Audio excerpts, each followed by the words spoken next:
Wu Qing has been reborn, returning to the very day when the game of reincarnation descends. In this life, he lacks the mage talent of his previous existence. Instead, he awakens a unique physical talent that allows him to double the conversion of soul power into physical strength. Given this, he resolves to cultivate the most extraordinary path within the cycle, the path of the holy embryo. He transforms the most inferior active skills into passive ones, evolving into various divine abilities.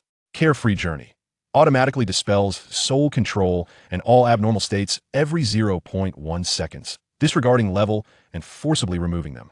Indestructible Golden Body receives a single instance of damage not exceeding 0.1 of his maximum health. Pure Yang Limitless converts defensive attributes into absolute defense, capable of withstanding all types of damage, including physical, elemental, soul, and true damage. Omnipresence converts attack attributes into absolute damage, ignoring defenses, mental resistance, and true defenses. As one passive divine ability after another manifests upon him, Undying Valley Spirit, Celestial Convergence, Fleeting Light, Endless Life, an abundance of divine powers converge, sanctifying his physical form. Without mana, devoid of skills, no matter how many paths you invoke, I shall shatter them with a single punch. Chapter 1. Rebirth, departing the school in the dead of night. Linyu. Wu Qing's forehead bulges with veins. He suddenly sits up, causing the iron bed to shake violently. Hey, Wu Qing, what on earth are you doing? A chubby boy sleeping head-to-head with him jolts awake, startled by Wu Qing's sudden shaking and loud exclamation. Confused, he rises and peers over at Wu Qing, only to see his eyes bloodshot, one hand gripping the side rail, visibly trembling from exertion. Wu Qing, what's wrong? Wu Qing appears as if possessed, and only after the chubby boy shakes him several times does he regain his senses. I am. The scene before Wu Qing gradually clarifies, and the blood vessels in his pupils quickly recede. Once he comprehends his surroundings, the familiar dormitory and the chubby face below, he is struck with astonishment and ultimately confirms his rebirth.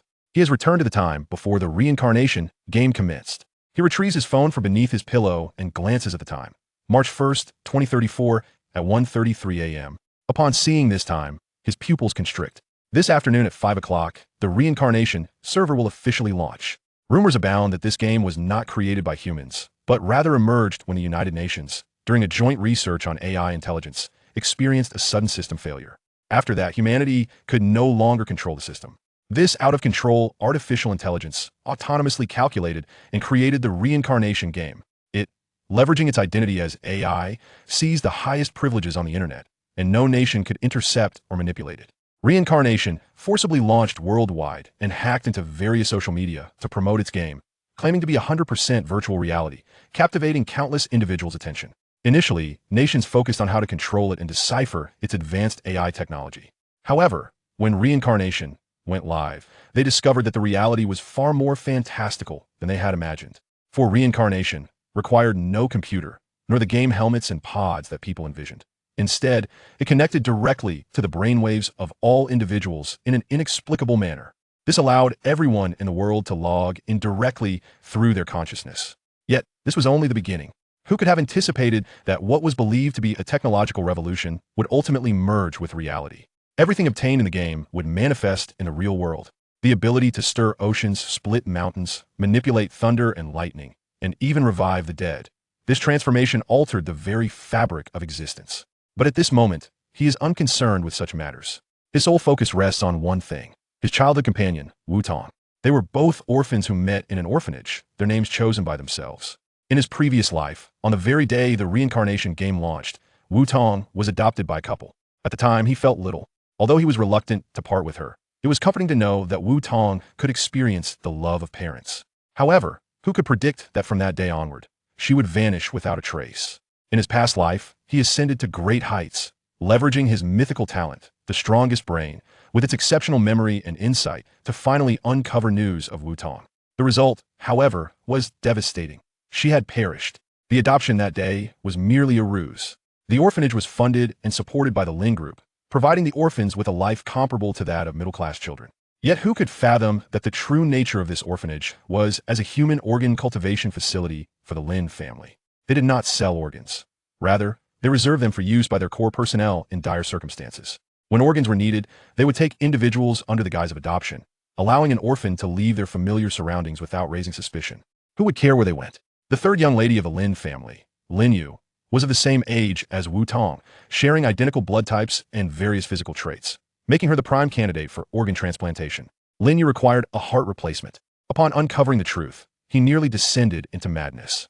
By that time, he had already ranked among the top 10 strongest individuals globally.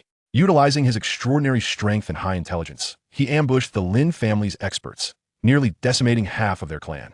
Even the head of the Lin family fell victim to his machinations. Alas, the Lin family's third young lady, Lin Yu, who had taken Wu Tong's heart, was too well protected, and he never had the opportunity. Ultimately, he was ambushed and killed by a coalition of top experts from the Lin family. Now, little time remains before Wu Tong is taken away. Wu Qing rummages through his drawer, extracting his ID and all his cash, hurriedly grabbing his phone and departing.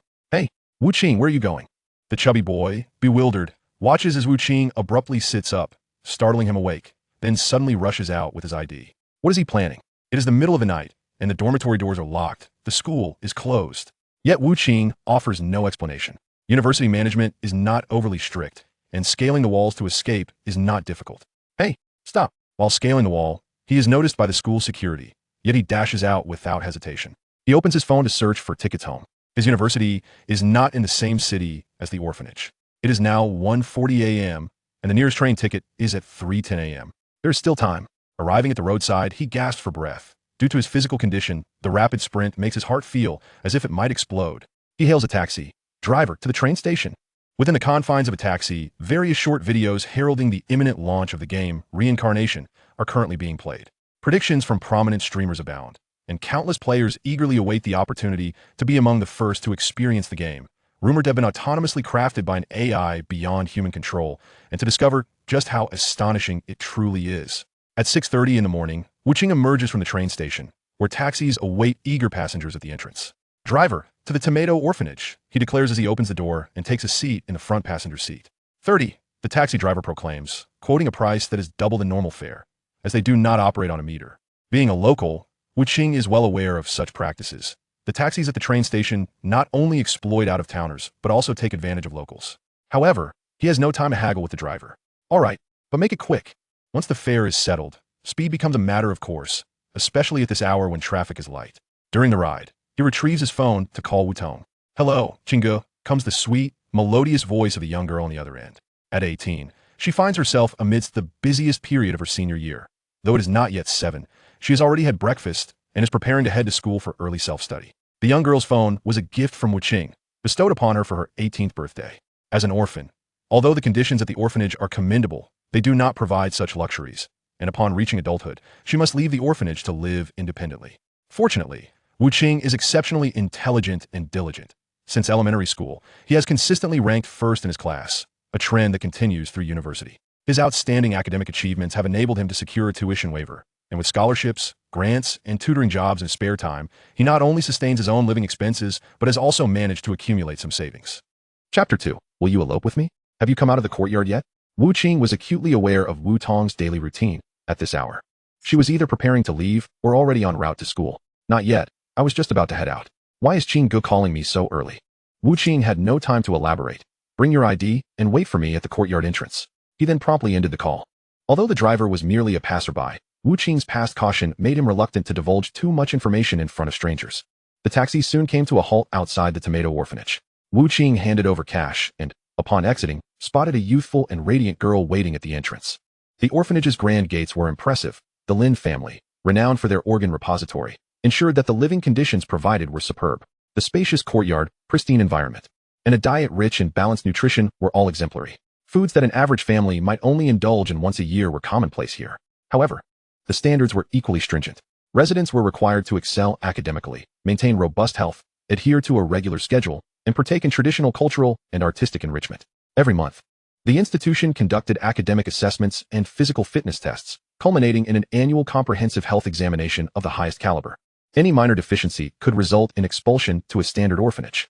Conversely, those who exhibited exceptional talents might be permitted to stay despite shortcomings. Such prodigious individuals, barring any organ extraction, would eventually integrate into the Lin family enterprise. The ordinary orphanages were, of course, also funded by the Lin family. To the uninitiated, the Tomato Orphanage appeared to be a beacon of altruism. Tong Tong.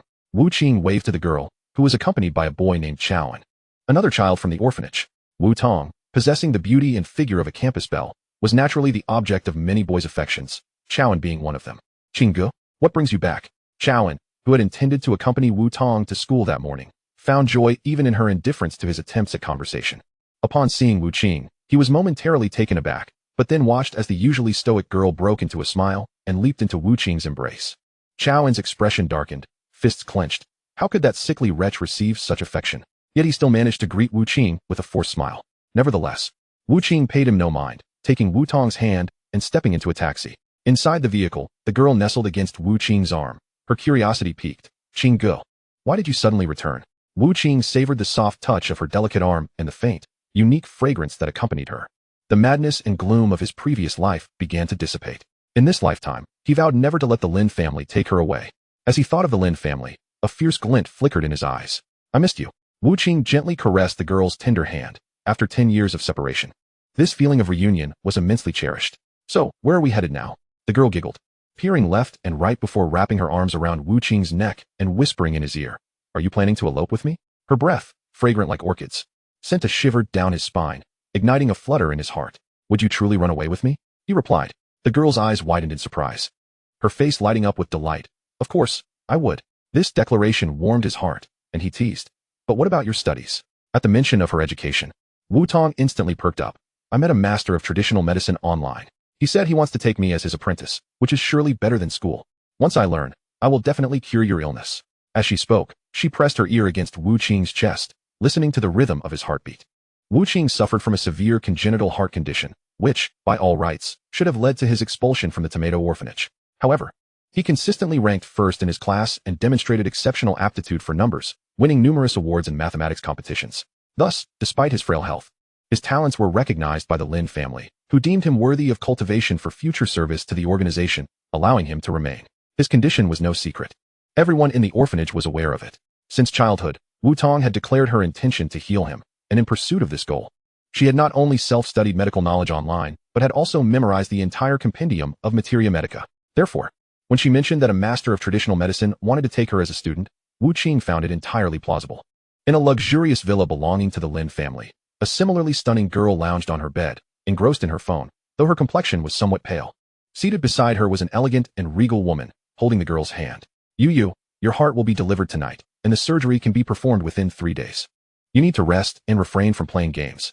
Yet the girl remained absorbed in her videos, which featured promotional animations for reincarnation and predictions from various streamers. I know. Didn't you say the surgery has a 100 success rate? What is there to worry about? Let me tell you. This reincarnation game is bound to become a global sensation. An item in the game could sell for tens of millions, even hundreds of millions. Hey, have the team I asked my dad to find me located it yet? We must seize the opportunity. But the elegant woman interjected. It's merely a game. Ultimately, a virtual experience. Your priority now is to focus on your health. Once you recover from the surgery, you can indulge in gaming to your heart's content. As for the team, your cousin will assist you. There is no need for the third young lady of the Lin family to take charge of a mere game studio. You have no understanding of the game's potential. The girl protested vehemently. With AI autonomous development beyond human control and groundbreaking virtual reality technology, do you comprehend what that signifies? As her voice grew louder, she ultimately found herself breathless, her face flushed from exertion. You can't give it to my cousin. That is a project that could potentially earn billions. It must be led by me personally. In the midst of her fervent objections, the woman's phone suddenly rang. Few were privy to this number. Its ringing signified a significant event. Hello? What? The woman's expression shifted dramatically. She hasn't gone to school? Find her. We must locate her. The girl on the bed inquired curiously. Mom, what is happening? Who didn't he go to school? Did my heart go missing? The woman shook her head. It's nothing. Just focus on resting. You needn't worry about your heart. Chapter 3. Checking into a hotel after Wu Qing and Wu Tong exited the taxi. They found themselves at a bank's ATM. He withdrew all his remaining balance, totaling over 18,000 yuan. This was the entirety of his savings accumulated over the past year through scholarships, grants, and tutoring. He led Wu Tong away from the guardians sent by the Lin family, who would undoubtedly not relent. Wu Tong's heart was the most suitable for transplantation to Lin Yu, and all of Wu Tong's health indicators were exceptionally standard. They had nurtured these orphans for so many years. Was it not for this life-saving moment? With the Lin family's influence, it was only a matter of time before they would investigate them. However, as mere students under 20, the Lin family would not directly employ their utmost authority to probe into the matter. Thus, as long as they could evade detection for a while, he would find a way to save himself. Tong, turn off your phone and get rid of it. We cannot use phones for the time being. His words left Wu Tong perplexed. Qing, what on earth is happening? Why do you seem so strange? Wu Qing pondered for a moment. Indeed, his behavior was rather unusual. After some contemplation, he asked, Tong, do you trust me? Wu Tong immediately replied, of course. Then she added with a smile. If it weren't for you protecting me when we were young, I don't know how many times I would have been bullied. When she first arrived at the orphanage, Wu Tong was frail and small, often subjected to bullying by older children. When Wu Qing happened upon her being harassed, he stepped in to defend her. Despite his own frail heart, he had earned a reputation for being ruthless in the orphanage. If you dare provoke me, I will truly stab you. Though he was not as physically strong as the older children, was his knife not sharp enough? Even if it were taken from him and he faced a beating, did they think they could always guard against him? As long as they did not kill him, he would eventually take them down. This behavior contributed to Wu Qing's reclusive nature, and few were willing to befriend him. Yet, standing expressionless before little Wu Tong, he became the sole pillar of support in her heart. From that day forward, she clung to him, and he found someone with whom he could share his thoughts. They were nameless orphans, merely referred to by the nicknames given in the orphanage. When they learned to read, the director allowed them to choose their names. At that moment, they stood beneath a parasol tree, discussing the matter of naming. Wu Qing said, they all say I am cold-blooded and ruthless. I shall henceforth be called Wu Qing. What about you? The girl gazed at the parasol tree, and after a moment, she said, I want to share your surname. The teacher said that the parasol tree is the dwelling place of the phoenix, the most noble of trees. I shall be called Wu Tong. Tong means red, and Qing is also a color. We will always be together. A glimmer of reminiscence flickered in the girl's eyes. Her trust in Wu Qing was absolute. Therefore, when he instructed her to bring her ID and follow him into a car, she did so without hesitation. Tong, I have received some secret information. We orphans are merely commodities providing organs for the prominent figures of the Lin family. The third young lady of the Lin family is suffering from a severe heart condition and needs a transplant, and you are their chosen target. Today, someone will take you away under the guise of adoption. If you go with them, your heart will be extracted and you will die. That is why I rushed back. Do you believe me? He gazed into the girl's eyes. Such statements were utterly incomprehensible to children who had grown up under the Lin family's benefaction. The girl fell silent for a moment and then broke into a smile, saying, I believe you. With that, she turned off her phone and smashed it onto the ground. Tossing the shards into a trash bin, she linked her arm with his, saying, so, are we really eloping? Of course. Wu Qing smiled as well. He too shattered his phone and led Wu Tong into a narrow alley. Drawing from his past experiences, he guided the girl as they evaded surveillance. Finally, emerging onto a main road. After waiting for half an hour, a bus passed by. Wu Qing quickly waved his hand. This was a common way for bus drivers to earn extra money, collecting fares along the route, with all the proceeds going directly into their pockets. The two boarded the bus and paid their fare. The benefit of boarding mid-route was that as long as one paid, no one would check their identity information. The bus was only a third full, and they found 2 empty seats at the back. In front of them sat a young man of similar stature to Wu Qing. Hey, bro, your girlfriend is beautiful. The young man was quite talkative and struck up a conversation with Wu Qing. Wu Qing nodded slightly. He was reclusive and not adept at conversation. Yet, this young man seemed familiar, though Wu Qing could not recall where he had seen him before. Today marked the launch of the game Reincarnation, and he wondered if the rumors circulating online were as extraordinary as claimed.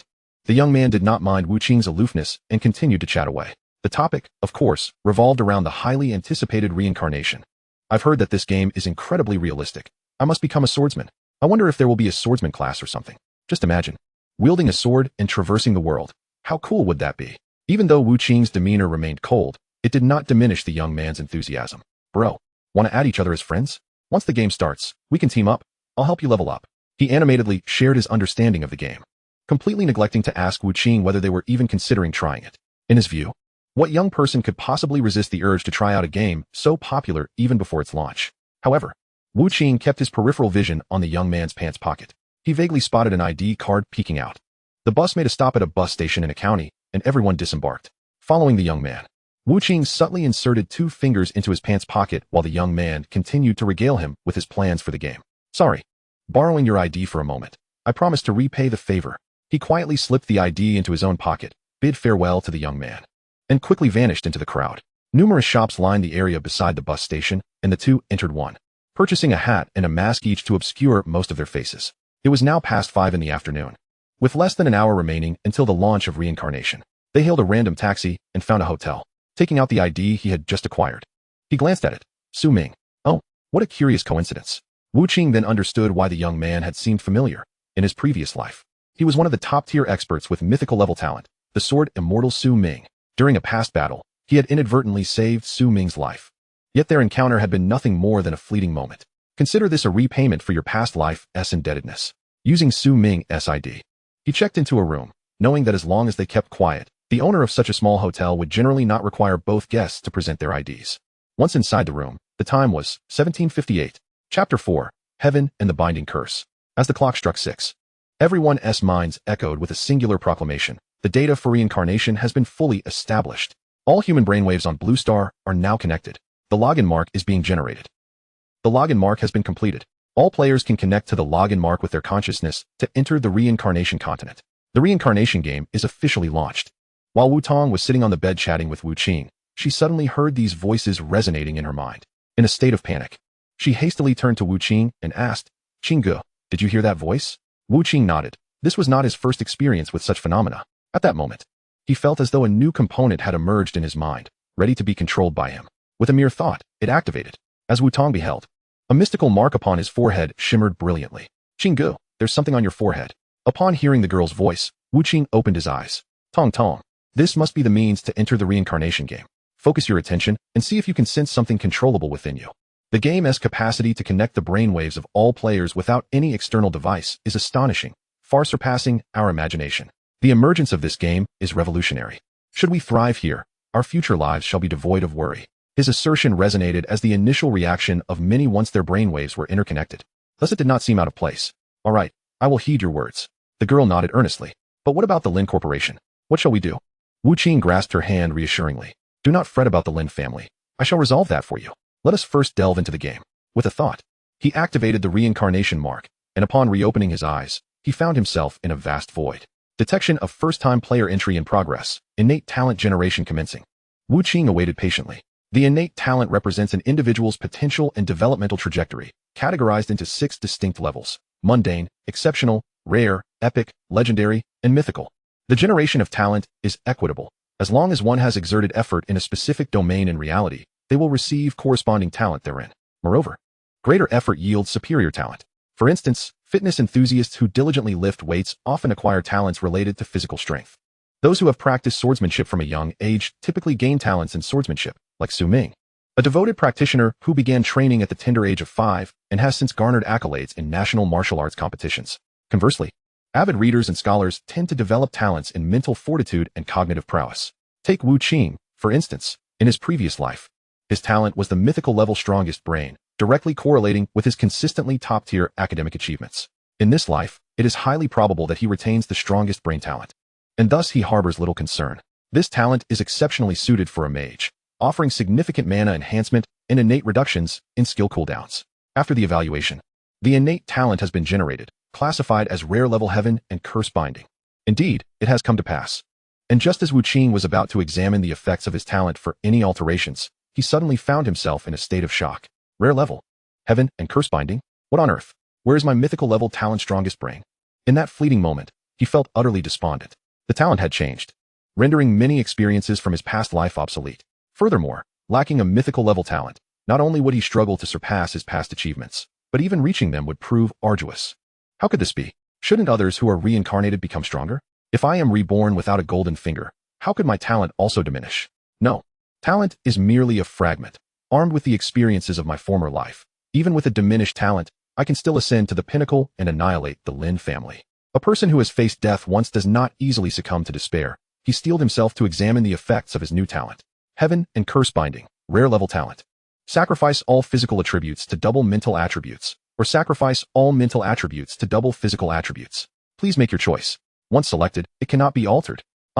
This talent is something he had never encountered before. Perhaps someone in his previous life had obtained it, but he had always focused on mythical level talents. This talent does not seem so inferior after all. In certain aspects, it rivals mythical level talents.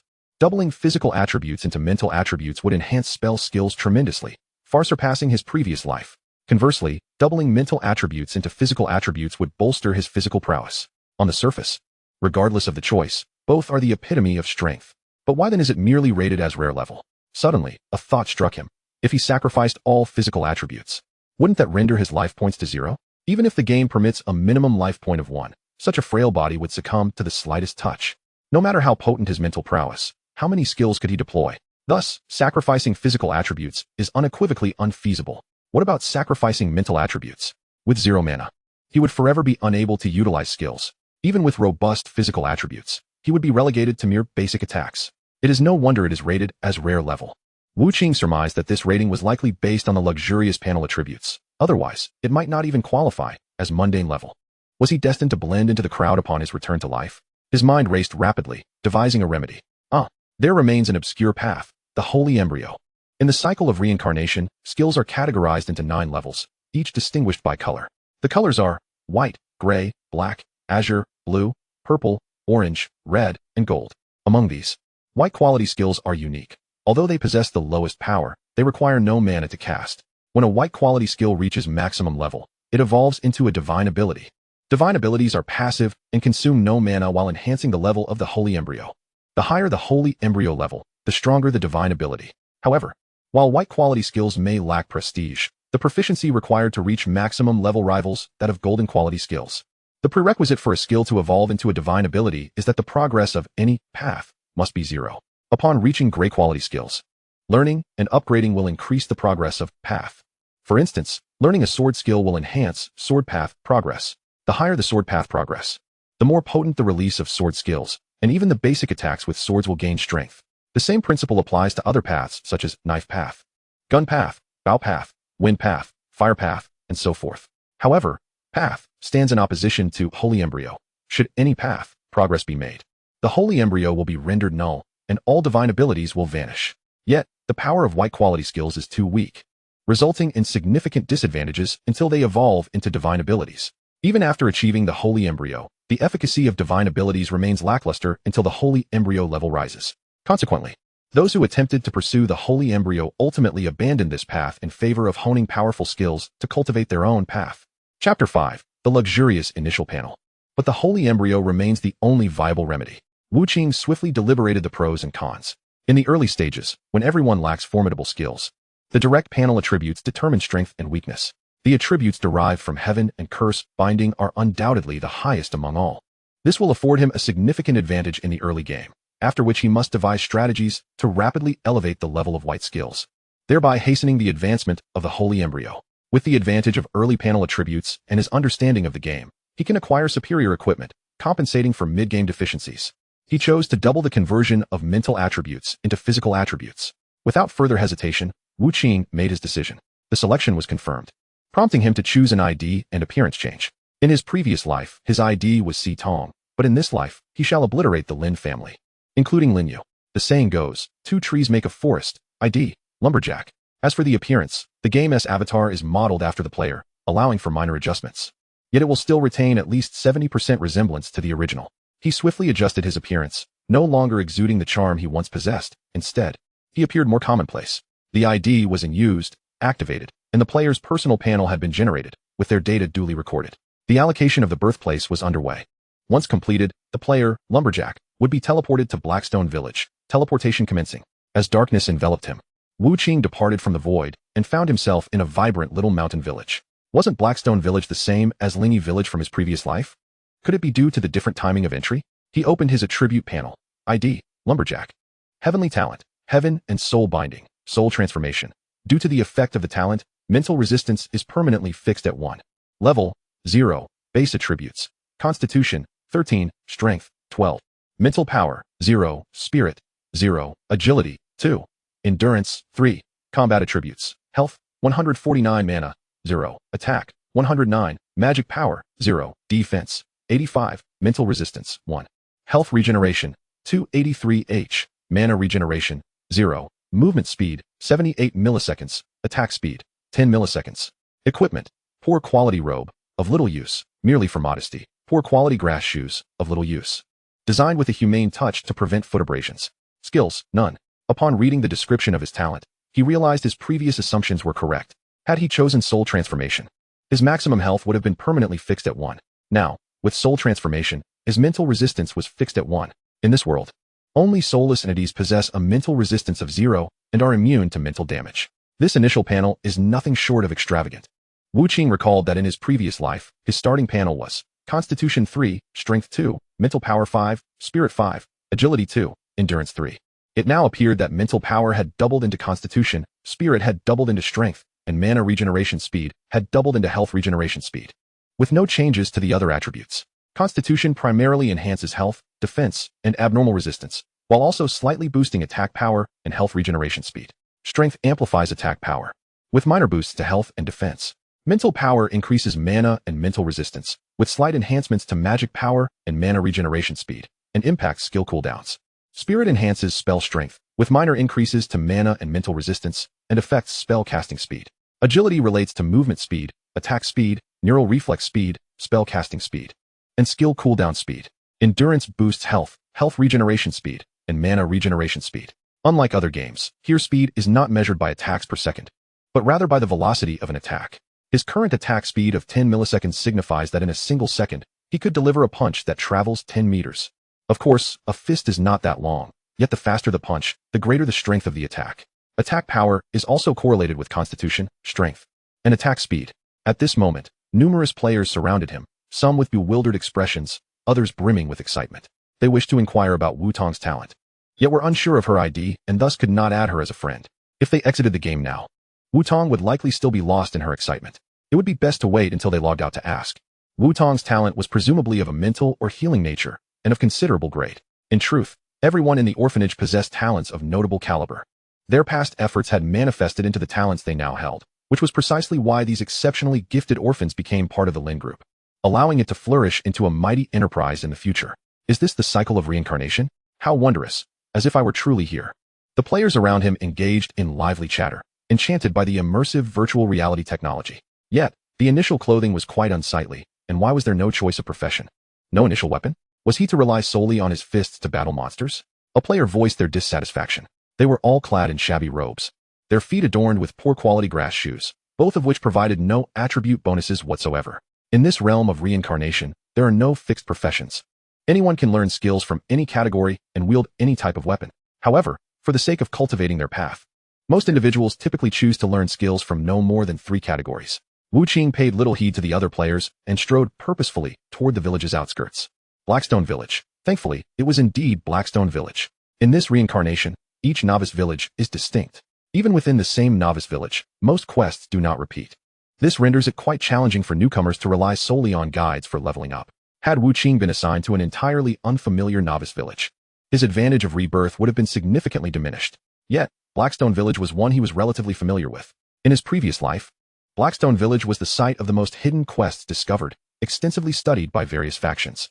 They sought to derive insights into the hidden quest patterns of other novice villages from those of Blackstone Village. As one endowed with the mythical talent, the strongest brain, Wu Qing was part of the gaming guild established by the Lin group. Naturally, the strongest brain was tasked with research. Thus, he meticulously examined every detail that had been leaked about Blackstone Village. When the abilities within the game became reality, the benefits provided by the strongest brain encompassed not only attribute enhancements, but also formidable memory and analytical capabilities. With his remarkable memory, Wu Qing understood Blackstone Village even better than the orphanage. However, now at level 0, lacking any equipment or skills, his efficiency in undertaking quests would be woefully inadequate. Therefore, the immediate priority was to gain levels. Furthermore, he must seize the initial benefits offered to novices, such as being the first to slay a monster, the first to reach level 1, and the first to complete a promotion quest, among others. Although the challenges were not steep, the rewards were quite generous, as this was a unique opportunity contested by 8 billion individuals worldwide. Upon reaching the village entrance, he immediately spotted a wild dog. Utilizing the game's investigative privileges, he examined it. Wild dog. Level, 0. Health, 62. Attack, 37. Defense, 31. Do not be deceived by the wild dog's meager attributes. Wu Qing's ability to double his mental attributes into physical ones accounts for the disparity in their stats. Many people's initial attributes were inferior to that of this wild dog. Woof. The wild dog, noticing Wu Qing's gaze, was incited to fury and charged at him. Chapter 6. Monster First Kill Reward. Mundane Level Heavenly Talent. The wild dog was of considerable size, akin to a mastiff, its weight likely surpassing that of an average adult male. It would be a formidable opponent for an ordinary person unarmed. However, Wu Qing's attributes far exceeded those of the beast. As the wild dog lunged, he swiftly sidestepped, then quickly seized the wild dog's neck, pinning it to the ground. This is a game, yet it feels so tangible, naturally. It could not be a mere exchange of blows, each inflicting damage upon the other. With a strength far surpassing that of the wild dog, he pressed its head down, rendering it unable to lift its gaze. Subsequently, his fist, as large as a sandbag, came crashing down upon the nape of the wild dog's neck. 27. With a single blow, he reduced the wild dog's health to nearly half. The creature let out a chilling, anguished howl, desperately struggling. Yet how could it possibly escape Wu Qing's grasp? Bang! Bang! 2 more punches. The wild dog lay lifeless, its body no longer able to resist. Wu Qing shook his arm and rose to his feet, the kill having been even easier than he had anticipated. This was attributable to the unique damage mechanism of reincarnation. Damage, attack minus defense, results in a defense against attack, with a minimum of 0. In other words, if defense exceeds attack, there would be a complete failure to penetrate the defense, unlike other games where a mandatory deduction of 1 health point occurs. Of course, the result of a failure to penetrate defense is 0 damage, meaning it cannot heal the enemy. The greater the difference between one's attack and the enemy's defense, the more explosive the damage becomes. This is why, despite having only 109 attack, he could inflict 27 damage. In this game, there are no critical hits. As long as one's attack exceeds the enemy's defense by double, the excess damage beyond the attack power can be considered a form of alternative critical hit. If one's attack power is sufficiently high, it could even result in explosive damage equivalent to billions of times a critical hit. Additionally, there are weak point attacks, which inflict extra damage when targeting an enemy's vulnerabilities. However, most enemies take great care to shield their weak points, making it quite challenging to strike them. He had merely executed a standard attack on the wild dog, not targeting its weaknesses. Furthermore, due to his innate talent, his current level 0 physical attributes were equivalent to those of a level 7 individual. Even the mightiest warriors in the army or the most exceptional professional athletes, who possess the finest initial physical attributes, would need to reach around level 5 to attain his current prowess. It was entirely normal for a level 7 to annihilate a level 0 opponent in 3 moves. The slain wild dog transformed into a stream of light, which split into 2 parts. One entered his body, granting him 1 experience point, while the other materialized as a copper coin, the game's currency. As he stored the copper coin in the game-provided backpack, a cold, emotionless voice echoed in his mind. You are the first player in Reincarnation to slay a wild monster. Reward, the mundane level innate talent, live long, about to be announced to the entire server. Would you like to remain anonymous? Not anonymous. Wu Qing was already aware of these initial rewards. He not only could not remain anonymous, but also sought to make a name for himself swiftly.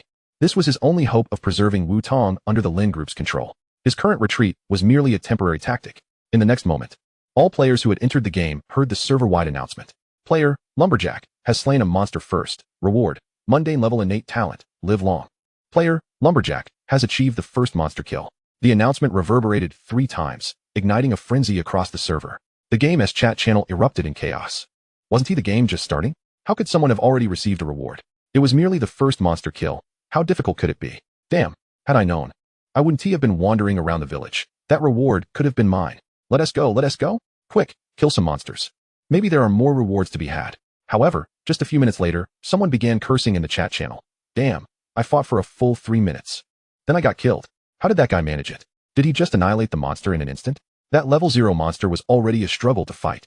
What gives that guy named Lumberjack the advantage? Does he have equipment? Wu Qing naturally paid no mind to others' comments.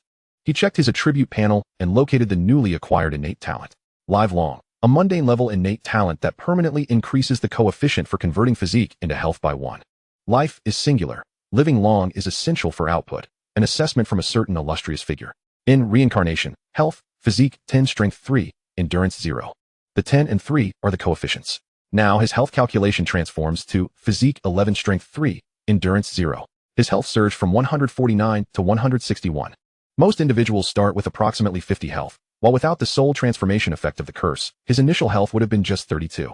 This enhancement was not insignificant. However, this talent was merely mundane level, adding just 1 to the coefficient. He recalled someone possessing the mythic level talent, Tree of Life, which significantly elevated the coefficient for converting physique into health, but was many times superior to his. This illustrated the disparity between the mythic and the mundane. Having received the reward for the first monster kill, his next objective was to secure the first level up reward. To advance to level 1, one must defeat 10 level 0 monsters, which posed no challenge for him. His current strength was sufficient to contend with ordinary monsters up to level 10. To expedite leveling up, he naturally had to engage in battles beyond his current level. The experience acquisition rules in Reincarnation state, for every level the monster exceeds 1's own, the experience gained from the kill increases by 30 based on the experience of monsters at that level. If the monster is 1 tier higher, the experience obtained is doubled. A tier is defined as levels 0 to 10, and subsequently, tier advancement tasks must be completed. After tier advancement, 1's combat power undergoes a qualitative transformation. The combat power at level 11 will significantly surpass that of level 10. Thus, Killing monsters between levels 1 to 20 within the range of level 10 is considered one tier higher. And this pattern continues. Elite monsters and boss-level creatures also provide additional experience rewards. Conversely, if attacking monsters of a lower level, the experience decreases by 30 for each level the monster is below oneself. If the monster is one tier lower, no experience points can be gained. In team play, contributions are averaged out. Contributions involve not only inflicting damage but also restraining monsters to create opportunities for teammates, various control tactics, and providing buffs and healing to allies. Reincarnation calculates every variable, ensuring absolute fairness. Therefore, aside from competing for first kill rewards, attempting to claim kills at other times is futile. However, one must also guard against loot being snatched away by adversaries. Some players, having learned stealth skills, enjoy engaging in such nefarious acts. Qing continued onward, well-versed in every aspect of the environment surrounding Blackstone Village, fully aware of the types of monsters lurking about. Along the way, a wild rabbit with sharp fangs lunged at him, only to be effortlessly dispatched. A small snake suddenly darted from a tree, and he seized it by the head. Although his agility was not high, past experiences enabled him to evade the small snake's attack. The level 0 snake, lacking in strength, was utterly powerless in his grip. Chapter 7. Swift Escape. The small snake hissed, flicking its tongue, with venom glistening on its sharp fangs. Despite its diminutive size, a single bite could inflict a lingering poison potent enough to slay most level 0 players. The formidable toxin was a trade-off for its frail life force. Qing grasped the small snake firmly, yanking it with force, and severed it in two. 45. A single strike to kill. The small snake similarly transformed into two streams of light. One flew into his body, granting him 1 experience point, while the other manifested as a copper coin. Equipment and skill books remained elusive. 5 minutes later, he reached level 1. Most of his time was consumed by traversing the terrain and hunting monsters, with the elimination of a single creature typically requiring no more than 3 strikes. The emotionless system notification reverberated in his mind once more. You are the first player to complete a level up in Reincarnation, rewarded with the mundane level talent, runs fast. A server-wide announcement will follow. Would you prefer to remain anonymous? Not anonymous. In the next instant, the server-wide announcement echoed in the minds of every player. Player, Lumberjack, has achieved the first level up, rewarded with the mundane level talent, runs fast. Player, Lumberjack, has completed the first level up. The announcement repeated thrice, while the majority of players remained engrossed in discussions about the initial announcement. Again, the first to level up? Isn't that merely reaching level 1? How can one receive a reward for leveling up to 1? You dense fool, he was the first to reach level 1. Have you slain a monster yet? I was killed by a level 0 wild dog, can you believe it? That creature was akin to a Caucasian ovcharka. Can a human truly slay such a beast with their bare hands? The unfortunate individual had encountered a wild dog even more formidable than the one Qing faced. Who exactly is this lumberjack? The game had only been live for 5 minutes, and he had already garnered 2 server-wide announcements. Nonetheless, that name is rather lackluster.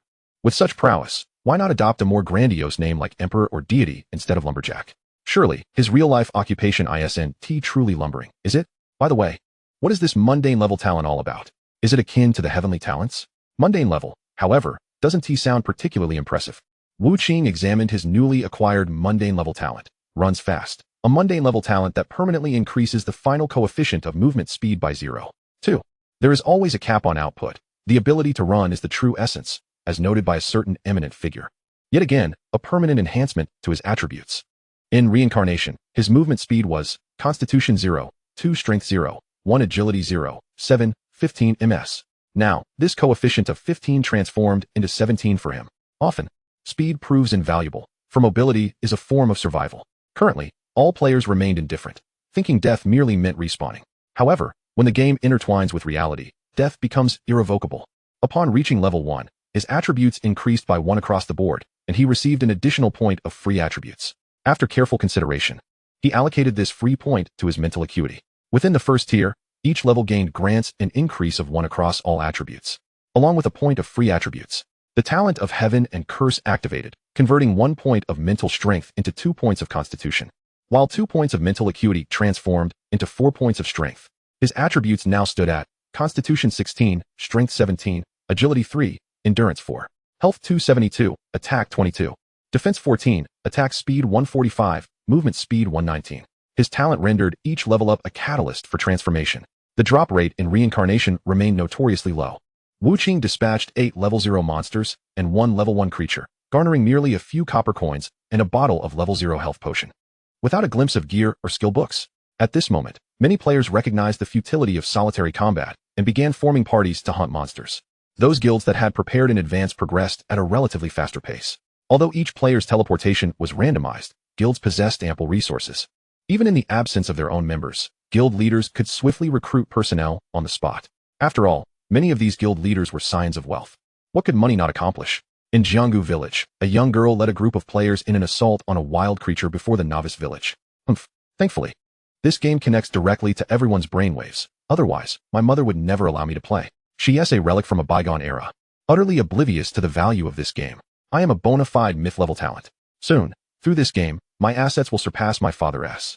In Lingi village, a girl, covered in scars and with her health nearly depleted, struggled to conceal her exhilaration.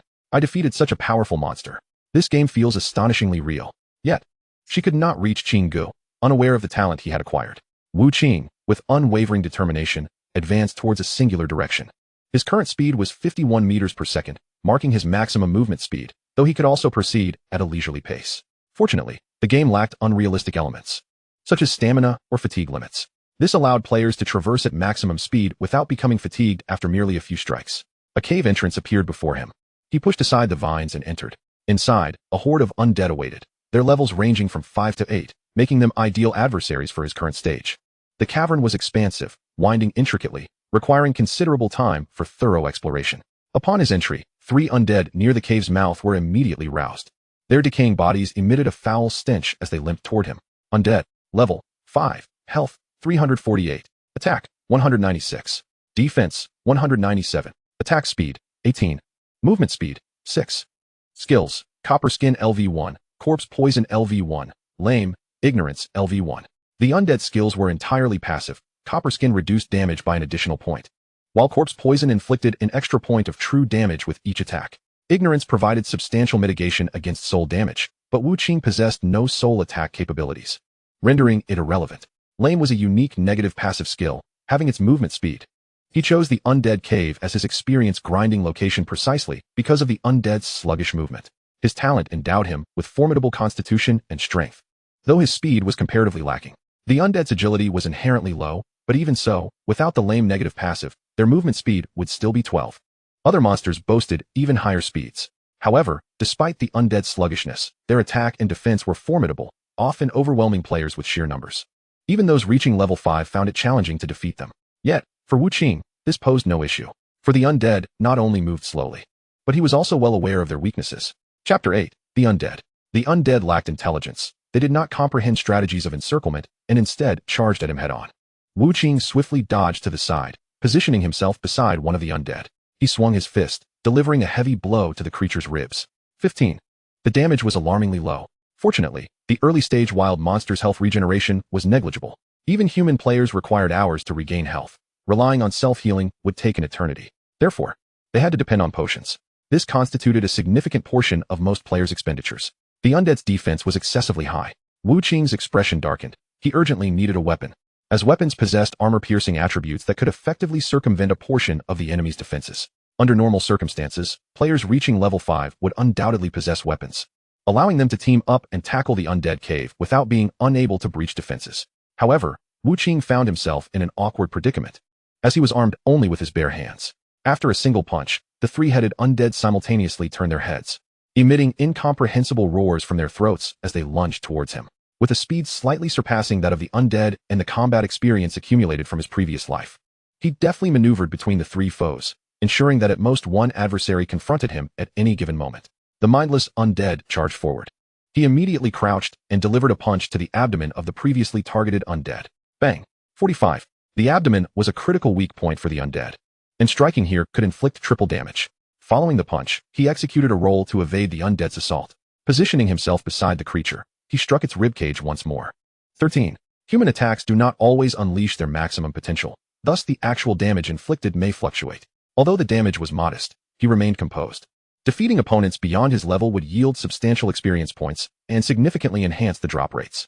By slaying just one, he could level up. Furthermore, there was a high probability of acquiring items beyond mere copper coins. Should he obtain a weapon, it would facilitate his subsequent assaults on the other 2 undead. 88. Despite Wu Qing's adept positioning, the similarity in movement speed meant he was ultimately struck once. The undead possessed high attack and defense, dealing damage to him far exceeding his own output. However, he remained unfazed, with 272 health points and a healing potion at his disposal.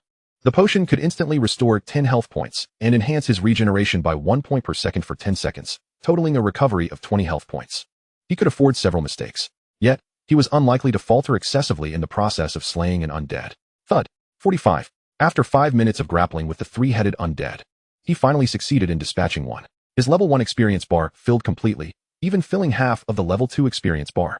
He gained a point in all attributes and an additional free attribute point. On the ground lay a 1-meter-long bone knife and a level 4 healing potion. Executing a roll, he grasped the bone knife in hand, stowed the healing potion in his satchel, and allocated another free attribute point to his mental prowess.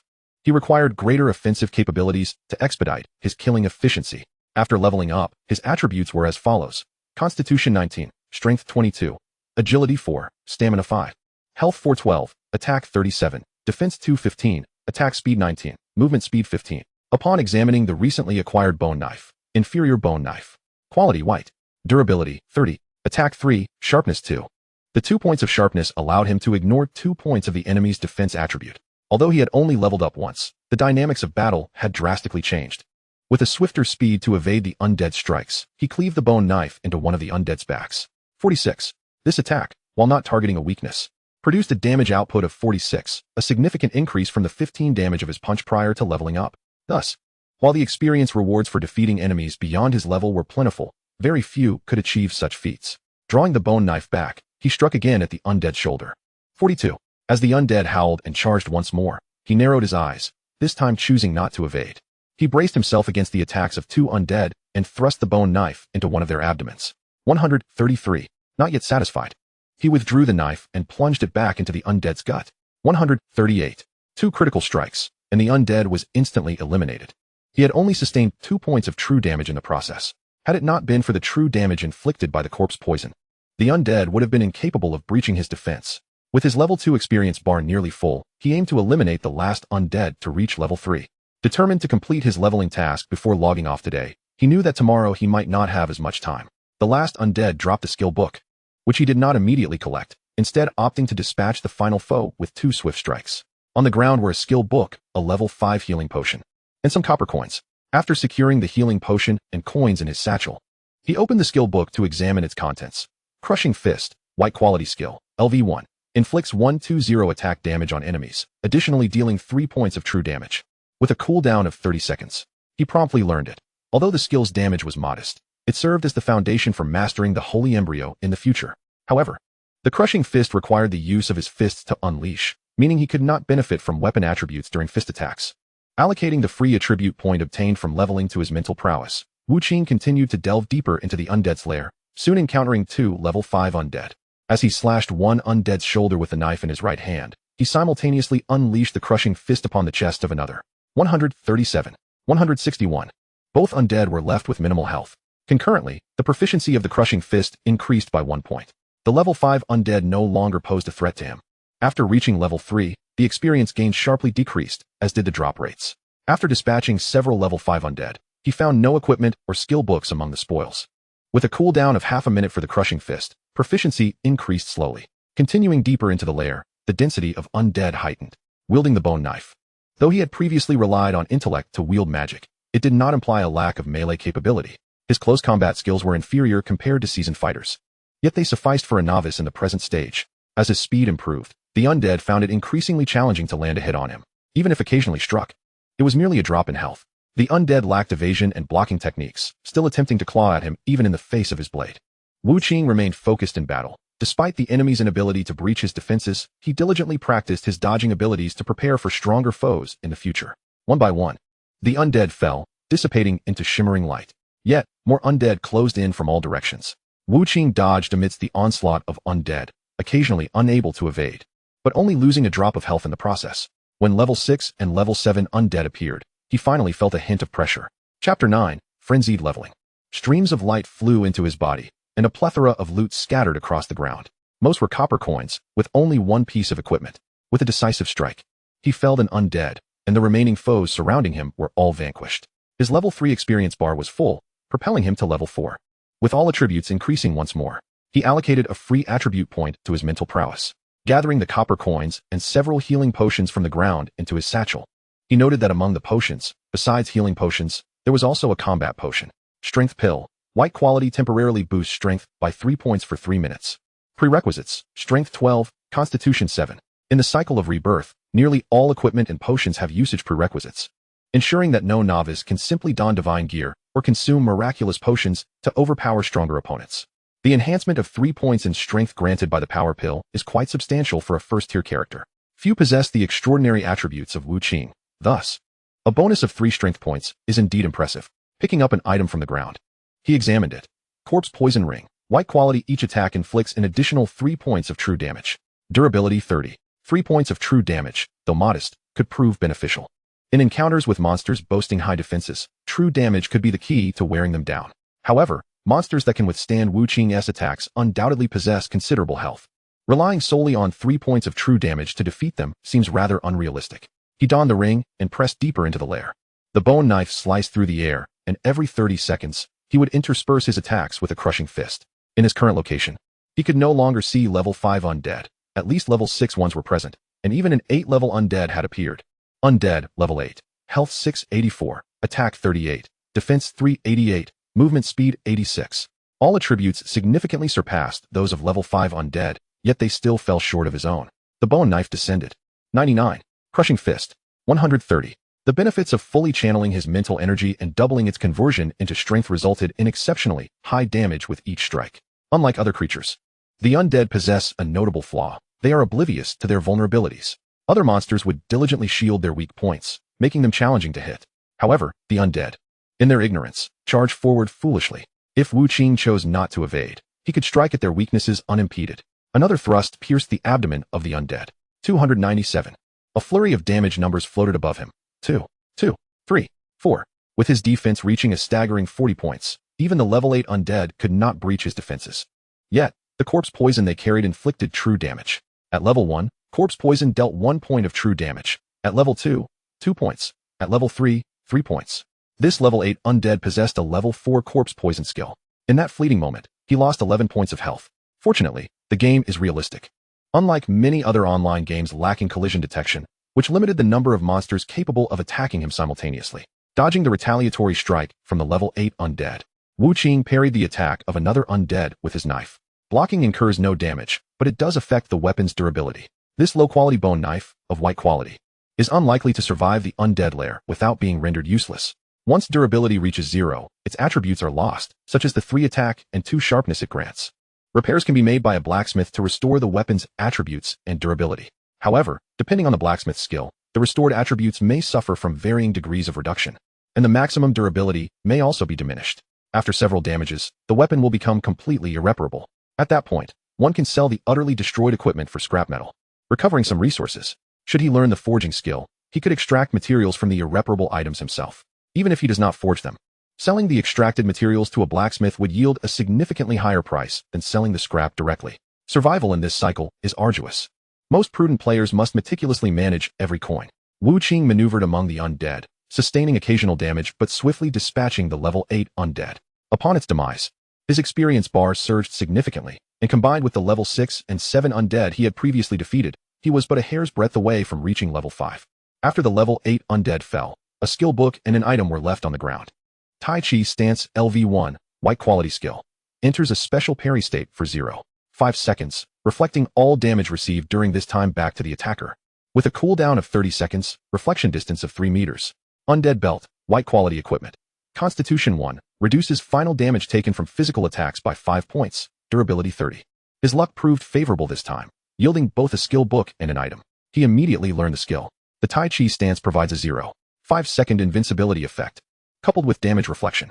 Although using this skill prevents any other actions, if executed skillfully, it could reflect the enemy's ultimate attacks. However, this demands exceptional reflexes from the user. With a mere 0.5 seconds of duration, it must be activated just before an enemy's critical skill strikes. Due to the 3-meter reflection distance, the skill is best utilized against melee foes. The reflected damage corresponds only to the enemy's attack and skill enhancements, effectively turning their own power against them. Against ranged attacks, it merely grants invincibility, without any capacity for reflecting damage back. The Undead Belt is a standard piece of white quality equipment. While it may be beneficial for other level 4 or 5 players, for him, it is little more than a trifling enhancement. Adorning the gear. he continued his journey deeper into the lair. The level 8 undead represent the pinnacle of this undead lair. If he ventured further, he would encounter an undead boss, along with 2 elite monsters. The attributes of the boss far exceed those of other monsters of the same level, and he presently had no intention of confronting it. He would rather elevate his level first. Ideally, he aimed to reach level 10 and complete the advancement tasks, along with the first kill of the boss. Before logging off today, consuming a level 5 health potion, he instantly recovered 30 health points, with an additional 1 point per second for 30 seconds. After battling in the undead lair for so long, he had sustained over 70 points of health loss due to their true damage attacks. A level 5 health potion could nearly restore 80% of his lost health. As an 8-level undead swung its claws at his chest, Qing seized the moment and entered the special stance just as the attack was about to land. Tai Chi stance. Both undead struck simultaneously against Qing, who remained unscathed. 2 invisible energies reflected from him, striking the 2 undead in return. 3. 4. The reflected damage, akin to the enemies striking themselves, was minimal due to the undead's slightly higher defense than their attack. However, this was of little concern. His purpose in using the Tai Chi stance was not to kill, but to enhance his skill proficiency. Following this, he unleashed a powerful punch, the crushing fist. It connected with an undead's abdomen. A surge of energy coursed through him, and his level reached 5, granting him an additional point in all attributes. With 1 point allocated to mental energy. After leveling up, experience gain diminished, and drop rates significantly reduced. Chapter 10, Network Special Operations Unit. Within the undead lair, Qing calculated the distance to the boss and promptly retreated as he approached the area that might awaken it. New undead had spawned within the lair. The boss possessed a mental attack skill, and due to his innate talent, his mental resistance stood at a mere 1. Recklessly challenging the boss could result in being instantly killed by a mental attack. Nevertheless, there was no cause for concern. A hidden quest in Blackstone Village could conveniently resolve this issue. Meanwhile, the onset of the reincarnation phenomenon thoroughly stirred the upper echelons of various nations. In the capital of Huaxiao, with the emergence of an official envoy who had just exited from the cycle, the high-ranking officials of Huaxiao promptly convened an emergency meeting. Within the conference room, a middle-aged man of imposing demeanor spoke solemnly. Comrades, the operational model of the reincarnation mechanism has surpassed our expectations. It is foreseeable that this game will inevitably exert a profound influence on the entire world. Indeed, no sooner had he spoken than a woman with a benevolent countenance interjected. Setting aside the incomprehensible virtual reality technologies within the reincarnation, the currency system, which humanity cannot manipulate, is poised to become a universal currency in the future. Moreover, another individual chimed in, this could very well become a veritable cash cow. I just checked, and previous online game equipment has been sold for astronomical sums, and the impact of this game will certainly resonate globally. Its authenticity will undoubtedly ensnare countless individuals, thereby amplifying the influence of in-game assets on reality. We should intervene as a nation at once. Perhaps our military funding can be sourced from this game in the future. The majority of those present concurred, while only a handful regarded their colleagues as overreacting. It is merely a game. You are all being overly alarmist. Are we to establish a department solely dedicated to online gaming? Not at all, came a swift rebuttal. This game has the capability to connect directly to every individual's brainwaves without their consent. Do you comprehend the implications of this? Without waiting for a response, he continued emphatically. This means that if such technology were to be harnessed to control an individual's actions via brainwaves, it is certainly within the realm of possibility. The emergence of reincarnation is terrifying. We must conduct an immediate technical analysis. Should this technology fall into the hands of other nations, the consequences would be dire. However, the game operates in the cloud, devoid of a central console, and even our most skilled network technicians have found the intricacies of the system beyond their comprehension. Thus, entering the game appears to be the sole avenue for uncovering an analytical direction. Such meetings were convened among the upper echelons of various nations. Not only the governments, but also major capitalists were quick to recognize this opportunity. If the technology could be analyzed and seized, it would render one akin to a deity in the blue planet. Consequently, what was once merely a globally popular surreal online game, Reincarnation, was swiftly elevated to a strategic level by nations worldwide. People soon realized that initial attributes were linked to real-world physical data, and talents were a manifestation of past efforts. Who constitutes the largest group within the nation that possesses excellent physical data and has consistently strived for improvement? Naturally, it is the military personnel. Although their strongest attributes lie in physical prowess, they discovered that at least in the initial stages of the game, physical attributes are the most advantageous. Some researchers pulled from laboratories, despite possessing commendable initial attributes in mental and psychic abilities and boasting decent mental talents, found their frail physiques inadequate to even defeat the most ordinary level 0 monsters. Consequently, the majority of Huaxiao's military received an unusual command: enter the reincarnation game. Being ordered to play a game is indeed a first in their lives. Subsequently, warriors with high initial attributes and exceptional talents were promptly reassigned. A new department was hastily established overnight, Huaxia Cyber Warfare Division, abbreviated as Cyber Warfare Division, in the conference room of the Lin Group headquarters in the bustling metropolis. The president of the Lin Group stated nonchalantly, allocate 100 billion for the third Mrs. Gaming Guild and establish a new department to hire network experts at high remuneration to analyze the game's technology. President Lin, the reincarnation lacks even a central console, and we cannot ascertain whether it operates on a cloud built by humanity. There is no way to initiate an analysis. One of the Lin Group's executives suggested, only to be met with a fleeting glance from the president, prompting him to retract his statement. Yes, I shall make the necessary arrangements at once. At the entrance of the undead's lair, Wu Qing glanced back momentarily before hastening his departure. After 5 hours of relentless combat, he had reached level 9. Continuing to hunt the undead would incur experience penalties, rendering it counterproductive. He planned to return to Blackstone Village to complete the hidden quests, after which he could return to vanquish the undead boss. The experience offered by the boss would suffice to elevate him to level 10 and fully fill his experience bar. Upon returning to Blackstone Village, he found numerous players already gathering to hunt monsters at the village entrance. Inside the village, some attempted to converse with NPCs, eager to accept quests. Each villager appeared as lively as any human, engaging in farming, labor, and daily life. They partook in idle chatter, while children frolicked about. The appearance of players seemed a novelty to them, with some NPCs even attempting to engage in conversation, curious about the sudden influx of players. Wu Qing cast a glance at a young woman, relying on her beauty, who was conversing animatedly with a villager. The current players remained oblivious to the treachery of human nature. Here, apart from the absence of pain, all other sensations mirrored those of reality. Thus, incidents of beautiful women being assaulted by NPCs occurred with alarming frequency. Naturally, when people became aware of such occurrences, they swiftly conceived a lucrative avenue. Since sensations in the game were indistinguishable from those in reality, selling oneself within the game became a legal and profitable venture, a veritable boon. Moreover, losing one's virginity in the game would not affect the physical barrier in reality, and any pigmentation issues would not carry over. As for why the NPCs appeared so lifelike, Wu Qing understood that each NPC was a fragment of the consciousness of powerful beings from various realms. Even the monsters possessed the intelligence befitting their level. Only the undead and a few other low-level monsters displayed foolish behavior in their lesser forms. These powerful consciousnesses, having submerged their memories in the cycle, essentially embarked on a journey of mortal experience. Some who chose to become monsters would gain a unique combat experience entirely distinct from their own life stories. These mortal experiences and combat insights would enable these celestial beings to advance further. Chapter 11. The Dapper Fellow in a Funeral Suit. As a cost, when a monster perishes, the powerful consciousness takes away the memories of the cycle, but must leave behind the energy used to enter the reincarnation. This energy transforms into the equipment, skills, elixirs, and experience points within reincarnation. Thus, slaying NPCs can indeed yield experience points and equipment. However, they have lived a complete life within the cycle, with complex interpersonal relationships. And randomly killing NPCs would provoke the wrath and revenge of their friends and family. Conversely, if an NPC harbors ill will towards a player, they may very well seek to eliminate them. In reincarnation, one must treat this realm as a genuine world. Wu Qing's arrival immediately attracted the attention of numerous players.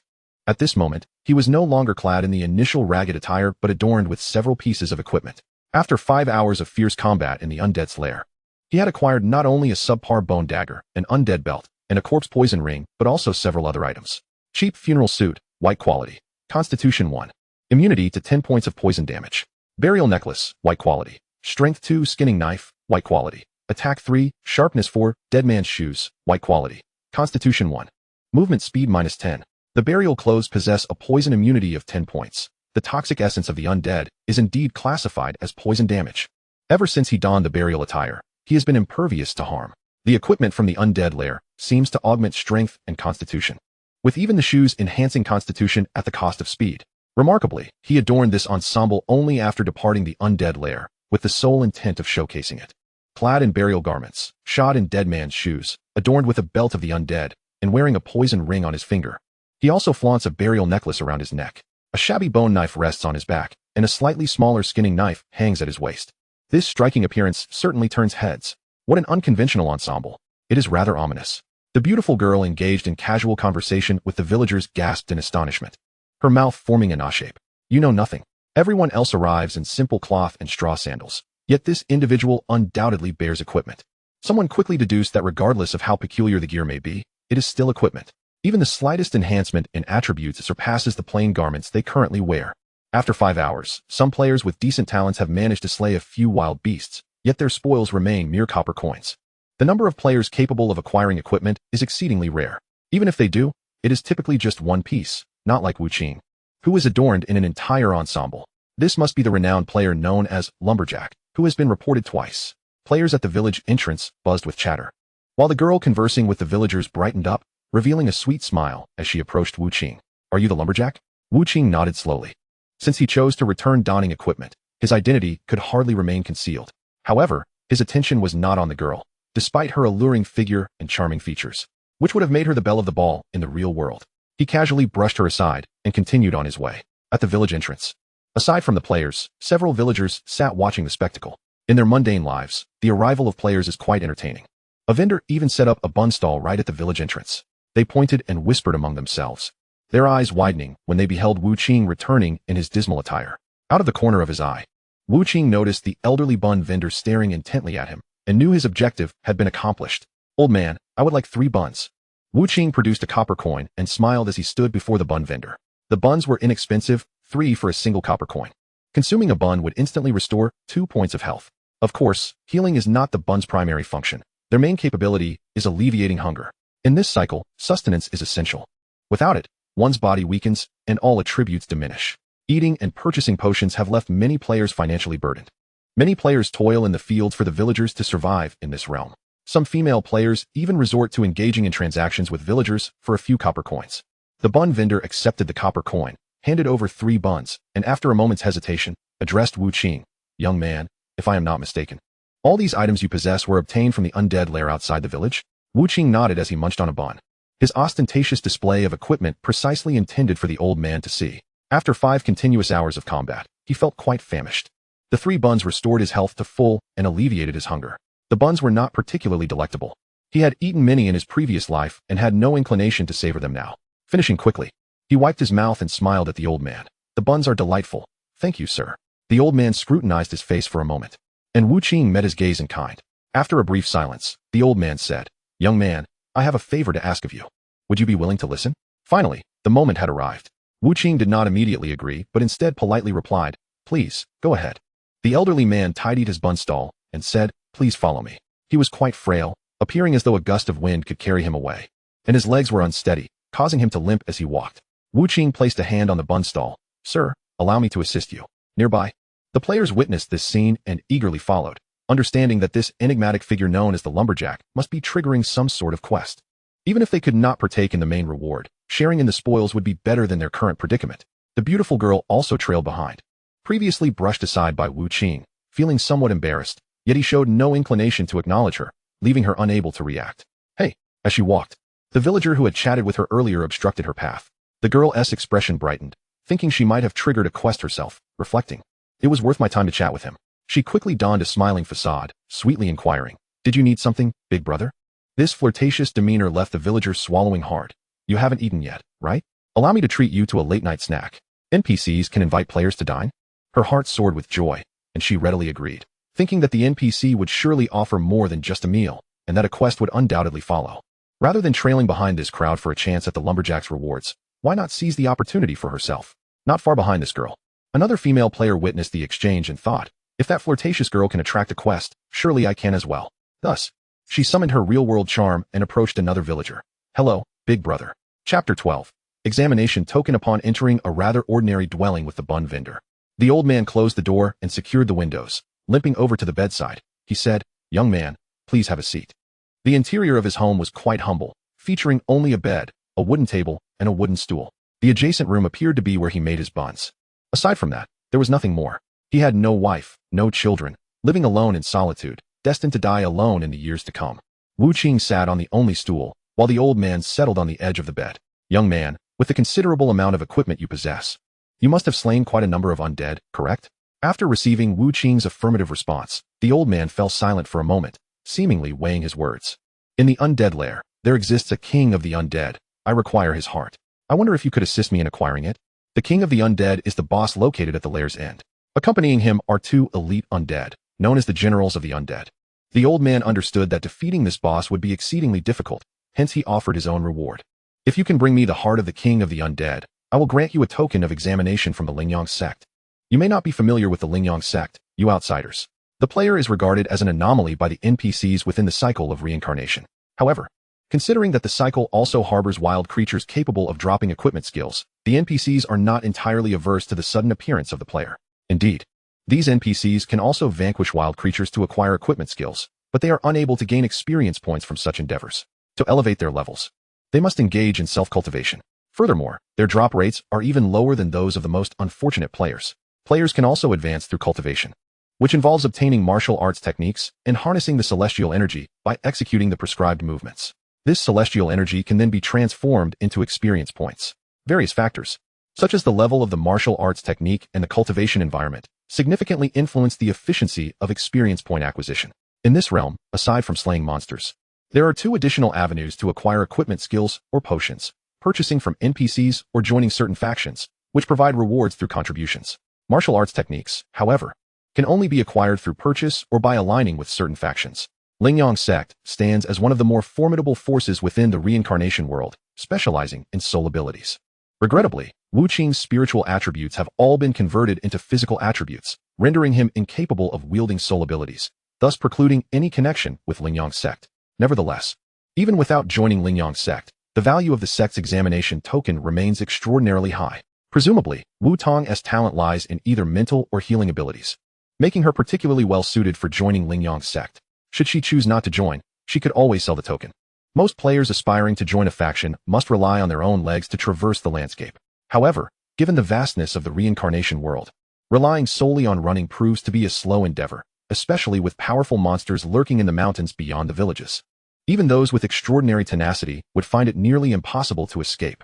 As for teleportation arrays, they do exist, but the cost of utilizing such arrays is prohibitively expensive for novice players. However, possessing an examination token changes the equation. Only young individuals without a sex mark can activate the token, which will teleport the holder directly to the sex location. Upon passing the examination, they become a part of the sect, gaining greater opportunities to learn more powerful skills.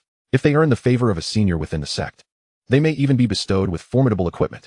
This seemingly frail and limping elder was once the third elder of Lingyang sect. Due to a battle that left him incapacitated, his cultivation was ravaged, and his body severely injured. He has languished in Haishi village for over 40 years, awaiting the end of his days in despair. By chance, he learned of a king of the undead within the lair of the undead. Being well-versed, he recognized that the heart of the undead king was a crucial material for his recovery. Alas, during the past 4 decades, the most gifted among the villagers could only match an 8th-level undead in combat. Such strength would make slaying the undead king impossible, let alone surviving the onslaught of countless undead. Yet today he saw a glimmer of hope in Wu Qing. He divulged all of this to Wu Qing, unaware that the latter was already well acquainted with the information, and furthermore, Wu Qing was aware that the elder had not spoken the whole truth. If it were indeed as he claimed, the simplest solution would not be to procure the heart of the undead king. Instead, it would be to take on an apprentice right then and there, allowing the apprentice to use the examination token to be teleported to Lingyang sect. Regardless of whether the apprentice was accepted, they could relay news of the elder's predicament to the sect, who would then send aid. The truth was that he had slain the third elder of Lingyang sect and obtained the examination token, but this act had left him gravely injured, his cultivation obliterated, and his lifespan drastically diminished. Do not worry, as long as you assist me in acquiring the heart of the undead king. Once I recover and return to the sect, even if you are not accepted, I can make an exception and take you on as my direct disciple. Typically uninformed players, upon hearing his words, would not think twice, but instead fantasize about becoming the direct disciple of the third elder of Lingyang sect, basking in the benefits of the life-saving favor and emerging as the strongest player. However, Wu Qing was not typical. He did not display any signs of elation. Instead, he calmly remarked, "The undead king possesses formidable soul attack skills, which I cannot withstand." This statement, rather than disheartening the elder, elated him. The knowledge that the undead king wielded soul skills indicated that this young anomaly had ventured to the depths of the undead lair and had even clashed with the undead king, successfully retreating. This signified that he indeed had a chance to slay the undead king. Moreover, the elder gleaned critical information from Wu Qing's statement. The young anomaly feared the soul attacks of the undead king, but did not mention the creature's formidable physique, suggesting that while this young man possessed a strong body, his soul was weak. Such a talent would likely be unsuitable for Lingyang sect. Yet, he himself had once been a powerful practitioner of the physical arts. Perhaps this young anomaly could become his disciple? With this thought, a peculiar smile crept across the elder's withered visage. "If you are concerned about the soul attacks, fret not. I possess something that can aid you in resisting the undead king's soul attacks. Should you agree to assist me, I will bestow it upon you to aid in your endeavor to slay the undead king. Wu Qing maintained an air of composure, feigning deliberation before finally acquiescing. Very well. I shall give it a try. The elder, observing his steady demeanor, nodded discreetly. This youth might indeed be a worthy successor. He then closed his eyes, and soon, a phantom scroll materialized before them. Inscribed with the words, Temporary ID 439-38395 issues a quest to the lumberjack. The lumberjack must bring forth the heart of the undead king within 7 days. Quest reward, an immediate payment of a second-tier heart-protecting elixir, and subsequent payment of a Lingyang sect examination token. Do you accept? This is the Heavenly Dao contract. You anomalies may not fully grasp the rules of this world, the elder explained, pointing at the ethereal scroll. Concentrate your spirit upon the Heavenly Dao contract, and you may choose to imprint your soul upon it. With the Heavenly Dao's binding, no one can tear asunder the contract. Given the NPCs in the reincarnation world are exceptionally lifelike, they do not operate under the conventional task-triggering mechanisms of previous online games. In this context, upon completing a task, the other party may potentially renege on their agreement. Thus, the Heavenly Dao contract was born. It serves not only for transactions or tasks between NPCs and players, but is also utilized among NPCs themselves. Sometimes, a trading party may wish to conceal their true identity, and the Heavenly Dao contract provides a temporary ID for such instances. Regardless of what the temporary ID is, it carries a soul imprint, allowing the Heavenly Dao to directly lock onto both parties' soul imprints. Focusing his spirit on the Heavenly Dao contract, Wu Qing confirmed his acceptance. Once confirmed, the phantom scroll gradually dissipated, and a prompt indicating an ongoing task appeared at the bottom of his attribute panel. Simultaneously, the heart-protecting elixir mentioned in the contract materialized in his inventory. The rules of the Heavenly Dao contract ensure that the task initiator genuinely possesses the promised reward. The rewards promised by the task initiator are sealed within the contract scroll, preventing the task acceptor from encountering any unforeseen changes to the reward prior to the completion of the task. Upon the completion of the task by the acceptor, should it involve an exchange akin to the heart of the undead king for the Lingyang sect's assessment token, the acceptor may directly submit the task remotely, transferring the task item to the entruster via the Heavenly Dao contract. Once the contract confirms the task item is in order, the sealed reward from the entruster will be directly bestowed upon the acceptor. Upon witnessing Wu Qing accept the task, the old man's smile grew increasingly benevolent. Young man, I additionally promise you free buns for the next few days. Though the buns hold little monetary value, Wu Qing nonetheless, in the spirit of taking advantage of opportunities, requested a few from the old man. Senior, I shall head to the undead's lair to attempt slaying that undead king. So please give me a few buns to eat on the way. The old man, indeed generous when it came to buns, packed all 20 or so that he had left unsold into a bundle for him. No problem. When you arrive at the Lingyang sect, we shall be like family, huh? Fortunately, with a portable bag, Wu Qing found it manageable to carry the over 20 buns. Thank you, senior. I shall take my leave. With the buns secured, Wu Qing immediately stepped out. Upon opening the door, he found numerous players gathered, eager to eavesdrop on the conversation within. As soon as they spotted Wu Qing emerging, someone approached with a smile. Big shot, have you accepted a task? Could you share how you did it? However, Wu Qing disregarded him, casually pushing him aside as he proceeded forward. Behind him, some hesitated before entering the old man's dwelling, wishing to accept the task as well, only to be met with a bout of dizziness and exit in a haze of blood. The old man's physical form was nearly decayed, yet his soul retained a flicker of residual power. This remnant of soul energy unleashed a soul attack potent enough to overwhelm this group of players, most of whom were at most level 2. With the little strength he had left, the old man had already gathered quite a bit of materials. The only item remaining was the heart of the undead king. However, the undead lair was teeming with too many undead and possessed a high mental resistance. His soul attack's effectiveness against the undead was significantly diminished, and his frail body could not withstand the relentless assault of countless undead, leaving him with no choice but to wait for assistance. Although the old man appeared to be on the brink of the grave, he likely possessed numerous valuable items. Should he be slain, those treasures might just be revealed. Yet, Wu Qing's mental resistance was minimal, making him highly susceptible to instant death with a single blow. To take down this old man, he could only utilize the heart shield pill he had been given. But the old man was astute enough to specify in the Heavenly Dao contract that the heart shield pill was only to be employed when hunting the undead king. Wu Qing continued on his way, leaving behind the agonized cries of players attempting to disturb the old man for task acceptance. Wait a moment. A robust player blocked his path. Brother, I am Ling Yun, the vice president of the Rebellious Dynasty Guild, and I wish to invite you to join our guild. Move aside. Wu Qing showed no intention of stopping, continuing to walk forward. Ling Yun, undeterred, pressed on. Our guild is willing to offer you an annual salary of 10 million, should you be a member of another guild. We will fully cover your breach of contract fees. An offer of 10 million right off the bat indicated that the rebellious dynasty was no small entity. However, Wu Qing held no interest whatsoever. No, thank you. He was pressed for time to complete a boss kill and achieve the status of the first player to advance before logging off. Observing his lack of interest, Ling Yun began to speculate about his identity.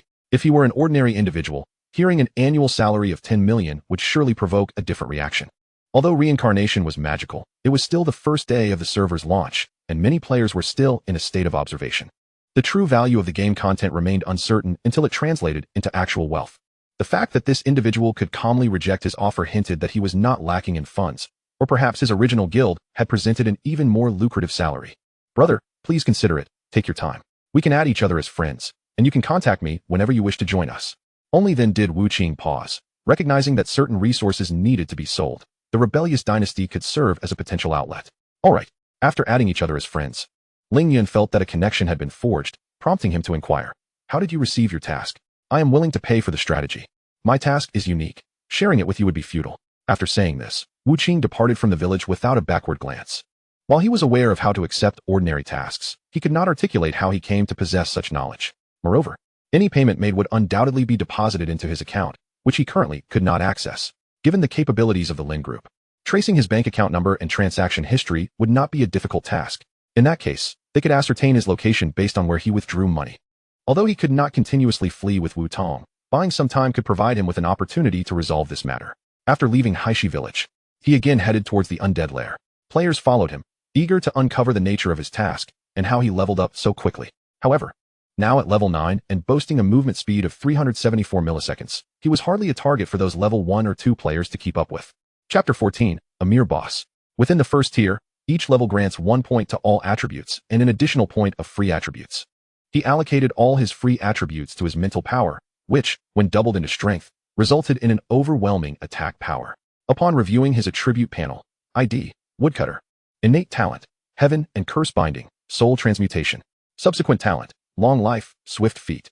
Level, 9, Base Attributes, Constitution 402, Strength 572, Agility 11, Endurance 12, Mind 0, Mental Power 0.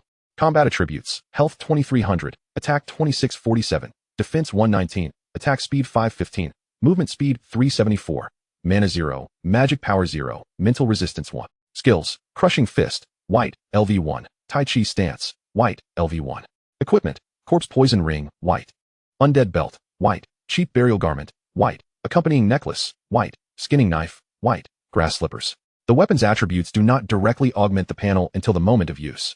Presently, he had discarded the inferior bone knife into his portable bag, as its attributes were overshadowed by the skinning knife, and its durability was waning, making its continued use illogical. Although the dead man's shoes granted a slight boost to constitution, they reduced speed, and considering his other attributes, speed seemed to be a weakness. Thus, he too discarded the dead man's shoes into his portable bag, opting once more for his initial grass slippers. His current attributes were indeed imbalanced, with a singular focus on development rendering his physical form extraordinarily robust, despite having a congenital heart condition in reality. As soon as the game's attributes merged with his own, all ailments would dissipate. Little did he know that in this life, once a cerebral player, he would inevitably become a brawler. Nevertheless, one might argue that being reckless is far more comfortable than the exhausting calculations and strategies that ensue. Thus, charging forth without restraint is indeed more gratifying. Swiftly returning to the lair of the undead, he encountered ordinary wild creatures along the way, each incapable of withstanding even a single blow from him. Within the lair, he once again confronted a level 5 undead. Drawing forth his skinning knife, he struck with a casual swipe. 42,998. The damage was explosive. Clearly, the level 5 undead could not possess such a vast amount of health. This was the sheer magnitude of his attack, a staggering overflow of damage. Such as the catastrophic output achieved when one's attack power reaches elevated heights. Crumbling Fist, 4,814. The damage surged even higher. However, the experience gained from slaying these foes was significantly diminished. Wielding his skinning knife, he charged relentlessly, and even when faced with level 8 undead, he could still inflict a remarkable 1791 damage with a single strike. He surged straight into the depths of the lair, whereupon the fierce sounds of battle alerted the king of the undead at the lair's end. This boss stood a towering 5 meters tall, rendering the ordinary undead before him as mere children. Even the 2 elite undead generals loomed over 3 meters. Undead General Elite. Level 9. Health 3,855. Attack 70. Defense 73. Movement speed 115. Skills: Copper Skin, White, LV8, Corpse Poison, White, LV7, Ignorance, White, LV9, Lame, Undying, Gray, LV3. King of the Undead. Level, 10. Health, 10,368. Attack, 111. Defense, 117. Movement speed, 145. Mana, 1125. Magic power, 74. Mental resistance, 70. Skills: Copper Skin, White, LV10, Corpse Poison, White, LV10, Ignorance, White, LV10, Lame, Undying, Gray, LV5. Soul Piercing Howl, Gray, LV3, Fury, Gray, LV2. At first glance, the attributes of both the elite monsters and the boss were hardly daunting. Their physical attacks were insufficient to breach their own defenses. Yet, their skills surpassed those of the ordinary undead. Among these was Undying, a passive ability that granted additional health, rendering them more resilient, yet posed no threat to Wu Qing. The crux lay in the Soul Piercing Howl, an active skill capable of inflicting 150 magic damage. His mental resistance was a mere pittance. Should he fall victim to it, he would endure an astronomical 12,210 damage. A direct hit would spell his instant demise. Upon sighting the boss, he hastily retrieved the heart-protecting pill bestowed upon him by the old man selling buns, swallowing it whole. Heart-protecting pill temporarily increases mental resistance by 50 points for 5 minutes. Given that the old man had fought and slain the adept in soul attacks from the Lingyang sect, he surely possessed means to defend against soul damage. However, after a fierce battle, nearly all his potions were depleted. The heart-protecting pill, while excellent for novices, was utterly trivial for someone of his caliber. Nonetheless, the old man was oblivious to Wu Qing's innate talents. In his mind, this young man, as a supernatural being, must possess at least 20 points of mental resistance. With the added 50-point temporary boost from the heart-protecting pill, there was a chance he could vanquish the boss. Little did he know, Wu Qing's mental resistance was a paltry 1 point. A total of 51 points would suffice. Wu Qing's mind raced with calculations. After consuming the heart-protecting pill, if he were to withstand a soul-piercing howl head-on, he would only suffer 130 damage, and with his health at a robust 2,300, supplemented by some healing potions, he should be able to defeat the boss. Brandishing his skinning knife, he leaped forth, crashing into the awaiting undead general, driving the knife deep into its abdomen. 2,316. Simultaneously, he unleashed a crumbling fist with his left hand. 3,225. 2 successive strikes to its weak point swiftly dispatched the undead general. However, he also bore the brunt of attacks from 3 undead. Though their physical assaults could not breach his defenses, the accompanying corpse poison inflicted genuine damage. 0. 0. 10. His burial garment granted him immunity to 10 points of poison damage, rendering the elite monster's corpse poison utterly ineffective against him. Only the boss, with a corpse poison level of 10, could inflict 20 points of true damage, thus causing him 10 points of actual harm. It was hardly painful. He had no time to collect the spoils from the fallen general before he immediately turned to assault the second undead general.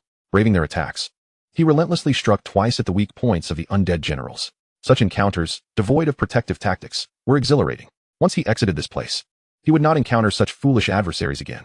With both elite monsters dispatched, the king of the undead began to realize that his foe was no ordinary challenger. In mere seconds, his subordinates had been eradicated.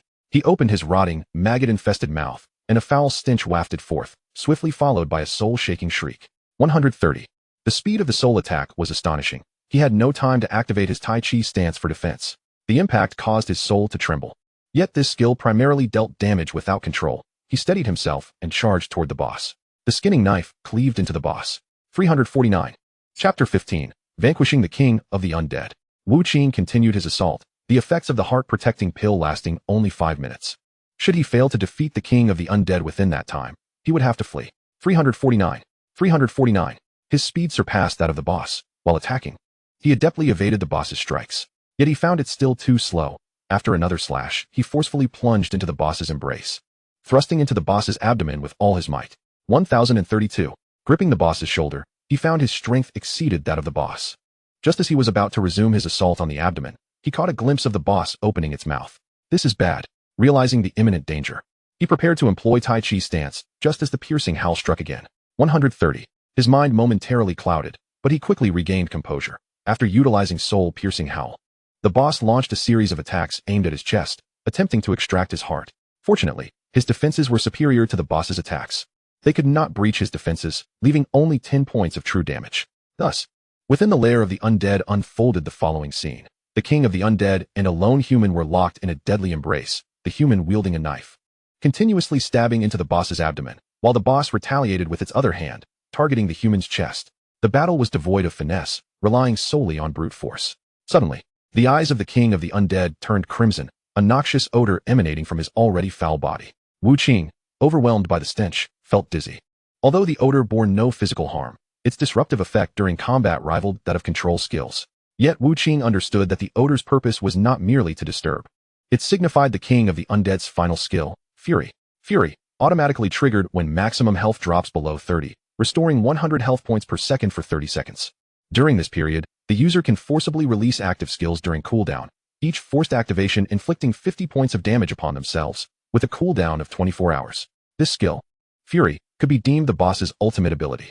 The sustained healing could restore a total of 3,000 health points. Moreover, he is capable of unleashing active skills without cooldown, albeit at the cost of 50 health points each time he does so. The 3,000 health points he restores are sufficient for him to execute the soul-piercing shriek 60 times. Under normal circumstances, to vanquish the king of the undead, one would require a top-tier team, all at level 10, with members possessing great-quality control skills. Of course, even with such skills, it is implausible to maintain control over the boss indefinitely. The primary purpose of control skills is to provide teammates a chance to escape when the boss enters a rage state. After 30 seconds, they can return and methodically hunt the boss. This is the standard procedure.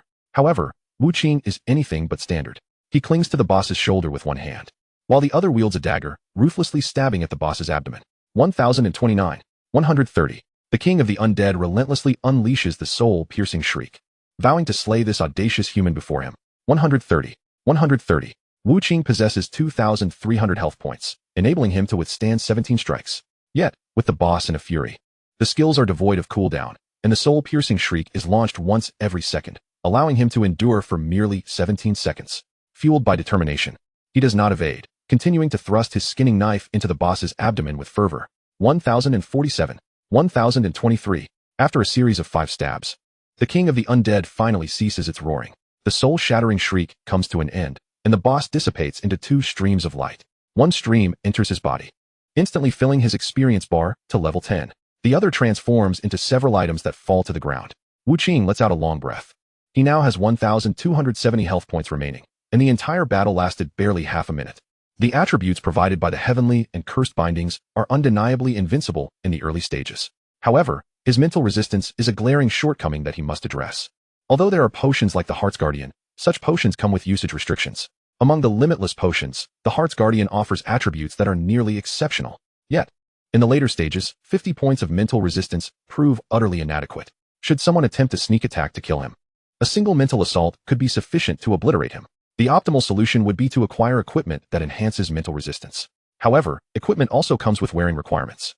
Most gear that increases mental resistance demands that one's mental strength or spiritual consciousness reach a certain threshold. Currently, both of his are at 0. While it may appear exhilarating to slay monsters above his level in the early stages, the drawbacks are exceedingly perilous, which is why his talent is merely of the rare tier. Nonetheless, all hope is not lost.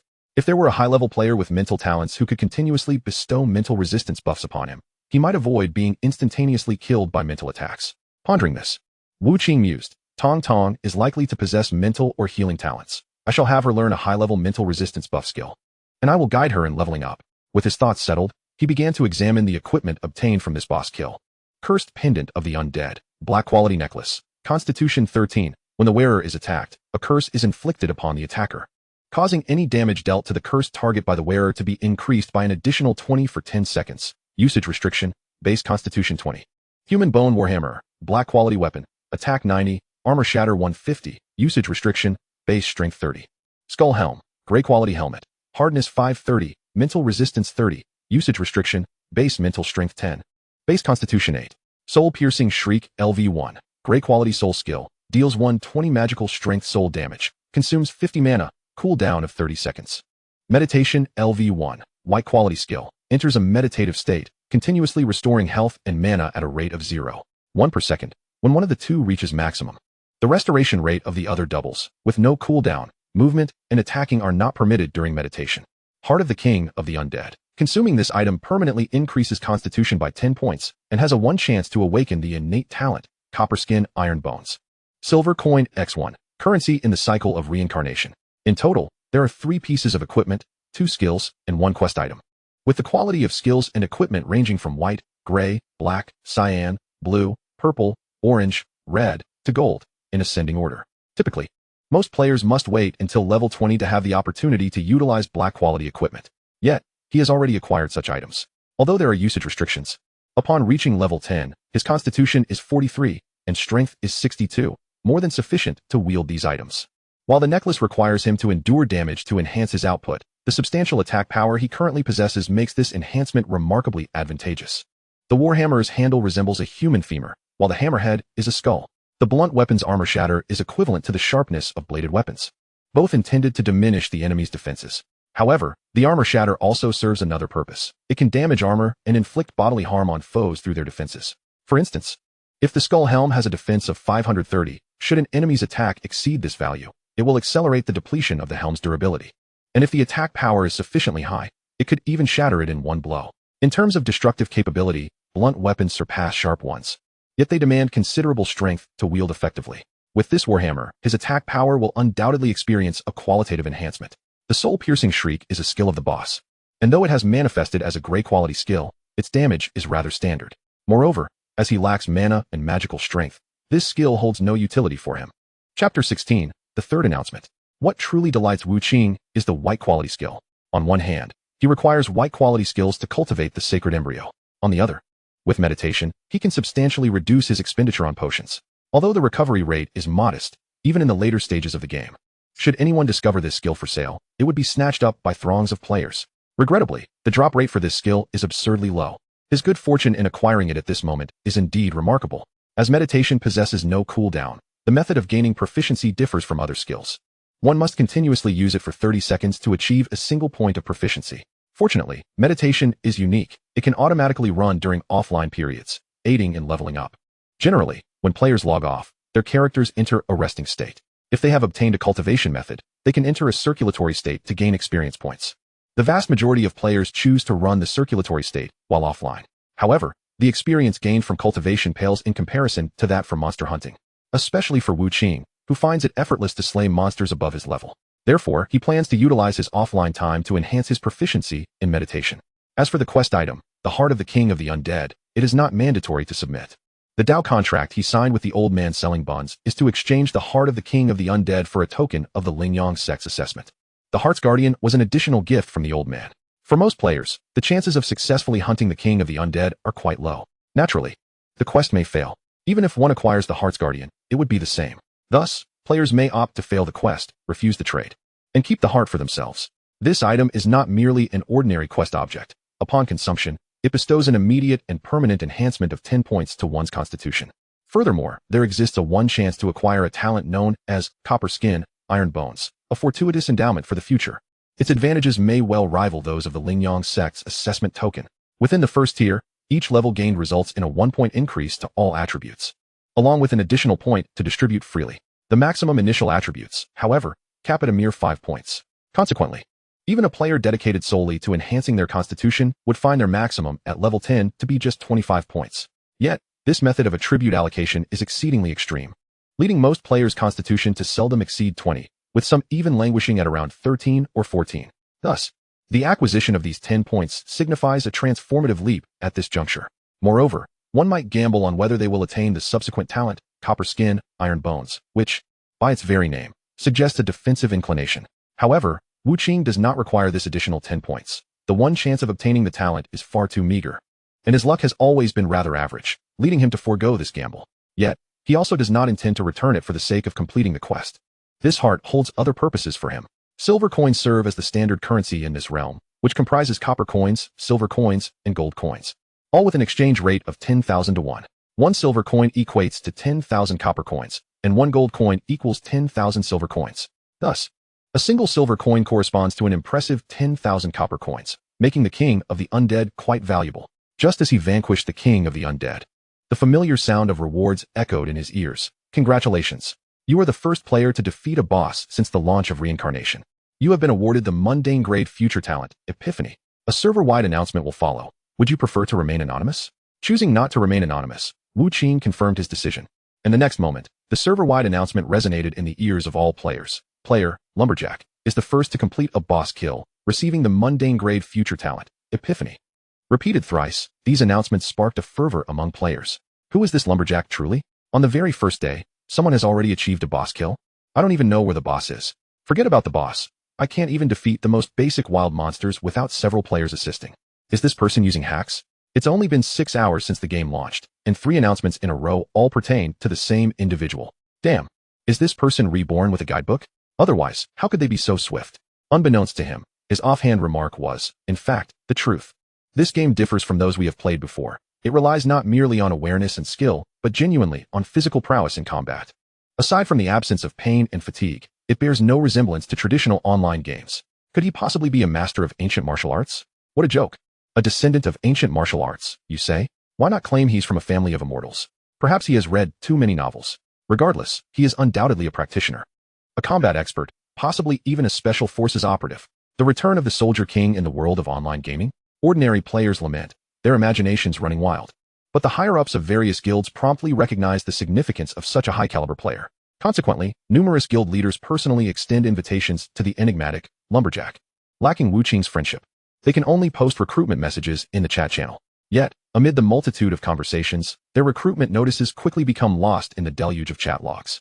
Only when a notice adorned with decorative borders and prominently featured in the chat channel catches more eyes does it garner attention. Doomsday Myth Guild cordially invites lumberjack to join, offering an annual salary of 100 million. Should you find the salary unsatisfactory, we are open to discussing your requirements. Contact number XXXXXX. At this moment, the chat channel erupted once more. An annual salary of 100 million? My goodness. Truly, poverty has constrained my imagination. Does the big shot still hire? I wouldn't even mind an annual salary of 100,000. The game has only been live for 6 hours. Is it not a bit rash for those guilds to invest such a substantial sum? Well, that's why you remain poor. Any sensible person can see that this game is bound to be a phenomenal success, surpassing all previous games in popularity. Do you think the big shot would incur a loss by investing 100 million? Whether this individual has discovered a shortcut to leveling up or possesses genuine strength. The future value they can provide for the guild is assuredly no less than trillions. The information pinned in the chat channel requires a special item known as an information pinning voucher. The sole function of this voucher is to keep one's message pinned at the top of the chat channel for a limited time. The most basic voucher allows for a 10-minute pinning, though many have yet to reach level 1, with such a vast global player base. There are certainly those who can obtain an information pinning voucher. After 10 minutes, the Doomsday Myth's pinned message vanished, replaced by a new announcement. Twilight of the Gods, Guild invites lumberjack to join, offering you a salary of 1 billion. Contact number XXXXXX. This leap from 100 million to 1 billion is a figure that ordinary people would scarcely dare to contemplate. At this juncture, Ling Yun, who was grinding monsters at the entrance of Blackstone Village, paused momentarily before promptly contacting his guild leader. The esteemed individual known as Lumberjack is right here in Blackstone Village. I have seen him. Chapter 17, Spirit Bonegrass. Simultaneously, the name, Lumberjack, swiftly circulated among all guilds, capitalists, and even high-ranking officials across the Blue Star. At the Lin Corporation, CEO Lin Zhihao had just concluded some affairs when he received a report from his subordinates concerning a player who had triggered 3 consecutive announcements in Reincarnation. Were it merely an ordinary game, regardless of its profitability, he would not have paid much heed. However, the extraordinary elements displayed by Reincarnation made him acutely aware that the very future of the world might shift due to this game. Thus, he paid particular attention to everything occurring within the game. Informed the third miss, spare no expense to secure this person. The voluptuous, black-clad secretary acquiesced gently, remarking, Mr. Lin. His name is Lumberjack, and our surname is Lin. It seems his name conflicts with ours. The secretary offered her opinion, but Lin Zhihao pondered briefly before responding. First, we must secure him. Regardless of any potential conflict with us, he must be within our grasp for observation. If he truly poses a threat, we can deal with him then. Mr. Lin, the third Mrs. condition remains unmanageable. She is still young and inexperienced, and given the gravity of reincarnation, is it wise to entrust this matter solely to her? The secretary dared to discuss Lin Zhihao's own daughter in his presence, indicating an unusual level of familiarity. Lin Zhihao frowned, stating, this matter is not for you to worry about. Focus on your own responsibilities. Understood.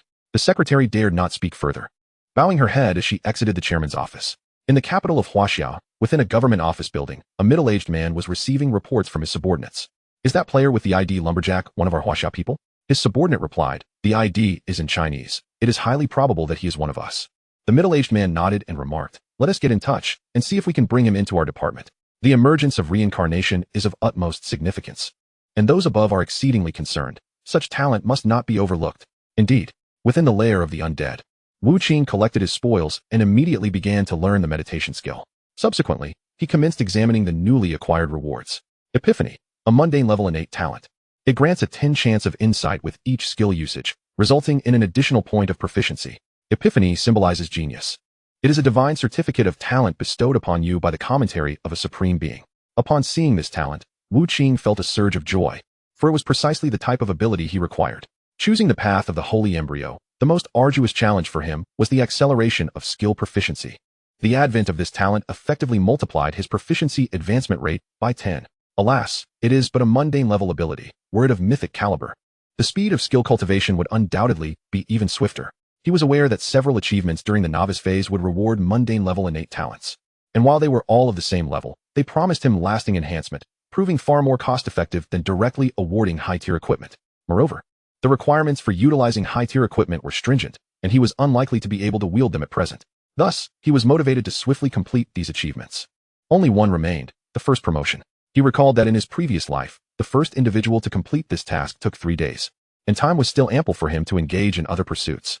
Before departing the undead lair, Wu Qing made a point to venture to the far end, where he discovered a spirit herb emanating a pallid glow. This herb's leaves resembled human bones, crowned by a flower that appeared to be a skull, hauntingly white. Indeed, he had found it. He reached out and plucked it. Normally, the harvesting of herbs necessitated herbalism skills. Yet there were scarcely any herbalists possessing such skills in the novice village, rendering it impossible to learn. Thus, for the first 3 days post-reincarnation, harvesting spirit herbs required no such expertise, a boon for novices. Spirit bone grass, a grade 7 spirit herb, when consumed, grants immunity to 1 soul attack from enemies within 2 tiers for 5 minutes. The term within 2 tiers refers to soul attacks from foes of level 20 and below, which will be forcibly negated once. However, this grade 7 spirit herb is also a vital ingredient for crafting grade 7 elixirs. To maximize the efficacy of the spirit herb, it must be refined by an herbalist, otherwise, its benefits will be limited. He stowed it away, for he was not an herbalist, lacking both the mental energy and spirit to pursue that path in the future. Nonetheless, the grade 7 spirit herb was exceedingly valuable, if sold. It could fetch at least the worth of a piece of gray-quality equipment. Furthermore, this spirit bone grass might yield substantial benefits for him. Wu Qing exited the undead lair, opting not to return to Blackstone Village, but rather to venture further afield. At the foot of Blackstone Mountain, he struck down a wild boar with 4 tusks, which yielded no equipment, only a few copper coins and some experience points. Gazing upward, he beheld the perilous peaks, with towering ancient trees dotting the mountainside. Blackstone Mountain was fraught with danger, its creatures no less than level 8, with some even reaching level 13. Beyond Blackstone Mountain lay Shanyang County. Upon reaching level 10 and passing the promotion assessment, one could enter Shanyang County, where opportunities to join various NPC factions awaited. However, to traverse to Shanyang County, one must rely solely on their own legs to scale this great mountain, for no teleportation arrays existed within the humble village. With Wu Qing's current strength, even without undergoing the promotion assessment, he possessed the capability to scale Blackstone Mountain alone. Yet, his true aim was not Shanyang County, but a particular valley nestled within Blackstone Mountain. Prior to ascending the mountain, he prudently bound all the equipment he wore. Upon acquiring equipment, one could choose whether to bind it to oneself. Regardless of binding, it would not impede the equipment's use. However, should one choose not to bind it, any unbound equipment would be lost upon death. Conversely, if bound, such equipment could no longer be sold to others. Nevertheless, certain items he did not currently require, stored in his inventory, would not be lost upon death even if unbound. Though his physical prowess was formidable, he risked death should he encounter monsters with potent soul attacks. Thus, it was wise to bind his equipment in advance. Roar! A fierce tiger with striking eyes blocked his path. This beast was a daunting level 12. Wu Qing single-handedly raised his human bone warhammer to parry the tiger's claws. Despite its massive size, the creature lacked the strength to match Wu Qing. Crushing Fist. 522. A single blow took nearly half the tiger's health, and he raised the warhammer, bringing it crashing down upon the tiger's forehead. 155,236. The damage overflowed. The tiger succumbed, dissipating into a stream of light. The black-quality hammer truly lived up to its name, boasting a staggering 150 points of armor-piercing value. With this strike, he had nearly nullified the tiger's defenses. Chapter 18. The boy with his heart ripped out. With the tiger defeated, aside from experience points and a modest sum of copper coins, it left behind a piece of equipment. Wu Qing picked it up. Angry Claw, white-quality weapon. Attack 15. Durability 30. An unremarkable piece of equipment, yet among white-quality items, it was commendable, and wearing this claw would enhance his punching power during martial arts maneuvers, such as with Crushing Fist. After binding it, he equipped it on his left hand and pressed deeper into Blackstone Mountain. Suddenly, a pack of over a dozen forest wolves emerged from the woods, encircling him. Wu Qing wielded the human bone warhammer to strike, while simultaneously unleashing his crushing fist. In an instant, one wolf fell lifeless, while another was left severely wounded. Just as he was about to be attacked, he executed the Tai Chi stance. Unlike the undead, wolves were not defensive-type monsters. The reflected damage could breach their own defenses. With the warhammer raised once more, he need not target the wolves' weak points to crush their skulls. In less than a minute, he had dispatched all the wolves, their bodies transformed into streams of light. Though regrettably, they yielded no skill books or equipment. Continuing forward, he spent over an hour traversing the route etched in his memory, finally arriving at a valley deep within Blackstone Mountain. The valley appeared quite ordinary, filled with various flowers and trees, yet these were mere common plants, not spirit herbs. It wasn't until he spotted a cross embedded with a human skull at the center of the valley that he confirmed he had not erred in his quest. Reaching out to touch the cross with the skull, a surge of power coursed through him, as if attempting to ignite his very being. However, this force searched in vain, ultimately falling silent, akin to a stone sinking into the sea. Wu Qing casually uprooted the cross and began to excavate the earth with it. His strength was formidable. Although the soil was somewhat hard, he quickly dug a sizable pit. Thud! As the cross struck down once more, he realized he had unearthed something solid. His heart leaped with joy. He had found it. He hastily excavated around this hard object. Once the surrounding soil was cleared, its true form emerged, a black coffin, approximately 1 meter in length. On the black coffin, there were peculiar symbols, the positioning of the coffin nails, along with darkened bloodstains. He raised the human bone warhammer in his hand and struck down with all his might. With a resounding clang, the black coffin flickered with a ghostly light, and he was jolted back by the force of the recoil. He even suffered a wound from the backlash, just as the records had indicated. He had long anticipated this scenario, stepping forward once more to bring down his hammer. Bang! Again, he was pushed back, yet he remained undeterred, advancing to strike again. Bang! This time, cracks appeared on the surface of the black coffin, and the force of the recoil diminished considerably. Bang! Bang! Bang! He continued to hammer, and the fissures on the coffin widened. Finally, the coffin lid shattered, creating a gaping hole through which he peered inside. There lay the corpse of a small boy. The boy's eyes were tightly shut, his features contorted, as if even in death he was enduring immense suffering.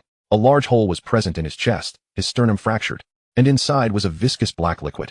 The gaping wound was located on his left side, where a heart should have been, but it was utterly vacant. The boy had likely been buried there for an eternity, his clothing long since decayed, yet his corpse remained intact, save for the absence of his heart. From the knowledge gleaned in his previous life, Wu Qing was aware that the boy was named Xiao Tiancheng, a bastard son of the Shao family from the Huayan Kingdom. Due to his innate 7 apertures exquisite heart, he was murdered by his father's legitimate wife, who then transplanted the heart into her own son, Xiao Tianwu, who was none other than Xiao Tiancheng's younger brother. Xiao Tiancheng died from having his heart ripped out, and his mother perished from grief, leaving no one to stand up for a deceased child. After all, the 7 apertures exquisite heart rightfully belonged to her son, and his father did not pursue the matter further, resulting in him being buried in the desolate Blackstone Mountain.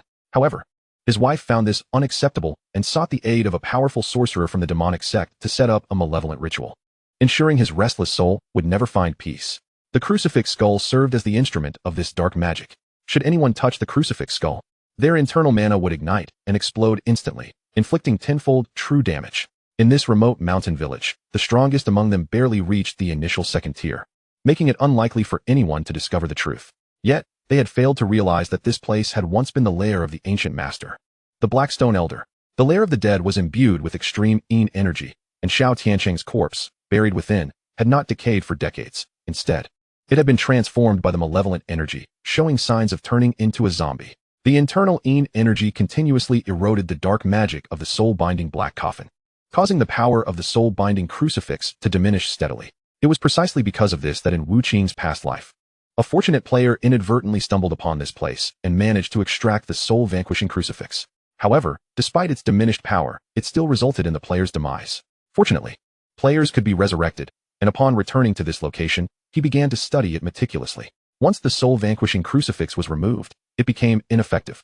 He found nothing on the surface, so he attempted to dig, ultimately uncovering the black coffin. After a lengthy struggle, he was unable to breach the coffin, and reluctantly departed to Mount Yang County. Later, upon gaining considerable strength, he recalled the incident and returned to search again, breaking open the black coffin. Using an exceedingly rare item to ascertain that a heart from an undead creature could resurrect the boy's corpse, he embarked on a quest to find such a heart, ultimately reviving the small boy. However, by that time, the child had already become a zombie. Yet, the player was formidable in his own right, and after subduing the zombie, Xiao Tiancheng regained his senses and bestowed upon him a treasure in gratitude. Subsequently, a significant event occurred in the Huayang Kingdom, involving numerous players.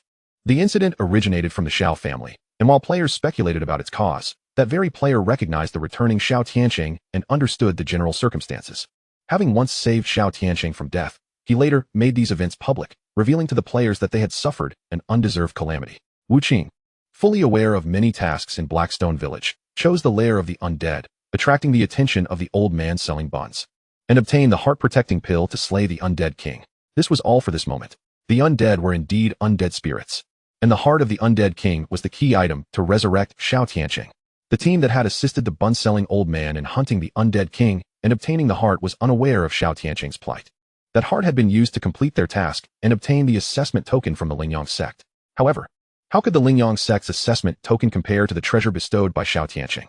Moreover, by killing that old man, there was also a chance to acquire the Lingyang sect's assessment token.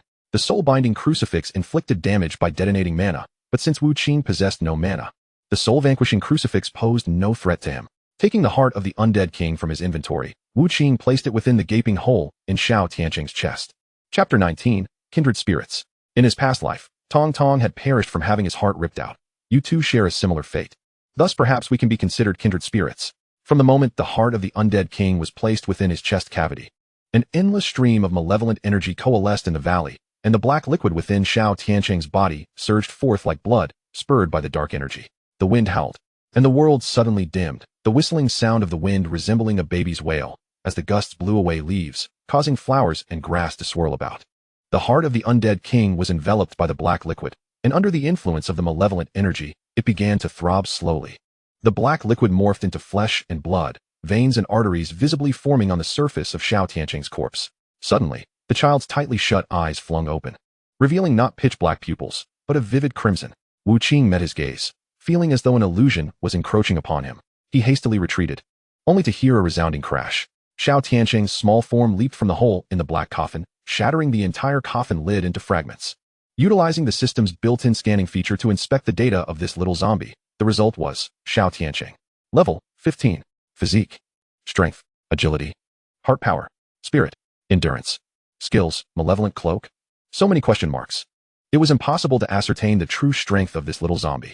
However, armed with prior knowledge from his past life, Wu Qing had a rough idea of Xiao Tianqing's abilities. By his estimation, Xiao Tianqing was not yet formidable enough to breach his defenses. The muscles on Xiao Tianqing's chest had not fully developed, and the pulsating heart was faintly visible among the muscle fibers. The heart of the undead king seemed to undergo a peculiar transformation within him, faintly radiating a spectrum of colors. A foul wind rushed towards him as Xiao Tianqing's legs stiffened and could not bend, leaping towards him. Taiji stance. He embraced the ball with both hands, assuming a unique posture to counter Xiao Tianqing's assault. A flow of energy surrounded his body, and when Xiao Tianqing's attack struck him, he was rebuffed by this energy and stumbled back several steps. However, Wu Qing soon realized that the recoil from the Taiji stance did not cause Xiao Tianqing to lose any health. This indicated that, alas, he was another defensive-type monster. This meant that Xiao Tianqing's defense was superior to his attack. The little boy had honed a copper-skinned, iron-boned physique in the lair of the dead, making it impossible for ordinary players to breach his defenses. When Xiao Tianqing's strike landed on him, a black-red glow emanated from the necklace around Wu Qing's neck. The curse of the undead is etched upon Xiao Tianqing, subsequently amplifying the damage inflicted by Wu Qing by an additional 20. However, Wu Qing is no ordinary player. He raises his bone warhammer and strikes down ferociously. The sinister energy coalesces upon Xiao Tianqing's arm, causing a ghostly glow to emanate from his limb as he blocks the warhammer's assault. A mere 153. Astonishing. Wu Qing is taken aback by the remarkable defense displayed by Xiao Tianqing, far exceeding his expectations. With his current offensive power, combined with the formidable armor-piercing capabilities of the black-quality bone warhammer, he can still only inflict double-digit damage. Had it been any other player, even in a group, they would have been unable to harm this little zombie. With a crashing fist, Wu Qing delivers a strike using his left hand, clad in brass knuckles, only to produce a modest 144 points of damage. Although the physical damage component of the crashing fist is 0, it still inflicts a true damage of 3. The base true damage of 9 points is also augmented by the curse of the undead by 20. Furthermore, the 3 points of true damage from the corpse poison ring are similarly enhanced. As his warhammer collides with Xiao Tianqing's arm, the latter retaliates with a fist directed at his own chest. A staggering 547. Xiao Tianqing possesses immense strength. A single punch to Wu Qing's chest sends him reeling. Glancing down at his burial garments, he notes that this strike has caused a degradation in durability of this otherwise ordinary white quality gear.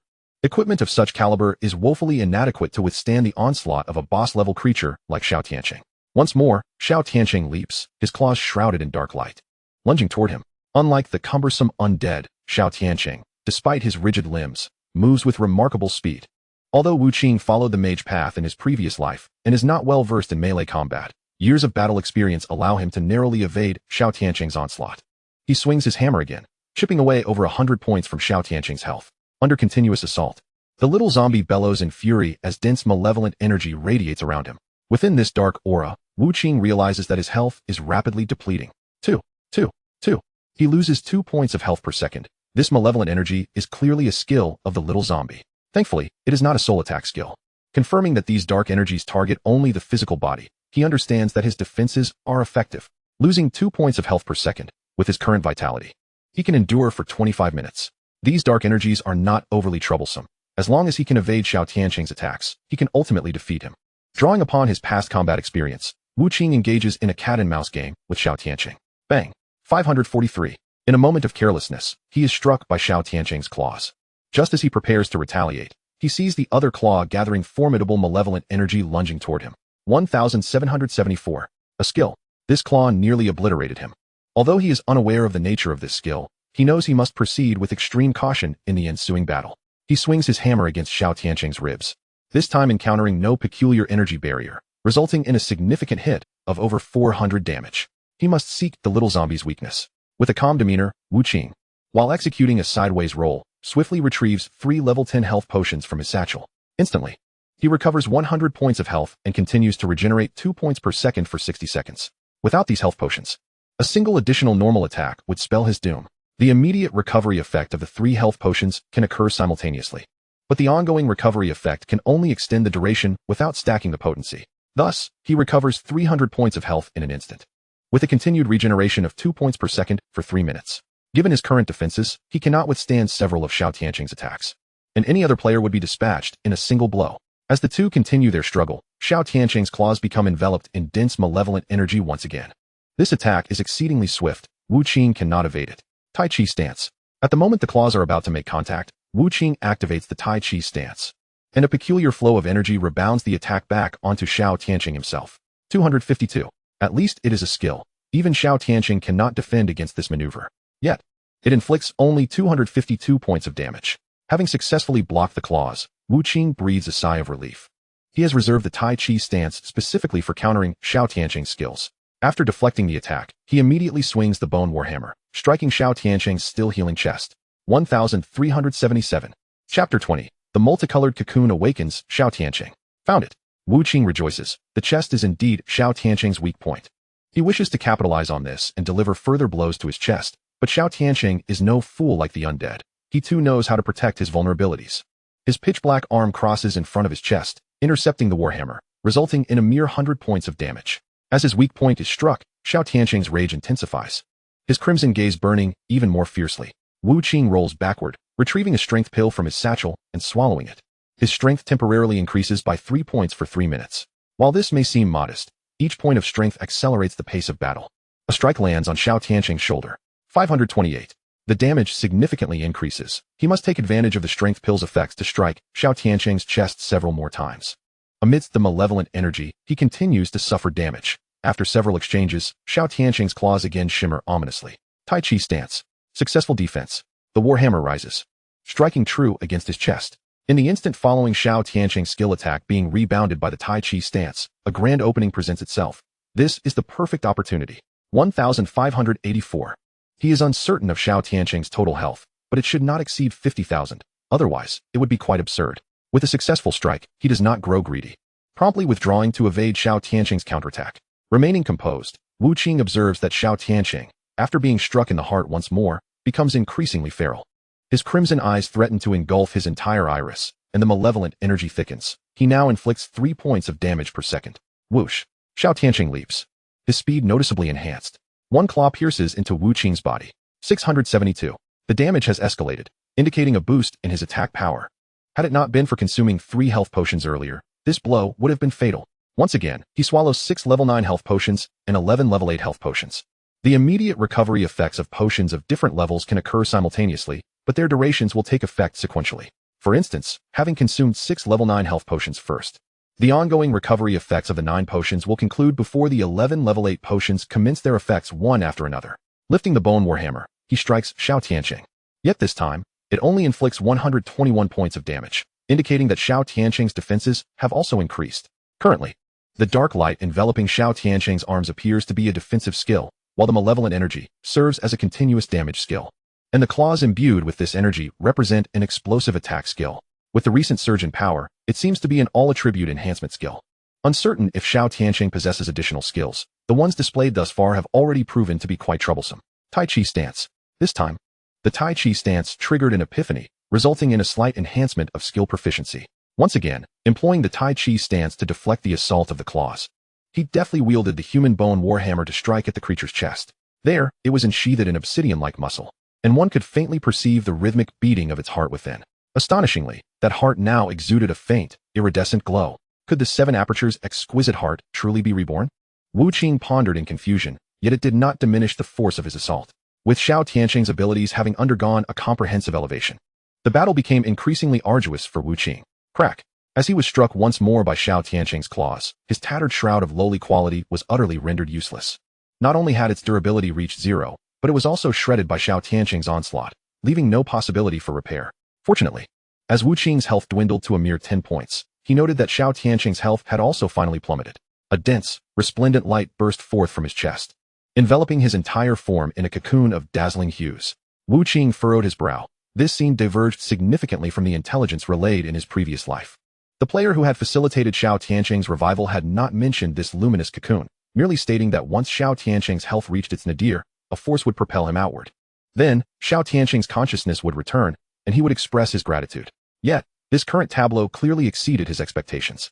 Attempting to strike the vibrant cocoon with the human bone warhammer, he discovered that it possessed formidable resilience. The blow landed as if upon a cloud, the force dissipating instantaneously, leaving him with a sense of impotent strength. Reluctantly, he ceased his attacks, standing quietly to the side, awaiting the subsequent developments of the radiant cocoon. He could only hope that the outcome would not deviate too drastically. However, he did not simply wait idly. He settled into a meditative position. His health and mana restored at a rate of 0.1 per second, but as he lacked mana, his health replenished at double that rate. At 0.2 per second, that amounted to 12 per minute. Approximately an hour later, the vibrant glow of the cocoon began to retract inward. An acute little boy with fair skin and a round face emerged from the light. His tattered garments had long since disintegrated, revealing a robust and pale upper body, with his trousers in tatters as well. Yet, the state of his clothing did nothing to diminish his ethereal charm. The boy stepped out of the cocoon and surveyed Wu Qing. "Thank you for helping me come back to life." His voice was sweet and childlike, filled with curiosity as his round, sparkling eyes fixated on Wu Qing. "My name is Xiao Tianqing. May I ask for your name, benefactor?" Though his consciousness had been clouded before, he was aware of everything that transpired around him. He understood that this stranger had resurrected him using a peculiar heart. Wu Qing, observing Xiao Tianqing, recalled the chaos in Huayang Kingdom instigated by him in his previous life. Although he had not been present at the scene, he had viewed videos shared by other players. There, Xiao Tianqing had been shrouded in a malevolent aura, resembling a vengeful spirit. This was in stark contrast to the adorable child he now beheld. Was it possible that the essence used in his resurrection differed from the typical lifeless material?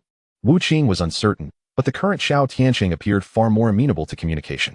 "I am not of your world. You refer to us as otherworlders. You may call me Lumberjack, which is my codename in this realm." Xiao Tianqing blinked, evidently perplexed by the term otherworlder. Wu Qing saw no need to conceal the truth. The sudden influx of players into the reincarnation world, along with the phenomenon of resurrection upon death, had drawn the attention of the native inhabitants. They recognized that these humans were fundamentally different from themselves. "Lumberjack?" Xiao Tianqing murmured, intrigued by the unusual name. Regardless of how peculiar the name might be, it was bestowed upon him by the very benefactor who had restored his life and consciousness. "My mother once said, a drop of kindness should be repaid with a fountain of gratitude." As Xiao Tianqing spoke of his mother, tears welled in his eyes, revealing a profound hatred lurking beneath. What he yearned for most now was to see his mother. Though his consciousness had been hazy, a fragment of his soul remained. Aware of the passage of time and the cycles of day and night, he wondered if, after all these years, his mother was well. Wu Qing, noticing the tears in his eyes, comprehended his thoughts.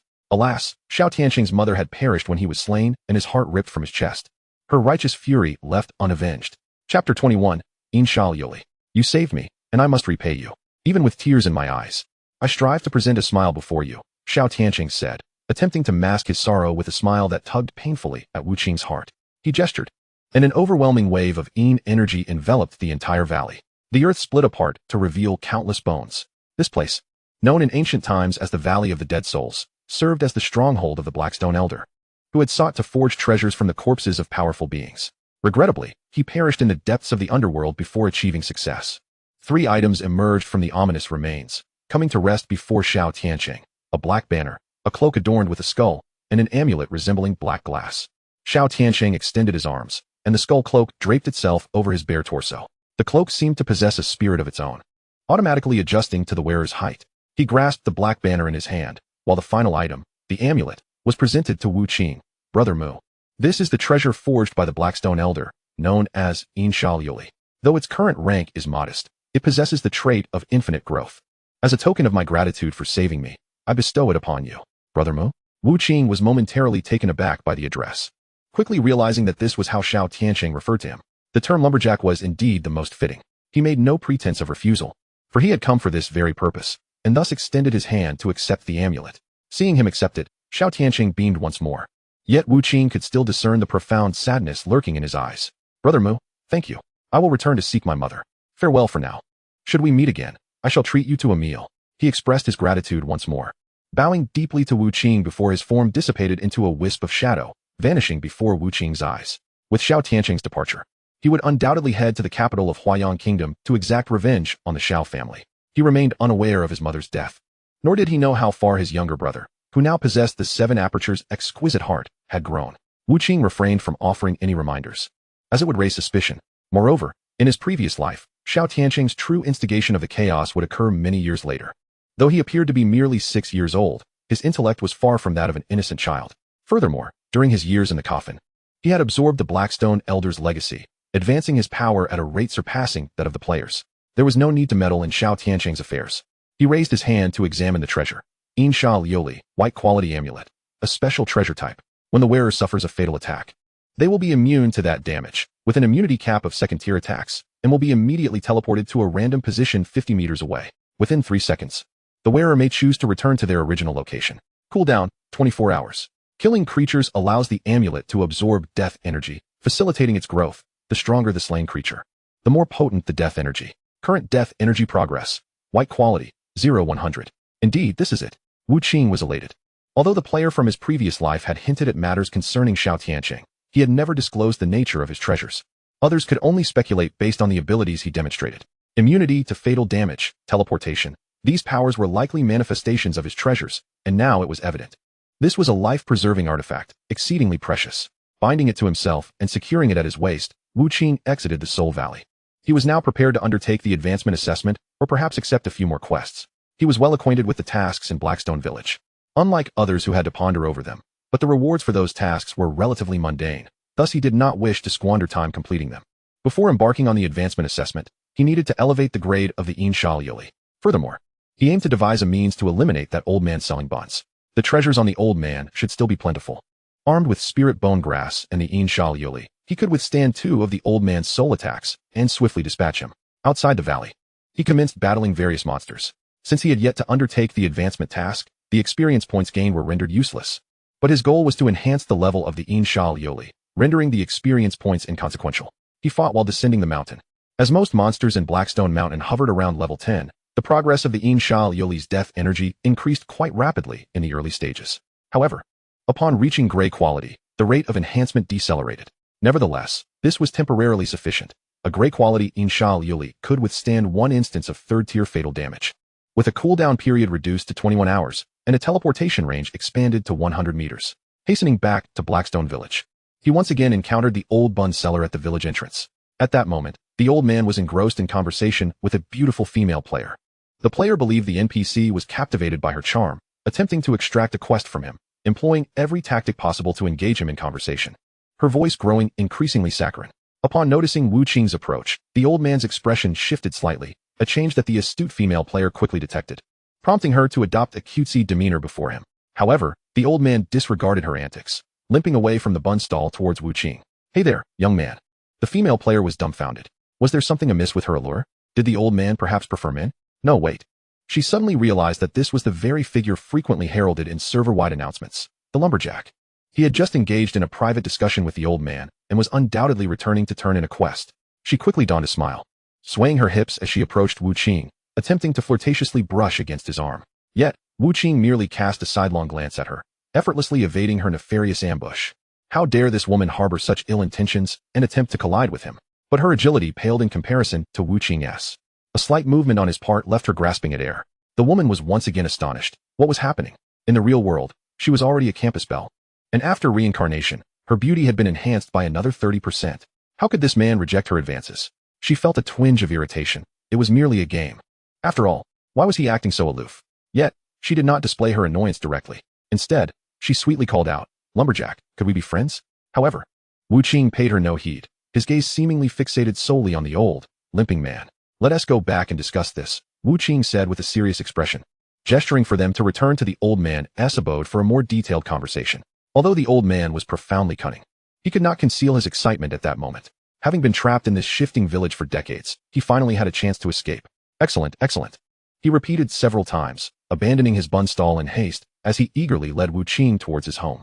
The old man's fervor left the female player perplexed. Could it be that this old man harbored a penchant for young men? That big shot. Chapter 22, Backstabbing the Old Man. At the village entrance. Upon learning of Wu Qing's return, Ling Yun, the vice president of the rebel dynasty, immediately abandoned the monsters before him and rushed towards the village. However, upon his arrival, he found that Wu Qing had already entered the old man's house and locked the door. A throng of players once again gathered outside the old man's window, eavesdropping. Initially, they had paid little attention to the old man, but when those attempting to enter his home to request quests were repelled by his soul attack, they quickly recognized him as a significant NPC, an elusive and powerful one. Yet, this old fellow showed no interest in anyone but beautiful female players, only sparing them from dismissal. Consequently, many self-proclaimed attractive female players sought to engage the old man in conversation. Inside the house, the old man said to Wu Qing, "You can submit the quest directly through the Heavenly Dao contract, and you will receive the assessment token from the Lingyang sect. I will also obtain the heart of the king of the undead directly." Considering that Wu Qing and his companions were sudden outsiders unfamiliar with the rules of the reincarnation world, the old man assumed Wu Qing was unaware that he could trade directly through the Heavenly Dao contract. "Please wait a moment." Wu Qing feigned retrieving the quest item from his bag, casually swallowing the spirit bone grass he had concealed in his mouth. The medicine took effect. For the next 5 minutes, he would be immune to one soul attack of second-tier strength. What appeared in his hand was not the heart of the king of the undead. He had long since used that on Xiao Tiancheng, but rather a warhammer crafted from human bones. The moment the hammer materialized in his grasp, he swung it down, simultaneously executing a crushing fist. Despite having lost his powers, the old man had not relinquished his wariness of others. As Wu Qing launched his attack, the old man reacted instinctively. "You little rascal, attempting to deceive me," he exclaimed, his eyes emitting 2 invisible soul spikes, soul attacks. Simultaneously, the muscles of his frail body swelled, bracing against Wu Qing's fist and warhammer. As the saying goes, a thin camel is larger than a horse. Although the old man had fallen from grace, he was not someone an ordinary person could bully. Yet, Wu Qing was no ordinary person. When the 2 soul spikes struck him, a faint luminescent membrane enveloped his body, deflecting the soul spikes. The membrane shattered, and the soul spikes vanished without a trace. This was the effect of the 7th-tier spirit bone grass. Ineffective? The old man was astonished. Though he had nearly become a cripple, he could still expend his lifespan to unleash attacks capable of obliterating any first-tier foe. His eye sockets deepened further. This attack drained even more of his already scarce lifespan. Wu Qing's fist struck his arm with a resounding impact, yet it registered as 0 damage. The crushing fist bore a modicum of true damage. This indicated that the old man's defenses were extraordinarily robust. Not only could he withstand physical damage, but he was also capable of resisting true damage. However, the human bone warhammer was about to descend upon the old man. Just before the hammer collided with him, the old man unleashed another soul spike. Boom. He was sent flying by the warhammer. Wu Qing heard the sound of bones shattering. The old man's temporary burst of power was ultimately limited. 1792. The old man crashed into the wall, breaking through a wooden cabinet that had been placed against it. The oil lamp shattered upon impact with the ground, the clattering sound leaving the players eavesdropping outside in a state of shock. What was that noise? Did it seem like the formidable player was engaged in a confrontation with that old man? That old man is no ordinary character. His soul attacks are exceedingly potent. How dare that player provoke him? Speaking of which, isn't it curious? That old man is an NPC. Could it be that players are also able to assault NPCs? If one were to slay an NPC, would they not also drop equipment? At this point, some players glanced toward the distant villagers. Those naive villagers remained blissfully unaware that they had become the targets of these unscrupulous outsiders. Of course, the players also did not realize that these seemingly innocent villagers were far from being their easy prey. Outside the old man's abode, Wu Qing suddenly appeared beside a villager who had been watching the spectacle from a distance. The distance from the old man's house was approximately 100 meters, just enough for the effect of the In Sha Lioli to activate. The Lingu grass had already failed after withstanding one soul spike, and the old man was struck by a soul attack powerful enough to annihilate Wu Qing, whose mental resistance was a mere 1. The villager was puzzled by Wu Qing's sudden appearance, yet Wu Qing vanished almost instantaneously. The In Sha Lioli could actively return to its initial position within 3 seconds of activation. Upon re-entering the house, the old man had not perished outright. His chest was a shattered mess of bones, leaving him incapable of maintaining any semblance of muscular form. He had reverted to a withered old man, and due to the repeated use of soul attacks that drained his lifespan, he was rendered even more frail. The old man was utterly bewildered as he beheld Wu Qing reappear. He could not fathom why this adversary had survived 2 of his soul attacks. Realizing he had miscalculated, he contemplated taking his foe down with him, determining that even in death, he could not allow this outsider to escape unscathed. Gathering his dwindling strength and exhausting his final reserves of life, he unleashed one last formidable soul spike. Wu Qing, having confirmed the old man's position within the house, promptly hurled his bone warhammer, the Taiji stance. The Taiji stance intercepted the old man's soul spike. However, due to the distance exceeding 3 meters, the counterattack of the Taiji stance did not materialize. With a resounding thud, the bone warhammer struck the old man's head, causing his shriveled skull to explode like a watermelon. The old man's corpse did not dissolve into light, instead leaving behind 3 items upon the ground.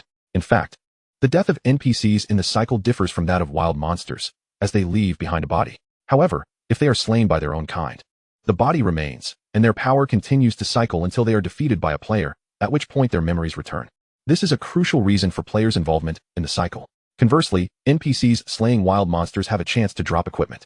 Wu Qing stepped forward to examine the 3 items on the ground: Heart-Guarding Pill X3, Longevity Lock, Lingyang Sect Assessment Token.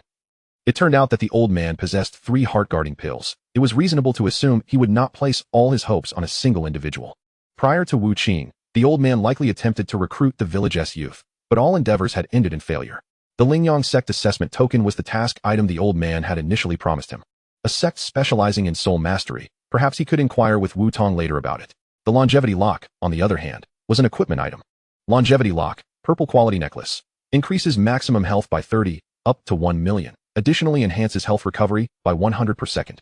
When health falls below 30, 50 of the damage taken is absorbed by an equivalent amount of mana. Usage restrictions: Constitution 500, Mind 500. Chapter 23, Village Massacre. Well, the equipment is excellent, but alas, I cannot use it. Wu Qing stored all 3 items in his satchel, lamenting the missed opportunity. An increase of 30 to maximum health was enticing, especially since he possessed the talent of Heaven and Binding, granting him a high health pool that would allow him to benefit from the maximum bonus effect early on. However, with his mind being 0, this piece of equipment was fated to remain beyond his grasp. It seemed his only option was to sell it. Upon exiting the room, he was met by a throng of curious onlookers. The moment he stepped outside, several players rushed into the room to discover what had just transpired. To their horror, they were greeted by the sight of the old man's exploded corpse. "Ah!" a female player exclaimed, shocked at the game's startling realism. The body appeared disturbingly lifelike. "Did you kill that NPC?" Wu Qing disregarded their cries and inquiries, instead striding purposefully towards the village's outskirts. "Hey, wait." Ling Yun had also witnessed the old man's decapitated remains, his heart shaken. Previously, slain monsters dissipated into light. Yet it appeared that killing an NPC left a corpse behind. Moreover, this young man, identified as a lumberjack, seemed far too composed. It was as if he was accustomed to the act of killing. Who is he? Ling Yun pondered, yet recalling the guild leader's instructions, he approached Wu Qing, reminding himself that even if this individual was a murderer, it was not his concern. He needed to complete his own mission first. However, Wu Qing paid him no mind, and the villagers, upon discovering the old man's murder, quickly shifted from confusion to fury. Though the old man was an outsider, he had resided in the village for decades, serving as a cherished elder who had watched over the village's youth as they grew up. "Stop!" A young man brandished a hoe, obstructing Wu Qing's path. "Why did you kill Grandpa Li?" He was filled with rage, and soon a dozen other youths gathered around him, each wielding tools such as hoes, rakes, or axes, encircling Wu Qing. Grandpa Li had almost completely lost his powers, and, for the past 80 years, had lived in seclusion in Haishi village, where he was known for his kindness and warmth, often sharing buns with the village children. Not only these youths, but even their grandfathers had been raised under Grandpa Li's watchful eye. As the youth shouted, Word quickly spread throughout the village that Grandpa Li had been slain by an outsider, and more villagers rushed to seek vengeance for the old man.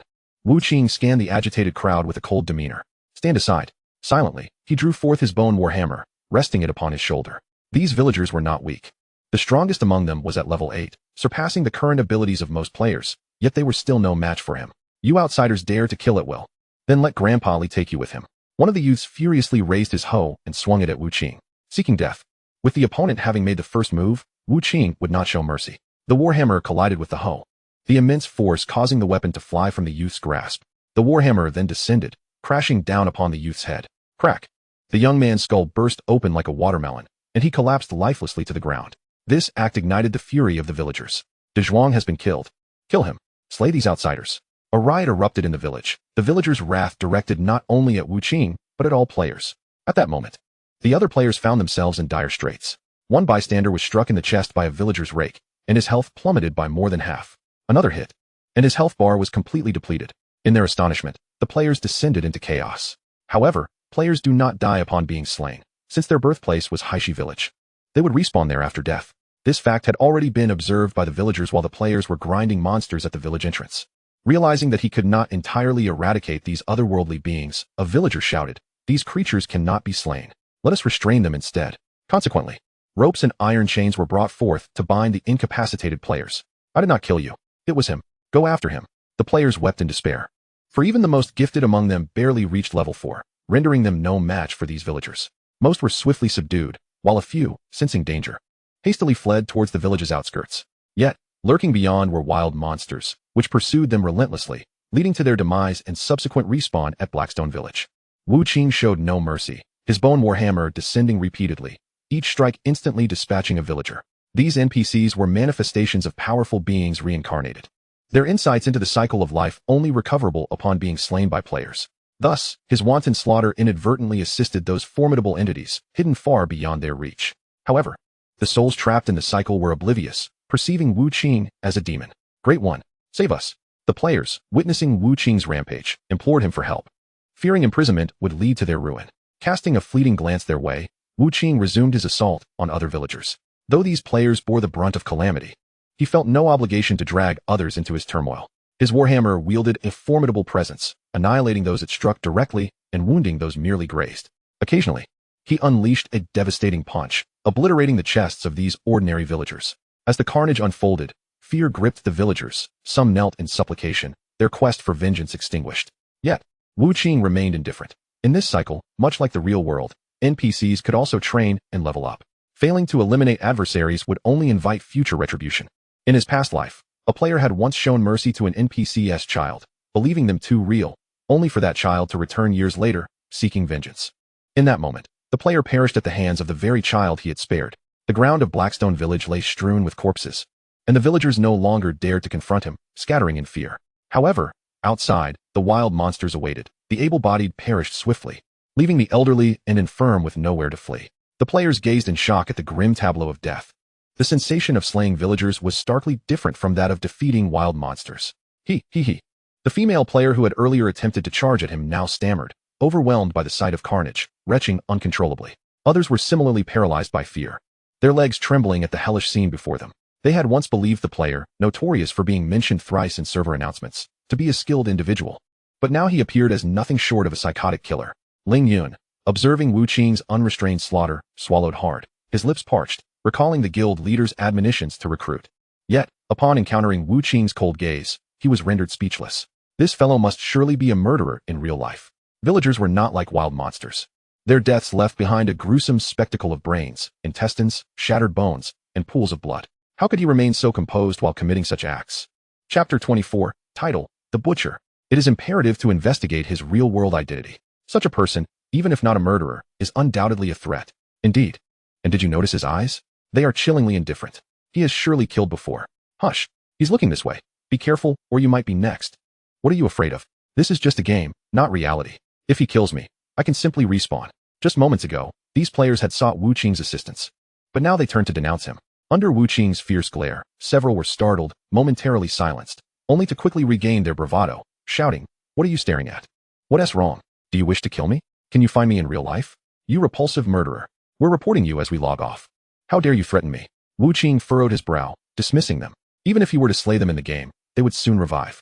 As for losing levels, it was merely the first day. Most had not gained many levels, and little time would be wasted. His focus returned to the notification sound of the cycle. First day of the game. Village massacre. Reward. Title, The Butcher. A massacre could yield rewards? Unlike the previous 3 notifications, this one conferred a title. What a pleasant surprise. The Butcher LV1 melee attacks on enemies inflict injury, allowing the absorption of 1 dissipated life force. Slaughter enhances title levels. Defeating wild monsters, players, or NPCs can all contribute, though NPC kills yield the greatest increase. Side effect. Wearing this title grants a fearsome appearance, inciting unwarranted aversion from righteous individuals. Having reviewed the title's attributes, Wu Qing felt satisfaction. Absorbing 1 dissipated life force was akin to the common vampire mechanics in games, while a 1 absorption rate was modest and only activated through melee combat.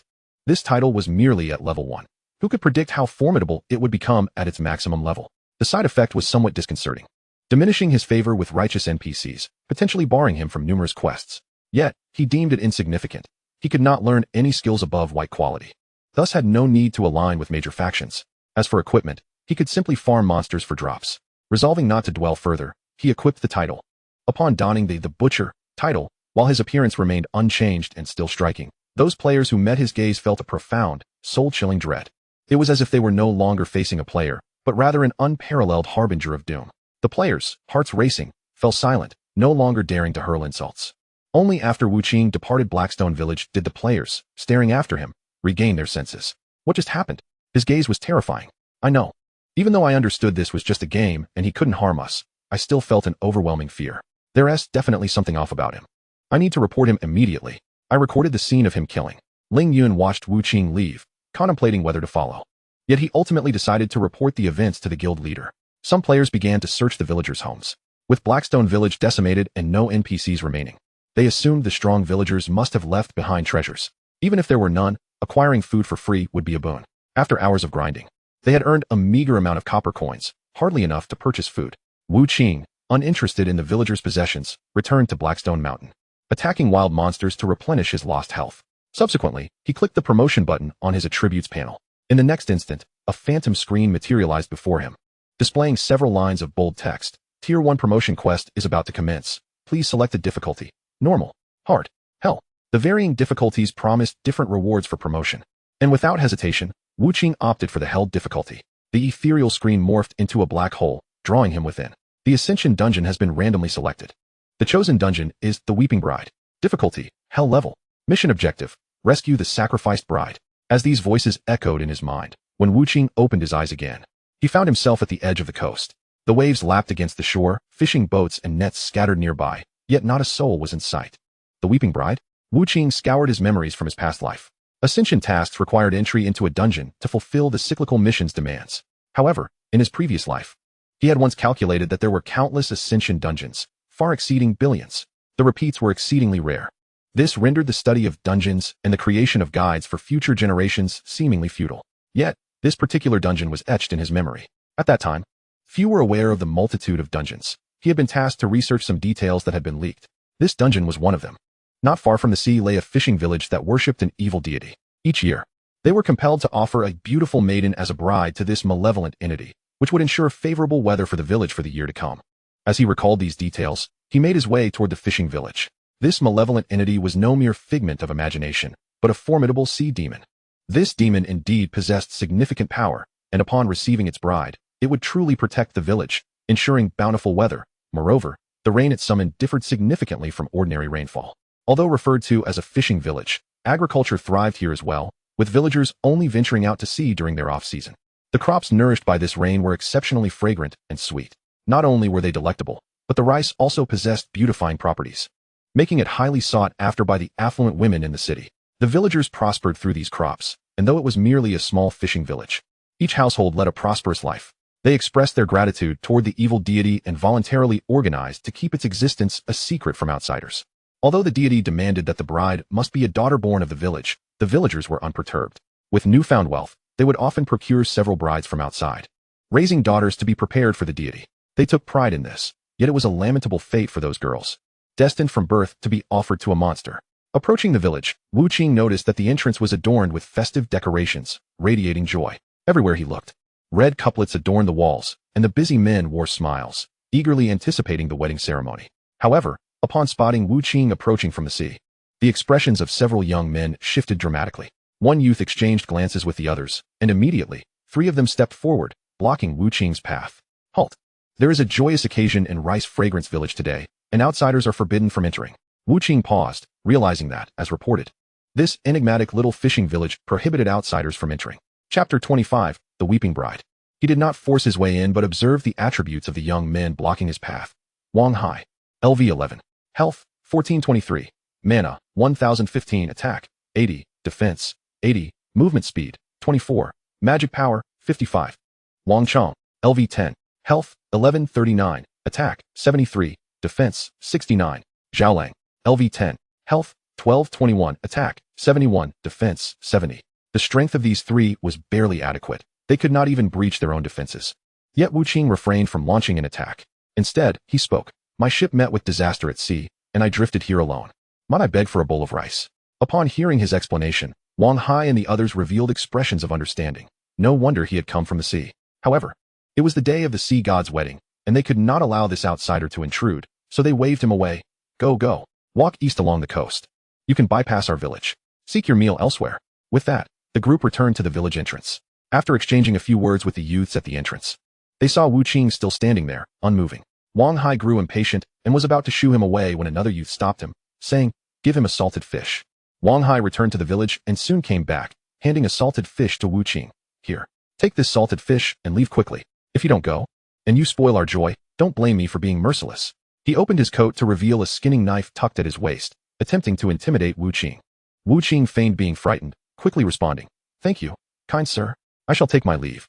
With that, he cast a glance at the fishing village and, clutching the salted fish, proceeded east along the coast. Once Wang Hai and the others saw he had truly gone far, they resumed their tasks. Hanging the large red lanterns at the village entrance, Wu Qing examined the salted fish. Noting its attributes, ordinary salted fish, white quality food. Consuming it will eliminate a great deal of hunger and restore 20 health points. This salted fish was far superior to the buns from Old Li. He stored it in his satchel as future rations and continued to ponder the information regarding this dungeon. Although someone had managed to defeat the sea demon to complete the task in his past life, that individual had merely chosen the difficulty of hard. The hell-level sea demon's strength would undoubtedly be a notch higher.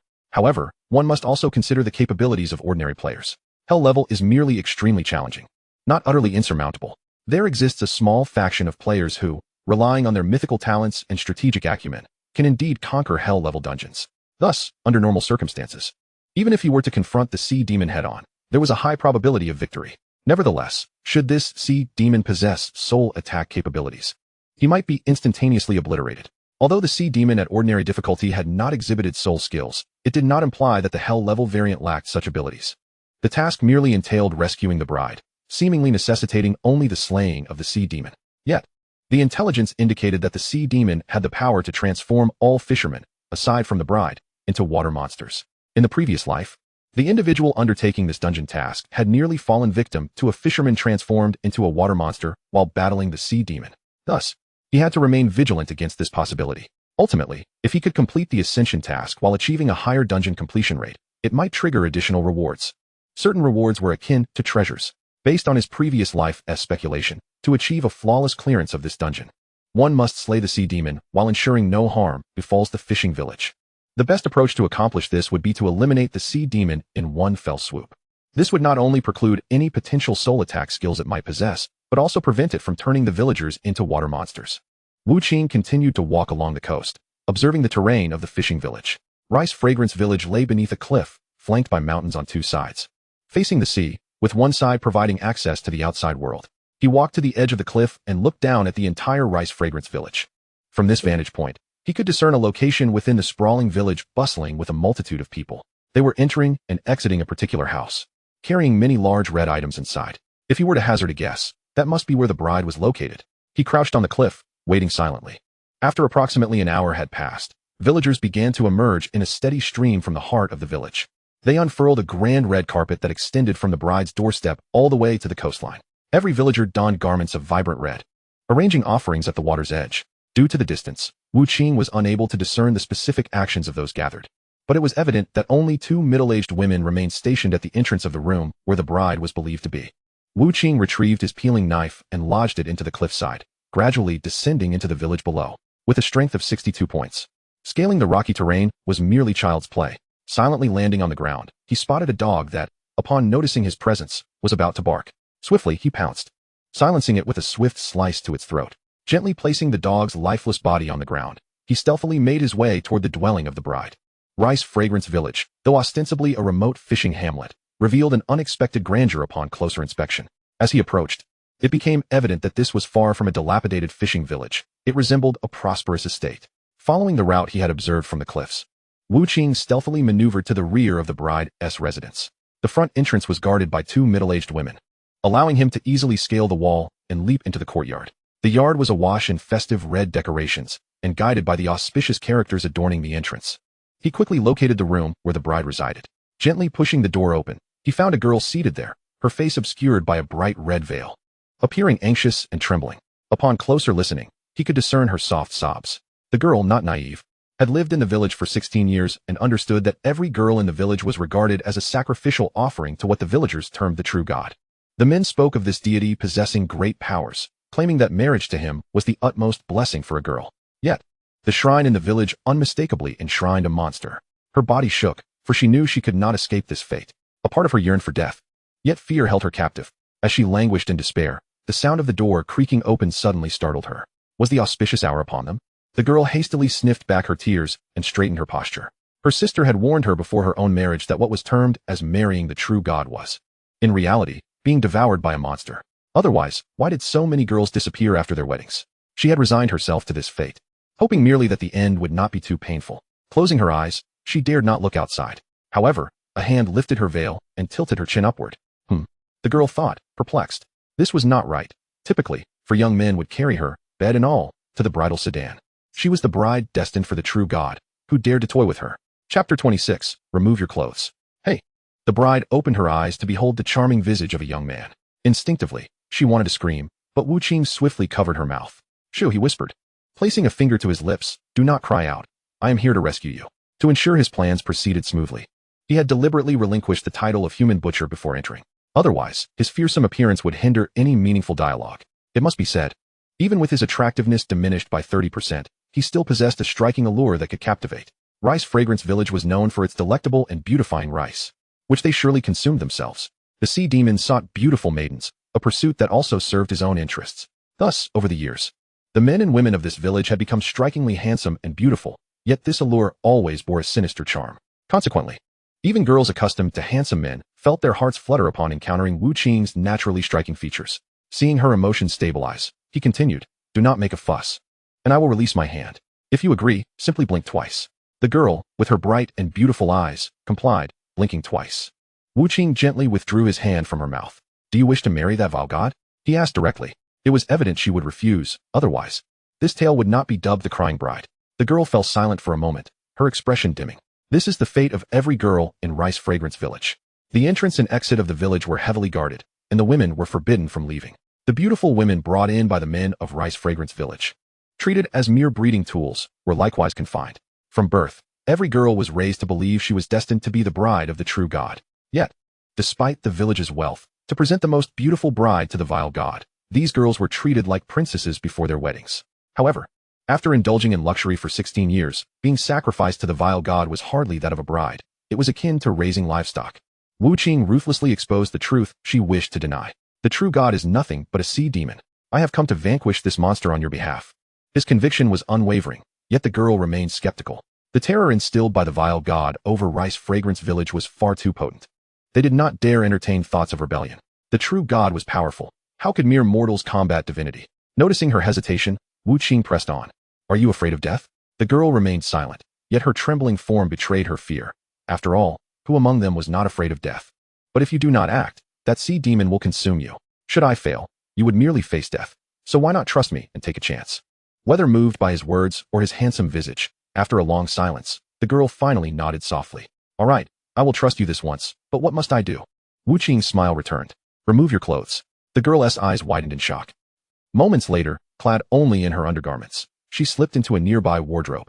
Her cheeks flushed with embarrassment as she murmured, I thought. But doesn't this mean he has seen me undressed? She pulled the wardrobe door shut, leaving a small crack to observe the outside. At that moment, on the newly adorned bed covered in crimson bedding, sat another figure draped in bridal attire, wearing a bright red veil.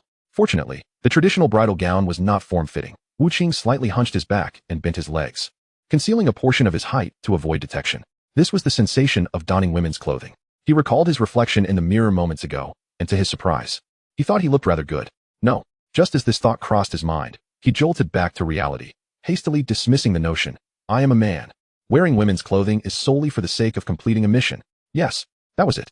After reassuring himself, he closed his eyes and patiently awaited the arrival of those who would carry him away. During this tedious wait, he even practiced meditation. Choosing the path of the holy womb, skill upgrades were not easy. Every moment had to be cherished. After a while, the sounds of gongs and drums echoed outside. To ensure the village's secrets remained concealed from outsiders, all festivities were to be performed by the villagers themselves. As a cheerful wedding tune concluded, the voices of two women rang out from beyond the door. The bride is ready to be received. Firecrackers erupted, crackling with liveliness.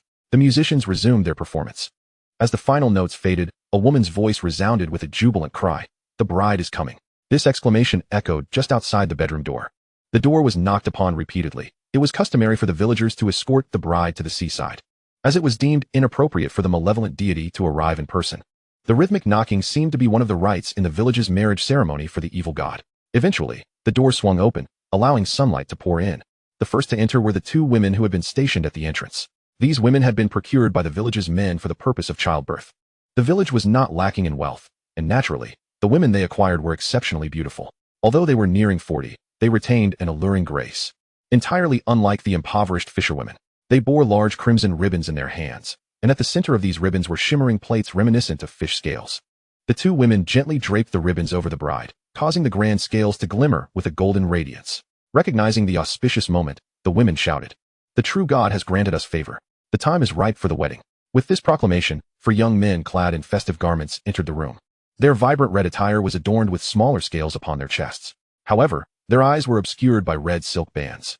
Under the guidance of the two women, they approached the bed, one lifting a corner of it, and together they hoisted Wu Qing and the bed out of the room. Once a girl is wed, she is considered a true goddess, and no other men may gaze upon her, even if her entire being is cloaked in bridal attire.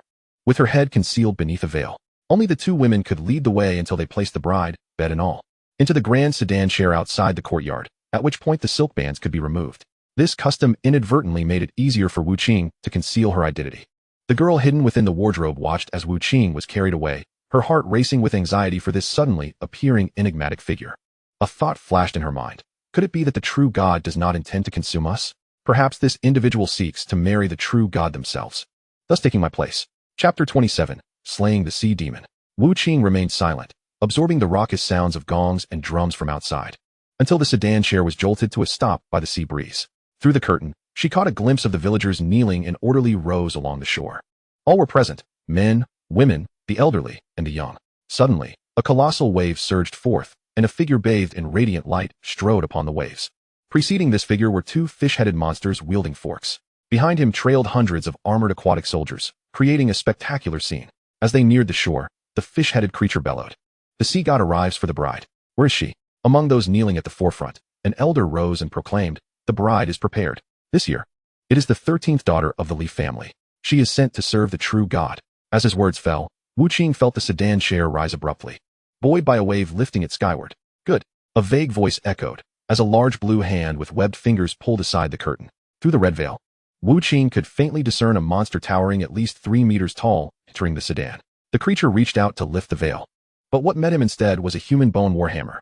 The sea demon was caught off guard, struck squarely in the chest. 10,086. What a tremendous damage. Wu Qing was taken aback.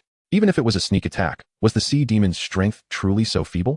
The creature was sent flying, and the sedan shattered with a resounding crash. Wu Qing stepped onto the wreckage and swiftly pursued the retreating sea demon. Seizing the moment, he glanced at the sea demon's attributes.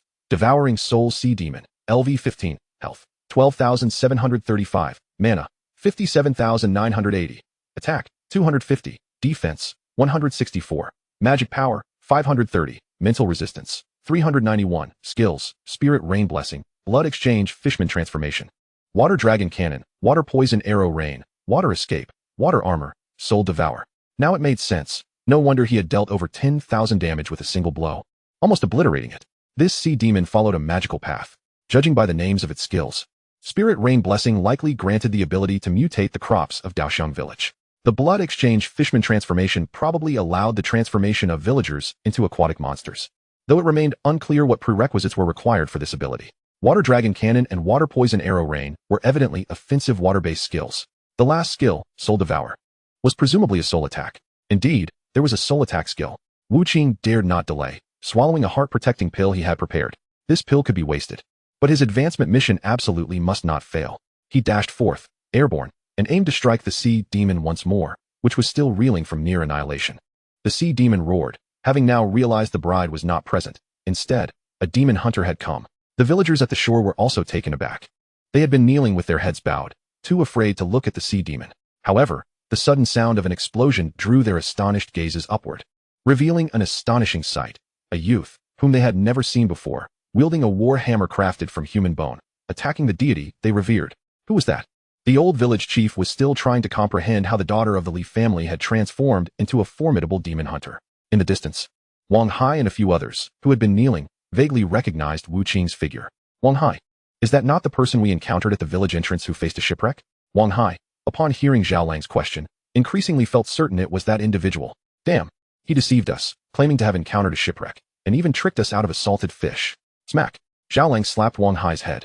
Is this really the time to concern ourselves with salted fish? If this demon hunter slays the true god, we will have no divine rain, and thus cannot cultivate the rejuvenating rice. Without the rejuvenating rice, where will we procure money? Wang Hai, upon hearing this, instantly panicked. What shall we do? Wasn't the bride supposed to be Lan Mei? How did she become this demon hunter? The other fishermen nearby, upon hearing their discussion, began to grasp the situation. At this moment, the girl, Li Lan, who should have been hiding in the wardrobe, donned a casual outfit and quietly approached the village entrance to see how Wu Qing would rescue her. To her astonishment, her mouth formed an O shape as she witnessed the being she had revered as a deity being struck and spitting blood by that man. She was engrossed in the scene when suddenly other villagers noticed her. Hey, isn't that Xiaolan? What is going on with that person? A burly man grabbed her, his expression filled with agitation. As he shouted, others also turned their attention to Li Lan's presence. The old village chief, with a darkened expression, approached her, his cane thudding heavily against the ground. Lanyo, how dare you conspire with the demon hunter to harm the true god? Do you even understand your crimes? Aye. Just moments ago, Li Lan had been watching the spectacle with amusement, but now, surrounded by a hostile crowd, she felt as if she were facing a pack of ferocious beasts, rendering her utterly speechless. Scoundrel! The village chief, witnessing her silence from fright, bellowed, Li Hongji, behold your splendid daughter. How dare she betray our rice fragrance village? A middle-aged man squeezed in from behind and struck Li Lan across the face with a resounding slap, causing her delicate cheek to swell immediately. Just as he was about to reprimand her, a gasp erupted from the villagers. The true god is dead. They hurriedly looked up and, indeed, saw a youth clad in a vibrant red wedding garment smash the sea monster's face with a hammer, both falling into the sea simultaneously. To Wu Qing's astonishment, the sea monster did not dissolve into ethereal light. Its corpse remained.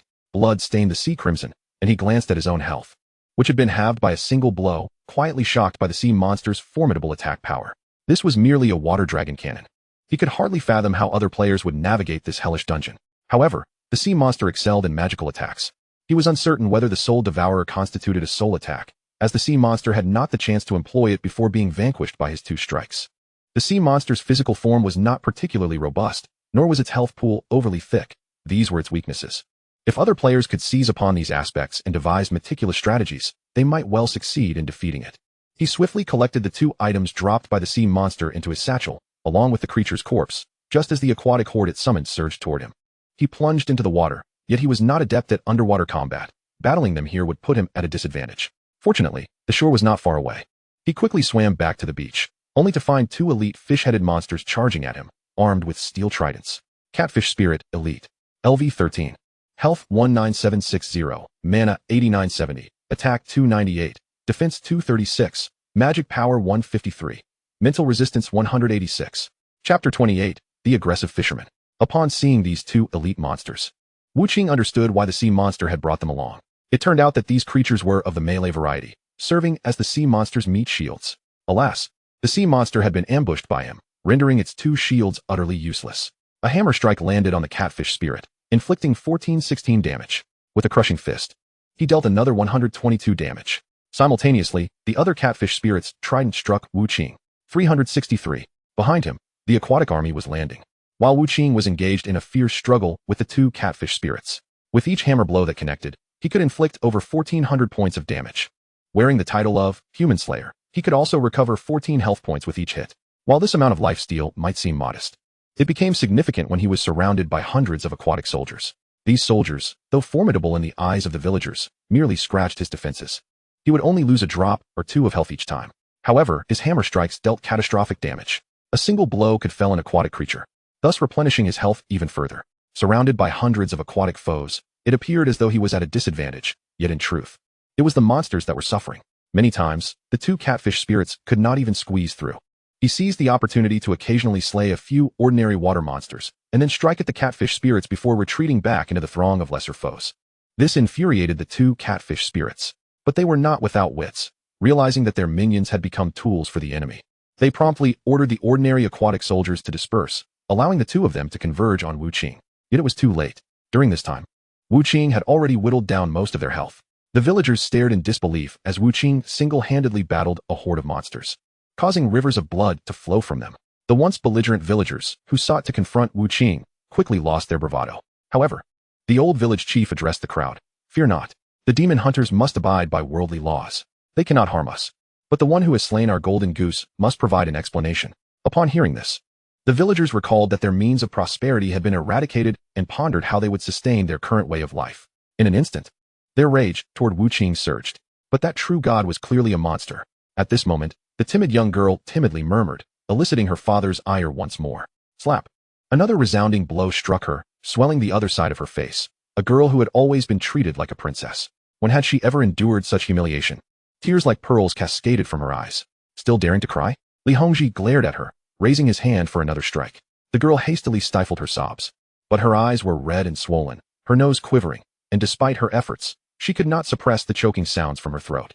She had witnessed the grotesque visage of the monster Wu Qing had slain. It was far from a true god.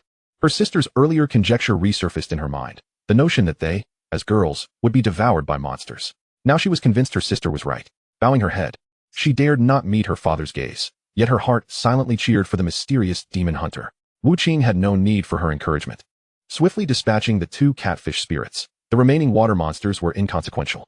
He gathered his spoils, which yielded 3 skill books, 8 pieces of equipment, a silver coin, and a substantial amount of copper coins. Among the 8 pieces of equipment, 6 required either mental fortitude or spiritual awareness, leaving him only 2 usable items.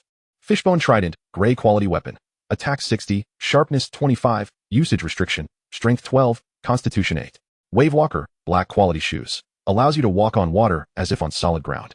Increasing movement speed by 50 while on water, Usage Restriction, Agility 15. Both items were quite decent, but in terms of weaponry, he possessed a superior human bone warhammer, rendering the Fishbone Trident unnecessary. The shoes were only suitable for specific situations, enabling movement over water, a rather limited applicability. Among the 3 skill books, 2 were of white quality, namely Dragon's Might and Potential Unleashed. Dragon's Might LV1, white quality skill. Infuses the body with draconic power, increasing attack by 10 for 10 seconds. With a cooldown of 30 seconds. Potential Unleashed LV1, white quality skill.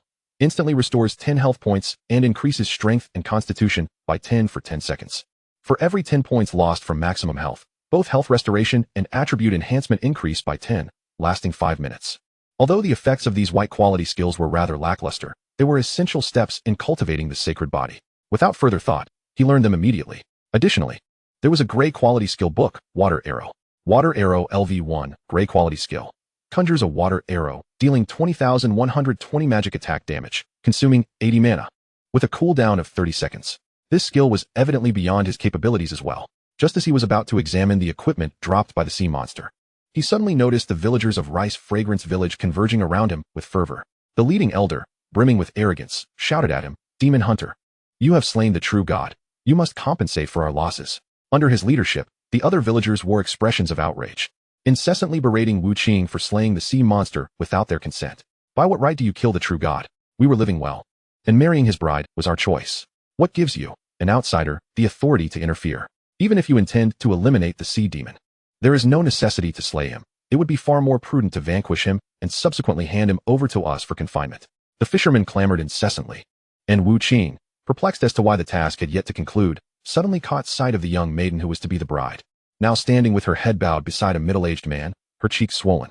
Despite possessing the talent of heaven and curses in this life, his unparalleled intellect from a previous existence swiftly unraveled the situation. Rescuing the bride entails more than merely dispatching the sea demon. Alternatively, it may not even necessitate the demon's death. There could be other methods to save the maiden. Although this girl no longer faced the fate of marrying the monster and being devoured, was she truly rescued under the foolish and self-serving control of these fishermen? Raising his gaze, his indifferent eyes met those of the village chief, and with the title of butcher newly bestowed upon him, his mere glance instilled a profound terror deep within the hearts of the villagers. The old village chief instinctively took a step back, and those villagers who had been vociferously condemning him fell silent under his piercing stare.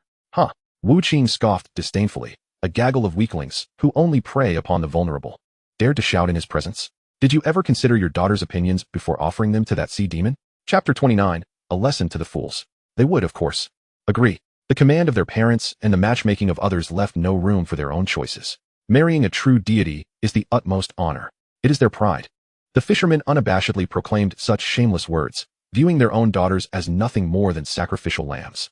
Many even harbored malicious thoughts, believing that since their daughters were offered to the true deity, what right did yours have to remain? Thus, each year when the day to marry the sea god arrived, the entire village was abuzz with excitement, not only eager to reap the miraculous harvest of rice, but also relishing the misfortune of other families whose daughters would be sacrificed. Just ask them. The old village chief seized the bride-to-be and harshly interrogated her. Do you not wish to marry the true deity? The maiden hesitated, unable to voice her thoughts. Huh? Wu Qing let out a cold laugh, addressing her. Do not fear him. Speak boldly. Encouraged by his words, she felt a flicker of hope, yet upon lifting her gaze, she was met with the ferocious stares of the villagers encircling her. It seemed that should she dare to express her reluctance, they would rip her apart in an instant. After standing in silence for what felt like an eternity, she ultimately murmured, I am willing. With Li Lan's affirmative response, the villagers' spirits surged. Did you hear that? She consents. What right does a demon hunter have to interfere in our village's affairs? Do you know how much we would lose if you were to slay the true deity? You must compensate for that loss. Wu Qing observed coldly, a sneer curling his lips. You fear the sea demon, yet do not fear me. The one who would kill him? Do you think I lack the courage to take a life? His frigid gaze locked onto the maiden. Say it again. Do you truly wish to marry that sea demon? The girl quivered under his murderous intent, yet the villagers' predatory gazes encased her in terror, tears streaming down her cheeks. Humph. Wu Qing had no desire to waste words on them. These people cowered before the strong, believing they could manipulate him. With a resounding crash, the human bone warhammer he bore shattered the old village chief's skull. Brain matter splattered across the surrounding villagers. He is killed. Someone screamed in shock, utterly unprepared for the youth's audacity to commit murder. Now, confronted by Wu Qing's icy gaze, the terrifying aura bestowed by the title of butcher quelled their clamor. Indeed, evil men face their own kind. Wu Qing bellowed. Return. Today, anyone who dares to flee shall meet their end. With his command, several fishermen who had contemplated retreating to the village were compelled to lower their heads and return. Their hearts raced with fear, and they dared not look up at Wu Qing. The bravado with which they had once scorned him had vanished. Wu Qing seized the weeping maiden. Do you truly wish to marry that sea demon? As she gazed up, she beheld the bloodied warhammer, and her lips trembled, leaving her speechless. What are you afraid of? Wu Qing retorted. I am here to save you, not to kill you. Ah, the maiden suddenly realized that this stranger, upon their first encounter, had declared his intent to rescue her from the sea demon's grasp. He remained steadfast in this purpose. Contemplating his handsome visage, she felt a flutter in her heart. I do not wish to marry him. It is my father who forces me to do so. At last, she summoned the courage to voice the truth, leaving the middle-aged man behind her livid with rage. Li Hongji contemplated reprimanding his daughter, but fell silent upon meeting Wu Qing's icy gaze and the sight of the old village chief's lifeless body. At that moment, he had effectively quelled all dissent. Ding. Task complete. Would you like to submit it now? The voice of the reincarnation system echoed in his mind, indicating that the task had reached completion. However, he refrained from immediate submission. Given the current situation, he had merely fulfilled the most basic requirements. A low completion rate would yield only the most meager of rewards. Each ascension task represented an opportunity, a chance to soar to new heights. Many individuals of ordinary talent gradually surpassed those gifted with mythic abilities through the high completion rates of ascension quests. But what of the village chief's demise? What must he do next to achieve a flawless completion? Do you not relish offerings? The sea demon is slain by my hand. From now on, Rice Fragrance Village shall be under my dominion. You shall offer tributes to me. Given the old village chief's fate, the villagers dared not defy him. After all, their ancestors had been so obedient to the sea demon out of fear, having been terrorized into submission and rewarded with spiritual rain, hence willingly offering their daughters as brides. There, some still hesitated, yet a middle-aged man seized the opportunity. He quickly stepped forward, smiling at Wu Qing. "Please, esteemed sir, enter our village. We have prepared a feast in your honor. You must have exerted considerable effort to vanquish the evil god. Allow us to welcome you." Perhaps Wu Qing had not been sufficiently ruthless, for while the villagers feared him, they were reluctant to venerate him as they had the sea demon. Yet, none dared to oppose him, and thus they respectfully invited him into their village. The feast was intended to celebrate the bride's marriage. Of course, what they truly celebrated was the prospect of another year's harvest of nourishing rice. Wu Qing was seated in the honored position typically reserved for the village chief. Rice Fragrance Village was prosperous, and their banquet was lavish, abundant with delicacies from land and sea. After a brief discussion, several villagers of slightly higher standing arranged for Li Lan and a few girls nearing the age of 16 to sit beside Wu Qing. They presumed he sought to replace the sea demon and desired these maidens for himself. The girls, seated beside Wu Qing, regarded the handsome and powerful youth who claimed to be their savior with curiosity. Dining with him was undoubtedly preferable to marrying the sea demon. Wu Qing savored the sumptuous feast, which not only alleviated his hunger, but also conferred various beneficial effects.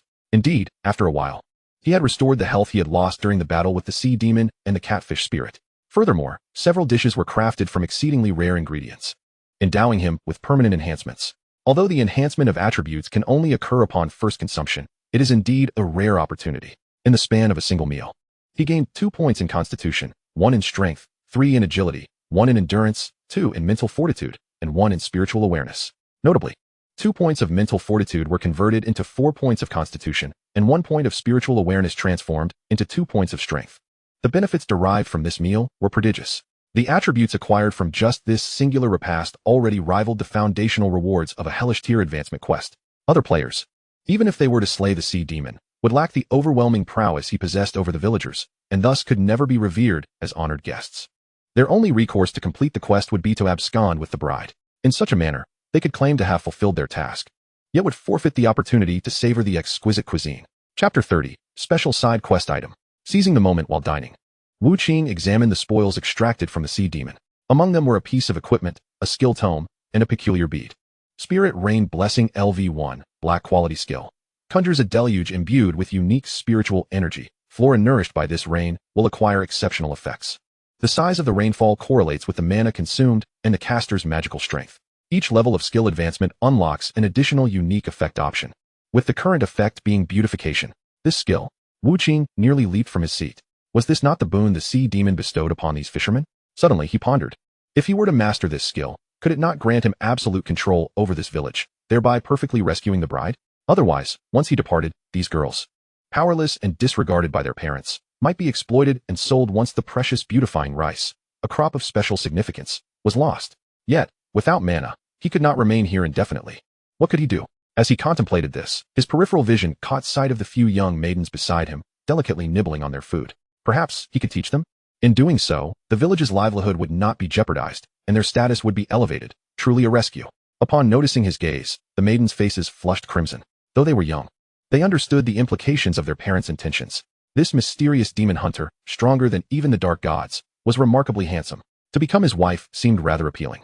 At the very least, a demon hunter would not consume humans, would he? Wu Qing remained unaware of their musings, as he continued to deliberate on the feasibility of his plan. However, mere teaching would not suffice. They must possess strength, lest they be relegated to mere instruments of rainfall. Moreover, only with sufficient power could they summon an adequate deluge. With this in mind, he turned his attention to the other 2 items, hoping one might assist him.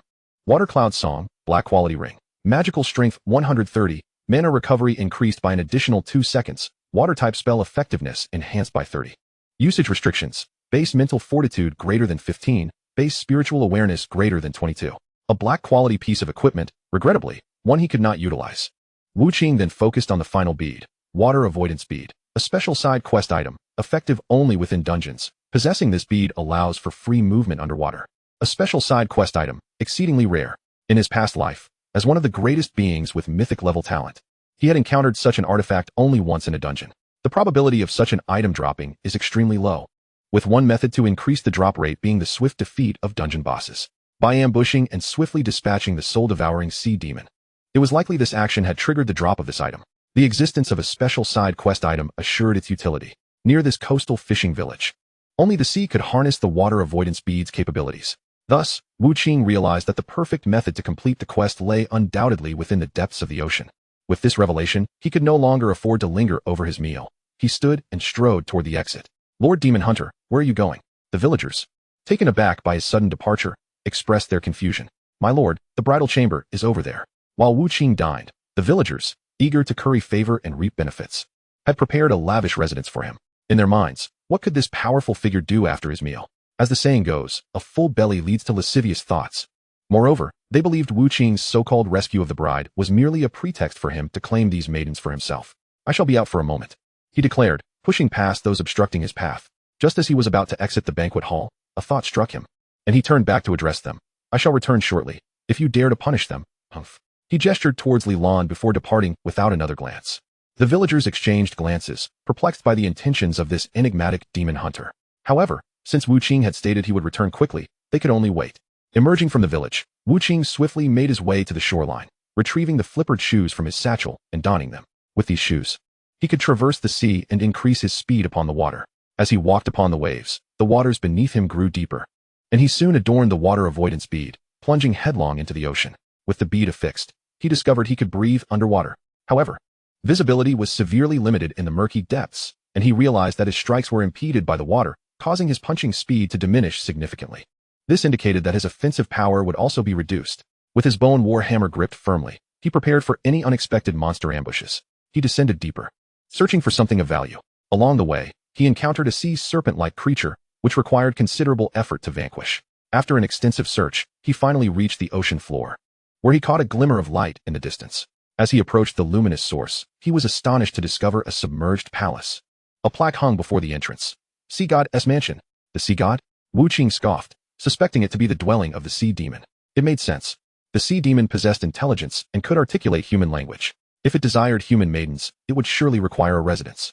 This seemingly modest palace was likely its abode.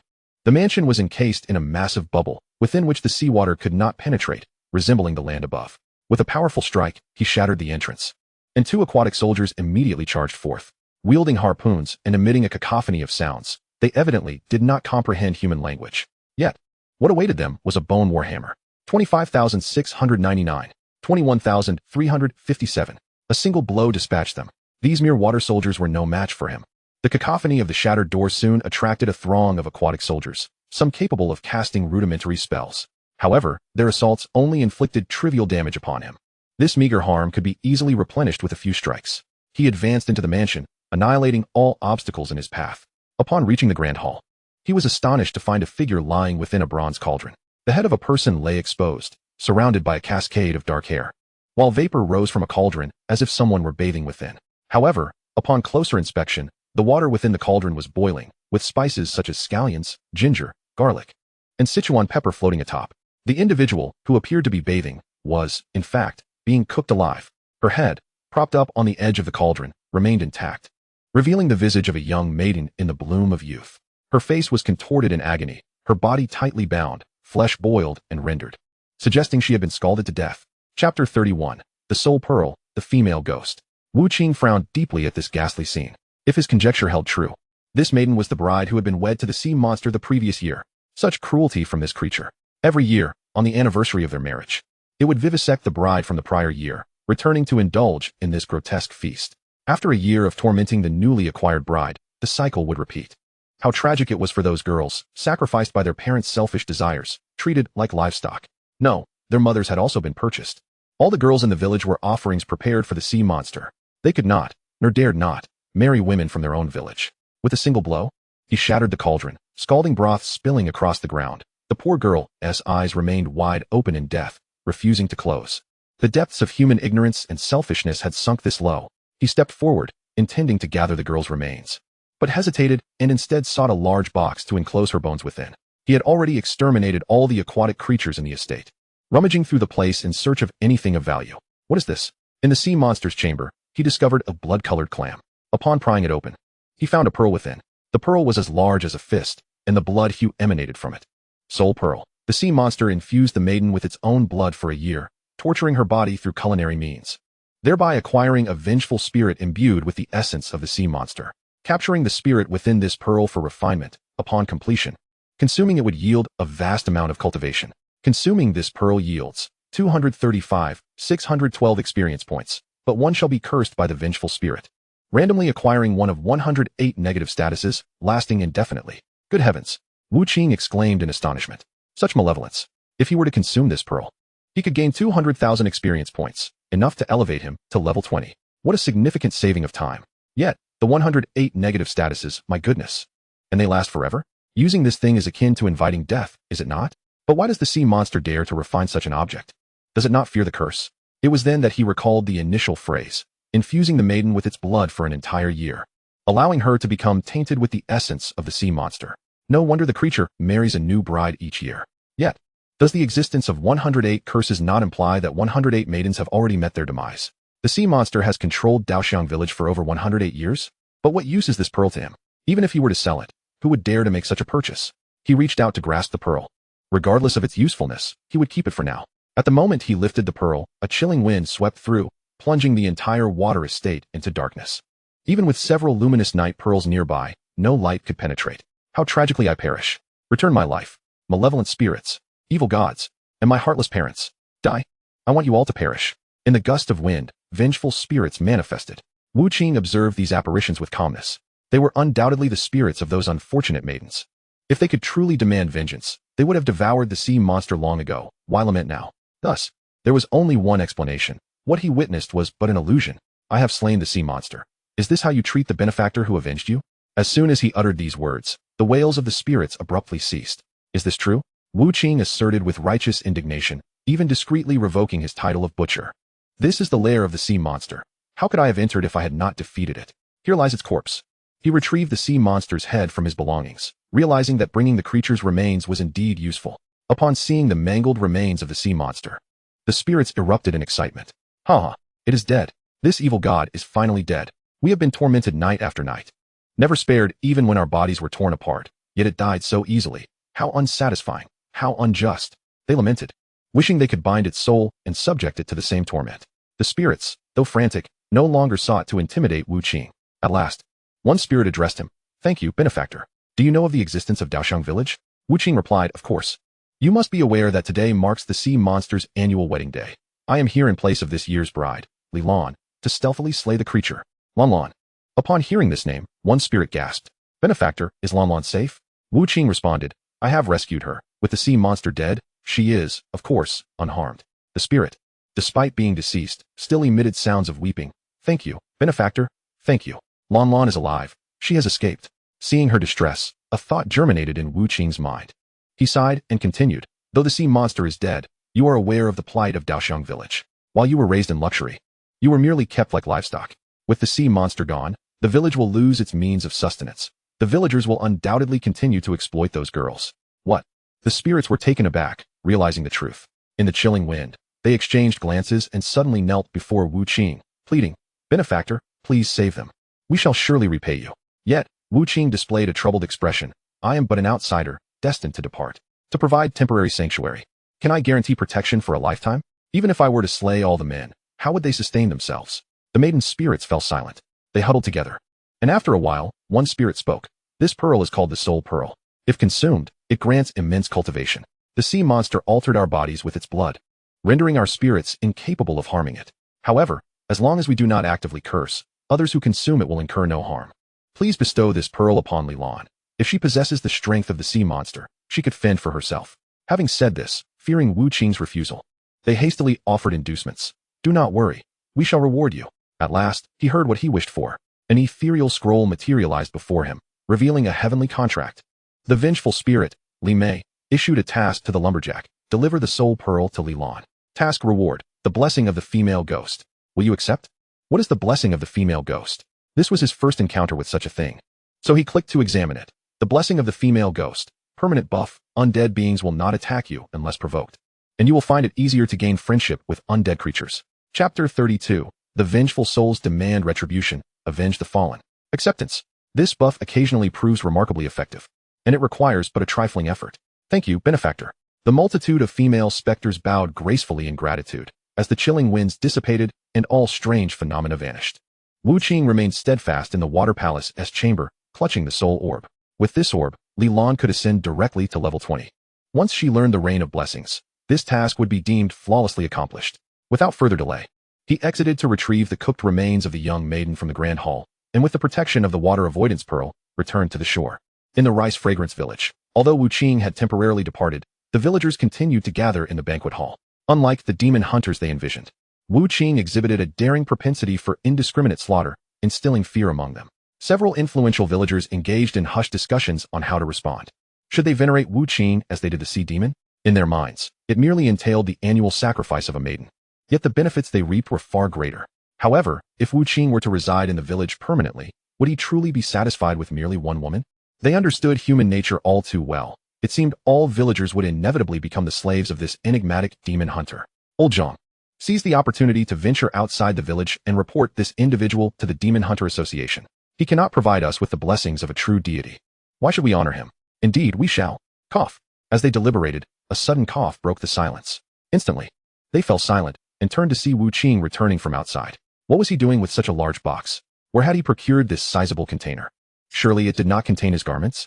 Was he truly aspiring to become our village chief? As they whispered amongst themselves, Wu Qing approached the center of the hall and placed the box upon a table. He unlatched it, instantly drawing a throng of curious onlookers. Ah! The cooked remains of the young maiden lay exposed before them, evoking gasps of horror from the crowd. Do you recognize her? Wu Qing asked coldly. Come forth and see if you know her. The villagers gathered, for they had never before witnessed such a brutal sight. Frowns emerged, and some even retched. Feifei. It's Sister Feifei, a young girl, summoning her courage, peered at the head of the maiden, her anguished cries eliciting incredulous responses from the other girls. Sister Feifei? The one who married the true god last year? How could she have ended up like this? Was she boiled alive? The girls wept in a tumult of fear and sorrow, while Wu Qing surveyed the crowd, declaring, This is the fate that befalls your daughters when you offer them to the evil god. They were tormented for a year, only to be discarded into the cauldron and boiled to death, all for the sake of your current affluence. But why should they bear the cost? Why should you, who enjoy a life of luxury, reap the rewards while they suffer?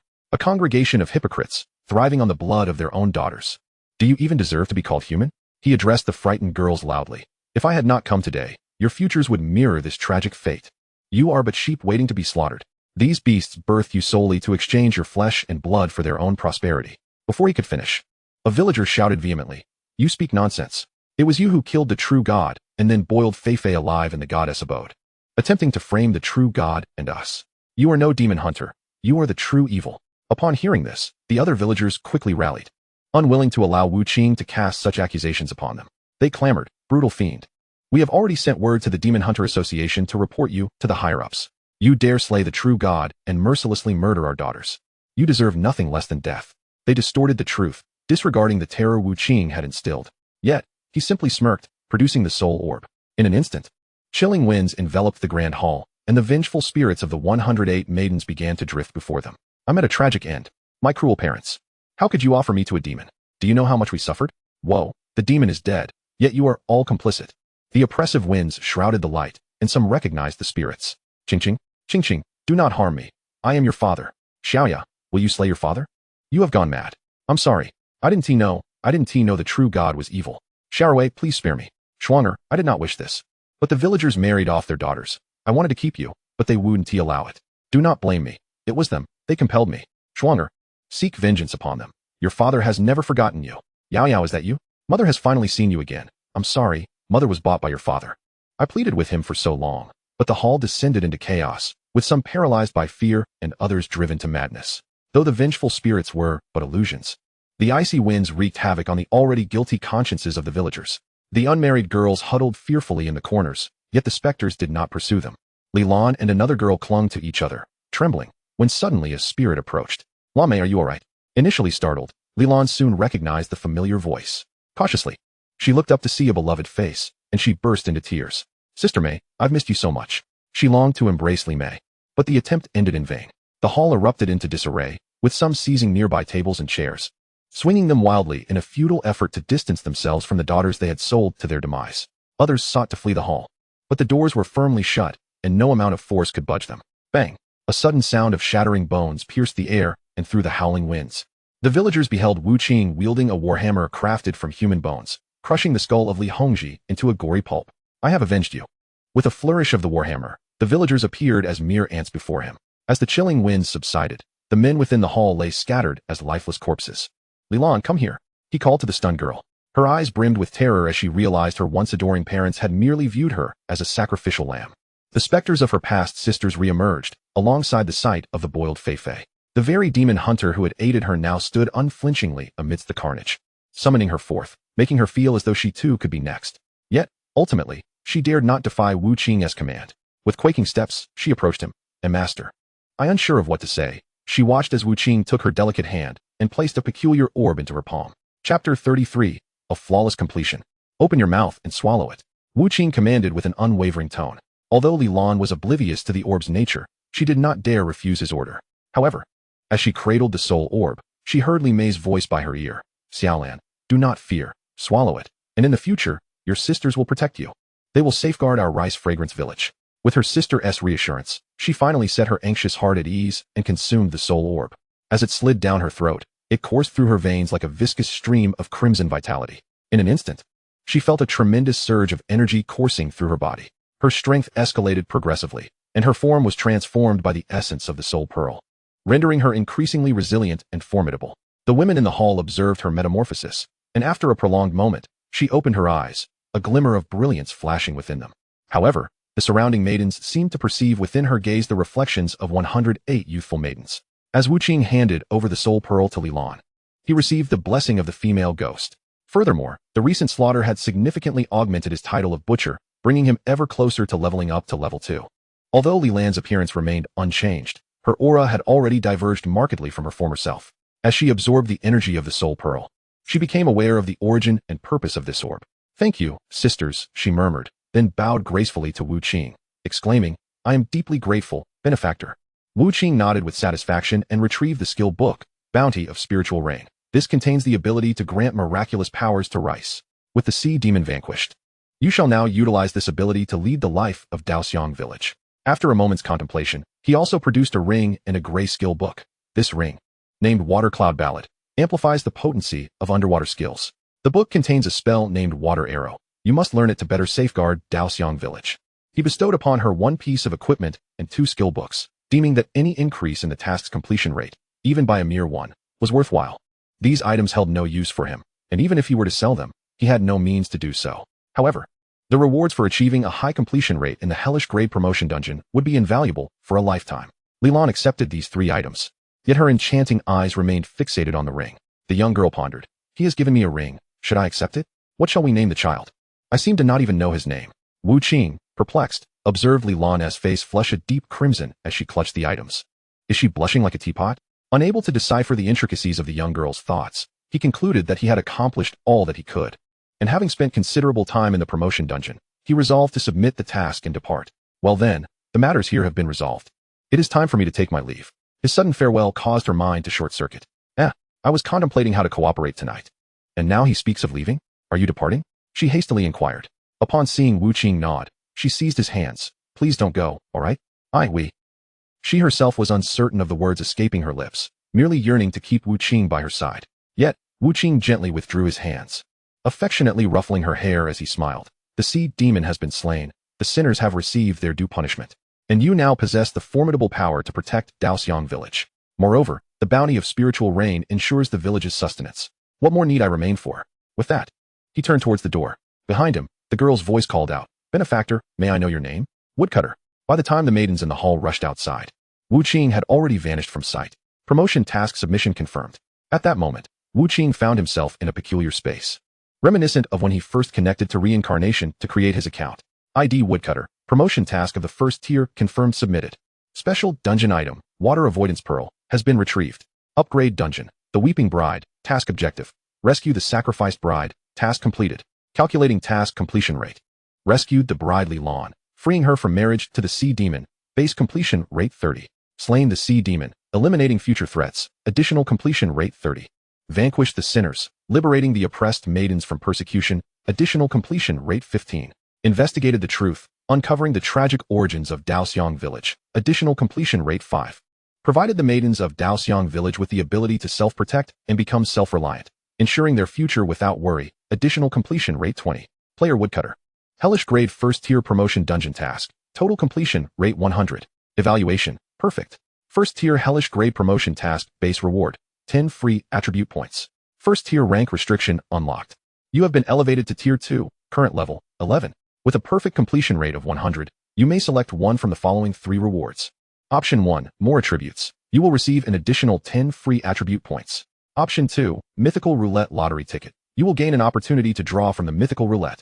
Option 3, Talent Advancement. You may elevate one of your post-talent levels by 2. Please make your selection. The first option directly enhances combat power, and the additional 10 attribute points would significantly widen the gap between him and others. The second option, the Mythical Roulette, contained numerous treasures. He had previously obtained 2 lottery opportunities, albeit not through a 100 perfect completion of a promotion dungeon.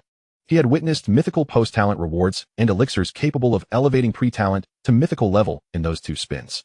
Other peak experts had mentioned treasures such as the Extermination Sword Array and the Eternal Spear.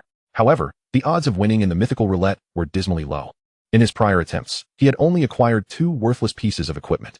As for the third option, Talent Advancement, he currently possessed 3 post-talents, Longevity, Swiftness, and Epiphany, with a 4th soon to follow. The first to complete the promotion task would receive a reward announced server-wide, which would also be a post-talent. Although these talents were of the mundane tier, and even upon ascending to level 2, would only reach the rare tier, they did not appear particularly powerful. Yet, if future promotion tasks continued to offer such rewards, elevating them to mythical tier would yield benefits akin to acquiring an artifact later on. Chapter 34, 5 Announcements in One Day. After a brief contemplation, Wu Qing resolved to select option 3. He had no intention of becoming a gambler. The 10 attribute points would only serve their purpose in the early stages. It was far more prudent to enhance his talents. You have chosen Talent Advancement, allowing you to elevate one of your post-talent levels by 2 at any time. Upon completing the settlement and reward process, he emerged from that enigmatic space, returning to the same spot he occupied before entering the dungeon. The moment he stepped out, the voice of reincarnation resonated in his mind once more. Congratulations. You are the first player to complete the promotion task since the opening of Reincarnation. You are awarded the mundane tier post-talent, Fortune Comes. A server-wide announcement will commence shortly. Would you like to remain anonymous? Opting not to be anonymous, the server-wide announcement once again echoed in the ears of all players. Player, Woodcutter, is the first to complete the promotion task, rewarded with the mundane tier post-talent, Fortune Comes. Player, Woodcutter, has completed the promotion task first. 3 resounding server announcements further solidified his name, but this time, it was accompanied not only by envy and jealousy, but also by harsh criticisms. Across the internet, videos of Wu Qing mercilessly slaughtering villages spread virally worldwide. The stark reality of those images and his brutal demeanor unsettled many, leading to escalating condemnation against him. This individual, calling himself Woodcutter, is utterly ruthless. He has committed village slaughter. Is he a psychopath? What is the harm in slaughtering a village in a game? If taking lives in a game is considered perverse, then how many individuals in this world could be deemed normal? Nevertheless, the game Reincarnation is markedly distinct from previous games. Its realism is unparalleled. The NPCs within possess no discernible difference from living beings. Who among the average populace could execute such actions without the slightest change in expression? Indeed, characters in prior games were merely a collection of data, but now we can genuinely immerse ourselves in this world. Aside from the absence of pain and the inability to die, it feels akin to reality. This individual must undoubtedly be a concealed serial killer. A thorough investigation is warranted. The existence of such a person in reality is utterly terrifying. If he can commit murder in Reincarnation with such composure, what is to stop him from doing so in real life? Given that the lines between game and reality have become nearly indistinguishable, what if one day someone provokes him in real life, and he reacts as he does in the game? It is alarming that such a deviant could continuously receive announcements across the entire server, along with those post-game talents. What justifies this? This video has spread widely and garnered significant attention, prompting even the state to initiate an investigation into his identity. Initially, the state's inquiry was merely drawn by his repeated server announcements, aiming to uncover his identity in hopes of recruiting him into the cyber warfare department. However, now, some higher-ups are beginning to perceive the validity of public opinion. He may indeed possess some murderous technique, yet the investigation is utterly at a standstill. Reincarnation directly links to everyone's brainwaves, rendering identification without an ID verification virtually impossible. Tracing a player within the game is incredibly challenging. Wu Qing, however, remains unfazed. As he continues to examine the effects of his good fortune, while the game's voice persists. Congratulations. You have consecutively achieved monster first kills, the first upgrade, boss first kill, and the first evolution within 24 hours of the server launch, earning the post-game mythical talent, Liver Emperor. A server-wide announcement will soon be made. Would you like to remain anonymous? Not anonymous. Player, Lumberjack. Another 3 announcements follow, leaving other players somewhat desensitized. Who is this individual? 5 server-wide announcements in a single day. How can other players compete? Has he resorted to cheating? Wu Qing, of course, pays no heed to the grievances of other players at this moment. He is delightfully examining this mythical post-game talent. Such a bounty was beyond his expectations. After all, in his previous life, no one could monopolize 4 rookie benefits. Nor could anyone reach level 10 and complete the upgrade dungeon in a single day. This reward was purely serendipitous. First, he checks, good fortune, mortal level post-game talent. You have received a modicum of good luck. Luck is a hidden attribute in the game, capable of increasing drop rates and enhancing the probability of winning on the mythical roulette. Indeed, if your luck is sufficiently high, treasures may be found along your path. Yet, this is merely a mortal level boon, a modest stroke of fortune. It remains uncertain how much it will elevate his drop rates. He then turns to Liver Emperor. Liver Emperor, you may choose one of Liver Emperor's Heart or Liver Emperor's Body. Liver Emperor's Heart. Choose a skill. Each time a normal attack hits an enemy, it will increase their proficiency by 0. 1. Liver Emperor's Body. Each time an attack hits a monster, you will gain 0. 1 experience points. Oh, Wu Qing's already elated mood swells with excitement. Has he truly been reborn into good fortune? Everything he lacked is now at his fingertips. One talent accelerates skill proficiency, while the other hastens level advancements. Without hesitation, he decisively chooses the heart. The path of the holy fetus is most arduous, particularly in elevating numerous inefficient and laborious white-quality skills to their maximum levels. With this, he finally glimpses the hope of the future. In light of this, there is no need for hesitation regarding the choice of talent advancement. He selects Enlightenment without delay. Enlightenment leaps from mortal level to rare level. Enlightenment, rare level post-game talent. Each time a skill is used, there is a 60 chance of enlightenment, granting an additional 1 point to the proficiency of that skill. Allocating 10 free attribute points evenly between mind power and spirit, adding 5 to each. Upon advancing to the second tier, each level gained will enhance all attributes by 2, along with 2 free attribute points, which he will also distribute evenly between mind power and spirit. Subsequently, these 6 points of mind power convert into 12 points of constitution, while 6 points of spirit transform into 12 points of strength. He checks his attribute panel. ID, Lumberjack. Primary talent, Heaven and Curse Binding, Soul Transference. Post-game talents, Long Life, Swift Movement, Enlightenment, Good Fortune, Liver Emperor's Heart. Title, Human Butcher, LV1. Permanent buff, Blessing of the Female Ghost. Basic attributes, Constitution 6314, Strength 79, Mind Power 0, Spirit 0, Agility 17, Stamina 16. Combat attributes, Health 5203, Mana 0. Attack 521, Defense 272. Attack speed 735 milliseconds. Movement speed 598 milliseconds. Magic power 0, Mental resistance 1. Skills, Crushing Punch LV1, Taiji Stance LV1, Meditation LV1, Dragon Power LV1, Potential Unleashed LV1. Equipment, Inferior Bone Knife, Corpse Poison Ring, Skinning Knife, Undead Belt, Dead Man's Shoes, Curse of the Undead, Human Bone Warhammer, Furious Claw, Inshal Yoli, Wave Treader. The equipment listed in his personal panel is bound to him. Those not bound are stored in his inventory and do not appear in the personal panel. His first day plans have come to a perfect conclusion. The next step is to find a safe place to log out. Fortunately, he is well acquainted with the geography of Blackstone Village, where a very secluded location lies nearby. Not only are there no wild monsters, but players take quite some time to discover it as well. He locates this spot, sits cross-legged, and, lacking any skill, resorts to practicing meditation. Chapter 35, Mythical Talent, Primordial Medicinal Body. After players log out, their in-game bodies remain susceptible to attacks, making it crucial to find a safe position before logging out. Given this necessity, joining a certain sect or faction becomes quite prudent. Generally, within those sects or factions, players are unlikely to encounter danger. When the in-game body faces peril, reincarnation will transmit danger signals to the brainwaves of the player's physical body in reality. Moreover, in the real world, one can connect to their brainwaves to check the status of their in-game body without logging into the game. This allows players to decide whether to log back in. Opening his eyes, he finds himself still in the county's small inn. Sitting on the large bed, Wu Tong has evidently long exited the game, having snuggled beneath the covers and drifted into slumber. Entering the game does not equate to sleep. It still consumes energy, although the consumption is diminished. One cannot indulge in the game indefinitely. Rest and nourishment require logging out.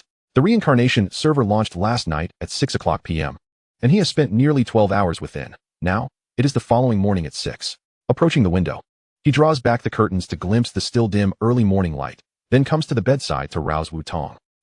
What is it? The girl blinks sleepily. Having likely exited the game around 2 in the morning, she has only managed about 4 hours of sleep and remains in a dazed state. Don't sleep yet. We must continue our escape. The ease of their gaming experience has not allowed him to forget the perilous situation they currently face. Wu Tong mysteriously vanished, and the Lin group would undoubtedly not rest until they found answers. Moreover, it would be exceedingly simple for the Lin group to ascertain that it was he who had taken Wu Tong. His actions were highly suspect. They would surely suspect that he was aware of the Lin group's intentions behind establishing and funding the orphanage. Thus, they would undoubtedly employ every possible means to erase him from existence. Although he might evade detection for a time, the day of discovery would inevitably arrive. Yet, he would prolong this day for as long as possible. Must we still flee? The young girl, still half asleep, found the thrill of eloping with Wu Qing and the adrenaline of their perilous journey to be so vivid it felt like a dream. Especially when Wu Qing spoke of being taken away for his heart to be extracted, making her feel as though she were living in a novel.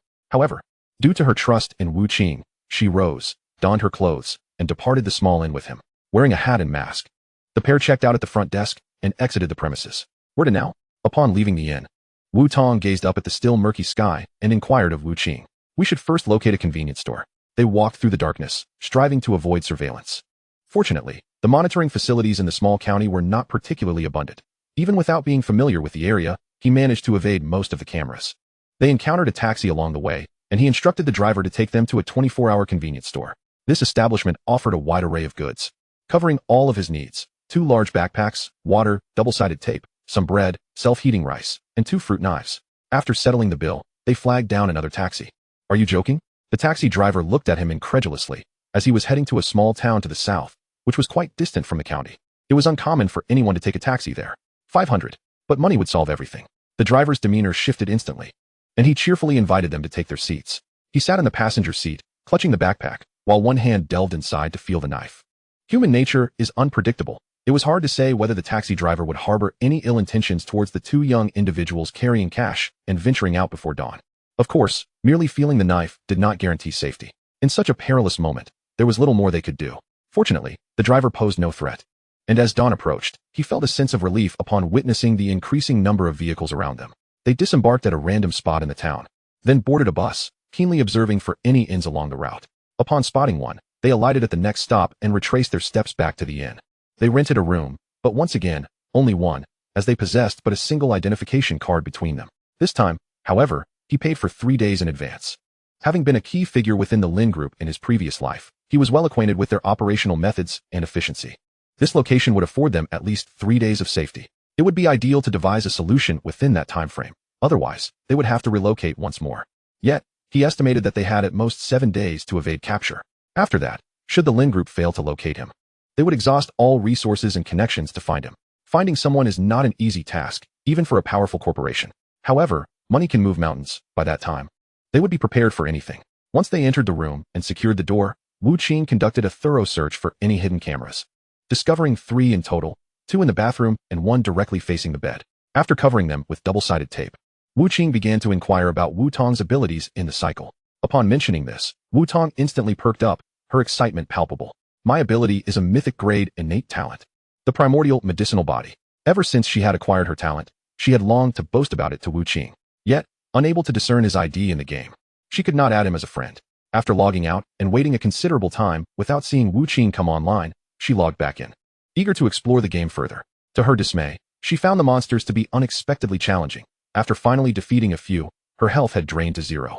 Fortunately, luck was on her side, as she stumbled upon a healing potion that restored some of her vitality.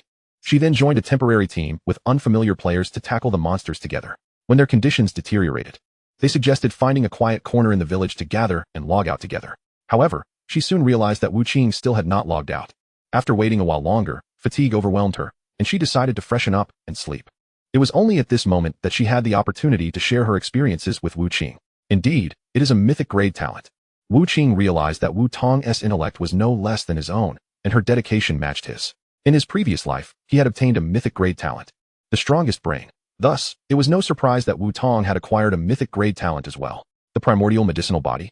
Wu Qing rifled through his memories but could not recall anyone from his past life possessing this talent, so he inquired about its effects.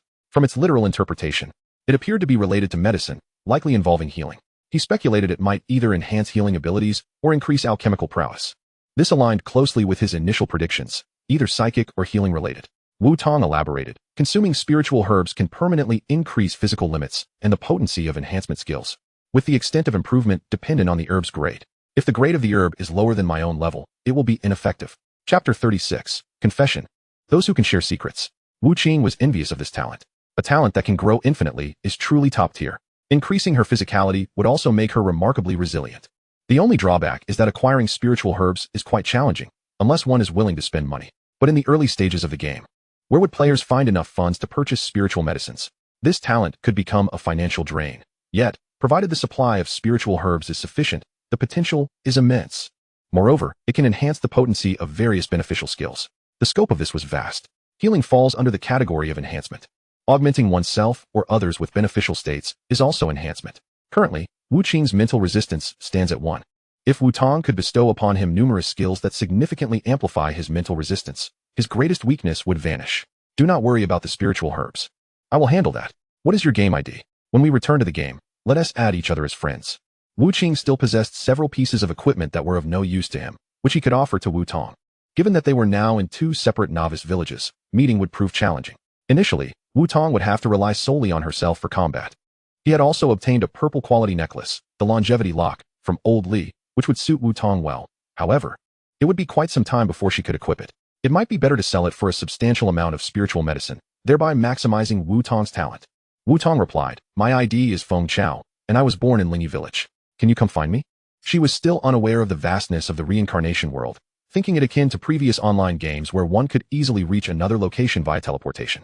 Not to mention, novice villages lack teleportation arrays. Even if they existed, Wu Qing could not afford the costs at present. Feng Chao? Wu Qing murmured the name. In legend, the phoenix is a creature of unparalleled purity, dwelling only upon the phoenix tree and drinking naught but the sweetest dew. Is not the phoenix tree, indeed, the sanctuary of the phoenix? What is your name? Sitting at the edge of her bed, Wu Tong rested her chin on one hand, her bright eyes sparkling with curiosity. Could it be Hu Tong? Si Tong? Or perhaps, in a more whimsical vein, the heartless swordsman? Her expression brimmed with confidence, only to be met with a negation. No. The girl was taken aback. She believed she knew Wu Qing intimately. How could she have erred? The lumberjack. Upon uttering this name, a flicker of suppressed rage glimmered in Wu Qing's eyes, so deeply concealed that it was nonetheless detected by Wu Tong. Initially perplexed, she soon grasped the implication behind Wu Qing's words. That prominent figure, so frequently heralded in the game's announcements, is you? The woodsman? The lumberjack? Does that not imply the destruction of the forest?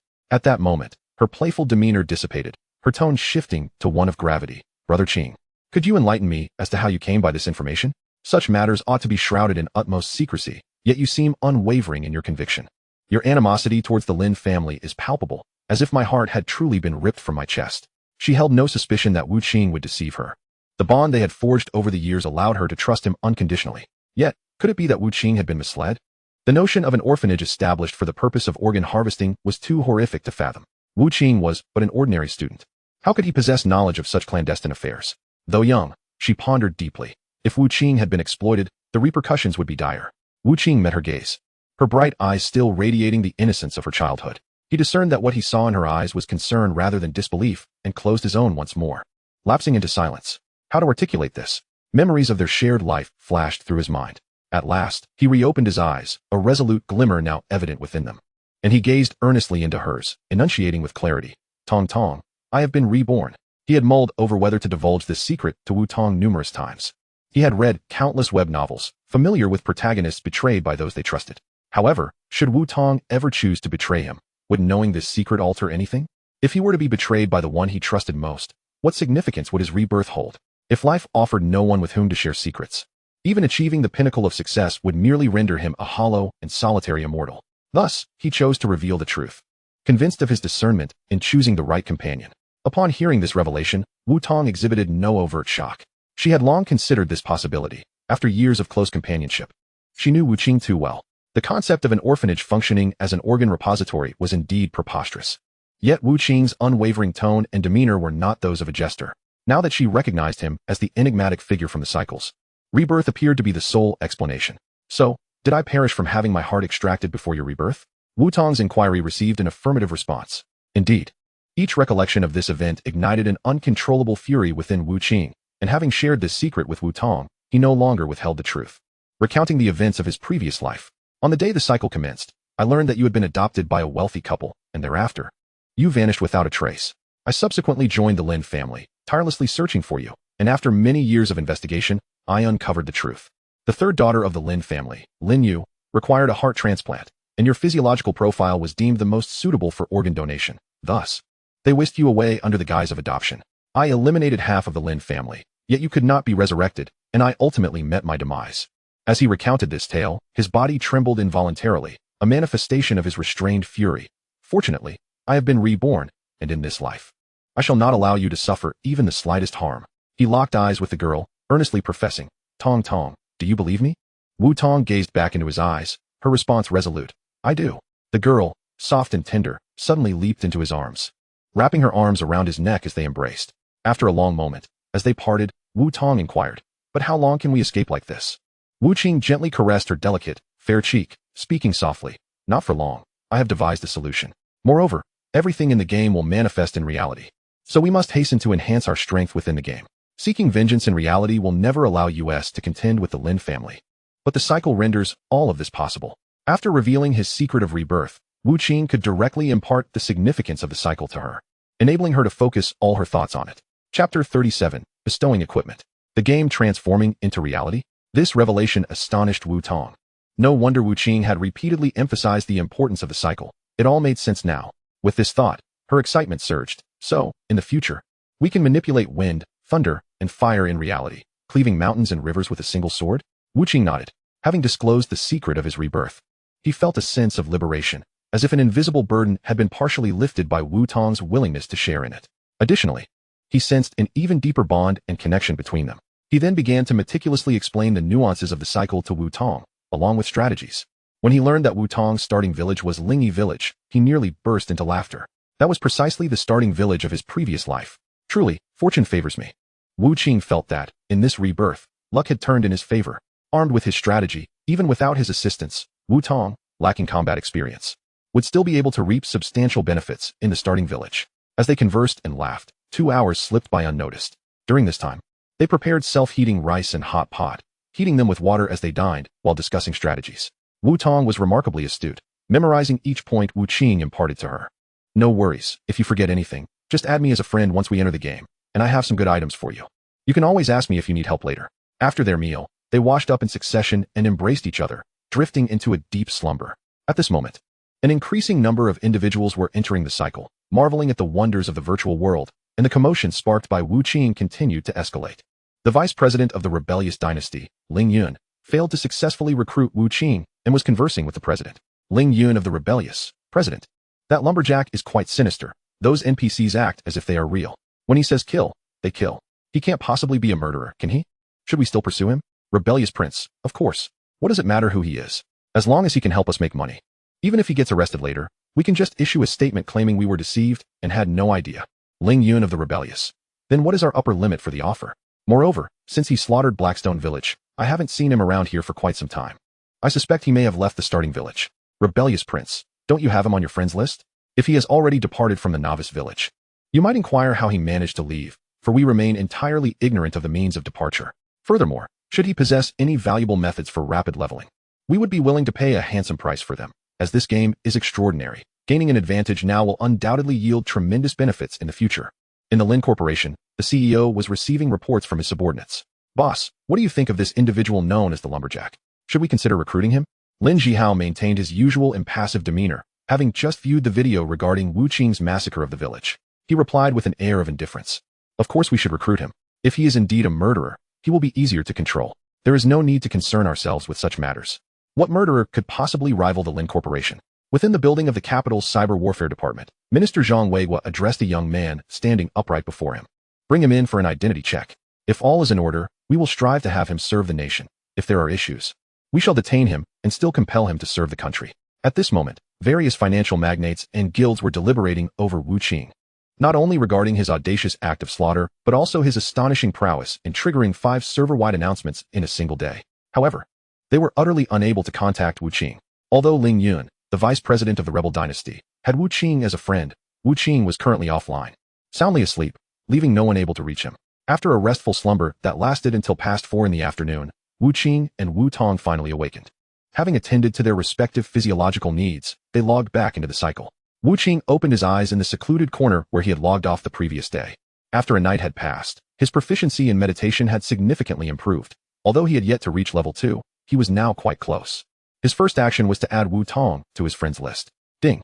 The Phoenix Nest has accepted your friend request. Subsequently, Wu Qing initiated a trade with Wu Tong. Within his inventory lay several items suitable for novice use. Skull helmet, gray quality headgear, hardness 530, mental resistance 30, usage restrictions, base spirit 10, base stamina 8. Fishbone fork, gray quality weapon, attack 60, sharpness 25, usage restrictions, strength 12, constitution 8. Chopper, white quality weapon, attack 5, sharpness 4. Crimson bracelet, white quality wristband, spirit 2. Can actively restore 50 mana points, cooldown of 30 minutes. Jade ring, white quality ring, spirit 1, enhances the power of soul skills by 10. Soul piercing howl, LV1, gray quality soul skill. Emits a piercing howl, dealing 120 magic damage to enemies directly in front, consuming 50 mana, with a maximum range of 5 meters and a cooldown of 30 seconds. While normal transactions require both parties to be face-to-face, if they are at a distance, a trade can still take place, but it necessitates the activation of item transfer permissions, which requires a significant monetary expenditure. The copper coins needed for him to transfer these items alone would suffice to purchase each item anew.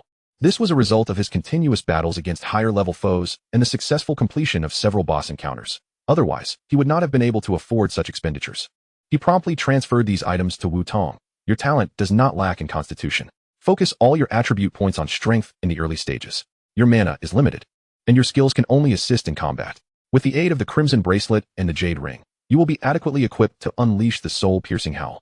Once your strength has increased, you can replace the chopper with the fishbone fork. I will assist you in finding spirit herbs. You need not worry about your constitution. With these items, you should be sufficiently prepared to transition through the novice village. The equipment he provided was not of exceptional quality. Yet many players currently possessed none at all, making these gifts a significant advantage for Wu Tong. As for the Lingyang sect's assessment token, after contemplation, he decided against giving it to Wu Tong. She did not possess a mental talent, and the likelihood of passing the assessment was slim. He would rather sell this token for a good price elsewhere. The strategies I provided will facilitate your rapid leveling, and once you exit the novice village, we can level up together. Having conveyed this, he rose, oriented himself, and set off towards Blackstone Mountain. The village had been cleared by him, and the advancement quest had been completed. Now, he needed to traverse Blackstone Mountain to reach the other side, where Shanyan County awaited. Chapter 38. Fortune and misfortune monsters of all kinds obstructed his path within Blackstone Mountain. Wu Qing wielded his human bone warhammer with unrestrained ferocity. Even when confronted by the iron-armored tree demon, renowned for its defense, it could not withstand a minute before dissipating into light. Although he had not emerged from Blackstone Village in his previous life, he was still well acquainted with the route from Blackstone Village to Shanyan County. However, the players who remained in Blackstone Village were suffering. Without villagers to guide them, they were utterly lost, unaware of the direction to Shanyan County. But this was of no concern to him. Even without villagers, they would still have access to the resources of the entire village, which, while not particularly advanced, was certainly superior to their initial rags and straw sandals. The villagers were not weak. The tools they wielded, such as choppers and hoes, were of white quality. Additionally, they possessed a substantial amount of food, eliminating the need to expend precious currency on sustenance in the early stages. Wu Qing had not taken a single item. It could be said that the players of Blackstone Village would undoubtedly level up faster than those from other villages. In hindsight, did Wu Qing truly put them at a disadvantage? Whether it was fortune or misfortune, it was difficult to ascertain. Blackstone Mountain was vast. Traversing it in a single day was an impossibility. It took Wu Qing a full 3 days to emerge from its depths. However, during this time, his level had not increased significantly. He had only ascended 3 levels, reaching level 14. Fortunately, he had surreptitiously taken some food while dining in the instance at Daoxiang Village, or he would have faced difficulties in sustenance amidst the mountains. 3 days in the game equated to 3 days in reality. Upon reaching the foot of the mountain, he discovered a hidden cave, within which resided a saber-toothed bear. Roar! The saber-toothed bear, sensing an intruder in its lair, charged at Wu Qing with a thunderous roar. Raising his human bone warhammer, he struck with a resounding thud. 2,827. This saber-toothed bear was nearly level 20, enveloped in a yellowish glow, indicating it had activated a defensive skill. Otherwise, that blow would have instantly slain it. Crushing fist. 1,257. At that moment, he activated Dragon's Might, and dragon patterns adorned his body as he brought the warhammer down once more. 3,392. Only then did the saber-toothed bear's attack land upon Wu Qing. Yet, he did not evade. Instead, he employed the Tai Chi stance. 131. The damage rebounded onto the saber-toothed bear, causing Wu Qing to shake his head at the damage dealt. However, after sustaining the saber-toothed bear's attack, the necklace around his neck glowed ominously, and the curse of the undead had been cast upon the creature. The human bone warhammer continued to rain down blows. 4070. Though the saber-toothed bear was not a boss, it possessed a passive healing ability and boasted over 10,000 health points. Nevertheless, after several assaults from Wu Qing, its health was nearing depletion. Furthermore, with each attack, Wu Qing's proficiency in dragons might increase by 0.1. This was the effect of his mythic level talent, Grind Emperor's Heart. Currently, he possessed 5 skills of like quality, with meditation able to automatically cultivate while offline. For the others, he had chosen to focus on Dragon's Might as the target for his grinding efforts. With another strike, the saber-toothed bear had met its demise. How unfortunate, it did not even drop a single silver coin. Wu Qing, with a face full of disdain, picked up the over 200 copper coins left behind by the slain bear. His previous savings had been nearly depleted to transfer equipment to Wu Tong. Entering Shanyan County would undoubtedly incur further expenses, particularly for procuring spiritual herbs from the apothecary for Wu Tong. No matter how many copper coins he acquired, it would never seem sufficient. After defeating the saber-toothed bear, it also dropped a pair of gray quality bear claw gauntlets. Bear claw gauntlets, gray quality weapon, attack 75, strength 5, usage limit, base strength 13, base constitution 10. After removing the fury tiger claw from his left hand, he equipped the bear claw gauntlets and bound them.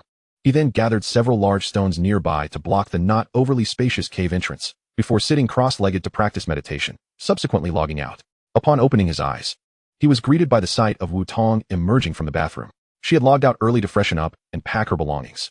Having stayed in this inn for 3 days, they needed to find a new location. After breakfast, the two donned masks and hats before checking out at the front desk. As was customary, they attempted to evade surveillance, purchasing some food from a 24-hour convenience store before hailing a taxi to the next town. The advantage of a small town lay in its minimal surveillance, facilitating their evasion. He had also considered rural areas, but the familiarity among villagers would make their presence too conspicuous. Furthermore, while most villagers were simple folk, some could be troublesome. If any ill intentions arose from these individuals, he currently had no means to counter them. Therefore, a small town or county was their best option. They checked into a hotel, using Su Ming's identification card, unaware if he had discovered its loss. Once in their room, they immediately began to rest. Over the past 3 days, as he had been in Blackstone Mountain, the commotion surrounding him had diminished significantly, and discussions about him online had waned considerably. During this time, nearly everyone worldwide had logged into the reincarnation. The ease of access, connecting via brainwave and logging in through thought, had captivated even those elderly individuals who typically led idle lives.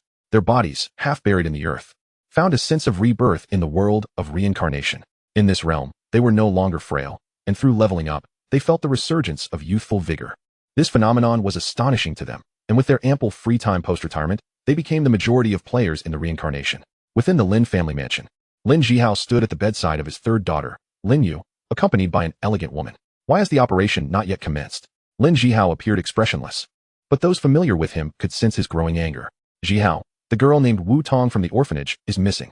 Investigations reveal that she was taken by Wu Qing, who also hails from the orphanage. Before our personnel could reach her, the two have since vanished without a trace. As Lin Jihao listened to the explanation, it was not the answer he desired. I am already aware of this. Have you truly been unable to locate the 2 children after all these days?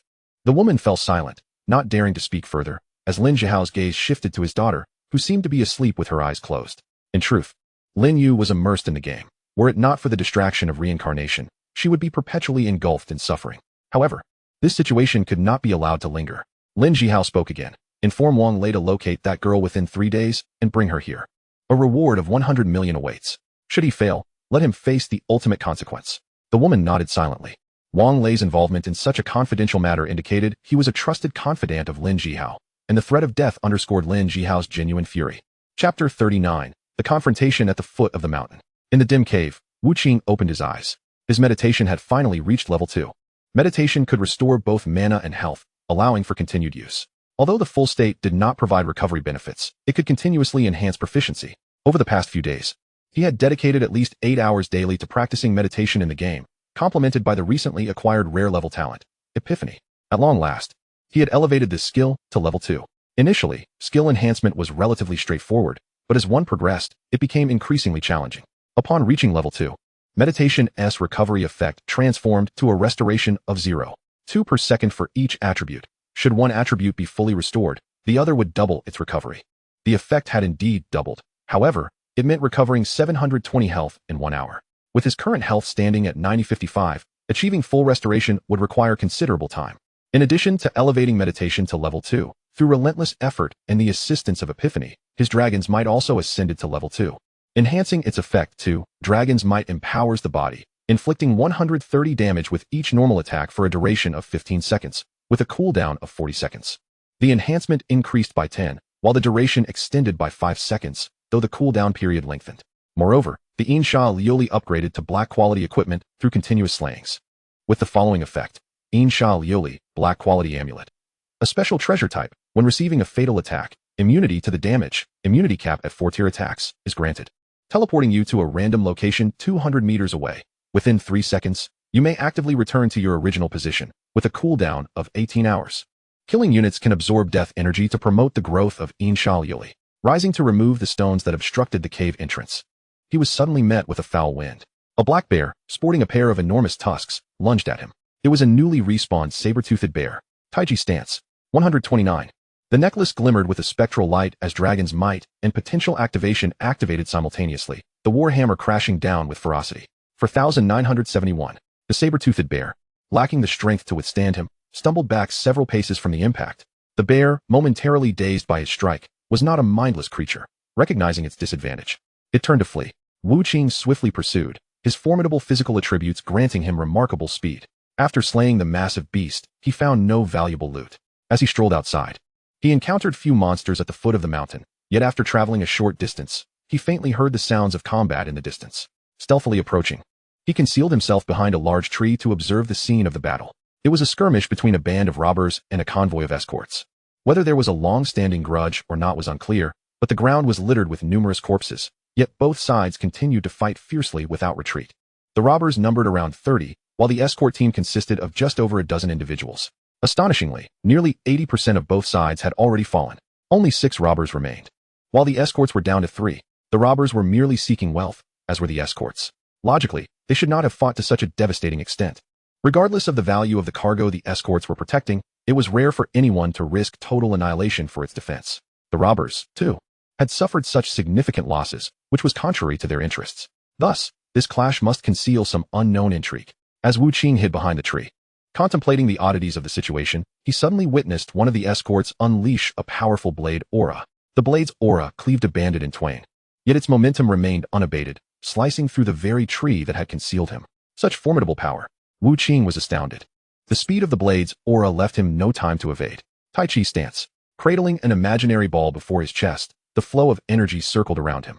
After the blade's aura severed the tree, it was redirected by the swirling energy enveloping him, striking back towards its original source. However, it only traveled a mere 3 meters before dissipating. The blood-soaked bodyguard and the battered bandit suddenly perceived someone behind the tree, and both parties instinctively ceased their hostilities. Wu Qing felt a twinge of embarrassment. Caught observing the skirmish, he found himself in an awkward position as they halted their fight. You may continue. Pay no heed to me. He gestured with his hands, indicating his mere presence as a passerby, yet the combatants were not inclined to think so. Get lost, kid. This is Black Windcamp's business. Though the masked bandit wielding a large blade was bloodied and bruised, his voice still resonated with vigor. He bellowed at Wu Qing, ordering him to vacate the area. Wu Qing attempted to glean information about this individual.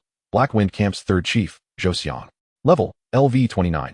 Health, 3413598824. Attack, 1980. Defense, 1792. Magic power, 257. Mental resistance, 259. Movement speed, 112. Skills, unyielding qigong, mountain cleaving slash. Holy cow. Wu Qing squinted in disbelief. He was facing a boss.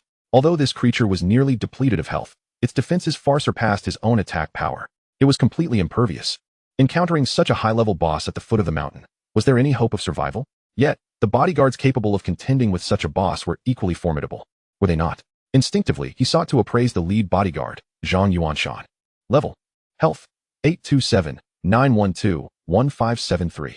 Attack. 2850. Defense. 2273. Question mark. Skills. Good heavens. The level and skills were obscured. Only health, attack, and defense were visible. A newly initiated second-tier novice?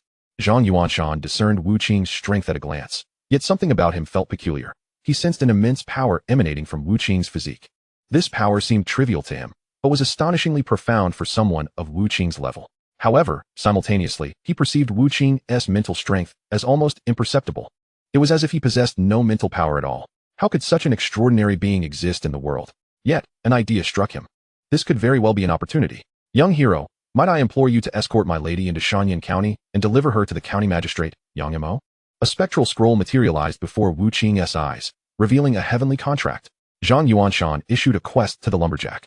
Quest objective: safely deliver Jiang Yaling to Shanyan County and hand her over to the county magistrate, Yang Mo. Quest reward: blue quality skill Sunshidao, Free Flow Sutra. Jiang Yaling? So they were escorting a person? Upon seeing the blue quality skill, Wu Qing comprehended that the stakes of this battle were far greater than he had imagined. Suddenly, he recalled that while observing the conflict, Zhang Yuanshan had faced two foes alone. Although Zhou Xiang was one of them, he acted primarily as support. The true assailant was another bandit, relatively slight of build, clad in black and masked. He sought to examine that individual's information. Huxian. Level. Health, 4792788453. Attack, 3356. Defense, 1653. Question mark. Skills. Another string of question marks. Thus, it seemed that the so-called third chief of Black Wind Camp, Zhou Xiang, was not the leader of these bandits. Rather, the masked man was. Who on earth were they? However, Wu Qing had little time for contemplation. These bandits, having expended such effort, were clearly intent on acquiring whatever Zhang Yuanshan was protecting. Perhaps it was the person named Jiang Yaling, or perhaps something within the palanquin. Regardless, they would not let him escape easily. You're courting death. Zhou Xiang, seeing Wu Qing hesitate, deemed it better to eliminate him rather than risk him accepting the task. Chapter 40, Gear Components. Zhang Yuanshan, noticing Zhou Xiang's intent to kill Wu Qing, hurriedly intervened. His strength surpassed that of Zhou Xiang, and with a single blow, he sent him reeling. Do you think the reward is insufficient, young hero? Or are you afraid of these bandits? Fear not. We can hold them off. You must simply escort Miss Jiang. Zhang Yuanshan, observing Wu Qing's hesitation, assumed he was greedy or frightened. Yet the situation was dire, and he could not afford to delay. Thus, gritting his teeth, he offered a little more. Is this satisfactory, young hero? Before he could finish his words, Wu Qing noticed the quest reward had changed. Quest reward: blue quality skill Sunshidao, Free Flow Sutra. Green quality boots, Flowing Cloud Shoes. Flowing Cloud Shoes? Wu Qing quickly rechecked, ensuring he was not mistaken. The Flowing Cloud Shoes were a component of the green quality set, with formidable effects when all pieces were gathered. The full set doubled its effects, boasted high shatter values, and came with a weapon, Flowing Cloud, that strengthened alongside its wielder. Additionally, the special set effect, Time Flow Escape. Time Flow Escape disrupts the time in which one exists, entering a 3-second untargetable state. Upon activation, one's time becomes out of sync with the rest. Even if one can see their form and position, they cannot be attacked. Only when one strikes the enemy does time revert, but after a single strike, time will again become disordered. This state can persist for 3 seconds. 3 seconds may seem brief, yet often proves invaluable for both offense and defense. Alas, the Flowing Cloud set was exceedingly rare.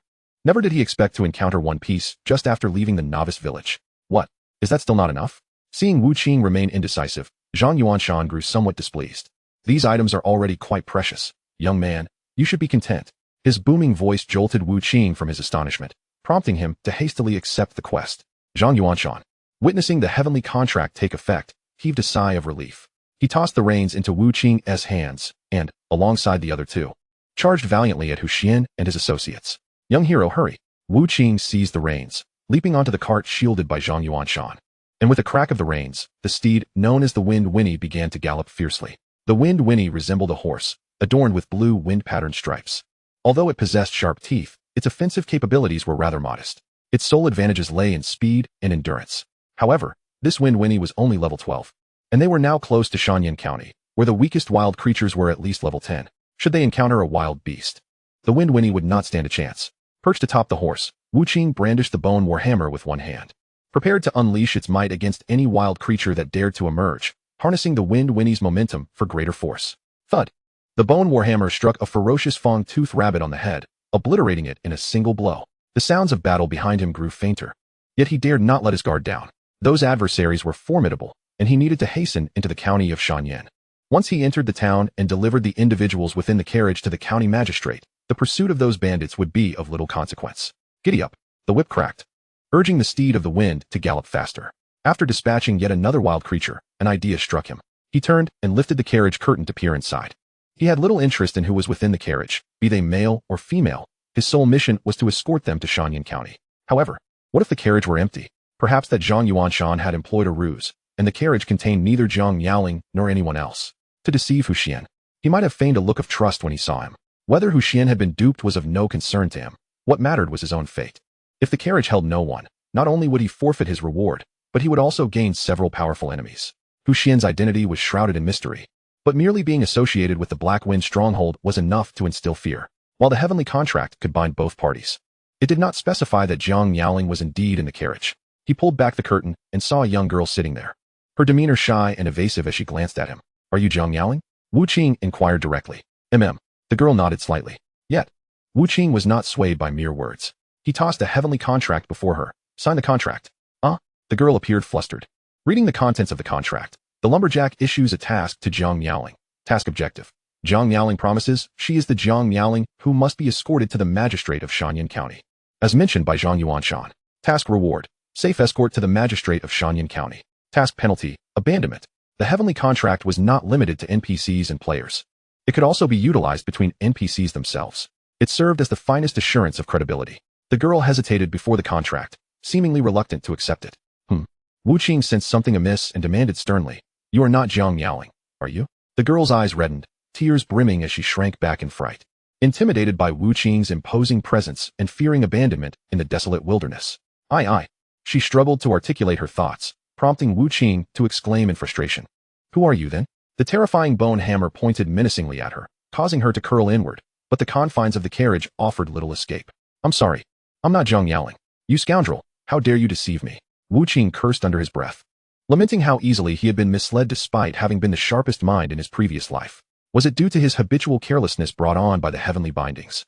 Or was it that his mind had been clouded when he heard about the Luyan set? Yet, he had no time for self-reproach as a sharp blade suddenly appeared before him, gliding across his neck. Swish! Wu Qing vanished, reappearing 200 meters away. The effect of the Yin Sha Liuli had activated. This meant that without the Yin Sha Liuli, that man could have dispatched him in an instant. He witnessed the carriage shatter, and the masked man named Hu Xian stared in shock at the girl who had rolled onto the road, injured from the wreck. Yet, Wu Qing's survival only intensified his astonishment. That kid survived. He sneered, rushing towards Wu Qing with blinding speed. "Hey, that woman is not Jiang Miaoling. Why are you pursuing me?" Wu Qing realized he was no match for him and attempted to shout for him to cease. While he could resurrect as a player, he had yet to reach Shanyan County, and if he died now, he would respawn back in Blackstone Village. He would have to traverse Blackstone Mountain once more. He could not afford to waste another 3 days. In reality, he and Wu Tong faced a life-and-death crisis. From the fact that Hu Xian had not killed the girl, it was evident that this bandit, or more likely, this assassin, had realized he was pursuing the wrong target. Yet, why was he still fixated on Wu Qing? There was no time to ponder this, as a flickering light crossed his neck, and due to the attack, the curse of the undead had now befallen Hu Xian. This also allowed Wu Qing to pinpoint Hu Xian's position. Chapter 41, Extreme Counterattack. Hu Xian's figure suddenly vanished, having employed some form of acceleration skill. His fighting style revealed him to be an agile fighter, with agility likely exceeding 100. His movement speed was at least 150 meters per second. Coupled with the acceleration skill, Wu Qing felt as though Hu Xian had vanished in the blink of an eye. In his vision, a blade loomed large, and simultaneously, Wu Qing noticed Hu Xian's health, 132978453. An opportunity. Wu Qing's eyes widened, his focus sharper than ever. Tai Chi stance. Just as the blade was about to strike him, Wu Qing finally executed the Tai Chi stance. Bang! 43,434. The surrounding air currents dissipated Hu Xian's attack and rebounded it back at him. As an agile fighter, Hu Xian's offensive capabilities far surpassed his defenses, especially with a skill augmenting his attack. The damage rebounded by the Tai Chi stance emptied Hu Xian's health in an instant. His corpse crumpled to the ground, and Wu Qing let out a sigh of relief. Fortunately, he had the curse of the undead and the Tai Chi stance. The Tai Chi stance was a rare high-quality skill among white-grade abilities, functioning as an absolute defense that refreshed every half-minute. If the enemy was an assassin, with proper timing, there was a chance to counter and eliminate them directly. However, assassin types typically prioritized agility, making their movement speed, attack speed, and reflexes exceptionally formidable. A powerful assassin could even withdraw their strike at the last moment, rendering the Tai Chi stance ineffective before resuming their assault. Thus, early players assumed the Tai Chi stance was a tank's ultimate skill, but as their understanding of the game deepened, they realized it was more suited for assassin players. As everyone grew stronger, executing the skill effectively and achieving a counterattack depended on reflexes. Although the Tai Chi stance lasted for 0.5 seconds, its duration increased with upgrades. Nevertheless, to maximize its counter damage potential, it needed to be activated in the final 0.0000001 seconds, or even less, in duels between two assassins. The one who successfully employed the Tai Chi stance and countered would have the chance to eliminate their opponent. For tank players, this skill could be somewhat redundant. Therefore, while the difficulty of upgrading white-grade skills rivaled that of golden-grade skills, the Tai Chi stance's upgrades did not enhance damage, but rather extended duration. Yet for high-agility players, such prolonged duration was often unnecessary. This did not render the skill completely useless as its level increased. After all, it served as a unique form of absolute defense, albeit at the cost of restricting any other actions while engaged in the Tai Chi stance. In critical moments, employing this skill could buy time for teammates to provide support or to allow key abilities to cool down. Upon approaching Gu Shen's fallen form, a boss-level NPC, at least level 30, classified among the 4th tier strong, given he had defeated him 2 tiers above his own, the loot should be worthwhile. However, the experience points would be minimal, considering he had merely delivered the final blow. Most of the damage had not been his own. Beside Gu Shen's corpse lay a dagger and a skill book. The short dagger was his personal weapon of choice, a blade of Azure quality. Arc Light, Azure quality weapon. Attack 1314, Sharpness 520, Usage restrictions, Strength 75, Constitution 50, Agility 100. Goodness gracious, what a remarkable piece! Wu Qing exclaimed. No wonder this fellow exhibited such high damage output. Inflicting over 40,000 damage upon himself, he likely dealt the same to other assassins of comparable rank. It was no surprise that a single strike could sever Insha Lioli's life-saving passive. Wu Qing's defense would undoubtedly have absorbed several 100,000 damage from such a blow. This dagger boasted no additional attributes, merely attack and sharpness. Yet, these fundamental attributes were exceedingly high. In the realm of Azure quality weapons, this was truly exceptional. Regrettably, he could not wield it. While his constitution and strength met the requirements, his agility fell woefully short, a mere 23 at present. Nevertheless, even if he could not use this equipment, selling it would yield a substantial sum of gold. Another item he discovered was a skill book, also of the assassin class. Shadow Wind Spell LV1, Azure quality skill. Enhances the body with the power of shadows and wind, increasing movement speed by 100, the next attack inflicting 200 attack damage. Lasting 5 seconds, cooldown of 30 seconds, consuming 920 mana. In addition, this individual had dropped a meager 2 silver coins, prompting Wu Qing to lament his financial predicament. After stowing away the equipment and skill, he approached the girl before him. The girl possessed a stunning beauty, her tear-streaked face portraying a pitiable countenance. Yet, Wu Qing remained unmoved. He gently placed the human bone warhammer against her forehead and was about to speak when she cried out, "Do not kill me. I know where the real Jiang Miaoling is." Wu Qing chuckled, for he had an affinity for those who feared for their lives. Although Zhang Yuanshan had deceived him, and Gu Shen's pursuit likely indicated Zhang's demise, the Heavenly Dao contract still persisted. This meant that as long as he located the true Jiang Miaoling and delivered her to Shanyang County, presenting her to the county magistrate, the terms of the contract could still be fulfilled. After all, the contract stipulations bore no relation to Zhang Yuanshan's life or death.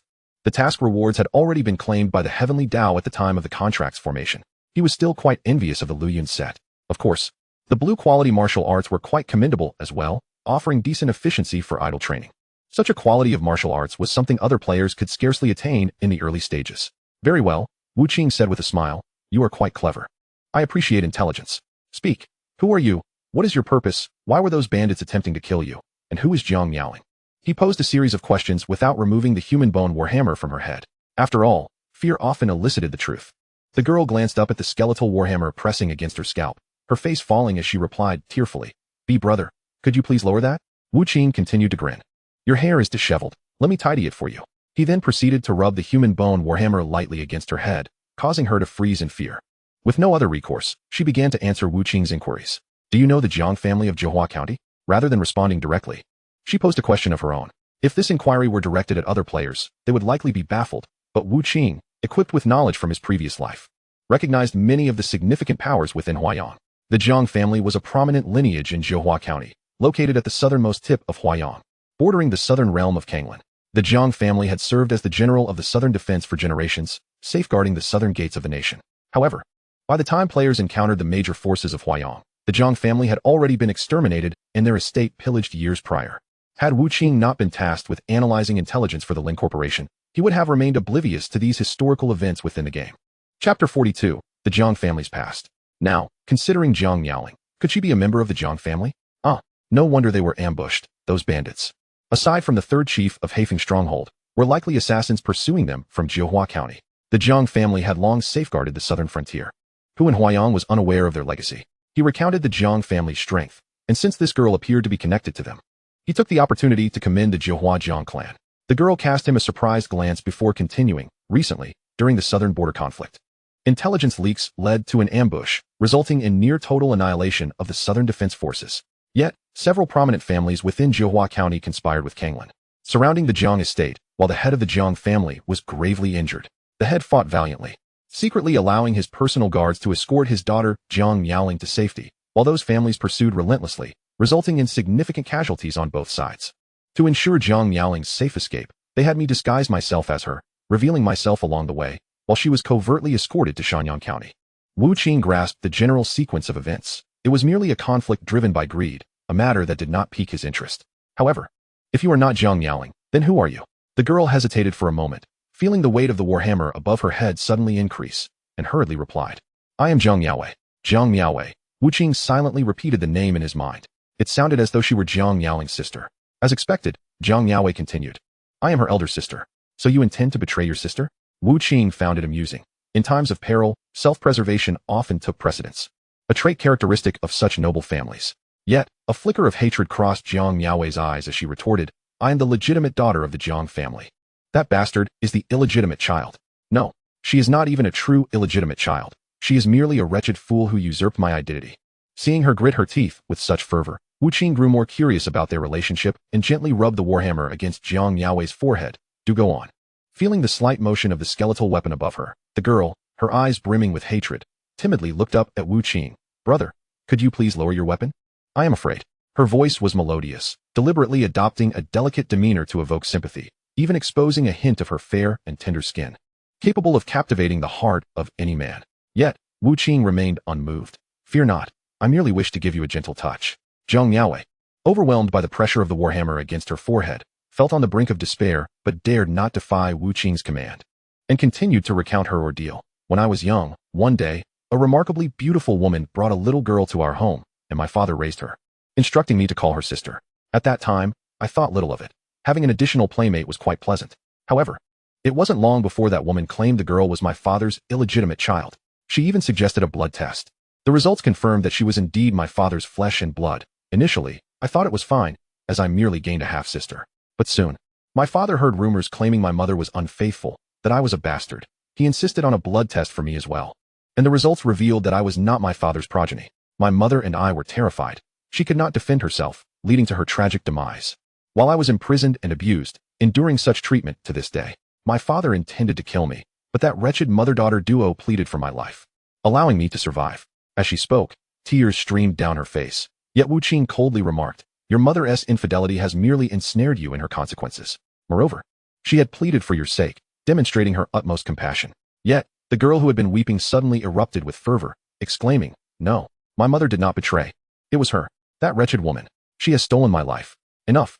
Wu Qing lightly rubbed the bone warhammer he held above her head a couple of times and commanded, tell me where she is.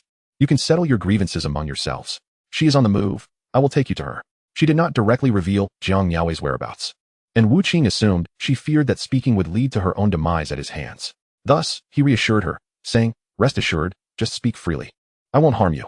Alternatively, we can forge a covenant of fate. You disclose her location, and I shall ensure your safe passage to Shanyang County.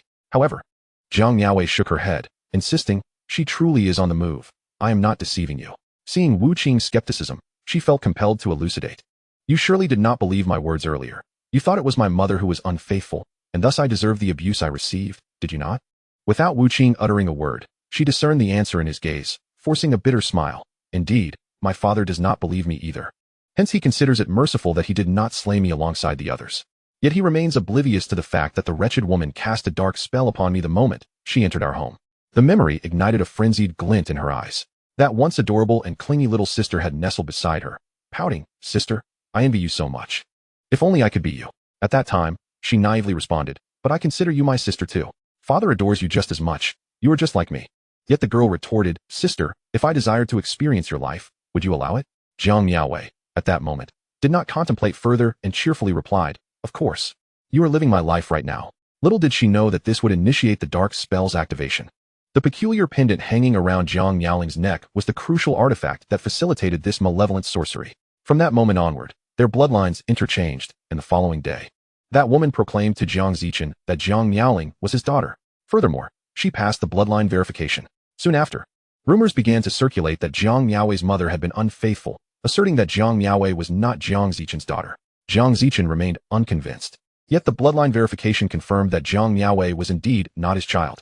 This revelation incited his wrath, and while his legitimate wife doubted the truth, the verification had never aired. No matter how she protested, it proved futile. In a fit of rage, he ultimately took his own life. Jiang Zichen had intended to eliminate Jiang Miaowei, the illegitimate child, but was dissuaded by Jiang Miaoling and her mother. Unbeknownst to him, their apparent mercy was a ruse. The dark spell was not without its flaws. Once one of them perished, the other's bloodline would revert. To avoid exposure, Jiang Miaoling and her mother safeguarded Jiang Miaowei's life. Initially, Jiang Miaowei too believed her mother had been unfaithful and had even expressed gratitude towards Jiang Miaoling and her mother for their generosity. It wasn't until one fateful day that she inadvertently uncovered the secret of the dark sorcery. She informed her father, Jiang Zichen, of the sorcery, but its rarity led him to rebuke her for her ingratitude, accusing her of fabricating tales to sow discord between them. Chapter 43, Jiang Miaowei's Mission. Shortly after discovering the secret of the dark sorcery, I realized I could sense that wretched woman's location at any moment. Jiang Miaowei concluded her tale. Yet Wu Qing felt as if he had traversed through a narrative. From her account, the girl appeared pitiful. However, he had long since relinquished his inclination to assist others, choosing instead to honor their destinies, unless there was something to gain. Moreover, this was merely Jiang Miaowei's perspective. It could very well be a fabricated story. His current priority was the acquisition of the flowing cloud armor pieces and the blue quality techniques. Nearby, he spotted some vines, tore off a few, and bound Jiang Miaowei securely. Yet the manner of her binding rendered her somewhat embarrassed. But upon meeting Wu Qing's frigid gaze, she swallowed the remainder of her words. He seized the vines and hoisted the girl onto his back, instructing, "Lead the way." He had also contemplated returning to check on Zhang Yuanshan and the others. Perhaps they had perished, leaving behind valuable spoils that Hu Xian had not taken. However, one of the thieves was the third in command of the Black Wind stronghold, which was not too far from here. Encountering their people upon his return would spell disaster. Under Jiang Miaowei's guidance, he sprinted swiftly. With his strength now at 109, carrying a delicate girl posed no challenge. His movement speed of 78 was commendable, allowing him to protect Jiang Miaowei from harm even if they encountered wild beasts during their journey. After more than 5 hours, they finally beheld a convoy disguised as traveling merchants. Yet, Wu Qing did not charge forward. Rather, he came to a halt. "Why have you stopped?" Jiang Miaowei, bound by vines, questioned, puzzled as to why Wu Qing would suddenly pause when they were so close to Jiang Miaoling. "What is the strength of that convoy?" Wu Qing inquired, posing the most critical question.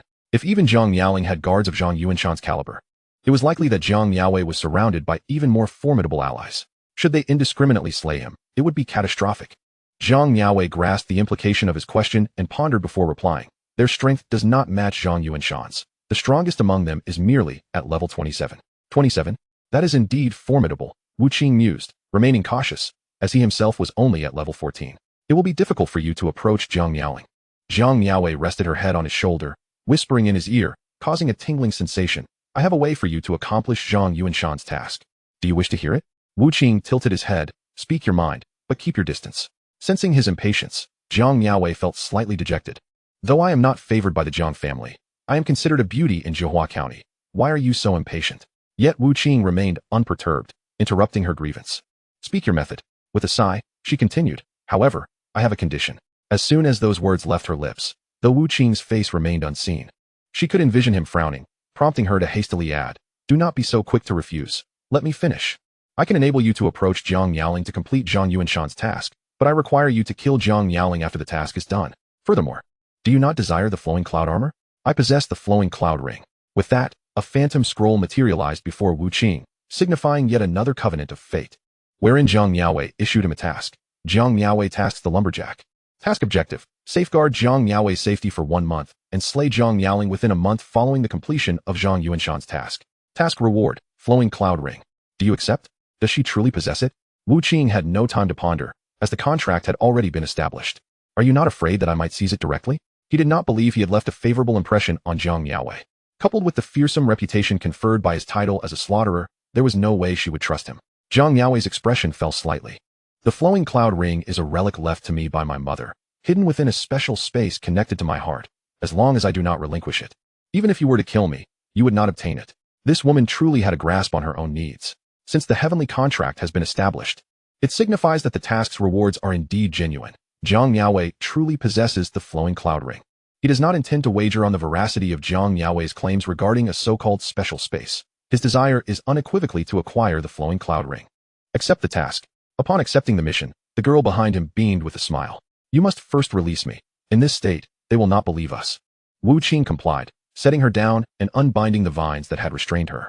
And then, the girl whispered into his ear, thus, and so. Wu Qing gazed at her in astonishment. You are indeed ruthless towards yourself. He then raised his warhammer and struck Zhang Yaowei's back, causing the girl to spit blood and immediately succumb to unconsciousness. With her draped over his back, Wu Qing hurried toward the caravan ahead. Wait for the merchant convoy. He feigned breathlessness, calling out to Zhang Yaoling's caravan. These individuals had been evading pursuers, and upon hearing Wu Qing's shout, they immediately tensed up. The leader of the guards was about to advance to drive Wu Qing away when he suddenly recognized the person on Wu Qing's back as somewhat familiar. Hello? My companion is gravely injured. Do you have any healing medicine? I am willing to purchase it. He shifted the unconscious Zhang Yaowei to the front. And upon seeing her face, the guard's expression changed dramatically, prompting him to rush back to inform the captain. That bastard. The captain furrowed his brow and lightly tapped on the carriage. The curtain was drawn, and a young girl peeked out of the window. Li Gu, what is the matter? Though she was clad in simple garments, her innate beauty was undeniable, and her gentle voice ignited a spark in the guard's heart. Nonetheless, he relayed the news about Zhang Yaowei to Zhang Yaoling. Sister? Zhang Yaoling had always treated Zhang Yaowei well in appearance, even repeatedly telling other guards and servants that Zhang Yaowei was her sister. She pondered, if Zhang Yaowei were to perish, she would be unable to secure that royal position. And her sister's solitary arrival, gravely injured, indicated that Zhang Yuanshan was dead. She wondered whether those pursuers had continued to chase them. With this thought, anxiety etched across her face. Quickly, bring my sister over. However, the guard hesitated, and Zhang Yaoling asked, what is it? The guard replied, a stranger is carrying her. We are unsure of their relationship. What is the strength of that youth? Zhang Yaoling inquired. First tier, but he seems physically stronger than the average first tier. He appears to be a body refinement practitioner, the guard responded. The caravan had come to a halt, and Zhang Yaoling exited the carriage, approaching Wu Qing alongside the guard. She merely cast a cursory glance at Wu Qing, deeming him a negligible threat, and then turned her attention to Zhang Yaowei, whom Wu Qing was cradling. Sister, how could you be so badly injured? Zhang Yaoling exclaimed, her expression a blend of concern and heartbreak, which would undoubtedly lead outsiders to believe in a profound sisterly bond. Hurry, get my sister onto the carriage. I need to tend to her injuries. As she spoke, she reached for Zhang Yaowei from Wu Qing's grasp. Yet, Wu Qing did not relinquish her. Let go, Zhang Yaoling demanded. Who are you to Zhang Yaoling? Wu Qing queried. This question momentarily left Zhang Yaoling stunned. She was about to assert her identity when she reconsidered and grasped the situation. I am her sister, Zhang Yaowei. And you are? She refrained from asserting her identity as Zhang Yaoling, instead acquiescing to Wu Qing's assertion. Wu Qing's joy was palpable. You are sisters? How splendid. He feigned ignorance. I encountered a group that was ambushed by bandits on the road. A man named Zhang Yuanshan entrusted her to me, asking me to take her to Shanyan County and deliver her to the county magistrate. Since you are her sister, that is marvelous. Please save her. She is gravely injured and may not last much longer. Though he spoke thus, he still refused to let go. Zhang Yaoling questioned, if you do not release her, how can I save her? Wu Qing gazed at Zhang Yaowei with tenderness, clutching her even more tightly. No, that is merely your word. How can I ascertain that you are indeed her sister? Moreover, you do not resemble each other. I must witness you treating her. A guard stepped forward, angrily admonishing, impudent.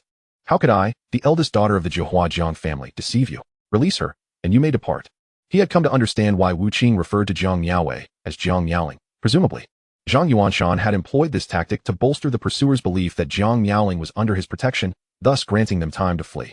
Yet, he could not fathom why his esteemed young lady, Zhang Yaoling, would so fervently defend this despised woman of the Zhang family. He reached out to snatch Zhang Yaowei from Wu Qing's embrace, but Wu Qing steadfastly shielded her, his expression reminiscent of a love-struck fool. A glimmer illuminated Zhang Yaoling's eyes, as if she had uncovered something significant. She hastily halted the guard's advance, addressing Wu Qing. Thank you for protecting my sister so diligently. In that case, please accompany me into the carriage. Young lady.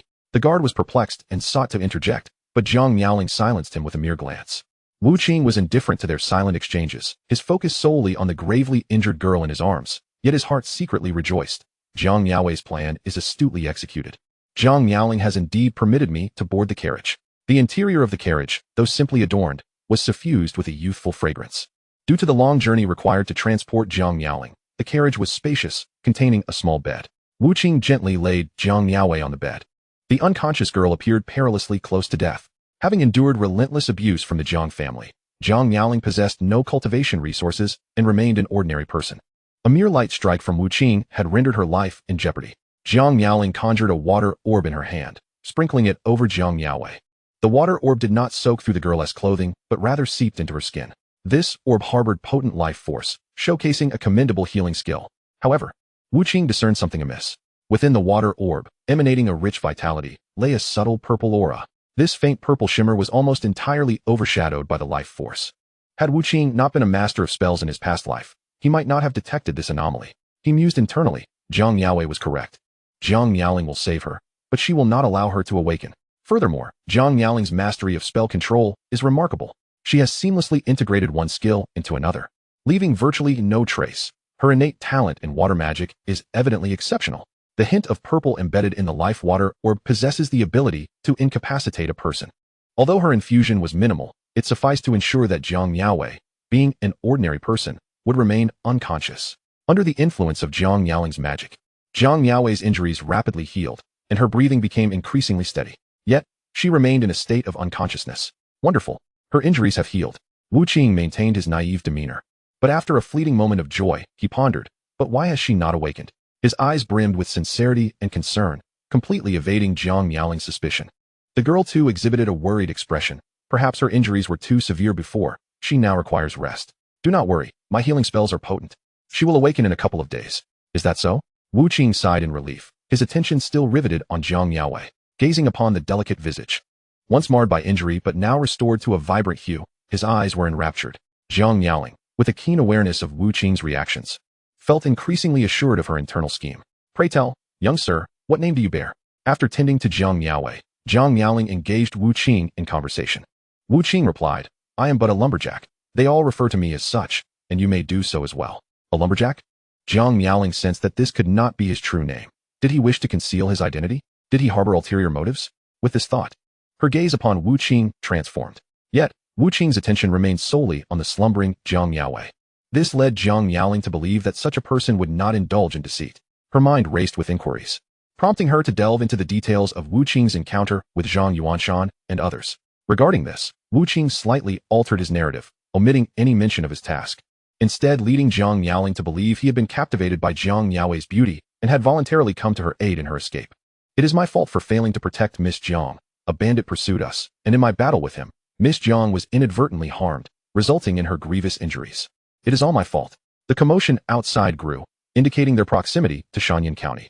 Jiang Yaoling did not urge Wu Qing to leave the carriage. Upon their arrival in Shanyan County, the county magistrate himself came forth to greet them. Clearly, someone had informed Yang Emo in advance.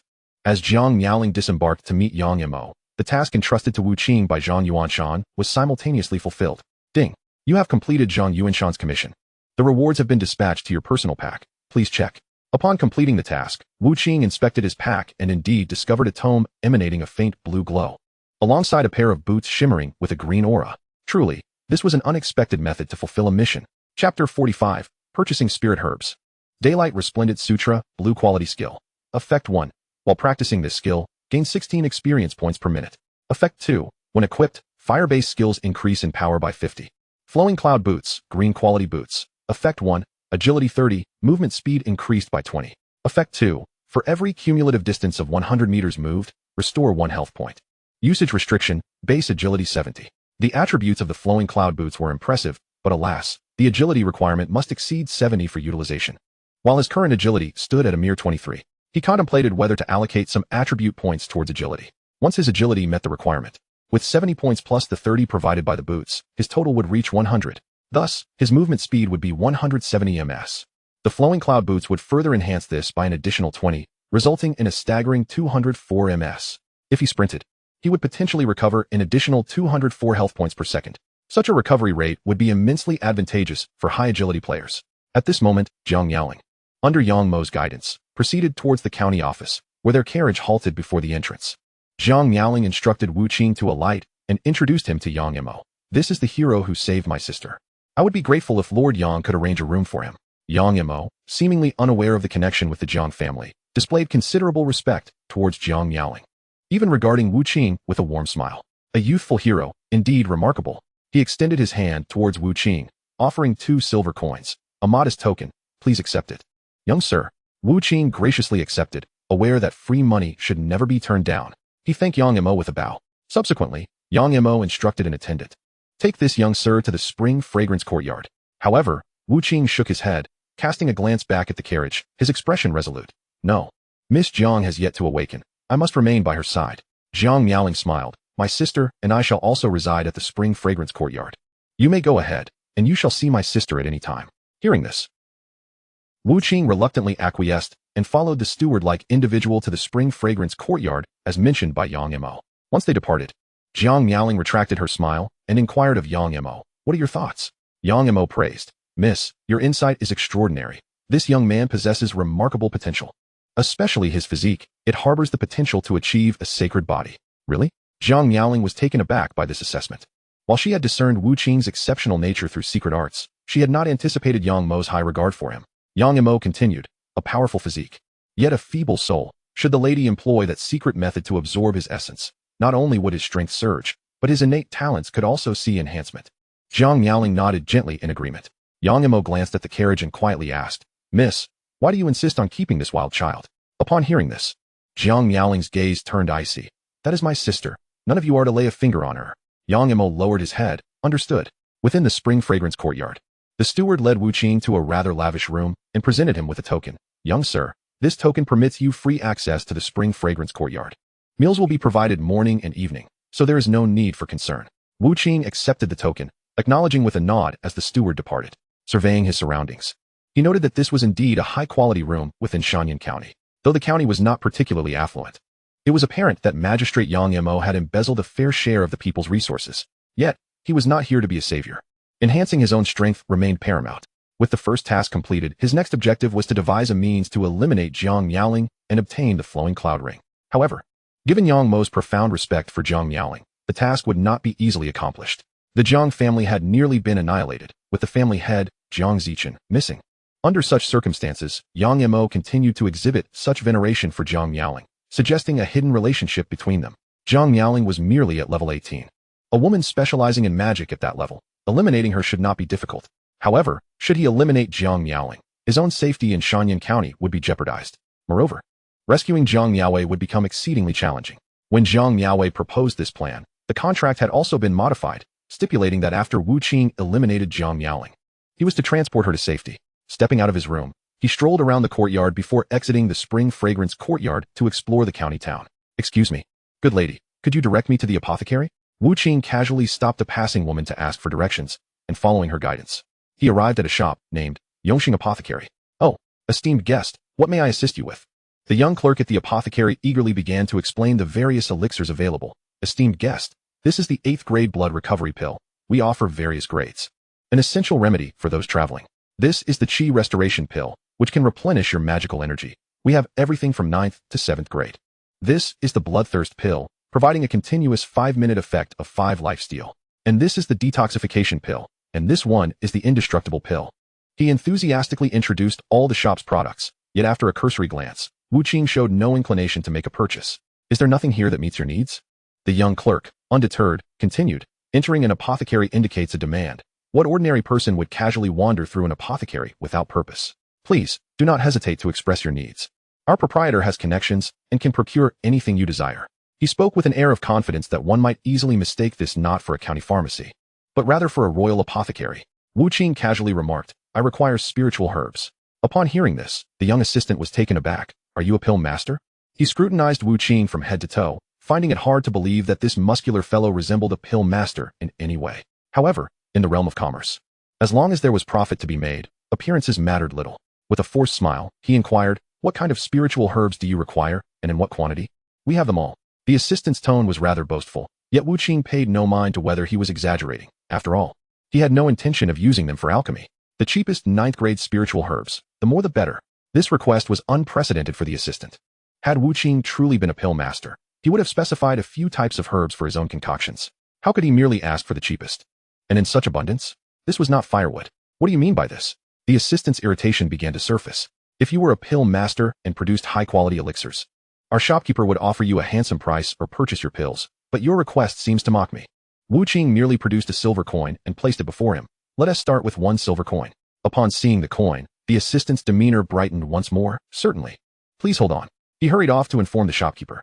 Chapter 46. The sounds of a fight next door. In no time, The assistant returned with over 300 spiritual herbs. In Haishi village, a single copper coin could procure 3 buns, while 1 silver coin equaled 10,000 copper coins, highlighting the extravagant purchasing power of that single silver coin. Of course, these herbs were the most inferior quality, primarily used for concocting healing potions of level 5 and below. Although the strong in Shanyan County surpassed those in Haishi village, there were still lower-tier NPCs who required basic medicines. After spending another silver coin to acquire over 300 more spiritual herbs, the assistant nearly believed Wu Qing to be a supplier from another apothecary. However, they too needed to maintain profit margins, hence their prices were higher than if one were to buy directly from herb farmers or adventurers. Thus, it was unlikely that other apothecaries would spend such exorbitant sums to procure stock from them. With 2 large sacks of spiritual herbs in hand, Wu Qing returned to the Chuanxiang courtyard. At that moment, Jiang Miaoling arrived in a carriage and greeted Wu Qing with a smile. Yet, Wu Qing sensed an undercurrent of ulterior motives behind her smile. Committed to the performance, he personally carried Jiang Miaowei from the carriage and placed her in a bedroom, gazing adoringly at her serene face as she slept, before finally departing. Upon returning to his own quarters, he promptly contacted Wu Tong. Under his guidance, Wu Tong had been leveling up rapidly, and armed with the equipment and skills he provided, her combat prowess was formidable. However, her innate talent had yet to manifest. After establishing contact, he initiated a trade, sending all the spiritual herbs he had just acquired, along with the blue-quality technique, Riying Zizai Jing, and the green skill, Inying Qing Feng Zhu, to Wu Tong. He aimed to elevate the level of her meditation, thus temporarily had no need for techniques. Moreover, lacking mana, he could not utilize the fire-based skills enhanced by the techniques. Yang Imo had gifted him 2 silver coins, and Hu Xian had dropped 2 more. The purchase of the spiritual herbs had cost him 2 silver coins, and even the transfer of these herbs had incurred an additional cost of 2 silver coins.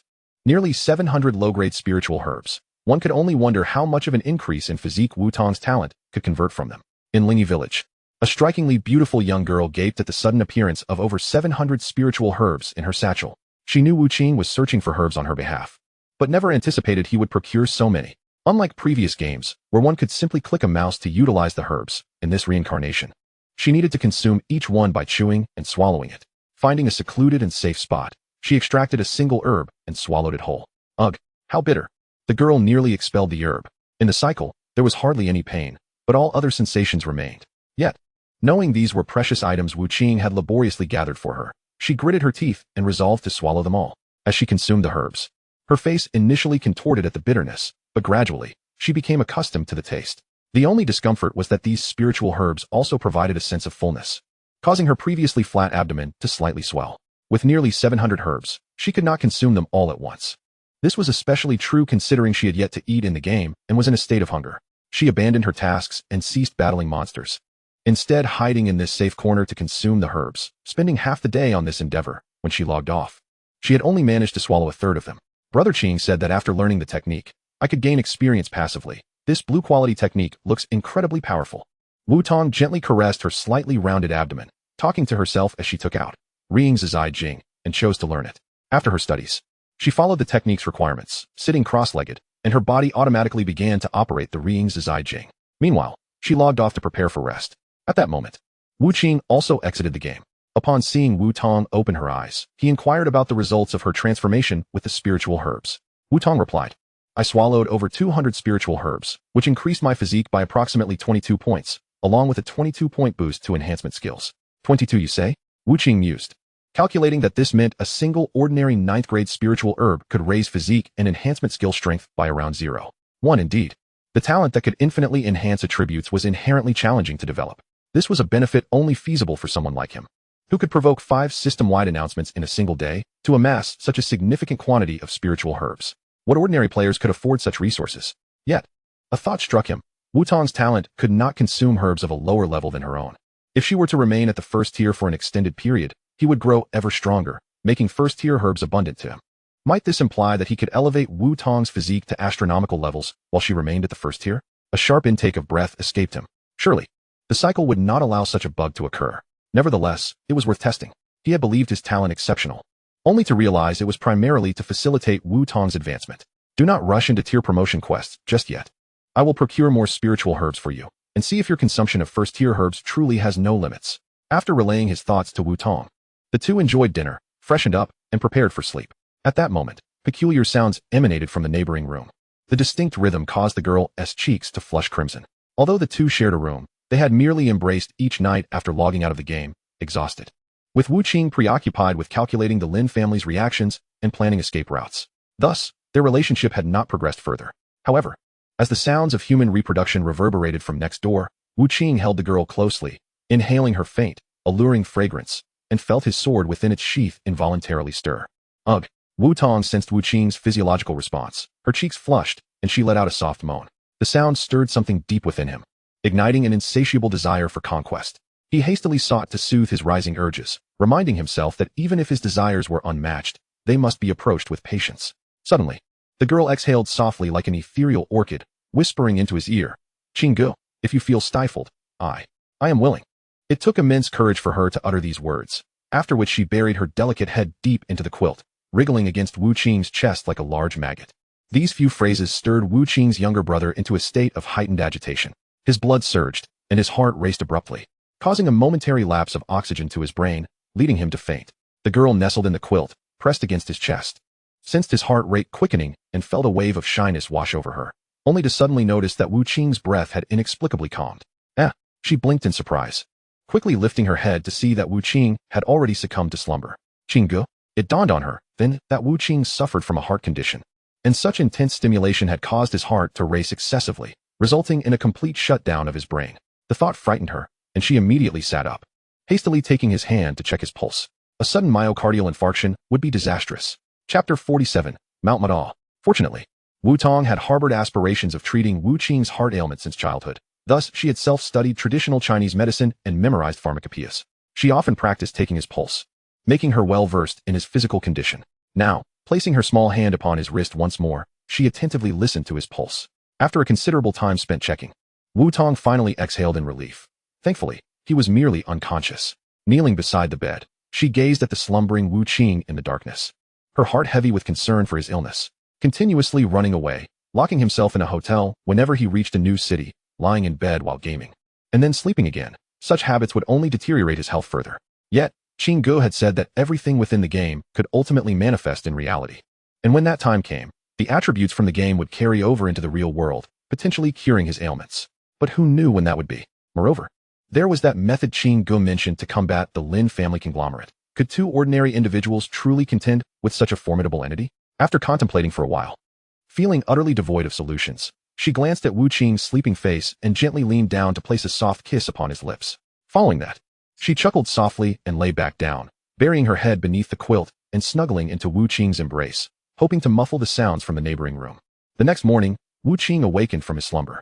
Feeling the delicate form in his arms, memories of the previous night flooded back. Damn, how did I faint? He thought.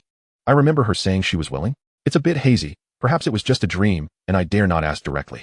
After breakfast, they logged back into the game, where Wu Tong's primary task was to continue devouring spirit herbs, while Wu Qing sought ways to amass more money to purchase said herbs. In Shanyan County, there were apothecaries, and naturally, there were also medical clinics where he could have the opportunity to learn the art of herb gathering and healing skills. Collecting herbs himself was the most economical approach. Wu Qing spent the last of his money to learn the herb gathering technique. Although he did not intend to search for spirit herbs himself, that would be the least efficient method. It was far more convenient to earn money and purchase them directly. His purpose in learning the herb gathering technique was merely to ensure that he could collect any precious spirit herbs he might encounter, preventing any missed opportunities. Upon returning to the spring fragrance courtyard, he paid a customary visit to Jiang Miaowei, who was unlikely to awaken, expressing his deep concern and affection before departing. After he left, a servant-like youth entered the room. Jiang Miaoling inquired, "What has he been up to these past 2 days?" The servant replied, "Miss Jiang. This young master went to Yongxing Apothecary yesterday to purchase the lowest grade spirit herbs worth 2 silver coins, and this morning, he went to the medical clinic to learn herb gathering skills." Jiang Miaoling nodded thoughtfully. "Anything else?" "None," the servant replied, keeping his head down, too timid to meet Jiang Miaoling's gaze, until she dismissed him with an order to leave. In the room, Jiang Miaoling pondered. What could this person possibly need with so many low-grade spirit herbs? The reincarnation world belonged to the extraordinary realm, where their spirit herbs were essentially medicinal plants. Any material capable of producing even the most basic level 1 health restoration potion could be considered a spirit herb. Such herbs were inexpensive. For instance, in Blue Star, a pound of licorice costs over 20 coins, and there would be countless plants within that pound. Thus, Wu Qing could purchase nearly 700 spirit herbs for just 2 silver coins. However, who in their right mind would buy such a vast quantity of low-grade spirit herbs? There was only one possibility. He was an apprentice alchemist who hadn't even entered the door. He intended to use these herbs to practice alchemy. Yet, from the servant's words, it was clear that Wu Qing sought only the cheapest herbs, which was perplexing. Even in practicing alchemy, one would need to consider ratios. How could he only want the least expensive? As a nearly tier 3 powerhouse, well-versed in water magic, and belonging to the Jiang family, the largest clan in Zhuhua County, she had some knowledge of alchemy. From what she understood, the cheapest spirit herbs on the market were among the primary materials for several different low-tier potions. However, when combined, these materials could not produce any useful potions.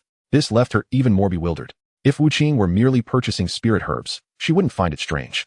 Perhaps he was an alchemist aiming to concoct potions to awaken Jiang Miaowei. However, this likelihood seemed slim.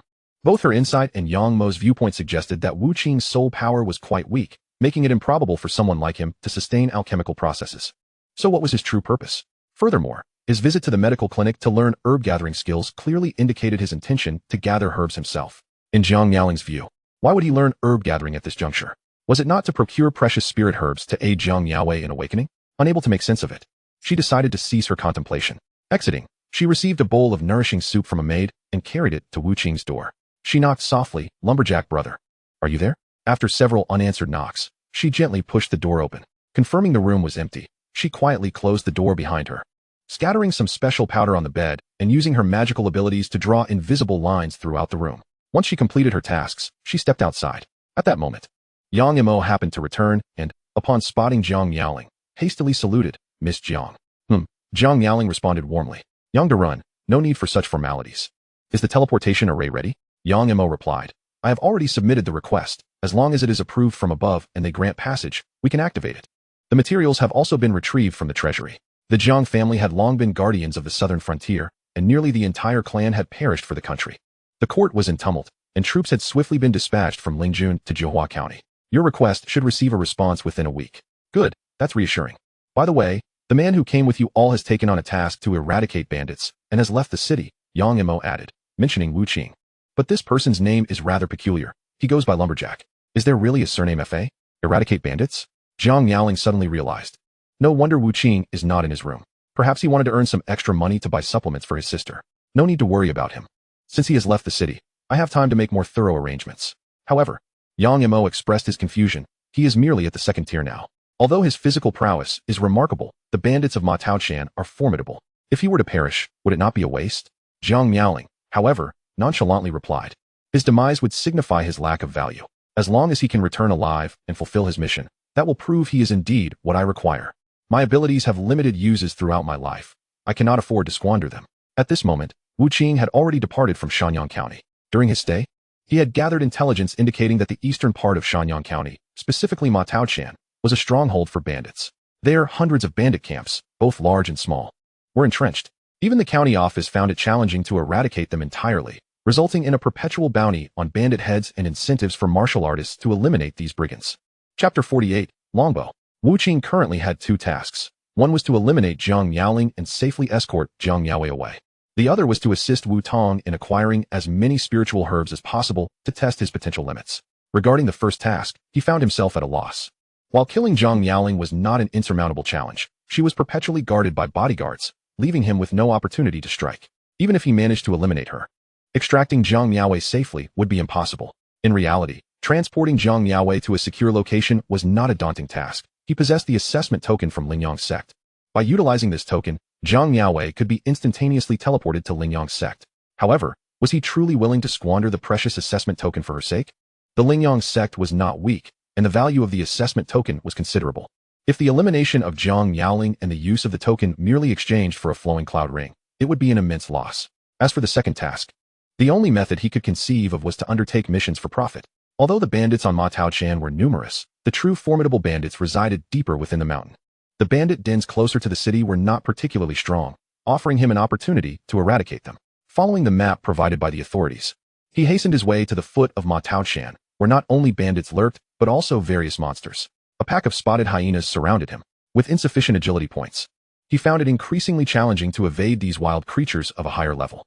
The bone warhammer struck one spotted hyena, inflicting a damage of 3,632. After dodging the attacks of two hyenas, he was bitten by the others on various parts of his body. The damage was not severe. He lost merely 2 to 3 points of health at a minimum, and at most, only a dozen points.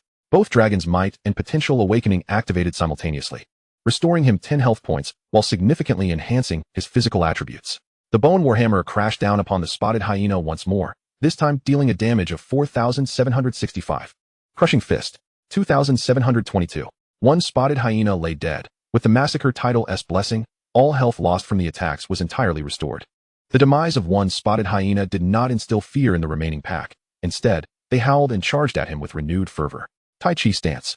Given the attack power of this pack of spotted hyenas, he did not require the Tai Chi Stance for defense. However, he needed to enhance its level. At this moment, using this skill was merely for the sake of proficiency. Fortune smiled upon him as he triggered a moment of enlightenment, granting an additional point to his Tai Chi Stance proficiency.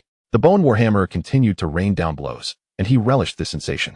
There was no need to dodge, to calculate trajectories, or to contemplate various variables. He could simply charge ahead without restraint. Unfortunately, his endurance and agility were still lacking, affecting his performance. He needed to find ways to elevate these attributes as well.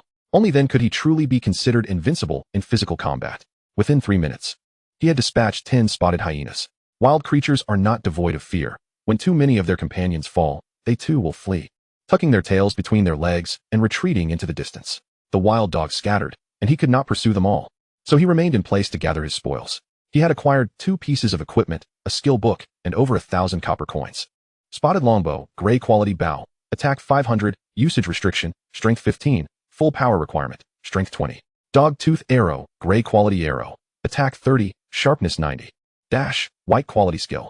Base movement speed increased by 30, lasts for 5 seconds, cooldown 30 seconds. Although 2 pieces of equipment were mentioned, it was essentially one, as the bow and arrows were set. However, he was not particularly satisfied with this bow. The attack power of ranged weapons is calculated independently. His own attack power would not enhance the ranged weapon. In other words, the 500 attack power of the spotted longbow refers to the kinetic energy released when the bowstring is drawn to its utmost. Even if a deity were to wield it, the maximum attack power would still be 500. Only the arrows could augment the attack power. Good arrows can strengthen the power of the shot. Using the spotted longbow to shoot the dog-tooth arrow would yield a maximum attack power of 530, augmented by the arrow's 90 sharpness. Additionally, using bows and arrows demands significant strength and physique, even more than that required for ordinary warriors. If one lacks sufficient strength, they cannot draw the bowstring or pull it to its maximum potential. Thus, the bow has 2 usage restrictions: the minimum strength required to draw the bow and the minimum strength required to pull the bowstring to its maximum.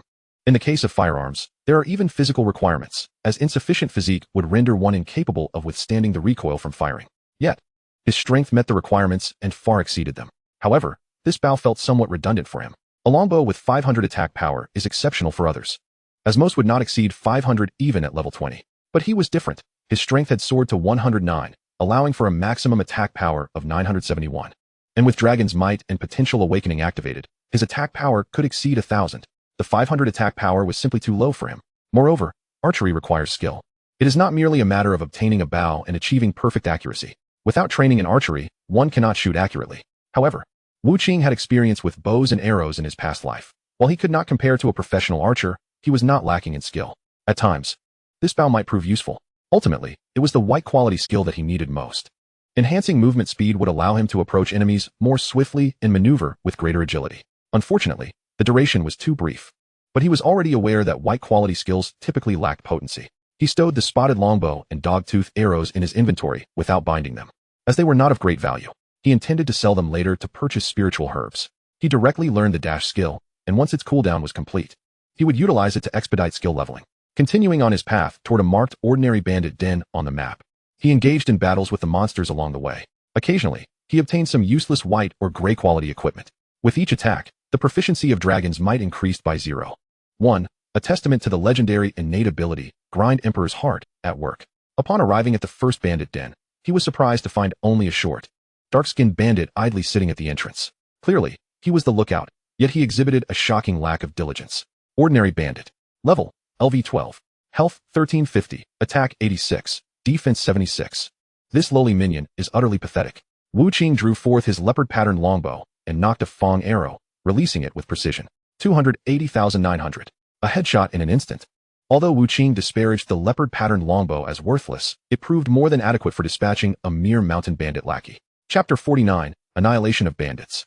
The arrow struck true, and the minion fell without so much as a whimper. This unfortunate soul was destitute, yielding a mere handful of copper coins upon demise.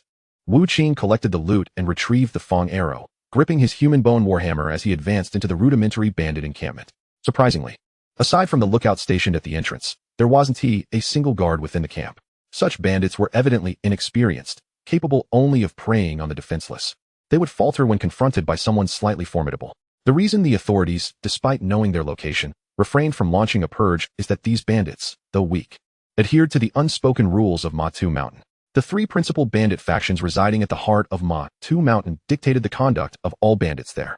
Each faction claimed a territory for their plundering, and even mutual assaults were considered their own affairs. However, should the officials mobilize en masse, all bandits of Ma-Tu Mountain would unite against them. Any who dared to remain idle or exploit the situation would be met with the collective wrath of the entire mountain.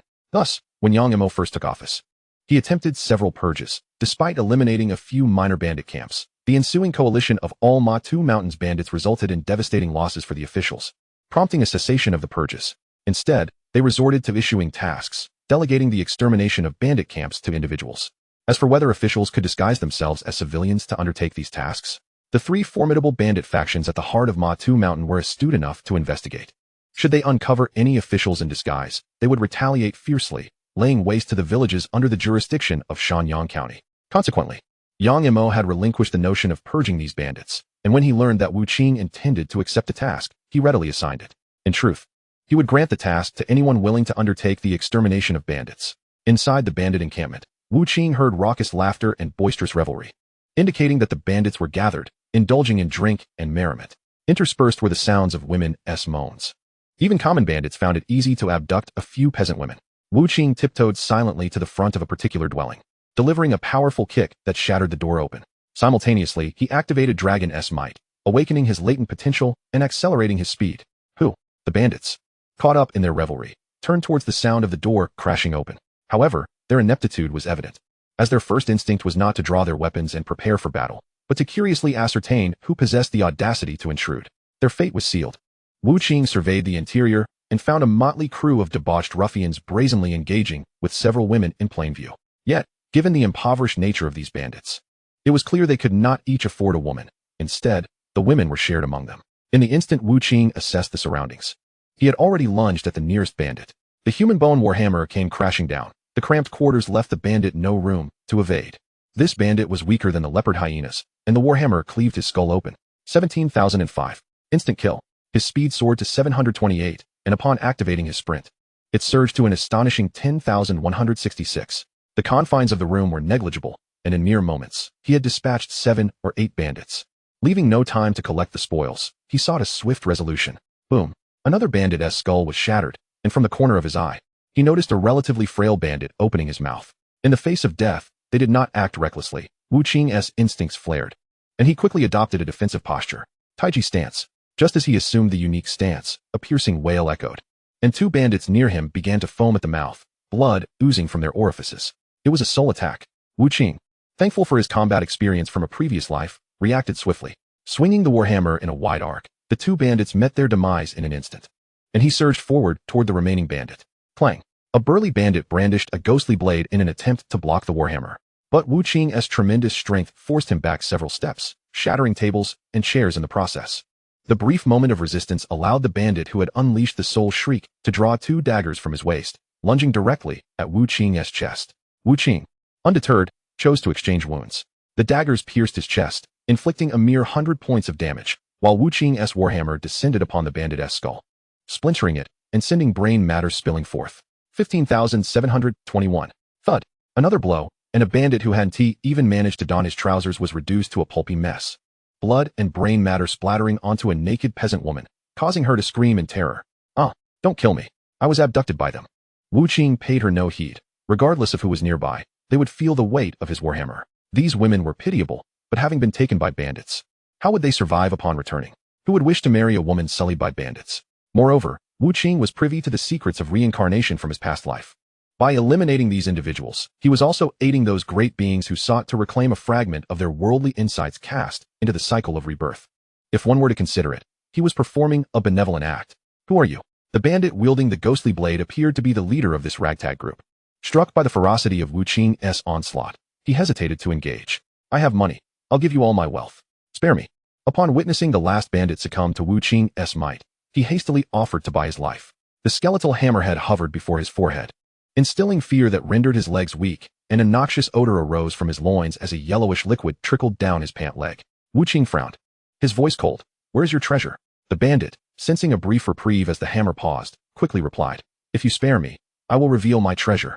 He even presented Wu Qing with a heavenly contract. Bandit Lu Si issues a task to the lumberjack. Task objective: spare Lu Si.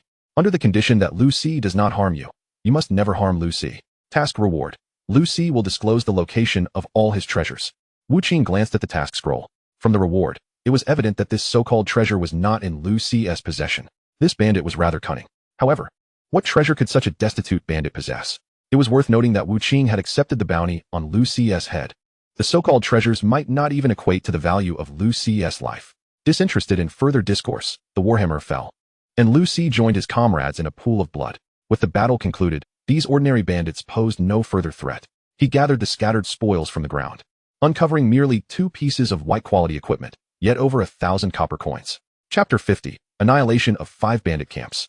Wu Qing unearthed an old skinning knife and severed Lu Si's head, opting to submit it for a bounty task. This served as a crucial proof of task completion for the reward. The number of heads bounty hunted varied for each bandit camp. In larger strongholds, there might be a dozen individuals whose heads were sought, whereas in Lu Si's modest camp, only his head bore a price. Even if other players accepted the bounty task and managed to slay these bandits, most would not dare to decapitate. Those who have been born and raised in a civilized society require a considerable time to acclimatize to the brutal cycle of life and death. Nonetheless, the tasks issued by the authorities are also generated by the Heavenly Dao contract. Once the bandit lair is thoroughly eradicated, immediate rewards await. Simultaneously, the authorities would receive notifications of the obliteration of a certain bandit camp.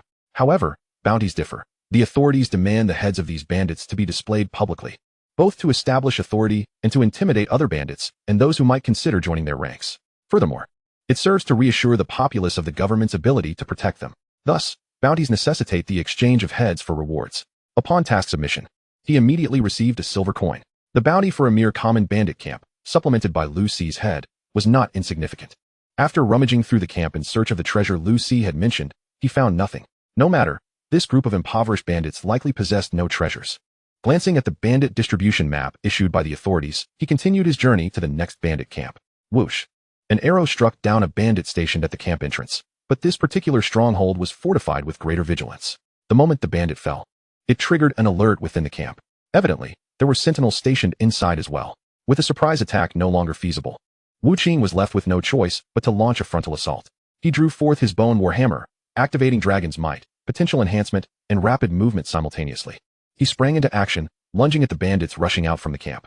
One bandit wielding a hefty axe charged directly at him, clearly a powerhouse. Another brandished a dagger and darted in from the left, exuding speed and agility.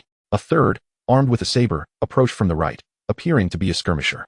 The attire of these 3 bandits suggested they were of a higher rank within the camp. Wu Qing collided with them at full speed, raising his bone warhammer. But suddenly the saber-wielding man unleashed a fireball from his mouth. What a surprise! The bandit, seemingly a swordsman, was actually a mage? There was no time for Wu Qing to evade. He charged straight into the flames. 3, 2, 4, 2. The fire scorched him, causing him to bleed profusely. Yet the loss was merely in single digits. Magical attacks are categorized into 2 types: elemental manipulation and soul damage. Elemental manipulation, encompassing wind, fire, thunder, ice, light, darkness, earth, and wood, inflicts physical harm that can be mitigated by defense. Soul damage, however, strikes directly at the spirit, necessitating mental resistance for defense. Wu Qing's physical defenses were extraordinarily robust. This mere sea of flames was inconsequential. As he emerged amidst the fireball, seemingly unscathed, the saber-wielding bandit was filled with dread. Although primarily a melee fighter, he had spent years honing that fireball spell. It often caught opponents off guard, inflicting devastating damage. Yet today, this unfamiliar youth attacking their camp had completely disregarded his fireball. What kind of formidable physique was this? With no time for contemplation, Wu Qing's warhammer came crashing down. The axe-wielding bandit, muscles bulging, met the warhammer with his axe, and an overwhelming force surged forth. He felt as though he were facing a primordial beast. His axe flew from his grasp, and the warhammer struck his chest. 885. This blow, while not a critical hit, still drained his life force entirely. The moment Wu Qing's warhammer descended, the man on the left with the dagger had already plunged his weapon into Wu Qing's side. 153. His attack was not insignificant. indicating he possessed offensive skills. Wu Qing retaliated with a punch. Even without using the bone warhammer, the damage inflicted was greater than that of the axe-wielding bandit. In a flurry of blows, he dispatched 2 bandits in quick succession, including the chief of this bandit camp. The fireball-wielding man was now engulfed in terror, pondering the kind of monster that had come to their lair. His fireball had failed to inflict serious injury, and his brother's attack had barely scratched their foe. Even a newly ascended third-tier warrior should not feel this helpless. In that fleeting moment, he contemplated much, but it was futile. The warhammer descended once more, shattering the man's ribcage. Wu Qing deliberately refrained from crushing the heads of these bandits for the bounty, feeling somewhat restrained. All of this transpired in an instant.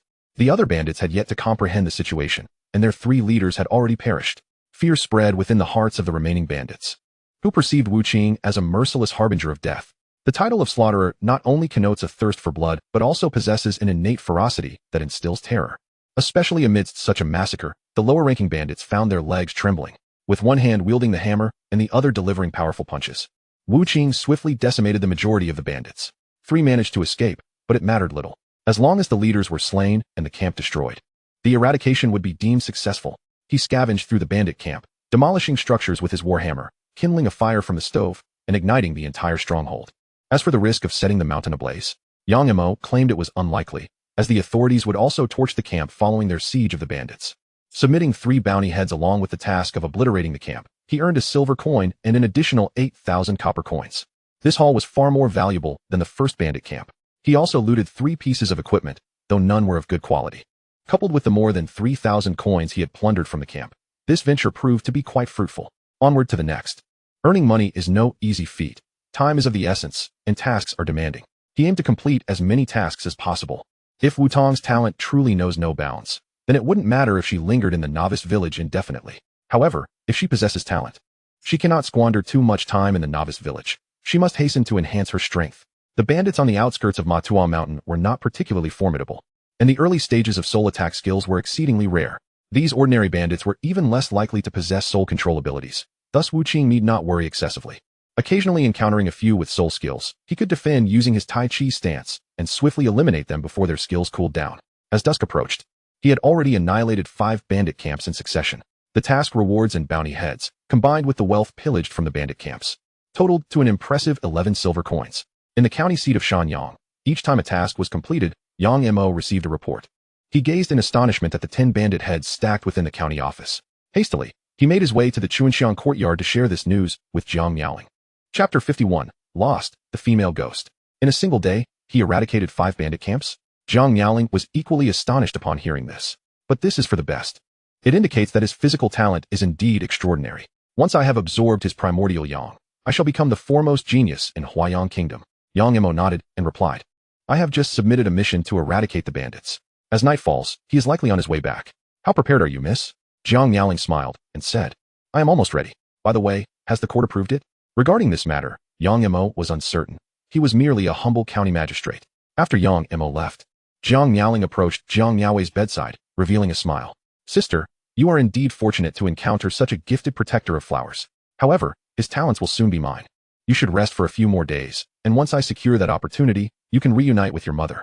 After using her skill that released droplets of purple water to infiltrate Jiang Miaowei's body, she proceeded to bathe with a light heart. After bathing and changing, she quietly listened to the sounds outside, waiting for Wu Qing's return. However, to her astonishment, there was no sign of Wu Qing by midnight. What could have happened? Did he perish on Mount Maotu, or has he returned without me hearing? She rose and summoned the guards stationed in the courtyard. But they too had not seen Wu Qing return. After some thought, she instructed a maid to prepare a bowl of soup and deliver it to Wu Qing's room, only to discover that he was indeed absent. Could it be that he has truly met his demise? Jiang Miaowei felt puzzled and waited a moment longer before finally retiring to bed. At this moment, within Mount Maotu, Wu Qing surveyed his surroundings, engulfed in darkness, struggling to distinguish directions. Damn, my lack of agility has truly put me at a disadvantage. He had intended to eliminate another bandit camp before logging off, only to have a crucial leader escape. While the loss of minor minions was inconsequential, the escape of a leader meant the mission could not be deemed complete. He had no choice but to pursue, yet his level was inferior to the opponent's, and he had never allocated points to agility, relying solely on natural growth through leveling up. After chasing for a considerable distance, he ultimately lost track of the adversary and found himself lost in the dark of Mount Maotu. Now he was caught in a dilemma. He had no idea where he was and could not even ascertain the direction back to Shanyan County. If he were to log off now, He was uncertain whether it would be safe. If he were killed during the log-off, it would be disastrous. With no other option, he pressed forward into the unknown. The night on Mount Mautu was not particularly dark. The moonlight illuminated the path, and with his enhanced vision from leveling up, he could still discern the road ahead. Occasionally, he encountered nocturnal monsters, but as he walked, he suddenly noticed the mist around him thickening. When did this fog arise? He could scarcely recall. It seemed the initial fog was thin, but with each step he took, it grew denser. Now, it had enveloped his vision almost entirely. Visibility was less than 5 meters. Suddenly, he turned back, intending to retrace his steps, but after walking for a long time, the fog showed no signs of dissipating. In fact, he felt the scenery along the path had changed from when he had come. What on earth is happening? He stood still, afraid to move further. Although he had studied Haishi village, he had not delved into the terrain of Shanyan County behind it. He was entirely unfamiliar with this place. Suddenly, the ground began to tremble, and he turned towards the source of the sound, only to see a skeleton rising from the earth. Skeleton soldier. Level, LV 13. Health, 2270. Attack, 250. Defense, 199. Skills, bite, skeleton charge, cleave. A skeleton soldier? Wu Qing watched as this skeletal figure, wielding a bone knife, staggered to its feet and seemingly ignored him as it walked past. It does not attack me? Wu Qing was momentarily stunned but quickly recalled that he had gained a permanent buff, Blessing of the Female Ghost, from a previous dungeon. With this buff, undead creatures would not proactively attack him, and he could easily gain their friendship. This skeleton undoubtedly belonged to the undead. However, it appeared rather dim-witted, likely unaware of what friendship entailed. Nonetheless, the fact that the skeleton would not attack him was quite fortunate. He was not in the mood for further combat. He merely wished to find a suitable place to log off and rest. Remaining in the game indefinitely would lead to either starvation or a mental breakdown. As he traversed through the mist, he noticed that, unbeknownst to him, ordinary monsters had vanished, replaced by an increasing number of undead creatures. Skeleton soldiers, hanged ghosts, zombies, phantoms, and dark crawlers filled the land. Moreover, he suddenly realized that numerous gravestones, spirit banners, and white paper money littered the ground. The tree trunks bore chains stained with blood. The ground was strewn with shattered bones and decaying corpses, as a dark crawler extracted entrails from one body and devoured them. What on earth? Wu Qing could no longer discern if he was still on Mount Mautu. During his quest, he had never heard of such strange places existing on the mountain. The undead either ignored him as they passed by or greeted him with eerie smiles, as if acknowledging his presence. He stiffly returned a smile, surveying his surroundings, now even more unsure of which direction to take. Hey, what a handsome human boy. Just as he hesitated, a soft, ethereal voice drifted from behind him. The voice was otherworldly and elusive, yet imbued with an alluring charm that beckoned one to succumb to its enchantment. As Wu Qing turned around, he suddenly felt a cold, soft hand resting on his shoulder. A dark fragrance wafted through the chilling wind, accompanied by a cool breath brushing against his ear. He felt a shiver run through him, his body slowly stiffening. A figure clad in alluring red emerged from behind him, a breathtaking beauty that Wu Qing believed must resemble the legendary Daji, known for her beauty that could topple kingdoms. The enchanting figure seemed to float like a wisp of fog, and when Wu Qing's gaze met hers, he found himself unwittingly drawn into her depths. Such a fragile soul exists in this world. The beauty was taken aback. She had not employed any skills, for this allure stemmed purely from her innate passive ability. Under normal circumstances, she could charm lower-level humans, but not to the extent of completely ensnaring their minds.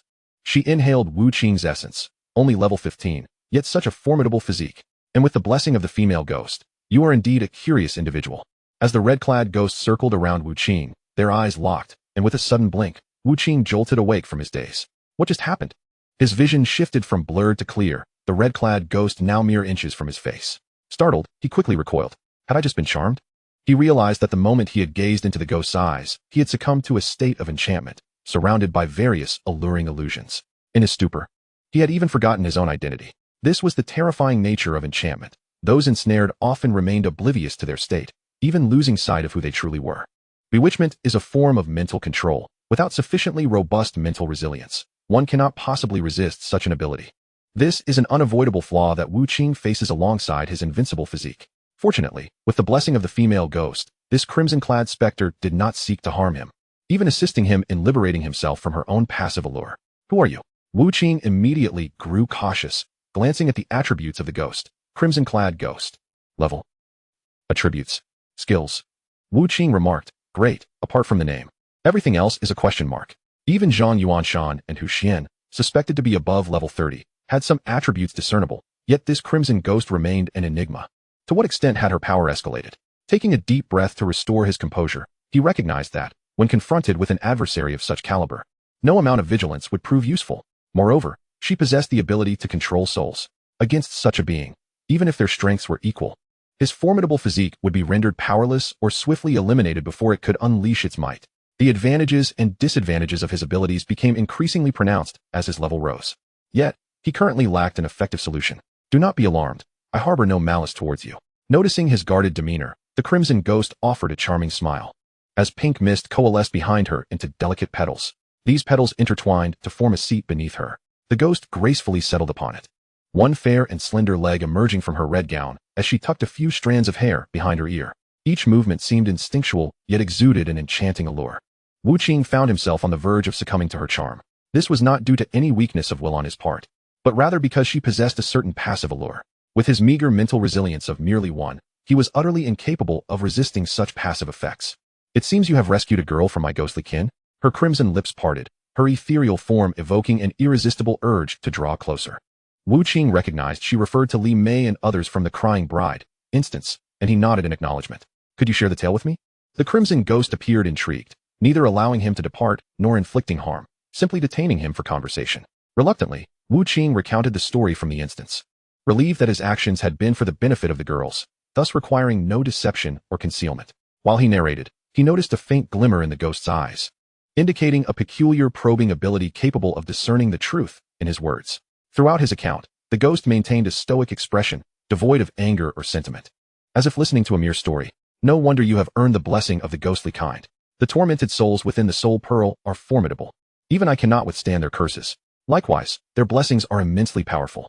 After listening, the Crimson Ghost revealed an expression of understanding and inquired, "Are you aware of where this place is?" Wu Qing shook his head, fully cognizant of his ignorance. He had stumbled in without any forewarning. Fortunately, the realm was populated solely by spectral beings. Had there been other monsters or entities of the ghost caliber, he would have surely met his demise.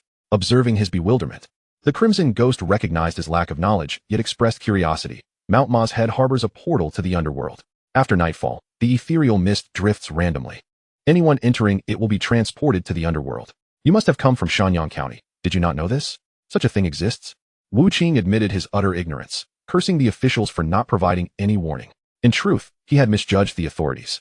The existence of the underworld portal at Mount Ma's head was no secret, and those responsible for task assignments would hardly expect someone to be unaware. Moreover, since Wu Qing had entered with Jiang Yaoling, and given Yang Mo's courteous demeanor towards her, it was clear that Wu Qing was not an ordinary individual. They presumed Yang Mo had already informed Jiang Yaoling and the others about such matters. Additionally, a normal person assigned to exterminate bandits would return to the city before nightfall. Yet Wu Qing had pursued the fleeing bandit for an extensive distance. However, Jiang Yaoling was not here for leisurely sightseeing. Nor was she on a mission to eradicate bandits at Mount Ma's head, thus Yang Mo had no obligation to inform her of this. Moreover, given the identities of Wu Qing and Jiang Yaoling, he had no reason to specially remind Wu Qing either. This led to Wu Qing's profound ignorance. However, the bandits of Mount Ma's head were well aware of the ethereal mist. The fleeing bandit, confident in his ability to escape through the mountain's intricate terrain, harbored a desire for revenge. As darkness fell, he lured Wu Qing towards the ethereal mist. This mist spread extensively, initially appearing as a barely perceptible thin haze. Had one not known its sinister nature, a common person would hardly pay it any mind. By the time one recognized the danger, escape would be impossible. Furthermore, Wu Qing's soul power was exceedingly weak, making it easier for him to become disoriented. So this is the underworld? Wu Qing was astonished. If he had indeed entered the underworld, did that mean he was already dead? Seeing his shock, the Crimson Ghost assumed he was frightened and chuckled lightly. Fear not. You are not dead, but once one delves into the depths of the underworld mist, ordinary individuals cannot escape. Wu Qing was aware of the underworld and the means of exit, yet his current strength rendered him incapable. Even more disheartening was that once one entered the underworld, players would respawn in the underworld upon dying. In the cycle of reincarnation, the respawn point would be automatically set to the highest level town or sect previously entered. Thus, from the moment he stepped into Shanyang County, his respawn point would be reset there. If he entered the underworld, his respawn point would then be set to the highest level town or location within the underworld he had encountered. So I cannot leave. Chapter 53, The Body of Xianyin. The underworld was not suitable for his current exploration, but that was not the most critical issue. The paramount concern was that the realms of Yin and Yang do not intertwine. Once trapped in the underworld, he could not transfer items to Wu Tong. Yet, there was not entirely no way. The Crimson Ghost softly articulated Wu Qing's hopes, prompting him to eagerly inquire about the method. The ghost laughed. Little brother, you seem quite anxious. Are you worried about your beauty in the realm of the living? Wu Qing candidly admitted, recognizing that honesty was the best policy in the presence of such a human lie detector. Indeed, there is someone. The ghost suddenly sniffed the air, and in an instant, her form vanished. Wu Qing was enveloped in a fragrant breeze as the ghost reappeared, drawing near. He attempted to retreat, but his body was immobilized, evidently ensnared by some ability of the ghost. She leaned in closely, inhaling deeply, and exclaimed in surprise, the secret method of divine induction. Is there truly someone in this world who comprehends such arts? Following her astonishment, she scrutinized Wu Qing from head to toe. No wonder, such a fine physique. It is no surprise you have attracted attention. Wu Qing found himself engulfed in confusion, utterly bewildered by the mention of the divine induction and yang seizing secret technique. Having been reborn, he was no naive innocent. Why had he never encountered such terminology before? Furthermore, what did it mean to be targeted? Who had set their sights on him? Was it the Lin clan? Yet, that was a matter of the present world. How could a female ghost in the cycle of reincarnation possibly be aware of it? His mind was a whirlwind of questions, but he felt it unwise to voice them. Uncertain of the ghost's true intentions, in the midst of his bewilderment, he overheard the ghost muttering to herself, the divine induction and yang seizing must be employed in conjunction with the mysterious Jade body. This implies that not only has the divine induction and yang seizing resurfaced in this world, but the mysterious Jade body has also manifested. Goodness, goodness. Grandmother foretold that my arrival here heralds great fortune? Truly, I am favored by destiny. With a swift motion, her ethereal form, which had nearly adhered to Wu Qing, vanished, leaving behind a cascade of gently drifting petals. She resumed her position upon the throne composed of pink petals. Dear little brother, she inquired, have you recently encountered an exceptionally beautiful girl? Wu Qing was at a loss for how to respond. Exceptionally beautiful? Both Zhang Yaoling and Zhang Yaowei could certainly be considered thus, yet upon closer inspection, Zhang Yaoling surpassed them. However, in his heart, only one person could rightfully bear that title, Wu Tong. Yet, it was evident the ghost could not be referring to Wu Tong. After a moment of hesitation, he replied, yes, but not just one. The ghost shook her head and continued, I mean the most beautiful one, and she possesses a captivating fragrance that can ensnare one's senses. Fragrance? If that were the case, there could only be Zhang Yaoling. The scent that clung to her was etched in his memory. Though faint, it was distinctly clear, which he had attributed to her cosmetics. Indeed, there is one, but I do not find the fragrance particularly intoxicating. Wu Qing scratched his head, pondering what the ghost was truly asking. Relate to me the experiences you've shared with her since your encounter, the ghost commanded, adding, this is crucial to your ability to escape the netherworld. Upon hearing this, Wu Qing hurriedly recounted every detail of his interactions with Zhang Yaoling. The ghost fell into a contemplative silence, her long fingers lightly tapping the armrest of her petal throne. With the other hand, she gently massaged her temples, deep in thought. Before finally speaking, it must be her. Then she turned to Wu Qing and asked, do you wish to escape? Naturally, Wu Qing desired this and quickly sought her guidance.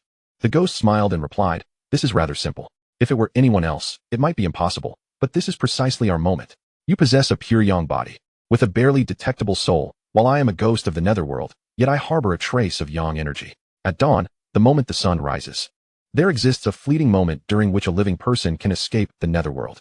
In that instant, I shall attach my soul to your body, sacrificing all my cultivation to facilitate your exit. However, I have my demands, the ghost continued, and a celestial contract materialized before Wu Qing. Li Xiaoro issues a task to the lumberjack. Task objective, assist Li Xiaoro in seizing the mysterious Jade body. Task reward, escape the netherworld. Task punishment, be possessed by Li Xiaoro. This possession is limited to the soul's attachment, unable to seize control or harm the lumberjack's body. Nor can the lumberjack harm or control Li Xiaoro's soul. The task issuer has altered the reward to a causality reverse type. Upon acceptance, the issuer must first pay the reward before the acceptor completes the task. Note, the penalties of causality reverse tasks are also inverted. They take effect before completion and cease thereafter. The unfolding situation left Wu Qing utterly perplexed. Seizing a body. From the ghost Li Xiaoro's words, he gathered that Zhang Yaoling was indeed the so-called mysterious Jade body, implying that this ghost wished to seize her for herself? How tragic for Zhang Yaoling, caught in the crosshairs of Zhang Yaowei's murderous intent and the ghost's desire for possession. However, escaping the netherworld seemingly required the sacrifice of Li Xiaoro's entire cultivation. Though he could not discern the ghost's strength, she must surely be formidable.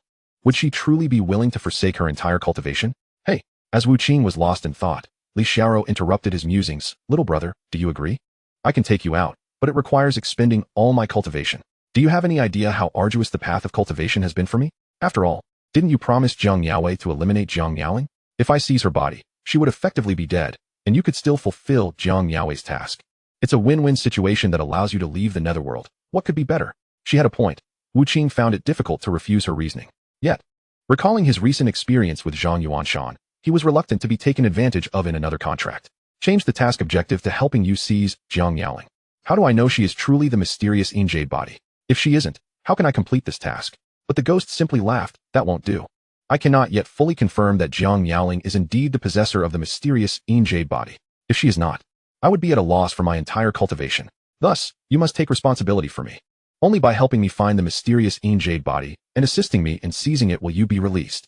Otherwise, I shall remain attached to you. As she spoke, she playfully raised an eyebrow at Wu Qing, adopting a somewhat youthful demeanor. However, Wu Qing was disinclined. What if Jiang Yaoling isn't the one? What if my girlfriend misunderstands because of your presence? Li Xiaoro burst into laughter at this. I didn't realize my little brother was such a champion of pure love. Fear not. As long as you speak the truth, there is a 90% chance Jiang Yaoling is the mysterious Jade Body. I won't cling to you indefinitely. Moreover, at this juncture, aside from my method, you cannot escape. You would be forever trapped in the netherworld, separated from your little girlfriend. Wu Qing found himself at a loss for words. Indeed, as Li Xiaoro had stated, depleting all his cultivation without a worthy target would be a significant loss. Reluctantly, he resolved to accept the task. Seeing Wu Qing take on the task, Li Xiaoro smiled. Now that's more like it. Once I seize the mysterious Jade Body, I can protect you in the world of the living. Since we must wait for the first light of dawn to escape, is there anything we need to prepare? Wu Qing inquired, still concerned about the feasibility of leaving the netherworld. Li Xiaoro replied, no need. During this time, you can take a nap or do whatever you please. That was exactly what he had been hoping for. Wu Qing promptly settled into a meditative position, preparing to log off and sleep. When he opened his eyes, he found Wu Tong emerging from the bathroom, freshly bathed and wrapped in a towel.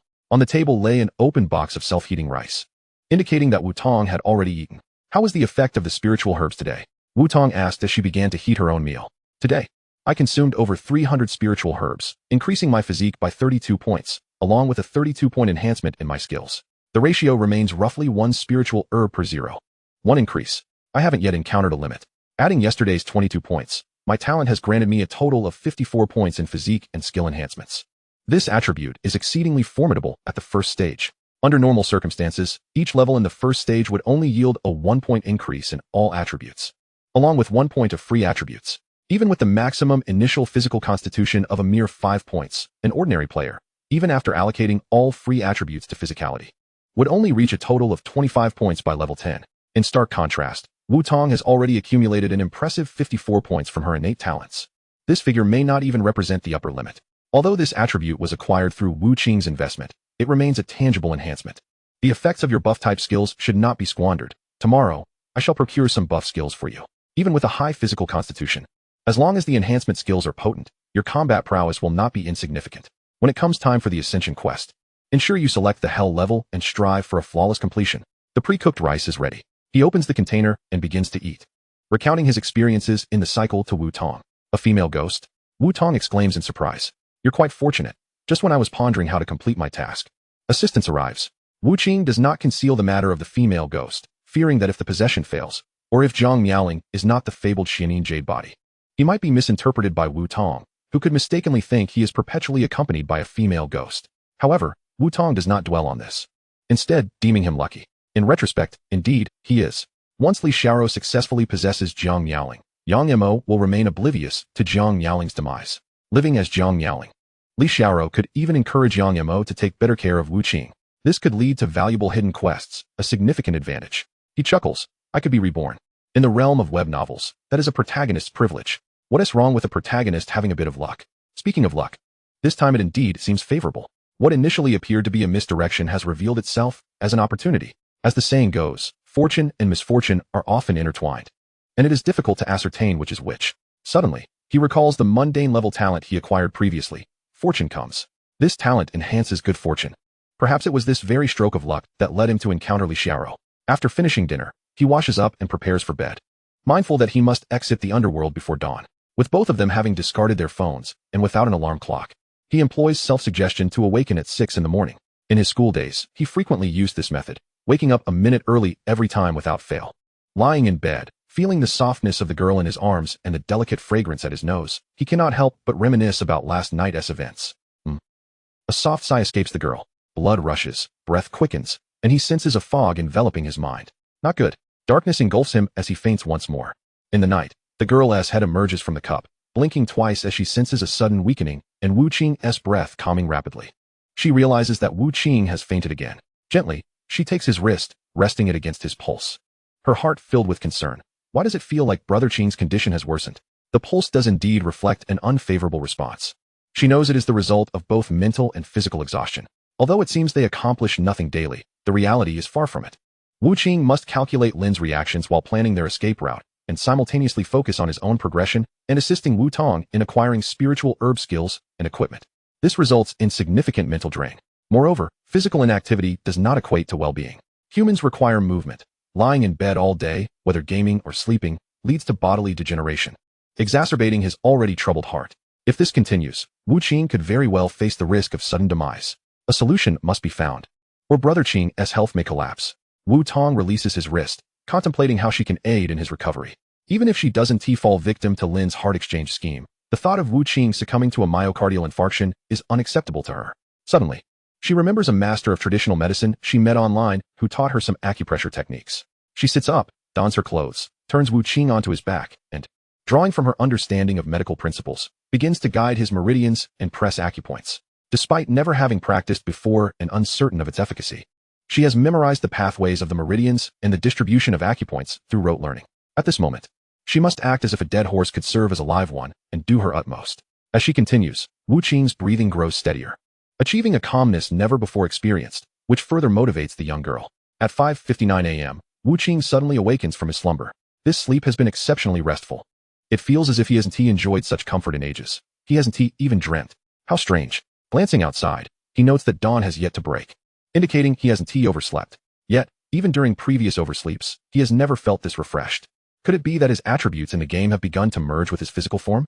However, he feels no surge of power. He remains as frail as ever. Stretching his body, he finds himself just as weak as before. How peculiar. Scratching his head, he is puzzled by the unfolding events. He rises to use the restroom, washes up, then consumes a piece of bread and drinks a pouch of milk before lying down to log back into the cycle. Chapter 55. Wangchuan, leaving the underworld. You woke up quite promptly. I was just about to call for you. Upon opening his eyes in the cycle, Wu Qing hears Li Xiao's voice. He stands and replies, "Let us go." At this moment, the density of the fog has increased significantly, rendering visibility nearly non-existent. Wu Qing is engulfed in darkness. He cannot even see Li Xiao. Do not resist. I shall enter your body to guide you. A chilly breath brushes against Wu Qing's ear as Li Xiao draws closer. The cool essence of her spirit envelopes him and slowly merges into his body. As he opens his eyes again, a layer of ethereal light fills his vision, making the fog seem like a mere illusion, allowing him to perceive everything clearly. A red ribbon floats before him, and Li Xiao's voice echoes in his mind. Follow my ribbon, and you shall reach the edge of the underworld's fog. The ribbon drifts ahead, and he hastens to follow. With each step, the mist thins, and the spectral beings around them diminish in number. When the ribbon comes to a halt, he finds himself standing before a grand bridge, its depths leading into an infinite abyss. Li Xiao's voice resonates once more in his mind. This bridge is called Wangchuan, a projection of the Wangchuan Bridge in the underworld. If an ordinary person inadvertently wanders into the underworld's fog and has not yet crossed the Wangchuan Bridge, there remains a chance of escape. However, once crossed, there is no turning back into the underworld. Hearing her explanation, Wu Qing realizes he has no recollection of having stepped upon this bridge during his arrival. Reflecting on it now, when he was lured into the fog, he had been driven forward like a puppet, relentlessly pursuing, even when the traces of the mountain bandit had vanished. He now understands that the underworld's fog has a beguiling effect. With his remarkably low mental resistance, he could not withstand it. This is yet another reason he is reluctant to linger in the underworld. In the underworld, entities like phantoms and the red-clad female ghost lack physical form. Regardless of the strength of his corporeal body, without the ability to mount a spiritual attack, he cannot harm such beings. The inability to ignite a spark is truly distressing. As for him, he is rather susceptible to being annihilated by soul attacks. Before crossing the river of forgetfulness, Wu Qing inquired of the red-clothed ghost that resided within him. Is it sufficient to simply traverse this bridge? Yet, Li Xiao retorted. You wish for a pie in the sky. This bridge permits entry but forbids exit. If it were so simple to leave, would the netherworld not become a place one could enter and exit at will? Thus, Wu Qing realized that although he had encountered the netherworld in his past life, his understanding was limited. Besides, reincarnation is merely a momentary comprehension of the mortal realm by a celestial being. And upon merging his attributes from the game with his true self on Blue Star, his focus had shifted predominantly to Blue Star. leading to diminished attention on reincarnation.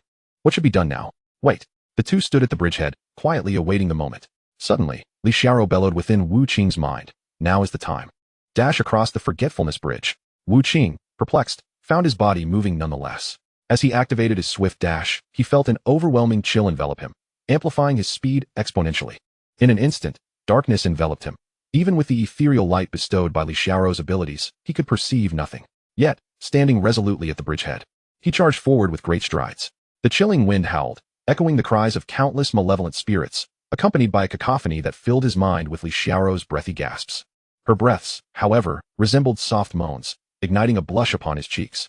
Fortunately, this sound resonated solely within Wu Qing's ears. Had it been broadcasted, onlookers might have misconstrued it as him indulging in clandestine activities. Though this narrative may seem intricate, it transpired in but a fleeting moment. Empowered by the chilling wind, Wu Qing swiftly reached the opposite bank of the forgetfulness bridge. The darkness dissipated in a heartbeat. At this moment, the ethereal light from Li Xiaoro's skills faded. Yet he could now see the path ahead clearly. The chilling wind that had once gripped him had vanished. Li Xiaoro's voice echoed once more. Follow my red ribbon straight ahead. Do not pause, and do not look back. Her voice was exceedingly frail. As if she had endured a grave illness, her breaths akin to delicate sighs that stirred the imagination. However, Wu Qing had no time for such distractions. He propelled himself forward, trailing the crimson ribbon. After approximately 10 minutes, a ray of dawn pierced through, dispersing the mist, and the ribbon vanished alongside it. He looked up. Although the path was unfamiliar, it bore a resemblance to the scenery of Matu Mountain. He must have departed the netherworld. Are you well? He inquired of Li Xiaoro, who was still bound to him. She sighed softly. After a millennium of cultivation dissipated in an instant, how could one be well? If the Xianing Jade Body is a mere fabrication, I would be at a great loss. Wu Qing, intrigued, asked, You often mention the Xianing Jade Body. What precisely is it? To know, you must call me sister.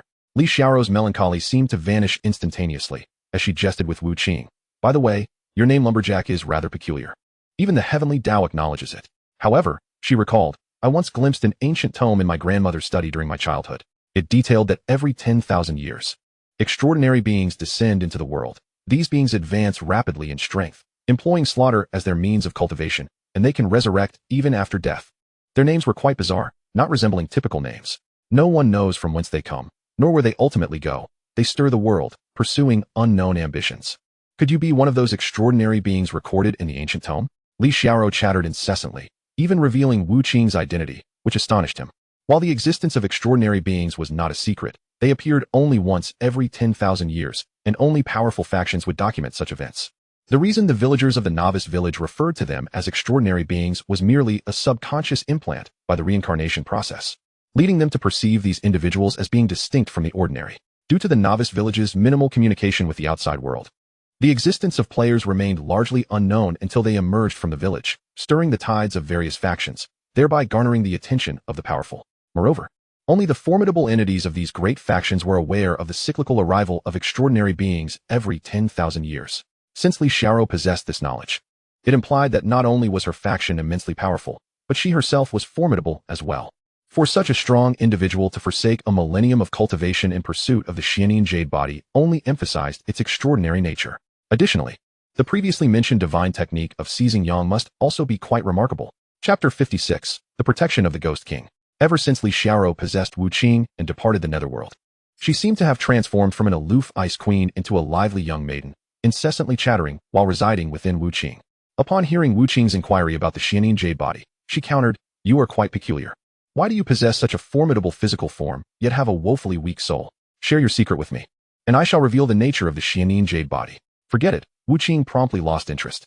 Though his talent was merely of the rare tier, his weaknesses were glaring, and he had no desire to expose them to all. Yet, the more he concealed, the greater Li Xiaoro's curiosity grew. Ultimately, she even issued him a task in the manner of a heavenly Tao contract. Li Xiaoro issued a task to the lumberjack. Task objective. The lumberjack must disclose the secret of his powerful physique contrasted with his feeble soul to Li Xiaoro. Task reward. Li Xiaoro shall reveal the secret of the Xianing Jade Body to the lumberjack and shall maintain the confidentiality of the lumberjack's bodily secret indefinitely. Should she divulge it, she would willingly endure the invasion of her inner demons, forever forfeiting her cultivation. Had she truly issued a task? Yet, Wu Qing still declined. His refusal only intensified Li Xiaoro's curiosity. At that moment, her spirit felt as though it were being clawed by a cat. Although she was a soul and possessed no heart, the sensation was undeniable. What if this The heavenly Tao contract shimmered, and the task was revised. Now, in addition to the original rewards, there was an added incentive. Transform your permanent buff, Blessing of the Ghost, into the permanent buff, Protection of the Ghost King. A Ghost King? Could Li Xiaoro truly be a formidable being of Ghost King caliber? Wu Qing was astonished yet hesitant.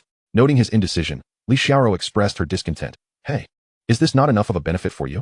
The spirits within the Soul Pearl were potent in curses. And while their blessings could foster a slight affinity with undead beings, not all would refrain from attacking him. The netherworld was rife with malevolent spirits. However, with my protection as a Ghost King, any undead beings of lesser rank would hold a measure of reverence for you, as long as you did not provoke them. Furthermore, given your weak soul, my Ghost King protection can create a shield around your soul, capable of withstanding one attack or attempt at control from a Ghost King level entity every 24 hours. I can only use this ability for 3 individuals in my lifetime. Now that my powers have waned, this is my sole opportunity. Should you miss it, there will be no second chance. Her words stirred something within Wu Qing. This woman was acutely aware of his vulnerabilities, offering something that was indeed difficult for him to reject. With that in mind, he decided to accept the task and divulged his extraordinary talent to Li Xiaoro. To entirely forsake one's soul in exchange for double the physical strength? Even with her millennium of life experience, this was the first time Li Xiaoro had encountered such a talent. Her background was formidable, having witnessed numerous secrets. And she was even aware of the rare appearances of otherworldly beings every 10 millennia, yet she had never heard of such a gift. A unique individual. Someone like you is either destined to perish early, or if you survive, your future accomplishments will be limitless. Just don't die too soon. I have high hopes for your future. With that, she began to expound upon the secret of the Qian Jade body. It is a rare constitution, and those who possess it are inherently beautiful, their physiques pure as white jade. Moreover, they possess the most formidable cultivation talent, particularly exhibiting a strong affinity for the paths of Yin, water, and ice. Additionally, the Qian Jade body has the remarkable trait of dual cultivation of life and soul. When one chooses to cultivate either the physical body or the soul, the other will grow in tandem. These attributes are already exceedingly rare in the world, yet they still do not compel me to abandon my hard-won cultivation. This constitution is seldom seen in a millennium. But what truly elevates it above other innate physiques is that a genius with the Qian Jade body once developed a secret technique known as divine induction of yang. Wu Qing was left astounded upon hearing this. From a player's perspective, the Qian Jade body possesses both the mythical talent of dual cultivation of life and the mythical talent of Xianyin's mastery. In his past life, as a powerful figure responsible for intelligence analysis, he had learned about those top-tier talents, including dual cultivation of life and Xianyin's mastery. Dual cultivation of life. When free attribute points are used to enhance physical attributes, the soul attributes receive an equivalent boost. When free attribute points are allocated to spiritual attributes, the physical attributes will similarly be elevated. Physical and soul attributes correspond to constitution and willpower, strength and mental energy. Xianyin's mastery. Possessing an extraordinary talent for the paths of Yin, water, and ice, the efficiency of skill proficiency gained when learning related techniques is increased by 100. And the progress in cultivating those paths is also enhanced by 100. The dual cultivation of life is essentially a no-side effect version of the heaven and curse binding. While each individual aspect may not be as extreme as the heaven and curse binding, it allows one to become a well-rounded warrior without weaknesses.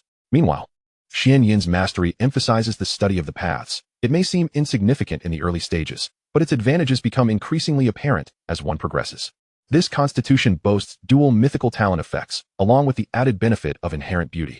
This additional effect is, for at least 90 of women, not inferior to a mythical talent.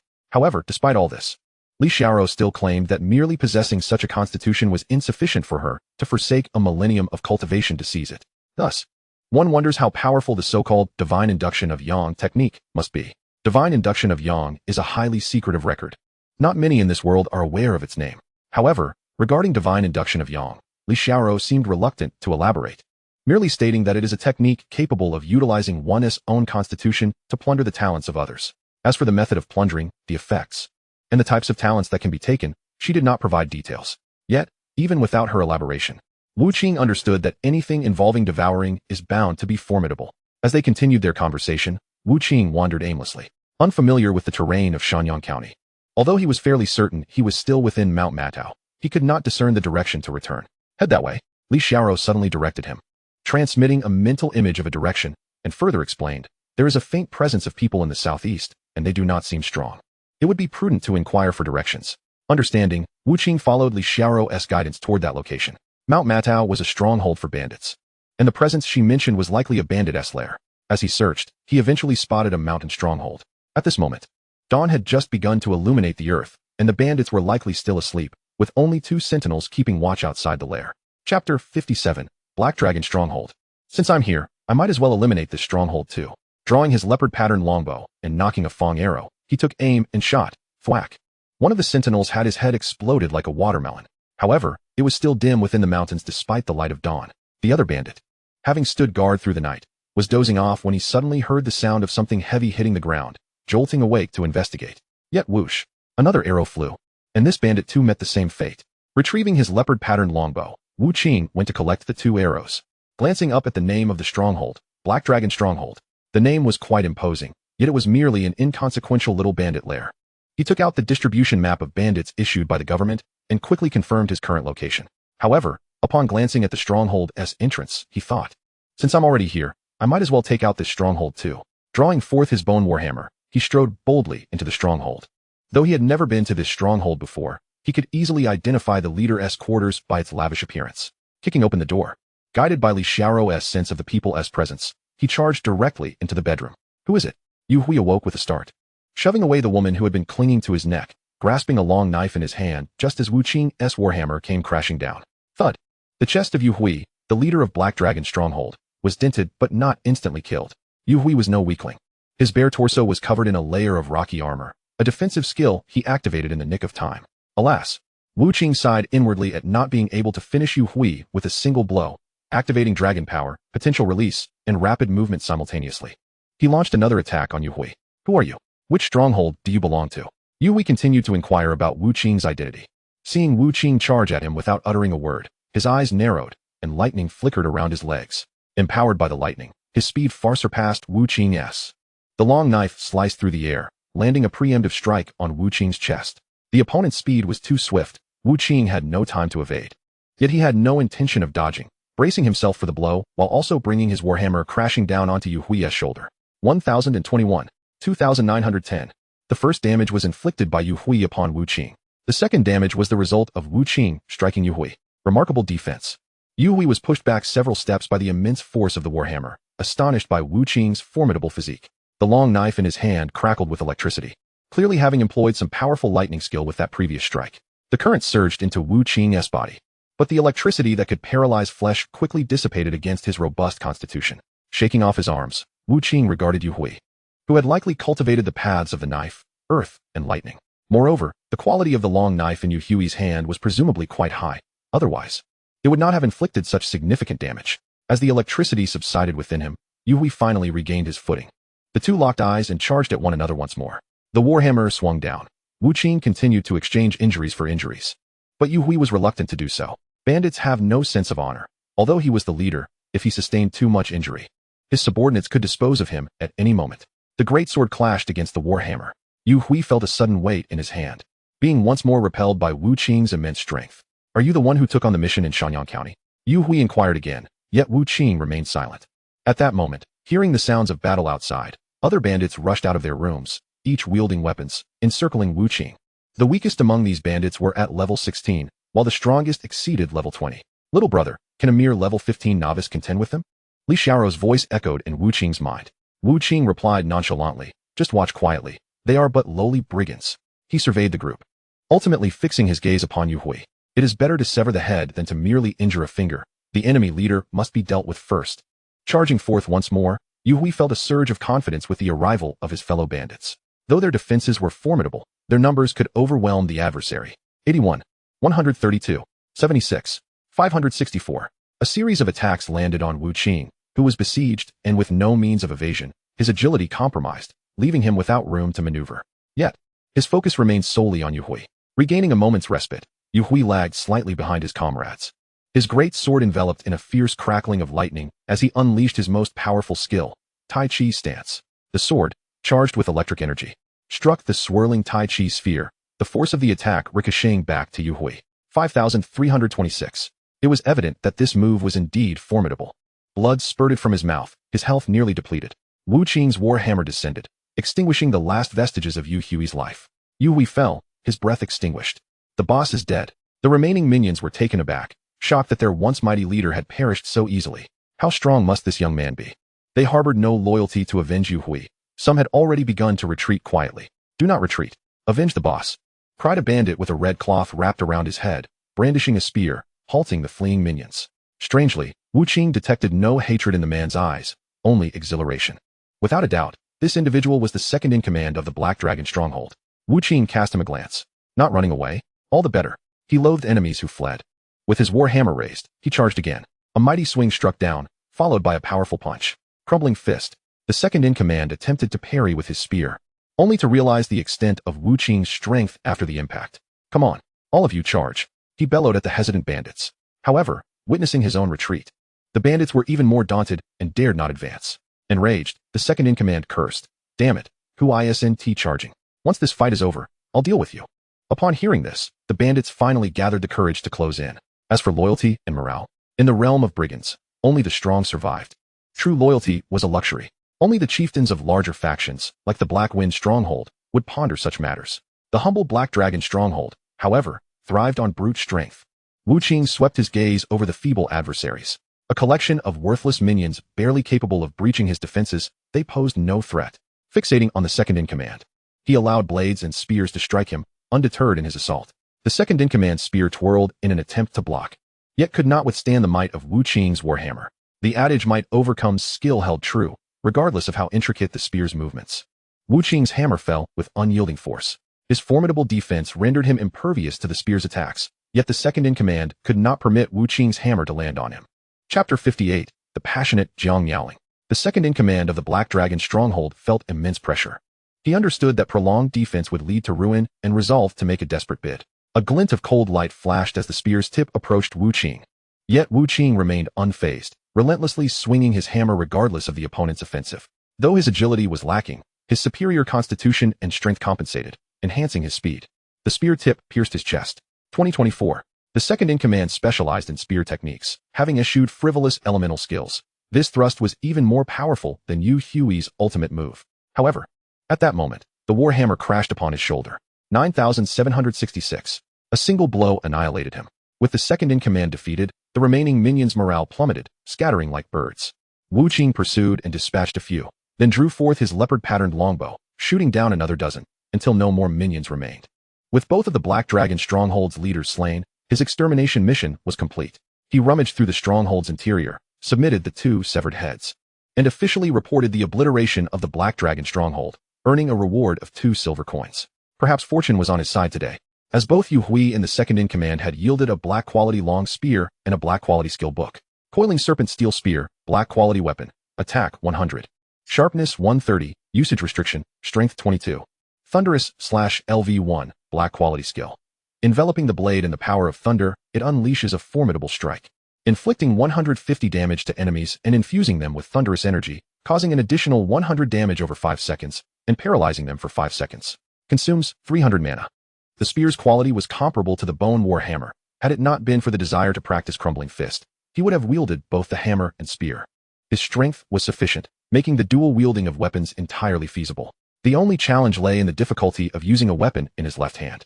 Alternatively, he could place one weapon on the ground while waiting for Crumbling Fist to cool down, freeing a hand for its use. Thunderous Slash, meanwhile, was an offensive skill combining blade and thunder techniques, boasting commendable effects, including burst damage, sustained damage, and paralysis. Regrettably, he could not utilize it himself. Perhaps he could give it to Wu Tong or sell it directly, having reduced the bandit stronghold to ruins. He found a source of fire in the kitchen and set the place ablaze. Following that, he returned to Shanyang County according to the map's guidance. In Shanyang County, at the Chuanxiang courtyard, Jiang Miaoling awakened from her slumber, donned her garments, and immediately inquired of her waiting maid. Has that person returned? The maid shook her head. Jiang Miaoling furrowed her brow, worried that he might have met with misfortune during the night. She summoned the steward of Chuanxiang courtyard and asked, "Are there any particularly dangerous areas on Mount Manhwaedit aside from the bandits?" The steward replied, "At night, ethereal mist drifts across Mount Manhwaedit. It is said to be a passage to the underworld. Once one steps into it, there is no return to the realm of the living.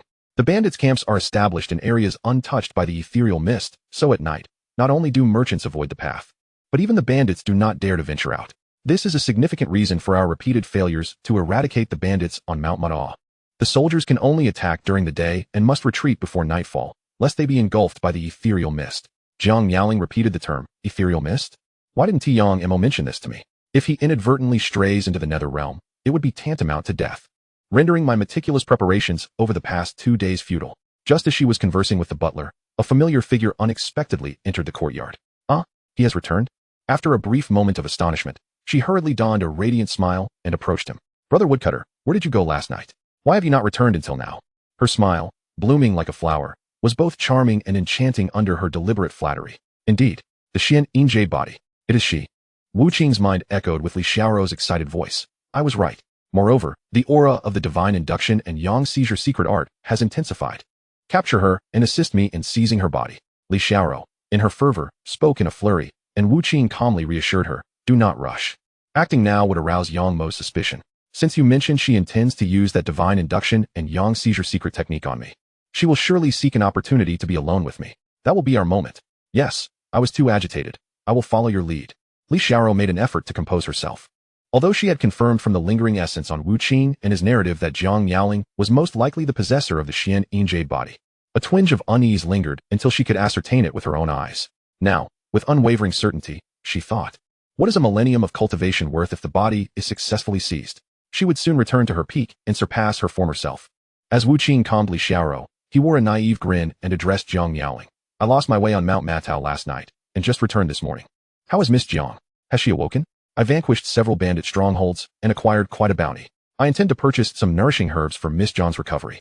Still harboring an infatuation for Jiang Miaowei, Jiang Yaoling expressed her envy. You are truly kind to my sister. How fortunate she is to have encountered you. Brother Woodcutter, you have yet to have breakfast, right? I just rose early to prepare a bowl of porridge. Let me heat it up and serve it to you.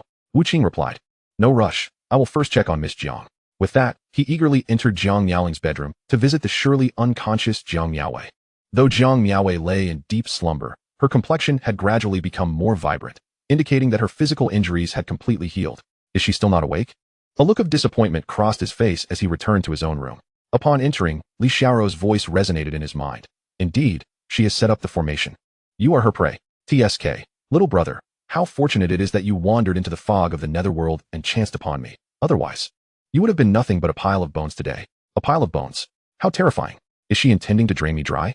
Wu Qing scanned the bedroom but saw nothing amiss. It appeared just as it had when he left. Li Xiaoro giggled. Couldn't he tell, could you?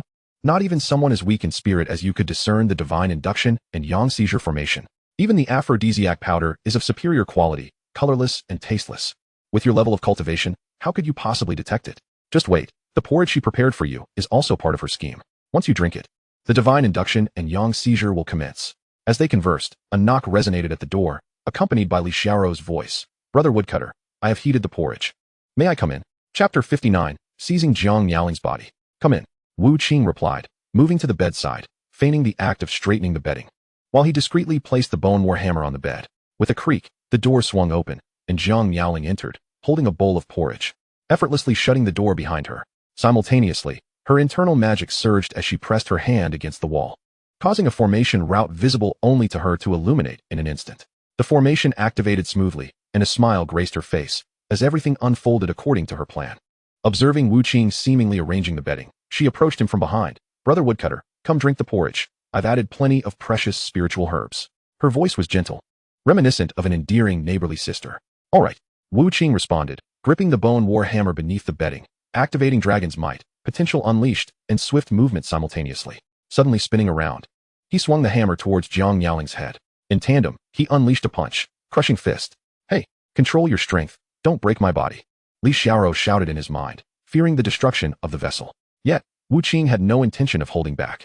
Given that the Gu Shen Body possesses the dual cultivation trait, this seemingly frail girl who specializes in magic was certainly not a mere delicate flower. You, Jiang Yaoling, caught off guard, had not anticipated Wu Qing's sudden aggression. In a critical moment, a water flow shield manifested before her, absorbing much of the force from the hammer strike. 1920. The defensive strength of the water flow shield was indeed formidable, according to Wu Qing's calculations. His hammer should have dealt at least 5,000 points of damage to Jiang Yaoling, yet over 3,000 were negated by the shield. The crushing fist simultaneously impacted Jiang Yaoling's soft chest, deforming her ample bosom. 3004. As the shield shattered under the hammer, the crushing fist struck Jiang Yaoling's chest without obstruction. Thud! The hot porridge slipped from Jiang Yaoling's grasp as she was slammed against the wall by the two powerful blows. Just as she was about to protest, Wu Qing suddenly wielded a long spear in one hand and the hammer in the other, leaping towards Jiang Yaoling once more.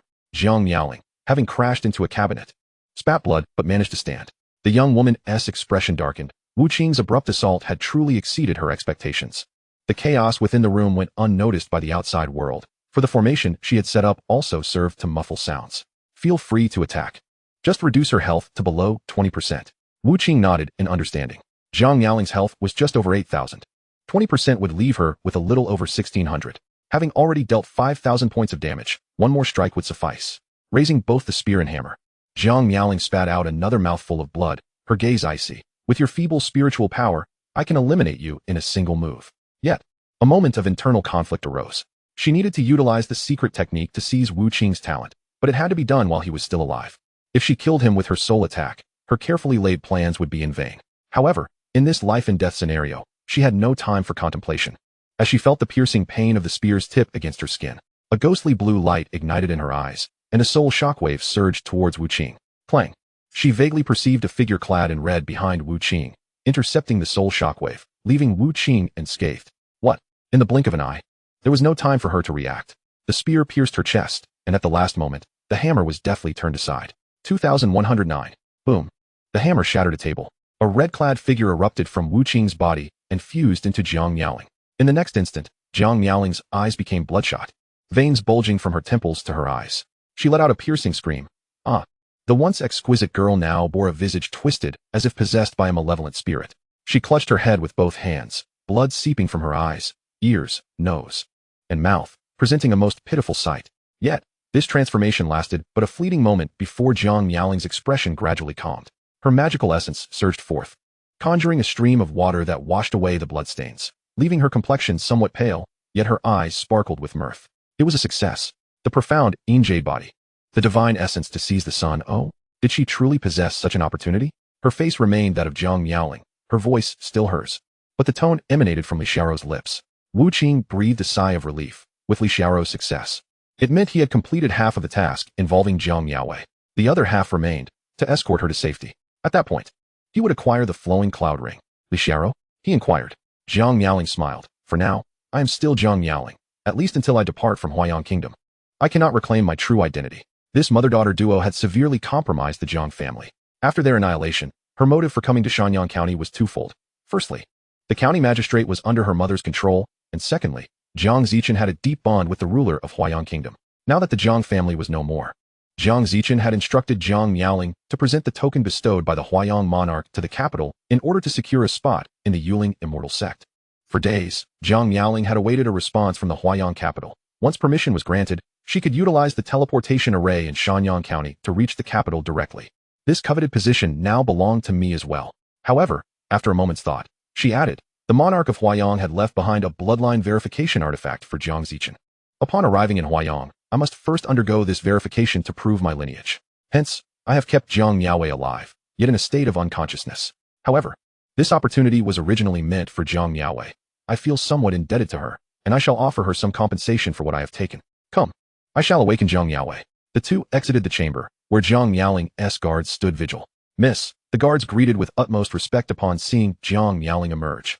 Li Xiaorou waved her hand dismissively and led Wu Qing back to her quarters. At this moment, Jiang Yaoling lay soundly asleep on the bed, her complexion rosy. With no signs of abnormality to an outsider, Li Xiaorou remarked, this skill inflicts no harm upon humans. Its sole effect is to induce slumber, akin to a fleeting drowsiness lasting mere seconds. However, Jiang Yaoling, being an ordinary person, possesses no resistance whatsoever, thus falling into a deep sleep for an entire day upon being affected. She conjured a pale green water orb in her palm and sprinkled it upon Jiang Yaoing's face.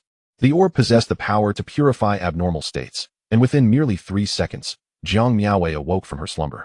Chapter 60, Jiang Yaoling Awakens. With a start, the girl opened her eyes to find herself staring at her most despised half-sister, Jiang Yaoling, standing before her with a smile. Wu Qing stood beside her. What is happening? Her mind was in disarray. Based on her assumptions, Jiang Yaoling would undoubtedly revive her for the sake of the monarch's coveted position in the Yuling Immortal sect. Yet to avoid any variables, she would not allow her to awaken. She believed that once Jiang Yaoling truly entered the sect, her subordinates would eliminate her. But what was this? Jiang Yaoling had allowed her to awaken? Was it the lumberjack's influence? At that moment, she considered many possibilities, yet failed to ponder that the true Jiang Yaoling lay dead, and the woman before her was the king of ghosts from the underworld. The girl blinked. uncertain of the situation. Sensing her confusion, Li Xiaoro smiled and introduced herself. Allow me to introduce myself. I am Li Xiaoro, and the genuine Zhang Miaoling has perished. Huh. Zhang Miaowei momentarily failed to comprehend, thinking she had misheard. Zhang Miaoling claimed that Zhang Miaoling was dead? Was she still dreaming? She pinched her arm. Ouch, that hurts. It seemed this was indeed reality. Had she fallen under an illusion? Being an ordinary person, she had no means to counter such a spell. It was only when she heard Wu Qing's voice that she was jolted back to focus. You can check the task completion progress. The true Zhang Miaoling is indeed dead. And now only the task of safely escorting you remains. Upon hearing this, Zhang Miaowei immediately checked the Heavenly Dao contract. Indeed, it indicated that within a month, the task of eliminating Zhang Miaoling had been completed. Tasks authenticated by the Heavenly Dao are infallible. Not even legendary beings could deceive the heavens. Thus, the woman who had usurped her life was truly dead. The woman standing before her was not Zhang Miaoling at all. But what was going on? Surprised, are you? Li Xiaoro gracefully took a seat beside Zhang Miaowei, wrapping her arm around her shoulder, which made Zhang Miaowei uncomfortable. Although she knew Zhang Miaoling was dead, seeing Li Xiaoro wearing Zhang Miaoling's face was unsettling. Yet, Zhang Miaowei paid no mind to her discomfort, boldly pulling her into an embrace and inhaling her scent. Sister, you smell delightful. She then giggled. Wait, by this body's standards, you are my elder sister. A shiver ran down Zhang Miaowei's spine. Something about this woman, who called herself Li Xiaoro while inhabiting Zhang Miaoling's body, felt distinctly peculiar. I assisted in eliminating Zhang Miaoling. I played my part too. Do not resist. Li Xiaoro cheerfully recounted the events that had transpired. So that's how it is, Zhang Miaowei realized, understanding why Zhang Miaoling's cultivation talent had been so exceptional. It was indeed due to this profound jade body. Li Xiaoro removed a ring from her finger and handed it to Zhang Miaowei.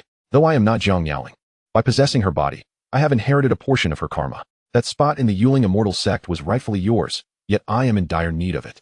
Moreover, I have just discerned that your talents lie primarily in the realm of the soul, making the Yuling Immortal sect less suitable for you. This storage ring contains half of the Jiang family's wealth, bestowed upon Zhang Miaoling by Jiang Zichen before her departure. Consider it compensation for the karma you bear. Zhang Miaowei's expression grew complex. The girl she had loathed for a decade was now dead, and worse, her soul had been usurped, leaving her spirit extinguished. Her mother had perished due to their actions, and her life had been stolen. Yet now, in possession of half the Jiang family's wealth, she felt little excitement. However, Wu Qing's expression shifted suddenly, and he turned to Li Xiaoro, asking, are you certain she possesses talent in the realm of the soul? Li Xiaoro nodded, of course. My sister is the king of ghosts. Moreover, she is the youngest king in the history of the ghost clan. Although I have lost a millennium of cultivation, my ability to perceive souls remains intact. This girl has a remarkably powerful soul. It is innate. Were it not for the fact that the ghost clan's techniques cannot be practiced by the living, I would have imparted my prior secret methods to her, and her advancement would surely be swift. Wu Qing's gaze fell upon the storage ring in Zhang Miaowei's hand, a look that Li Xiaoro quickly noticed. She instinctively shielded Zhang Miaowei behind her, her expression wary as she confronted Wu Qing. What are your intentions? I now stand in for Zhang Miaoling. I can command all these guards, and I can also give orders to Yang Imo. If you dare to seize Weiwei's ring, do not expect to leave Shanyang County unscathed. Wu Qing, Weiwei? Such an affectionate term. He muttered in disbelief. What are you thinking? Am I that kind of person? Li Xiaoro scrutinized him with suspicion, then nodded emphatically yes. Wu Qing. I previously obtained a testing token from Lingyang's sect, which specializes in soul abilities. Since Zhang Miaowei possesses a talent for the soul, wouldn't it be fitting to use this token to visit Lingyang's sect? He retrieved the testing token from his satchel. He had long been uncertain about how to utilize it. Selling it to players would only yield real-world currency, which holds little value. And he couldn't access his bank card until he resolved the Lin family's threat to himself and Wu Tong, making it impossible to collect payment. Thus, he could only sell it to NPCs. However, those who could afford it might pose a risk in transactions. NPCs are hardly benevolent. If they can seize it, why would they buy? Most of those capable of managing the risks would also be unable to afford it. But now, the situation has changed.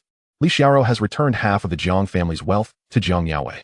Is this not a wealthy individual devoid of transaction risks who desperately requires the Lingyang sect testing token? Such a precious item. Would you truly offer it to me?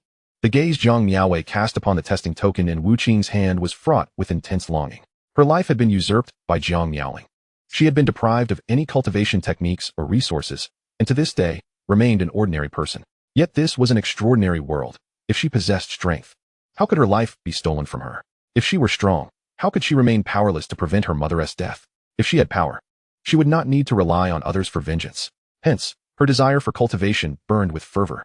The wealth returned to her by Li Xiaoro was her capital for cultivation. Moreover, The soul talent Li Xiaoro mentioned, and the Lingyang sect testing token in Wu Qing's possession might just be her opportunity to grow stronger. She had heard of Lingyang sect. It was a grand sect, not inferior to Yuling Xianzong. The testing token from such a prestigious sect, and Wu Qing was willing to give it to her? Her long-closed heart was suddenly stirred, and she looked at Wu Qing with eyes full of tenderness. Woodcutter brother, you. But before she could finish, Wu Qing curled his lip. You wishful thinker. Chapter 61. Flowing Cloud Helmet. Radiant Sunday, huh? You wishful thinker? Zhang Miaowei felt her mind stall. Her heart was racing. Yet the other party uttered such a remark? Surely you understand the value of the Lingyang sect testing token. If you want it, offer money or an equivalent item in exchange. Wu Qing had no intention of giving it away for free. This woman was simply deluding herself. Oh, I certainly want to expect it for free. I am willing to exchange it for something of equal value. Zhang Miaowei thought Wu Qing was unwilling to part with it. But it turned out he wanted her to offer something in return. Nevertheless, a shadow of disappointment crept into her eyes. She delved into her storage ring to assess her possessions. After a while, she produced a piece of equipment. Woodcutter brother, you definitely need this. She, unguarded, directly handed it over, unafraid he might take it and flee. Wu Qing accepted the item, and upon inspection, was filled with delight. Flowing Cloud Helmet, Blue Quality Helmet, Hardness 10,000.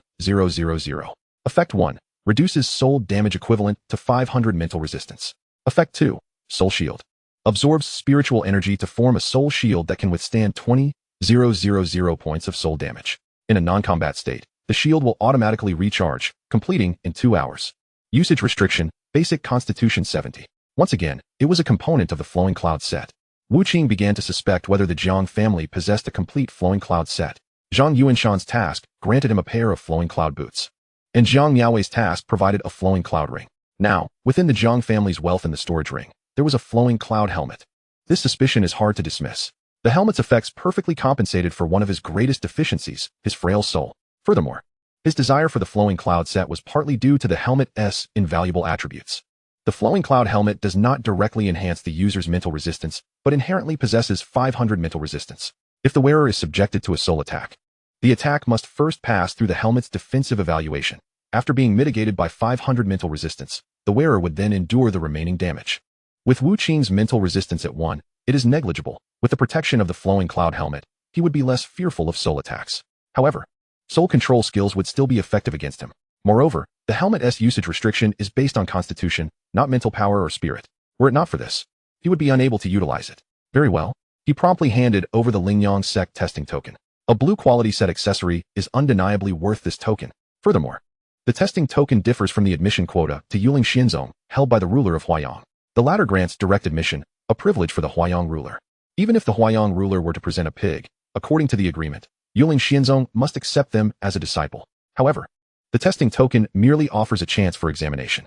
Although equally rare and precious, there remains a possibility of being eliminated, diminishing its value significantly. Do you have any other components of the Flowing Cloud set? I can exchange equivalent equipment. Wu Qing gazed at Zhang Miaowei eagerly. If he could acquire the complete Flowing Cloud set from her, it would save him a great deal of searching time. Zhang Miaowei once again plunged her consciousness into the storage ring, searching for a moment before shaking her head regretfully. I'm sorry, Woodcutter brother, there's nothing else. Only this Flowing Cloud helmet. Wu Qing silently lamented the loss. However, obtaining 3 pieces directly was already an unexpected delight.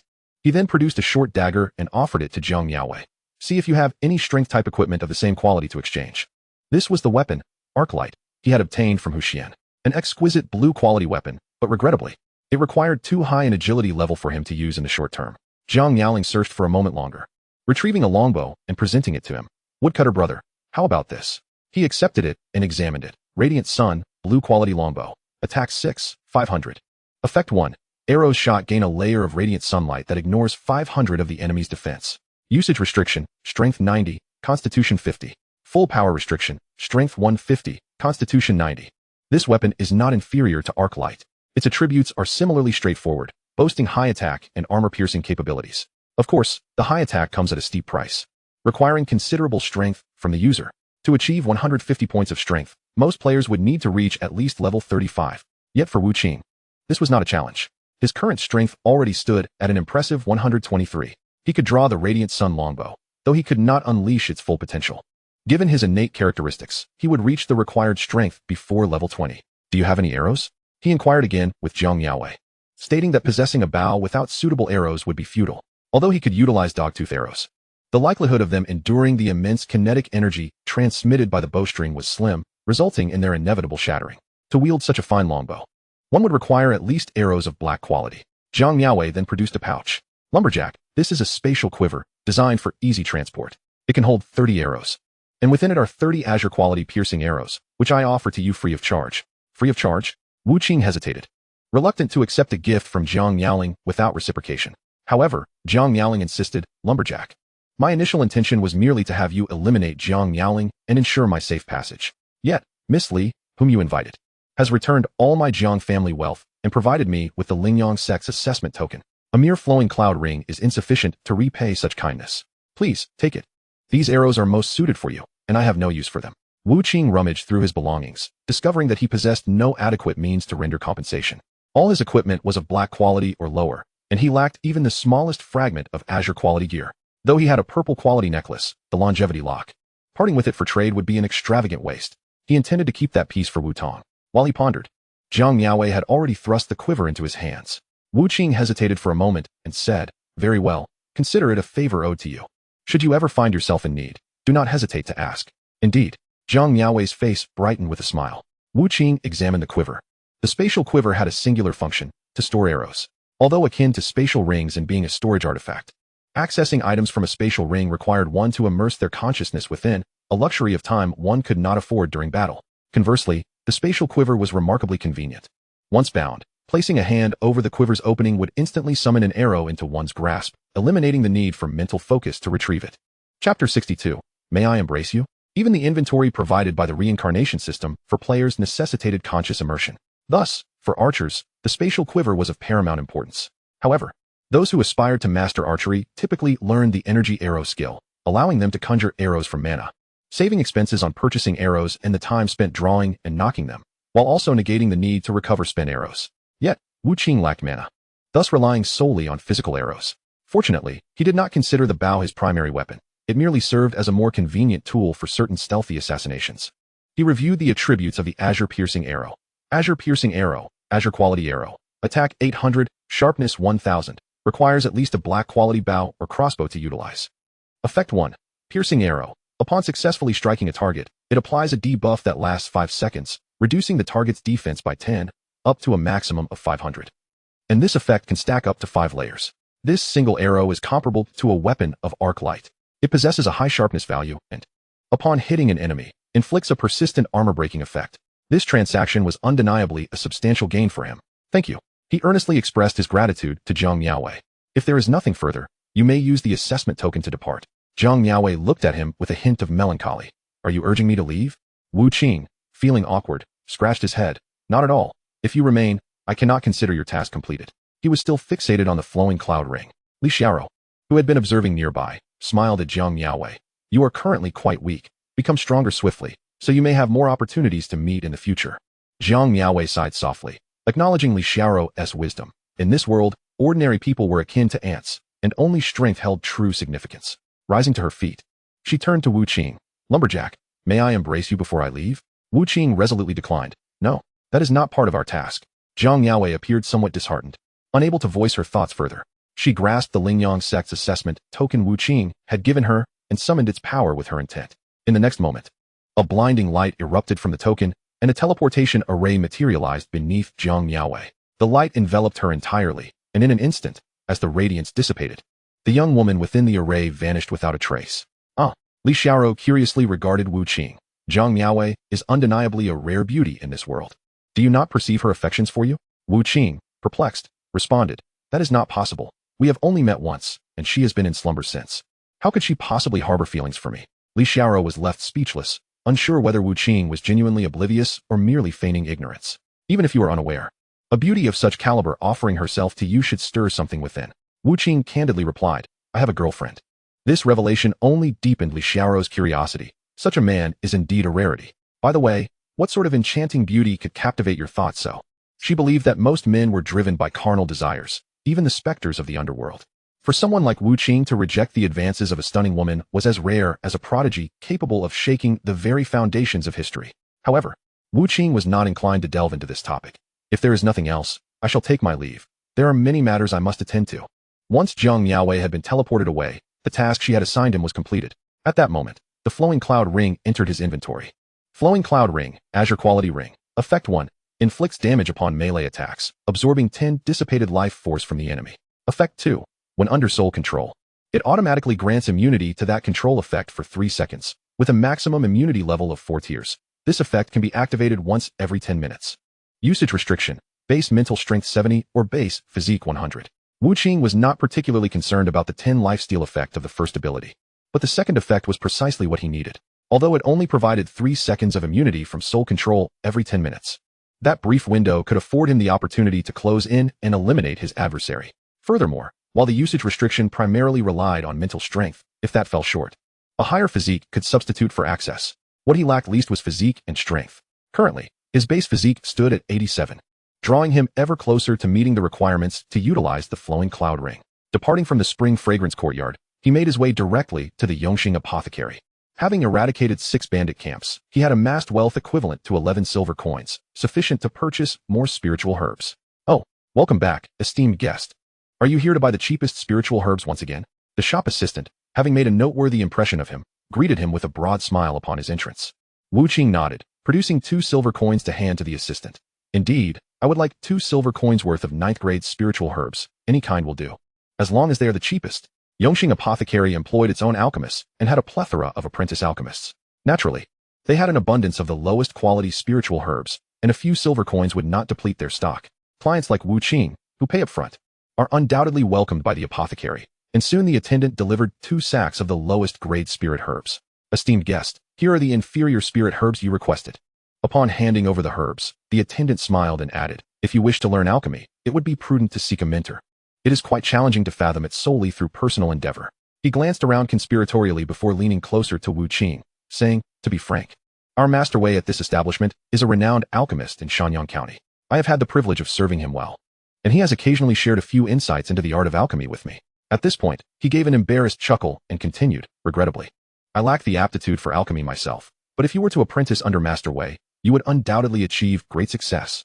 He boasted about his connection with the alchemist, and at the end, rubbed his hands together before Wu Qing, stating, however, to gain his favor, I must also present him with some fine offerings. I trust you understand. He flashed a lewd grin, and Wu Qing was well aware of his insinuations. How exceptional could a mere alchemist from Shanyang County truly be? A distinguished alchemist would hardly be someone a simple apothecary's assistant could recommend as a disciple. Moreover, he was not even capable of learning alchemy.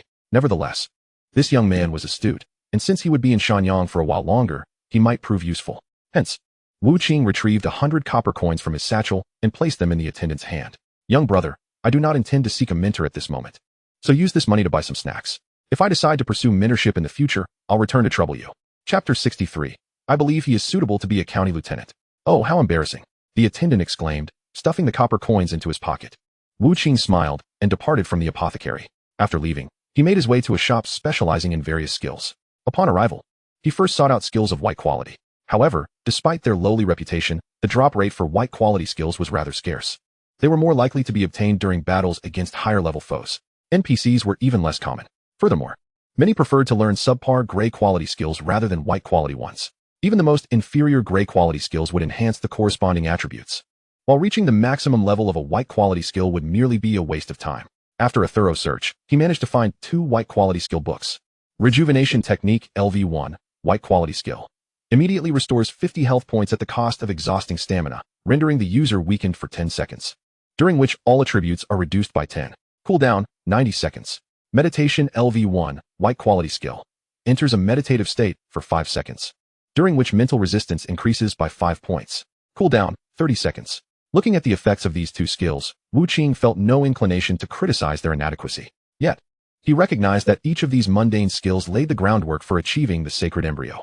Moreover, he had heard in his past life that the sacred embryo possessed no weaknesses, although he was unclear about its specific effects or why it was said to be invulnerable. Perhaps the significant weakness stemming from his innate talent could be mitigated under the sacred embryo's influence. After selecting these 2 skills, he sought out 3 more, a soul attack skill, a healing skill, and a buff skill, all of gray quality. These were intended for Wu Tong. Higher quality skills demanded greater mana consumption upon casting. For instance, the blue quality skill he previously obtained, Shadow Wind Spell, required a staggering 920 mana to unleash. Wu Tong's talent enhanced her physical constitution but did not augment her mental fortitude, resulting in her having a very high health pool while maintaining a normal mana level.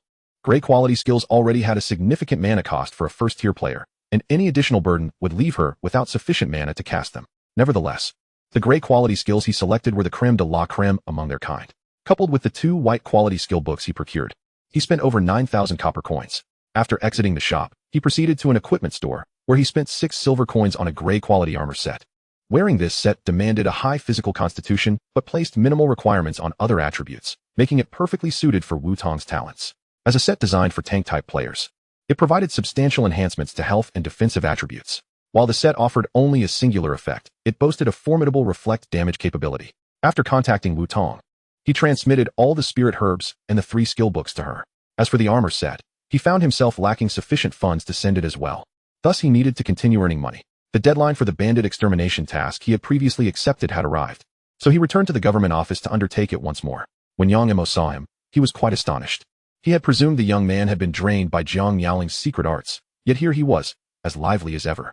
Could it be that the young lady encountered danger? Yang Emo felt a sudden pang of anxiety, and instead of immediately assigning the task to Wu Qing, he engaged him in casual conversation.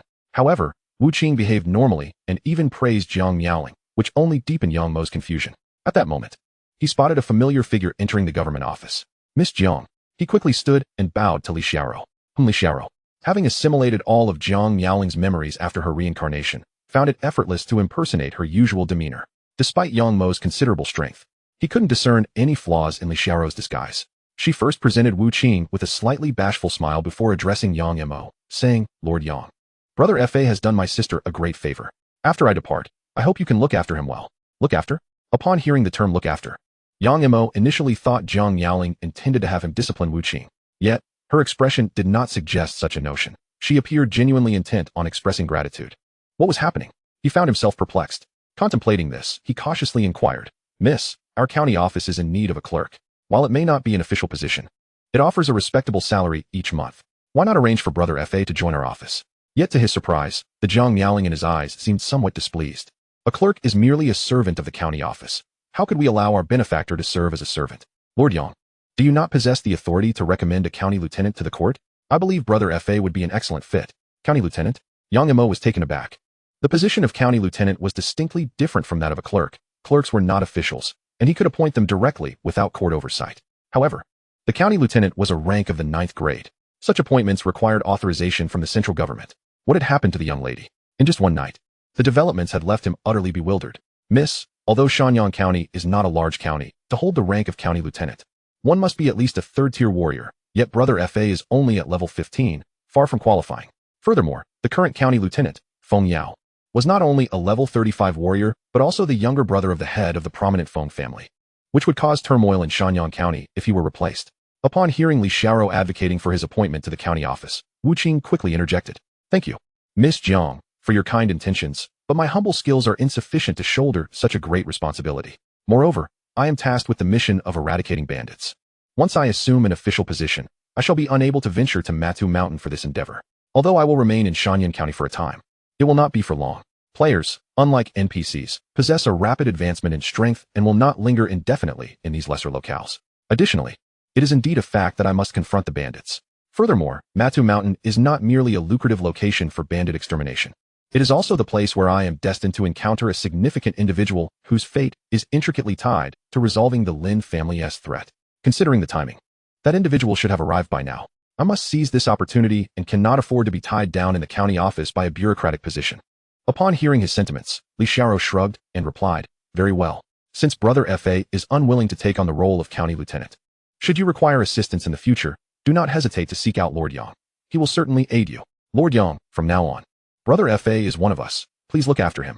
Yang Mo, encouraged by Wu Qing's voluntary relinquishment of the county lieutenant position and Li Xiaoro's assertion of camaraderie, quickly echoed, Indeed, should you need any help, feel free to approach me. As I am your senior, if you do not mind, simply address me as Brother Yang. Chapter 64, A Further Relocation.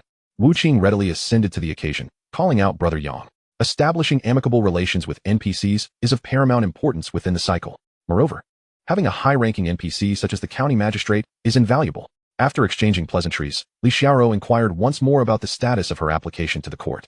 Yang Mo stated that there was still no news, but he anticipated no difficulties. After a brief conversation, Wu Qing and Li Xiaoro departed from the county office. Before they left, Yang Imo entrusted Wu Qing once more with the task of eradicating bandits, this time elevating his task authority, effectively extending the deadline to a year, thus sparing Wu Qing from the necessity of daily returns to receive the task anew. Once outside the county office, Li Xiaoro winked at Wu Qing. So, little brother, how do you find the benefits I negotiated for you? How will you express your gratitude? Wu Qing suddenly realized that Li Xiaoro's earlier suggestion for him to assume the lieutenant position was merely a pretext. Although Yang Imo is aligned with Zhang Yaoling, he harbors his own aspirations. If he were to directly offer to care for Wu Qing, he would agree, but the current approach is far more advantageous. By proposing that Wu Qing become the county lieutenant, he not only demonstrates Wu Qing's significance in Zhang Yaoling's eyes, but also enhances Yang Mo's appreciation once Wu Qing declines. Presenting care as a trivial matter. Did you anticipate my refusal? Wu Qing queried Li Xiaoro. Of course. After regaining corporeality, this ancient spirit seems to embody the innocence of a child, frolicking through the streets with exuberance, she replied. You may proceed with the bandit eradication. My application should encounter no impediments. At most, I shall depart Shanyan County within 3 days. Instead of returning to Chunxiang Courtyard, Li Xiaoro began to explore Shanyan County. Wu Qing, on the other hand, once again left the county seat for Matu Mountain. Indeed, Matu Mountain is a veritable treasure trove for him.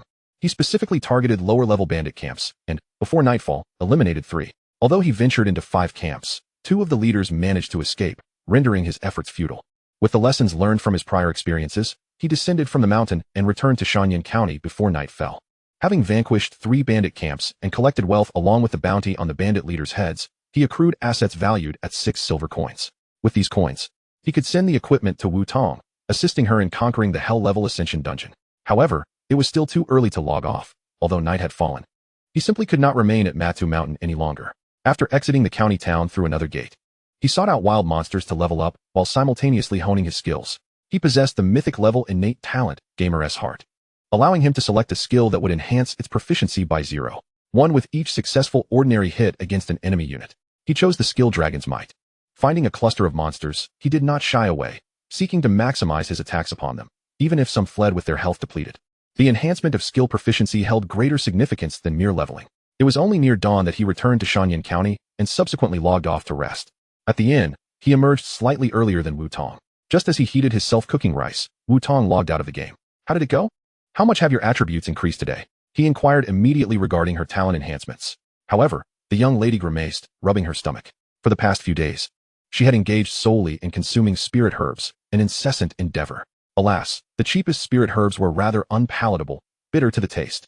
But her talent was such that, unlike others, she did not have a boyfriend like Wu Qing who could continuously provide her with abundant spirit herbs. What troubled her was that, despite feeling full in the game, her stomach still rumbled with hunger upon logging off. The food consumed in the game did not translate into reality. Yet, even after a day of indulgence, she found no appetite despite her lingering hunger. Today, I consumed nearly 400 spirit herbs, increasing my constitution by 38 points and enhancing the potency of my buff skills by 38. She remarked, stretching and sharing her daily achievements with Wu Qing. Adding to her prior increase of 54, her total gains now amounted to 92 points in constitution and 92 in buff skill potency. Such figures would surely leave other players astounded. Moreover, she had yet to reach her limit. Wu Qing opened the rice and said, "You should eat first. I'll heat another portion. We must rise early tomorrow to depart from here." He opened another box of self-cooking rice, added water, and upon returning, informed Wu Tong. "At most, we'll need to relocate twice more. If fortune smiles upon us, once will suffice." Wu Tong did not hesitate to dig in, breaking apart her chopsticks as she began to eat. Will we be able to resolve the Lin family threat? She pondered, still unaware of Wu Qing's plans. They were merely ordinary citizens. What means could they employ to contend with an entity as formidable as the Lin family? Unless she suddenly recalled something. Is there a way to extract abilities from the game into reality? She deemed this the sole feasible method, extreme martial prowess rendering the Lin family impotent, even enabling them to retaliate.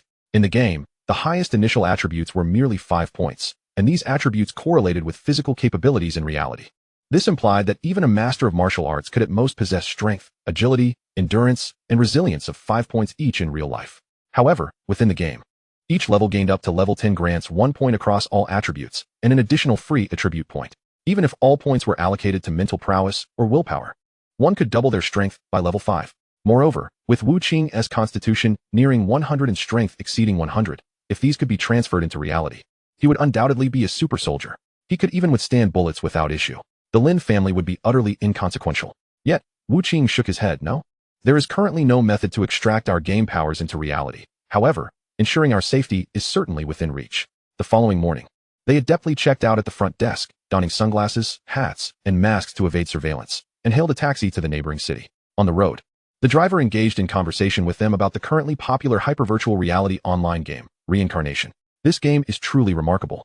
It is rumored that the online player counts for various other games have plummeted by at least 80%. Some games have even gone bankrupt within mere days. Alas, such technology, if only it were in human hands, could propel humanity's scientific advancements by countless years. Nowadays, nearly all game streamers are either broadcasting or commentating on this game. It is said that players endowed with mythical level talents are being courted by major gaming guilds, with starting salaries reaching millions. Sigh. Unfortunately, I possess only an exceptional talent, which renders me undesirable to those guilds. Otherwise, who would still be driving this wretched vehicle? He rambled on incessantly, yet Wu Qing's gaze suddenly turned frosty. His hand, stealthily reaching into his backpack, tightened around the handle of a fruit knife. Chapter 65. Merciless Wu Tong keenly sensed the subtle shift in Wu Qing's emotions. She quietly leaned in to whisper in his ear, "Brother Qing, what's wrong?" Wu Qing also leaned in, murmuring softly, "Go online."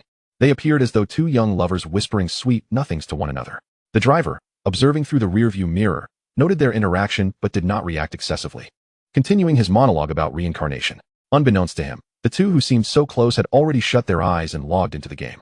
Upon logging in, Wu Qing immediately used the chat function to contact Wu Tong. This driver is one of Lin's people. Time is of the essence.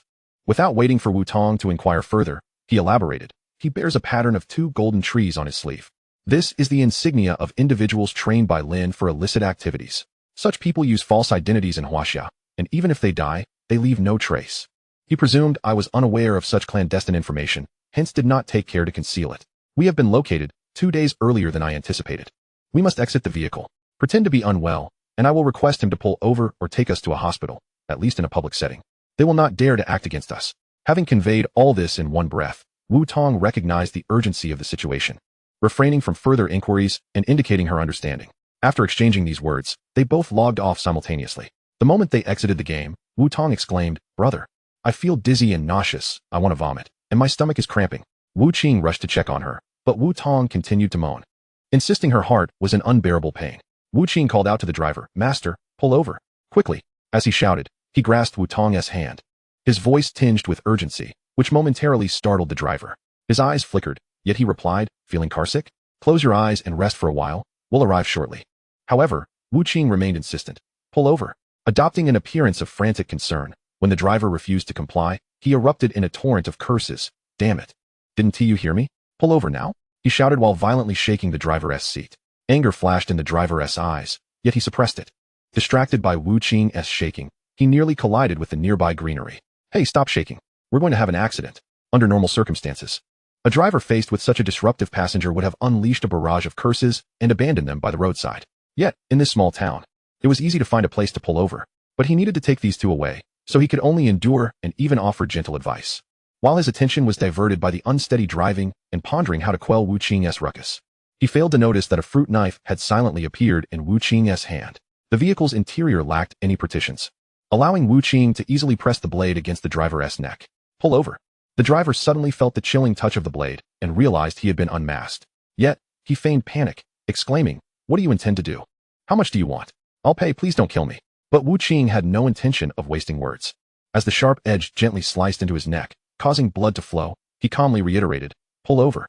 His action spoke louder than any threat could. This driver, trained by Lin, had been keeping a vigilant eye on their movements from the back seat.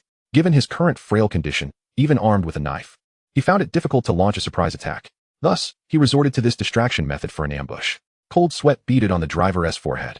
The sharp pain in his neck and the sensation of blood flowing made it clear that this boy was indeed willing to kill. Though he worked for Lin, he did not wish to meet his demise and hurriedly pulled the car over to the roadside. "Now that the car is stopped, can I go?" the driver asked hopefully. But Wu Qing replied, "Turn your hands behind your back. I need to bind them first." The man hesitated for a moment, but that brief moment of indecision caused the knife pressed against his neck to dig in deeper. Feeling the pain, he complied, thinking that while this boy was ruthless, he likely wouldn't kill him outright if not pressured too hard. Wu Qing instructed Wu Tong, use the large plastic bag from the backpack to tie his hands. Wu Tong retrieved a large plastic bag used for self-heating rice from her backpack, twisted it to form a makeshift rope, and bound the driver's hands behind the seat. She even tied a secure knot. I can no longer threaten you. You may leave, the man said, glancing at the knife at his neck. Feeling that the fruit knife could pierce his carotid artery at any moment, Wu Qing nodded. Indeed, he had no intention of killing the man. After all, this was still a civilized society. One could not simply take a life. However, once he moved the knife away from the man's neck, he swiftly made 2 cuts, severing the tendons in his hands. You, the man exclaimed in fury. He had never anticipated that these young individuals, designated by Lin's boss to be brought back, would dare to sever his tendons. But before he could utter another word, he felt a hard object enter his mouth, followed by a sharp pain in his tongue as blood filled his mouth. Wu Qing had cut off his tongue, but that was not the end. Wu Qing pulled out a piece of bread from his backpack, tore open the packaging, and tightly squeezed the bread until it became hard. He then shoved the bread into the man's bleeding mouth. The man looked at Wu Qing, his eyes filled with terror. This boy's ruthlessness was truly beyond what one would expect from someone his age. Just when he thought Wu Qing would leave him be, he suddenly felt a stab of pain in his eyes, and in an instant, he lost his sight. He had been blinded. Agonizing pain surged through him, but he could not cry out. Then Wu Qing forcefully struck his neck 3 times, rendering him unconscious. After completing all of this, Wu Qing exited the vehicle and entered the driver's seat, untied the plastic bag binding the man's hands, and shifted him to the passenger seat. He rummaged through the man's pockets and retrieved a communication device developed internally by Lin's organization. Upon opening it, he was confronted with a series of peculiar symbols. After pondering for a moment, he input a sequence of numbers, successfully unlocking it. This communication device employed a different unlocking password each time to prevent unauthorized access, and the clues appeared randomly as symbols upon unlocking. To decipher it, one would require a special decryption formula from within Lin's group. In his previous life, Wu Qing had also been a high-ranking member of Lin's organization, so he was naturally familiar with this information.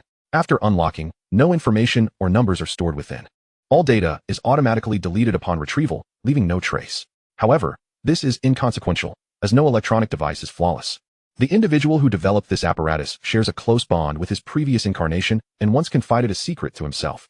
That person left a hidden access point within the device, allowing for the retrieval of deleted information through a special method. Chapter 66. Caution, Limitations. Wu Qing fiddled with the device for a while, and rows of deleted messages reappeared before his eyes. No trace of the target has been detected in X city. No trace of the target has been detected in X county. Surveillance footage has been officially retrieved. The target was last seen at X location. The target's movements have been established.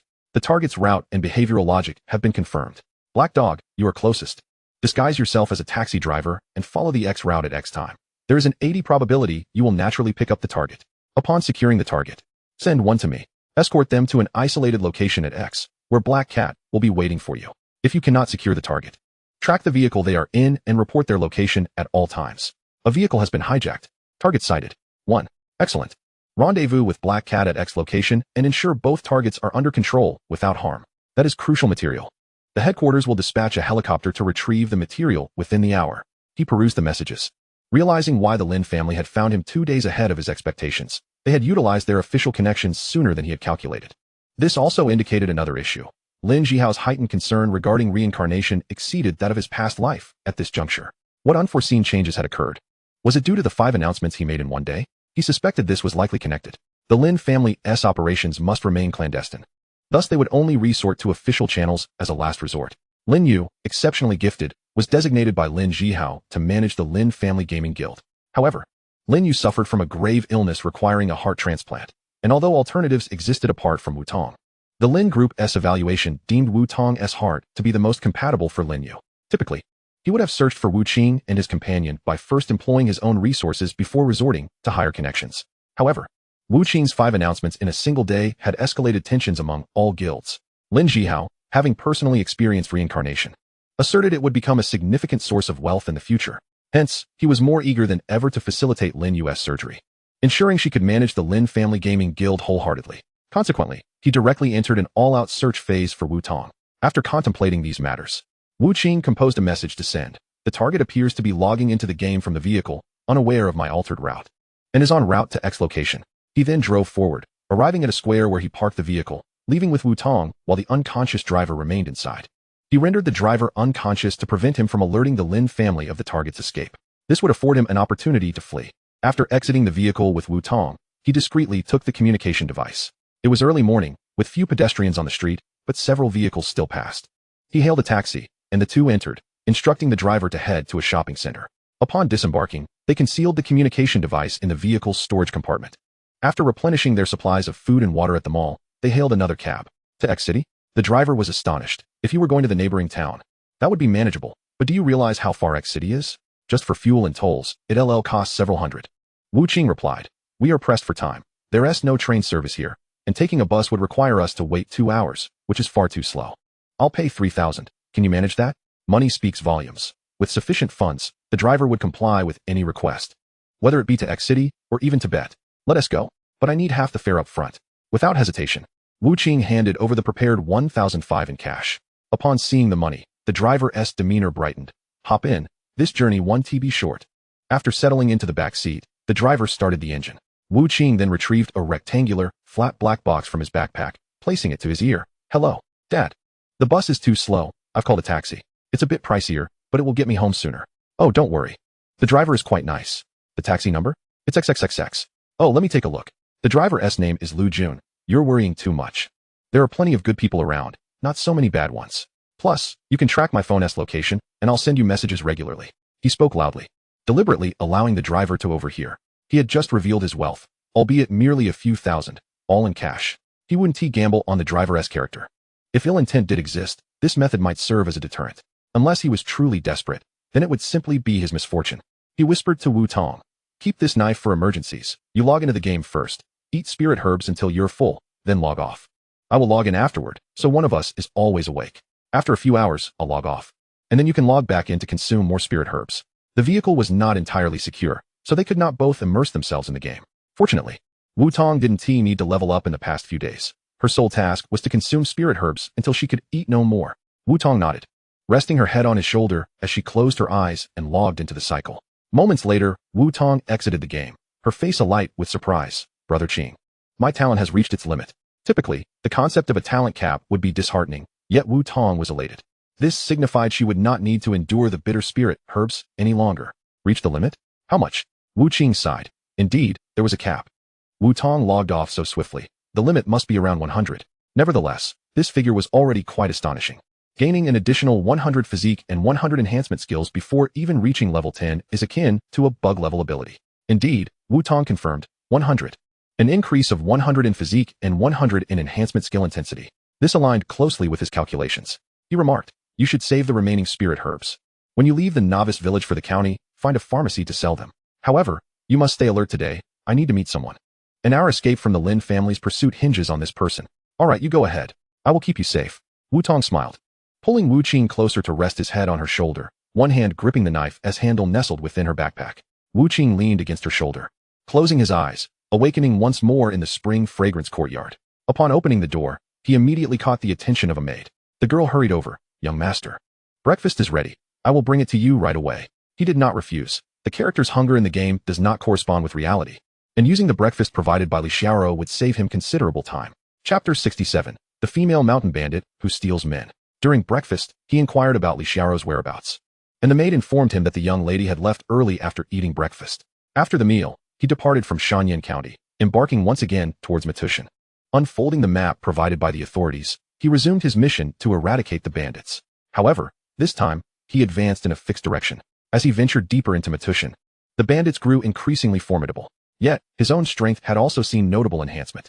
Over the past few days of bandit extermination, his level had risen to 16, and his title of manslayer had ascended to level 2, with his vampiric effect reaching level 3.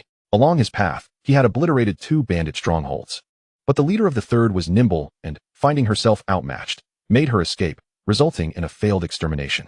It must be close by. He glanced around the forest, comparing it to the map, and realized he was not far from a significant bandit stronghold known as Manhwaedit. Matushan, resembling a horse's head, featured a sunken valley that, from a distance, appeared akin to a horse's eye. Thus, this prominent stronghold was aptly named Manhwaedit. This stronghold ranked as the second-tier bandit lair, surpassed only by the 3 elite strongholds of Haifeng's High, holding considerable standing on Matushan. Leaping atop an exceptionally tall tree, he settled into a quiet watch. After approximately an hour, a group of bandits approached from the distance. Upon closer inspection, one notably plump female bandit was seen hoisting a bound human over her shoulder. One hand wielded a spiked club while the other carried the man, as she merrily sang a mountain song, making her way back to her stronghold. Finally, they had arrived. Wu Qing rose from the treetop, scrutinizing the attributes of the female bandit. Zhao Xia, leader of my anti-boss. Level. Health 39,000. Attack 2, 250, Defense 2, 200. Skills, Explosive Flame Club, Fiery Armor, Fire S Surge. Although her level remained concealed, her attributes suggested she was above level 30.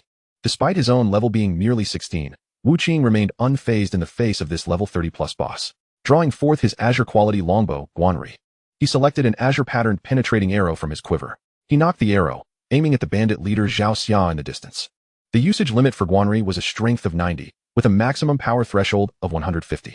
With his strength currently at 129, he was unable to unleash its full might, but could still wield nearly 80 of its potential. This translated to an attack power of approximately 5,200, a staggering figure for someone of his level. Coupled with the dual armor-piercing effect of the azure-patterned arrow and Guanri, Zhao Xia S2, 200 defense was utterly insufficient. Holding his breath, he aimed and released.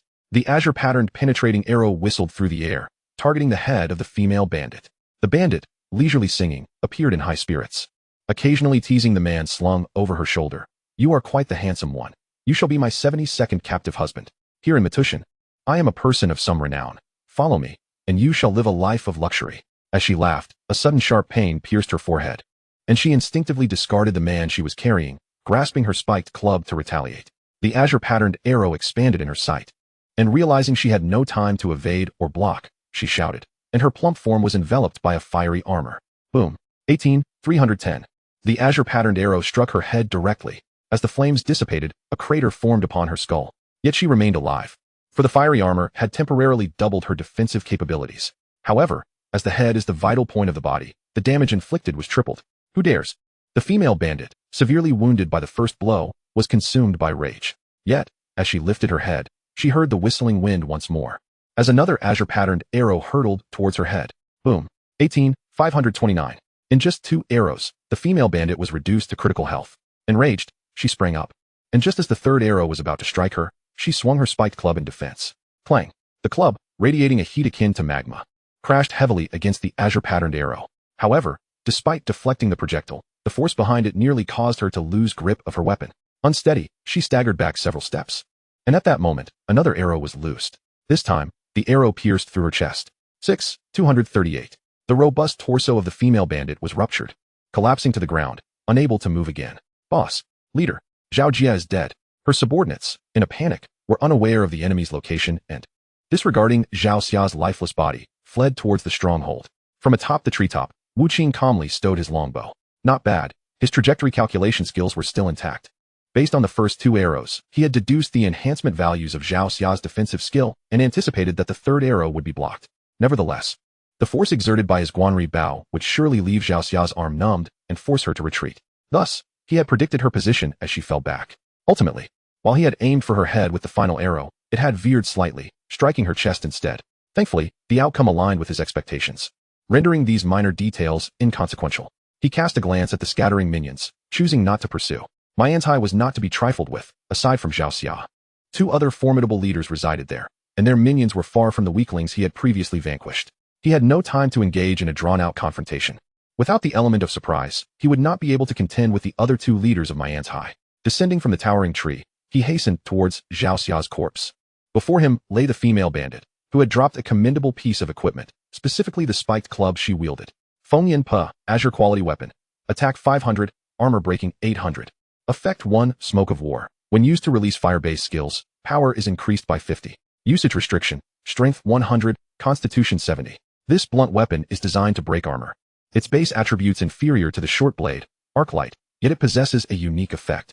Regrettably, he could not utilize the skill associated with it. Thus, the effect held no value for him. Nonetheless, it was undoubtedly superior to the black quality weapon, the human bone warhammer, which he had been using. His base attack power had already surpassed 1,000, and the additional 90 attack points from the warhammer could only be deemed marginally beneficial.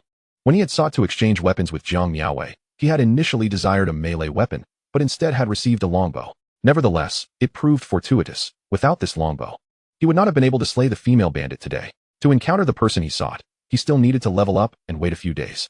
Stowing the spiked club, he turned his gaze towards the man bound on the ground. His ambush on Zhao Xia was precisely to meet him. Hello. I am also a player. I go by the name Lumberjack. Chapter 68. Recruitment of the Online Warfare Department. descendant of the dragon. Lumberjack, is that you? The astonished young man, bound and helpless, exclaimed Yu, just as he was about to voice his thoughts. He witnessed Wu Qing suddenly advance and seize the ropes binding him, just when he believed Wu Qing would help him untie his restraints. Wu Qing hoisted him onto his shoulder and swiftly dashed down the mountain. Hey, the young man, with a perplexed expression, questioned amidst the turbulence. What on earth are you doing?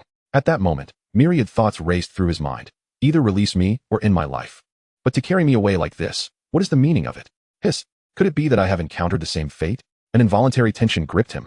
For this individual, notorious for inciting 5 server-wide announcements in a single day, and suspected by many to be a murderer in real life. Could it be that he is indeed the same? No, my good sir. I possess several pieces of equipment. Take them all, for I have no interest in men. Meanwhile, Wu Qing, in a frenzy of flight, thought to himself. What utter nonsense. He was nearly choked to the point of tossing the man he was carrying aside.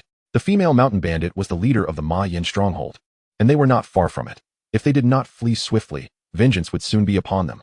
The Ma Yin stronghold was not solely comprised of Zhao Xia, the sole bandit leader. Although bandits are known for their lack of ethics, should other leaders emerge from within the stronghold, he was certainly not their match. Yet, the youth could not comprehend. If you can slay this female bandit, why fear the others? Shouldn't he the chief be the strongest? Wu Qing, while sprinting, replied. I rely on ambush and sneak attacks. I shot her down with arrows. My strength merely allows me to draw a powerful bow, but my other attributes are rather ordinary. And in a direct confrontation, I would undoubtedly falter. Upon hearing this, his companion became even more intrigued. Strength? Even if you allocated all your free attribute points to strength, it wouldn't create such a significant disparity with your other attributes. Suddenly enlightened, he exclaimed, your innate talent enhances strength, does it not? Wu Qing shook his head, then nodded, sort of. His companion, uncertain of the extent of Wu Qing's strength, recognized that the female bandit had easily subdued him with a single strike. Yet Wu Qing had dispatched her with 3 arrows. This indicated that Wu Qing's prowess far surpassed his own. They had both entered the game simultaneously, and it was their first experience. How could he be so formidable? Truly, he was worthy of the title of a high-level player capable of generating 5 server-wide announcements in a single day. He recalled the mission assigned to him by his superior, noting that the pinned message sent through the chat channel had gone unanswered. Now, encountering the man himself, it was the perfect opportunity to inquire. By the way, allow me to introduce myself. Though I find my current posture rather undignified, I must speak. I am Long Feng, a name that serves both as my real name and my online alias. I am the captain of the Qing Long Squad, the first combat team of the Huaxia Cyber Warfare Department. Would you be interested in joining the Cyber Warfare Department? Although he was tasked with recruiting Wu Qing as per his superior's instructions, he held little hope. In recent days, various gaming guilds had been attempting to recruit Wu Qing through pinned messages in the chat, including foreign entities. One offer even reached a staggering annual salary of 1 billion. 1 billion. What does that even signify? A common person, earning 3,000 monthly, would have to forego food and drink for nearly 30,000 years to amass such wealth. Yet, Wu Qing had never responded. It was plausible that someone who could dismiss 1 billion in annual salary was a second-generation rich kid. Their cyber warfare department could not offer such exorbitant salaries. Moreover, as a state special department, they conducted rigorous identity checks.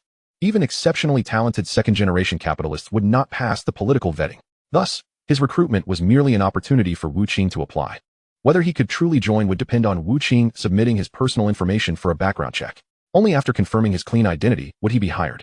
Unknown to him, Wu Qing had arrived precisely to wait for him. Long Feng hailed from a background of red lineage. Though his accomplishments were partly due to family connections, he had also exerted considerable effort. For 3 consecutive years, he was the champion in individual events during military competitions. With exceptional performance and physique, he joined the special forces, successfully completing numerous covert missions, some of which bore significant life-threatening risks. Yet, he had never flinched or complained. Even his grandfather, a senior general of the rank of Major General, had sought to transfer him to safer rear positions, only to be rebuffed. This individual possessed remarkable self-discipline, resilience, patriotism, and a strong sense of justice. Were it not for these qualities, he could not have obtained the mythical grade innate talent known as Descendant of the Dragon. Descendant of the Dragon, a mythical grade innate talent that grants additional random attribute points with each level up. The point limit increases with level. Each person's talent is intricately linked to their character. Those who acquire this talent undoubtedly possess the purest heart of Huaxia. To evade the pursuit of the Lin family, ordinary individuals can only seek refuge within other powers. Yet, the Lin family is vast and powerful, with wealth intricately entwined with authority. Even aligning with the official side may not guarantee safety against them. However, both he and Wu Tong possessed exceptional talents, elevating their inherent value, thus securing protection. Even so, it was insufficient. As long as the Lin family was willing to pay a considerable price, they remained in peril. Consequently, he required someone unafraid of the Lin family, willing to stand against them. That individual was Long Feng. As soon as he discovered that his point of origin in the game was Haishi village, Long Feng became the most crucial element in his plan. With a red background and a grandfather of major general rank, even the omnipotent Lin family would have to remain silent in the face of such lineage. Moreover, with Long Feng's sense of justice, it was impossible for the Lin family to corrupt him. Although Long Feng's birthplace was not Haishi village, it was nonetheless a village under the jurisdiction of Shanyang County. However, the residents of this novice village were rather unfortunate. To reach Shanyang County, they had to traverse Matu Mountain, which posed the risk of being ambushed by bandits or being drawn into the realm of the underworld by the eerie mists at night. Nevertheless, a safer route had been discovered by the villagers, albeit one that took a considerably longer detour. Long Feng, confident in his high talent and strength, decided to brave Matu Mountain. Although he avoided being ensnared by the underworld's mists, he was still robbed by bandits, and worse, by a female bandit. While Wu Qing had intended to join the official ranks, he could not reveal this immediately. The Cyber Warfare Department? Does such a department exist in Huaxia? Wu Qing feigned ignorance. In truth, while the establishment of the Cyber Warfare Department was not a secret, it had not been widely publicized. Thus, it was entirely normal for him to be unaware. Long Feng explained, this is a newly established department formed on the night of the game's launch. Officially known as the Huaxia Network Special Operations Department, abbreviated as Cyber Warfare Department. It comprises elite warriors drawn from various military units, thus being a military organization.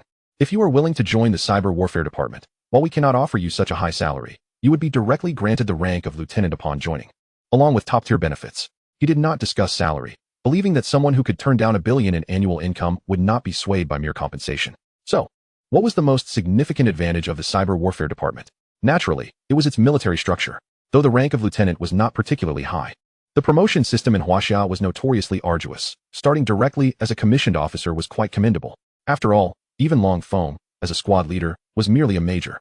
Chapter 69, Unexpected Gains, Buy One Get One Free. If one were to ask which was better, a lieutenant's rank or $1 billion in annual salary, the answer was obvious. The $1 billion, without question.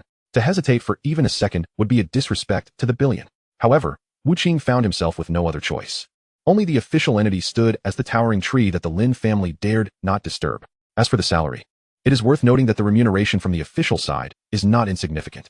It is well known that in Huaxia, salary is never merely about the figures on the paycheck. Rather, once members of the Cyber Warfare Department establish their footing in the cycle, they are required to remit only half of their earnings as operational revenue. The remainder constitutes internal dividends. In truth, the compensation is hardly inferior to what major gaming guilds offer. Lieutenant? Wu Qing feigned surprise. That sounds rather appealing. I've dreamt of joining the military since childhood.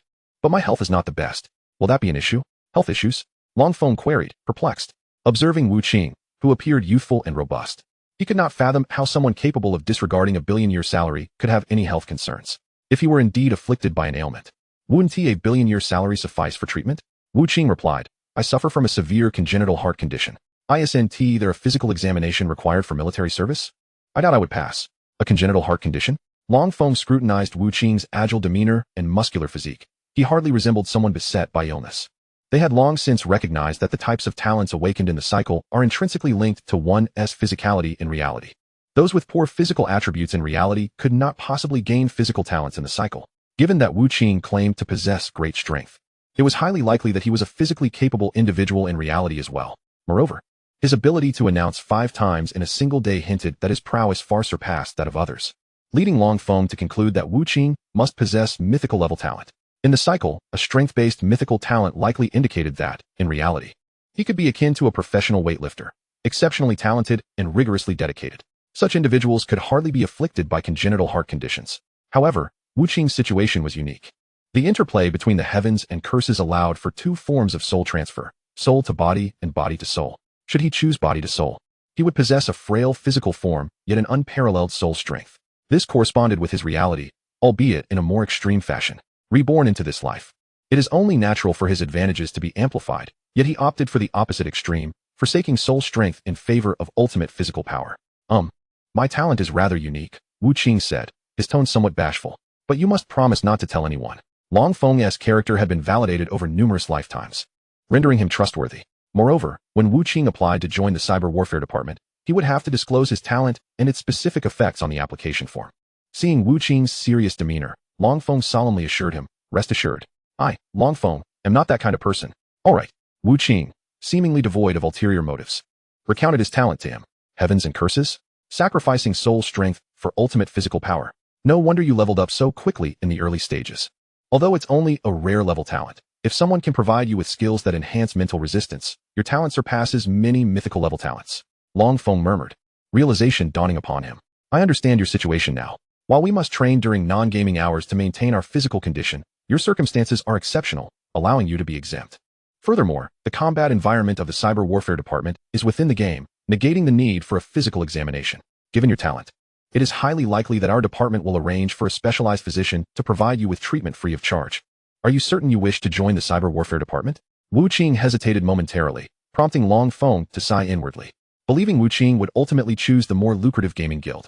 Yet, Wu Qing stated, my girlfriend also possesses mythical level talent. Can she join as well? What? Long Feng was taken aback. Another one? A mythical level talent? Buy one, get one free? The Cyber Warfare Department was a specialized combat unit formed from the nation's elite warriors, consisting of 12 groups, each with 5 squads, and approximately 100 members per squad, along with 100 external recruit slots. Among these 6,000 individuals, even the weakest possessed epic level talent. Yet there were only about 30 with mythical level talent. A significant number of squad leaders did not even possess mythical level talent. Yet, Wu Qing wished to bring another with him? Of course, that is possible, as long as her talent is sufficiently high and she can pass the political review. Bringing in an elite after her formal admission is considered a merit. This will certainly benefit your future promotions and evaluations, provided both your identities are clear once she joins. I'll credit you for bringing in this mythical level talent. Elated, he hadn't anticipated that enticing this mysterious high-caliber player would be so straightforward. As for whether the person brought in would pose any issues, that was not his concern. Others would handle the background checks. Our identities are undoubtedly secure.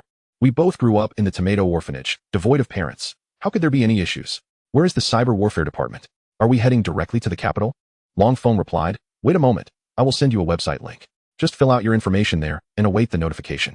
However, our department is small, so the review process is swift, but since you are an orphan, there may be an investigation at your orphanage, which could take some time. You can come directly to the capital if you wish. Once you arrive, give me a call, and I will come to pick you up. Wu Qing carried him all the way to the foot of Matu Mountain, before finally, setting him down and untying the ropes. Phew! As his legs touched the ground, Long Feng stretched his limbs. I'm glad you rescued me. This game feels so realistic. The mere thought of being captured by that female bandit is terrifying. Long Feng had always served in the military. Despite his prominent background, he had never even held a girl's hand, let alone been in a romantic relationship. The thought of his first experience being with a woman as rugged as a bear in a game was indeed frightening. Thus, he felt gratitude towards Wu Qing for saving him. They added each other as friends, and Long Feng sent Wu Qing a website link. Just fill out the application on this webpage, and I'll report your situation to the minister. After all, recruiting you is a task assigned to every squad leader by our minister. Wu Qing committed the URL to memory, as his phone had been shattered, rendering him unable to fill out the application. Let us head to Shanyang County first. I have a place there where you can stay while offline. No need to worry about being attacked. Additionally, I need to go to the capital, but since I lost my phone, I'll fill out the application at an internet cafe after I get off the bus. Long Feng was once again astonished. You have a place? Wu Qing shrugged. Perhaps it's just my good fortune. Chapter 70, Li Xiaoro departs. In Shanyang County, within the Chuanxiang courtyard, when Li Xiaoro, basking in the sun in the courtyard, saw Wu Qing return with a man, she inquired in astonishment. So, you have a preference for men? No wonder you turned down Jiang Yaowei. Wu Qing. He felt a surge of frustration but, recalling that he still needed Li Xiaoro's assistance, he restrained himself. This is my friend. Is there a room available? Please arrange one for him. Li Xiaoro stood up and circled Long Feng. TSK, quite handsome. Why is it that all the good-looking men in this world are gay? Long Feng. No. Before he could finish, Li Xiaoro interrupted him with a knowing smile. No need to say more, I understand. Wu Qing rolled his eyes and exclaimed, what do you understand?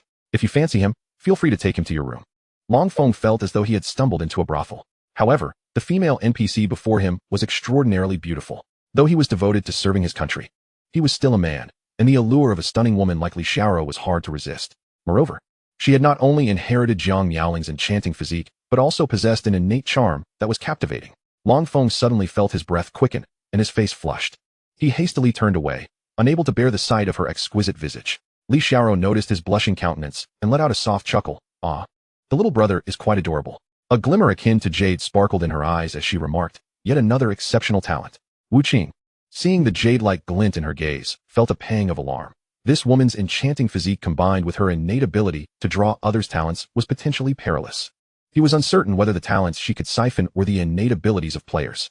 Although Long Feng could resurrect after death as a player, losing a mythic-level talent would render him indistinguishable from the masses. He is my friend. You must not covet him. Wu Qing quickly shielded Long Feng behind him, realizing that if Long Feng's talent were to be stolen, it would be a stroke of luck if he did not seek vengeance upon Wu Qing. Gaining entrance to the network warfare department would become an impossibility. This was a miscalculation. He should never have brought Long Feng to the Chuanshan courtyard. Li Xiaoro's gaze flickered as she witnessed Wu Qing's protective stance over Long Feng, and a knowing smile spread across her lips. Oh, so you're protective of him? Don't worry. Sister won't snatch him away. Wu Qing was speechless. How could there be such a character as a Fujoshi in the game? No. He suddenly recalled Li Xiaoro's previous affectionate behavior towards Jiang Miaowei. It seemed that she was not merely a Fujoshi, but also a Yuri enthusiast. Had this ancient specter lived so long that she had become perverse? However, it was too late to regret bringing Long Feng along. Li Xiaoro had already noticed him. And if she truly intended to make a move, there would be no refuge for them. She instructed a maid to assign a room for Long Feng, and then returned to the sunlit lounge chair in the courtyard, basking in the warmth. At that moment, Yang Imo entered from outside, and called out to Li Xiaoro, Miss Jiang, rejoice, rejoice. Li Xiaoro sprang up in excitement. Rejoice? Wu Qing also halted, intrigued. Rejoice. Yang Imo repeated the word several times. Rejoice, rejoice. Approaching Li Xiaoro, he was about to speak when he suddenly noticed Long Feng and fell silent. Li Xiaoro had previously mentioned that Wu Qing was one of her own, so he didn't need to be cautious around him. Yet, this unfamiliar stranger's sudden appearance puzzled him. And he inquired, Miss Jiang, who is this? Li Xiaoro smiled. Oh, him? He is also one of us, just arrived here to join me. After I leave, you will be responsible for these guards and maids. They won't stay in Shanyang County for long, they will depart shortly. Oh, I see, Yang Imo said, though he still harbored some doubts about Long Feng's identity. Yet, since it was Li Xiaoro's word, he refrained from further questioning and continued, Miss Jiang, your application has been approved by the court. Moreover, His Majesty specifically inquired about the Jiang family's current situation and mentioned that he has already contacted the Yuling Xinzong. Once you arrive, the Celestial Master of Yuling Xinzong will come promptly. Indeed, it was cause for celebration. Li Xiaoro beamed, and Wu Qing shared in her joy. He was eager for her to depart, so that Long Feng would not be drained of his essence. Hey, you seem quite pleased? Li Xiaoro perceptively noticed Wu Qing's smile. Wu Qing quickly replied, Miss Jiang, your matter has finally received approval. I am naturally happy for you. Is that so? Li Xiaoro furrowed her brow, sensing something amiss. But she brushed it aside. Although she found joy in teasing Wu Qing, she had not sacrificed her millennia of cultivation merely to squander time here. Since her application had been approved, she would no longer waste time and would accompany Yang Imo to the county office. Before departing, she bid farewell to Wu Qing. I'm off to Yuling Xinzong. We shall meet again, and you shall look up to me as your superior. Ha ha. She laughed heartily. Since leaving the underworld and successfully taking over her new identity, her personality had indeed changed. After they left, Wu Qing took Long Feng to an empty room in the Chuanshan courtyard. What on earth is happening with that woman? Long Feng, having overheard their conversation, was utterly bewildered and could not comprehend their exchange. Wu Qing then recounted the details regarding Li Xiaoro. The underworld? The woman in red? It seems our exploration of the cycle of reincarnation is just the tip of the iceberg. At this point, his expression turned serious. This information is crucial. It will enhance our understanding of the reincarnation world. Once you join the network warfare department, this accomplishment will be credited to you. Captain Long, you are too kind.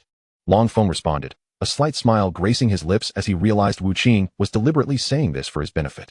This was also a testament to his value, serving as a token for his admission into the network warfare department. All right, I will log off now to report to our team leader. You should submit your application promptly.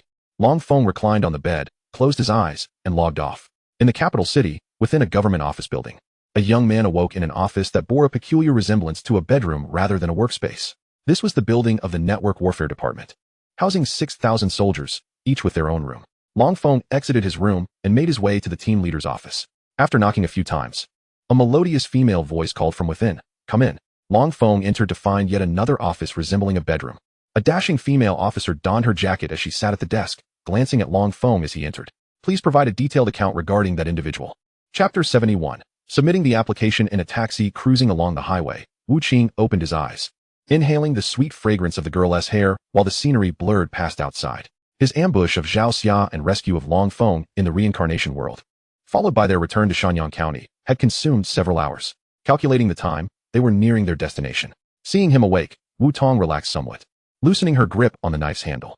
The journey had proceeded without incident, and after about half an hour, the vehicle arrived at the target city. Young man, we've arrived in the city, Where would you like to get off? The driver inquired. Wu Qing replied, please check if there are any internet cafes near the airport and take us there. Thank you. He paid generously, ensuring the driver had no reason to refuse. Before long, the taxi arrived at an internet cafe near the airport. After exiting, they entered the cafe, where they opened a computer using Su Ming's identification. While Wu Tong booted the machine, he excused himself to the restroom to relieve himself and discreetly washed the fruit knife before disposing of it in the trash. This object was not permissible on the plane, and besides, they would no longer have any use for it. Returning to his seat, he entered the URL provided by Long Feng, opening the official website of the National Special Operations Department of Huaxia. This website was not clandestine. Anyone could easily locate it. Subsequently, he navigated to the application page, first inputting a string of invitation codes given by Long Feng, before being redirected to an identity registration page. The contents were similar to those found on most recruitment websites: name, age, gender, identification number, home address, place of origin, occupation, and so forth.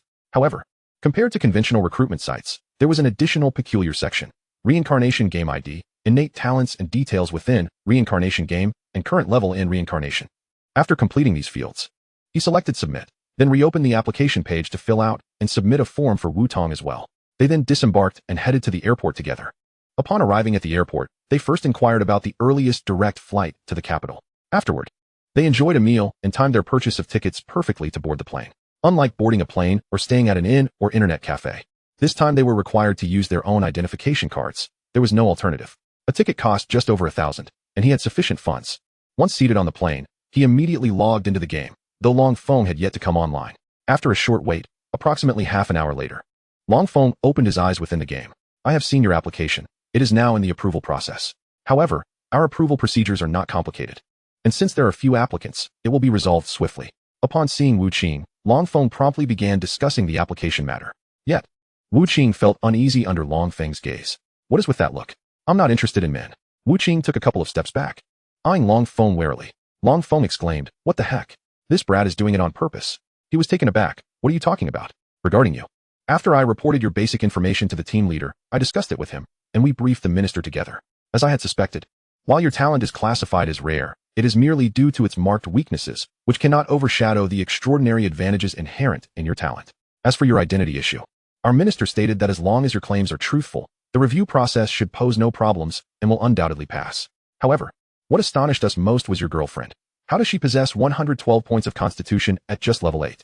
Compared to her talent, I feel my mythical grade talent is worthless. Long Feng's statement, however, was misguided. Reincarnation is fair, and all gains require a cost. As for mythical grade talents that permanently enhance attributes, Long Feng had only gained an additional 36 points, averaging a mere 3.6 per level. Yet, he acquired these attributes without any cost. They were simply rewards for leveling up, merely a matter of quantity. Was an additional 36 points significant? In truth, it was quite substantial. A typical individual reaching level 10, after accounting for initial attributes, would total approximately 70 across all attributes. In contrast, when Wu Qing reached level 10, his total attributes, after deducting the initial values, amounted to 110, in excess of 40 points. His total additional gain was not far removed from Long Feng's. However, he bore a critical weakness that Long Feng did not, which is why he was classified as rare, while Long Feng was deemed mythical. Moreover, Wu Tong's additional gain was a staggering 100 points, nearly double that of the two. However, the difficulty for Wu Tong to enhance her additional attributes far surpassed theirs. First, the novice village lacked apothecaries that could supply large quantities of spiritual herbs. Players had to rely on their own efforts to seek and excavate herbs. If one wished to wait until leaving the novice village to consume spiritual herbs, they would find themselves unable to exit until they reached level 10 and completed the advancement task. Nor could they traverse the path filled with formidable monsters leading to the county.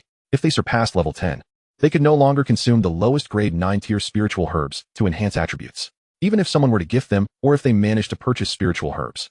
The overall cost, including teleportation fees, totaled 7 silver coins. For a newcomer, 7 silver coins represented an astronomical sum. Consequently, the extremely challenging trigger conditions for talents elevated the potential ceiling significantly. At present, with the Reincarnation Game having recently opened, most players were evidently unaware of this fact. However, with Wu Qing by her side, Wu Tong's talent was maximized, rendering her a valuable asset for the cyber warfare department. In fact, many high-ranking officials within the department believed Wu Tong's significance and value far surpassed Wu Qing's. Nevertheless, Long Feng was more concerned about another matter. You both share the surname Wu. Aren't you siblings? It is prohibited for close relatives to marry in our country. Wu Qing explained the nature of his childhood relationship with Wu Tong, Thus, even the surname Wu was a choice we made ourselves.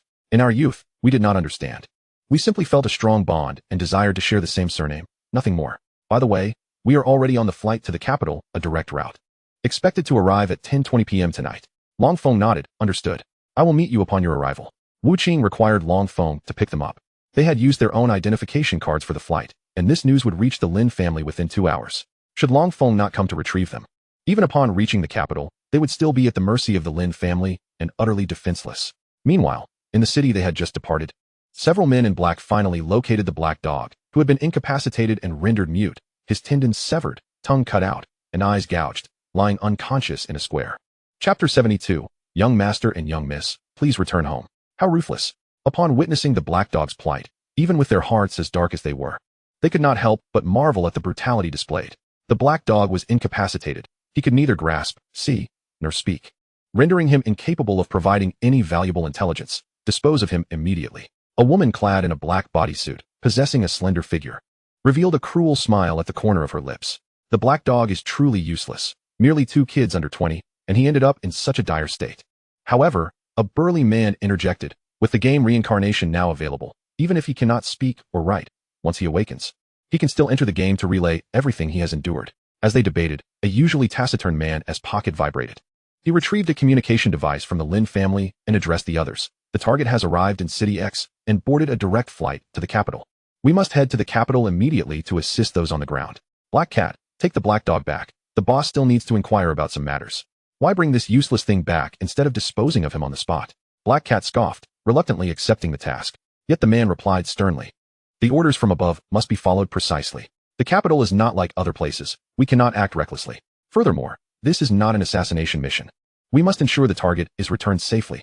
In the capital, within a certain skyscraper, a dapperly dressed man stored away his communication device and immediately made a call to gather personnel. Assemble within 10 minutes. We are heading to the airport. At 8:30 p.m., a tall and handsome young man emerged from the Cyber Warfare Department's building, accompanied by a strikingly poised woman. Sister Yun, I can handle the pickup myself. There's no need for you to exert yourself for these newcomers. The young man expressed his helplessness to the woman beside him, asserting that he was more than capable. However, the woman appeared entirely unfazed. Stop with the nonsense. I have a keen interest in these 2 orphans. You are driving. With no other choice, the young man reluctantly headed to the parking lot to retrieve the car. At that moment, several individuals emerged from the Cyber Warfare Department. Among them a particularly burly man, resembling a wild bull, and another, with a well-proportioned physique and an imposing demeanor, akin to a fierce tiger. Following closely behind them were 2 slightly younger team members. Upon spotting the woman, the robust man erupted in laughter. Team leader Yun, where are you off to at this late hour? The woman shot him a frosty glance, her demeanor icy. It seems I need not report my whereabouts to you. Team leader Nyo, of course not. The burly man, undeterred by her frosty attitude, instructed his 2 teammates, you go drive. The authoritative man beside him gestured to one of his own team members, and the group quickly departed, observing their retreating figures. The woman's gaze flickered. Team leader Nyo and team leader Bai are also heading out at this hour? The burly man chuckled. What? Do you think I need to report to you, team leader Yun, about my outing with old Bai? The woman huffed and fell silent. A Land Rover emerged from the parking lot, and Long Feng opened the front passenger door for the woman, who stepped inside. Following behind, 2 more off-road vehicles rolled out. Each of the 2 men entered a vehicle and trailed Long Feng's car. Noticing their pursuit in the rearview mirror, Long Feng remarked to the woman, Sister Yun, Team leader Nyo and team leader Bai are tailing us. They must also be intrigued by the newcomers. The woman leaned comfortably against the backrest, nonchalantly responding, indeed. Among our 12 teams, we have a total of 60 captains, but only over 30 possess mythic-level talents. Our dragon team alone boasts 7. While Team Nyo has only 1 mythic-level captain besides himself, he undoubtedly seeks to recruit a few more high-talent individuals. Nevertheless, there's no need for concern. You extended the invitation. So our dragon team should have the first pick. That's the rule of our cyber warfare department. Even if Team Nyo follows, it won't matter. That night, at 10:17, a plane touched down at the Beijing airport. Wu Qing and Wu Tong disembarked, blending into the crowd as they hurried towards the airport exit. Just as they reached the exit, Wu Qing caught a glimpse of a sharply dressed man with a refined appearance out of the corner of his eye, causing his heart to leap. He quickly pulled Wu Tong aside to evade detection. Unfortunately, it was too late. The man had already noticed them. A smile crept upon the man's lips, and as he moved, several men in black suits followed suit. Alarm bells rang in Wu Qing's mind as he realized the man had positioned himself directly in front of them. The man bowed respectfully, addressing them, "Young master, young miss. I have come at your father's behest to escort you." The black-clad men behind him bowed in unison, proclaiming, "We welcome the young master and young miss home." The spectacle captivated the surrounding crowd, many pausing to witness the unfolding drama. Some even whipped out their phones to capture the moment and share it online. Wow. We've stumbled upon a true heir and heiress. Does anyone know which family they belong to? It was surprising to see such low-key behavior from a wealthy second generation. If it weren't for the housekeeper and bodyguards, one might think they were just like the rest of us. Are they filming a scene? This seems rather extravagant. Nonsense. There's no camera in sight. Besides, look at how tightly wrapped the young master and miss are. They must be sneaking out from their family. They're bound to be hauled back. Laughter ensued as the crowd murmured. Wu Qing interrupted coldly. "I don't know you. Please step aside." Yet the man retained his smile. "Young master, young miss, please don't make a scene. Your father has already forgiven you. Come back with me." The bodyguard-like men echoed. "We request the young master and young miss to return home." Wu Qing furrowed his brow. The Lin family's maneuver was unexpected. With this, they could reasonably take him and Wu Tong away in full view of the public. As for being recorded, what of it? Scions of the wealthy seldom expose themselves to the public eye. Even if they disappeared afterward, it would be entirely normal. Moreover, the internet has a short memory. This incident would soon fade from public consciousness, and no one would care about their true identities or whether they remained alive. Realizing the cleverness of this scheme, he glanced at the refined man resembling a housekeeper. It was no surprise. He was a pivotal asset for the Lin family in his previous life, possessing mythic-level talent and known as the Lin family's strategist. Chapter 73, Long Feng to the rescue. As the crowd around the airport grew larger, the man smiled faintly. Sensing the time was ripe. "Young master, young miss, the master has decreed that even if it requires force, you shall be brought back." He signaled to the black-suited men behind him. Wu Qing was jolted with alarm, shouting, "I don't know you. This is kidnapping." He then called out to the crowd, "Is there a kind soul who can help me call the police?" Yet the crowd merely laughed. Is this how the scions of the wealthy behave now? Truly, they are unaware of their fortune. They start off on third base, yet choose to run away. If it were me, I would revel in my privilege daily, not flee. Exactly. I can't fathom what these rich kids are thinking. If they experienced life as ordinary folks do, they would realize the blessings of being born into wealth. However, some voices of concern arose. Do you think it's possible they are actually being kidnapped? Perhaps they aren't truly the wealthy heirs? The suggestion drew derisive laughter from others. Kidnapped? What a farce. Why go through all this trouble to target them? There are so many people at the airport. Why not just grab them in a secluded alley? It would be much easier. His argument resonated with many, yet a few compassionate souls still dialed the police. What if a single call might save 2 lives? The man resembling a housekeeper noticed the call being made, but felt unperturbed. As long as they could whisk Wu Qing and Wu Tong away before the police arrived, everything would be fine. With their faces obscured, neither the onlookers nor the recorded footage could discern their identities. By the time the police arrived, the Lin family could easily orchestrate a tale involving a wealthy family claiming their children had run away. It was merely a performance. As long as no one dug too deeply, the truth would remain concealed. This assurance bolstered his confidence. At that moment, 3 off-road vehicles arrived outside the airport. What is happening? The woman in the passenger seat of Long Feng's vehicle gazed toward the airport, intrigued by the commotion. By the way, you don't know those 2 either. What was the agreed signal? Long Feng remarked. I arranged to meet them at the airport entrance and informed them of my vehicle model and license plate. I have not altered my appearance in the game. So once I alight from the car, they will recognize me immediately. The woman cast a glance outside the window, saying, I will go over there to see the commotion. You stay here and wait for them. Long Feng nodded in agreement, and both exited the vehicle. The woman made her way towards the gathering crowd, while Long Feng stood by the front of the car in anticipation. Behind Long Feng, the vehicles of Leader Niu and Leader Bai also came to a halt. They quickly disembarked and hurried to follow the woman. As she reached the throng and attempted to push her way in, she suddenly heard someone shout loudly, Long Feng, help! Long Feng, help! Curiosity piqued. The woman wondered why someone was calling out Long Feng's name. She pushed through the crowd, and those she passed, upon seeing such a strikingly beautiful and aloof woman, lost their irritation. Upon entering the inner circle, she witnessed several men in black restraining a pair of individuals, a man and a woman, who struggled futilely against their captors. Their feeble physiques appeared as mere children in the presence of these imposing figures. Yet, she distinctly heard one of the restrained boys cry out for Long Feng's help. What was happening? The woman pondered. A man and a woman familiar with Long Feng. And they were exiting the airport at this hour. Could it be them? Was this an abduction happening in broad daylight? She then heard a bespectacled man, who appeared quite refined, uttering something along the lines of, the master has said that even if we must kidnap, we must bring the young master and young lady back home. Weren't Wu Qing and Wu Tong reported as orphans? She was utterly baffled but resolved to intervene and inquire further. Stop. The woman positioned herself in front of the men in black. Upon meeting their gazes, her expression shifted to one of seriousness. From the intensity of their eyes and the aura they exuded, she surmised that these individuals had taken lives before. They could not be allowed to pass. Although she was exceptionally beautiful, She was far from a mere decoration. She had been selected from 2 million soldiers to lead the Dragon Group in the cyber warfare department. Even Long Feng, renowned as a king of soldiers, served under her command as a captain, which spoke volumes of her exceptional capabilities. Seeing someone obstruct their path, the men in black were compelled to halt. After all, they were in plain view of the public and could not act too brazenly. The man resembling a butler stepped forward hastily, saying, "Good day, beautiful miss. They are my young master and young lady. I am under orders from the master to take them back. Please do not block the way." However, the woman paid him no mind and approached Wu Qing, asking, "Do you know Long Feng?" Wu Qing's heart soared at her words, his voice nearly hoarse from shouting. He finally had a glimmer of hope. He knew Long Feng to be a punctual individual. If he said he would come to pick him up, he would not be late. Thus, in this dire situation, his last hope rested upon Long Feng. If only he could attract Long Feng's attention, all threats would dissipate. Although the woman blocking them was not Long Feng, he recognized her as well, Yun Qing, the leader of the Dragon Group in the cyber warfare department. All 12 group leaders in the department held the rank of colonel. While her sense of justice might not match Long Feng's, her rank was significantly higher. In this context, she wielded more authority than Long Feng. He hurriedly replied, "I am Wu Qing. Long Feng said he would come to pick me up, but as I exited the airport, these individuals brazenly attempted to kidnap us." Indeed, it was them. Yun Qing glared at the men in black, demanding, "Who are you?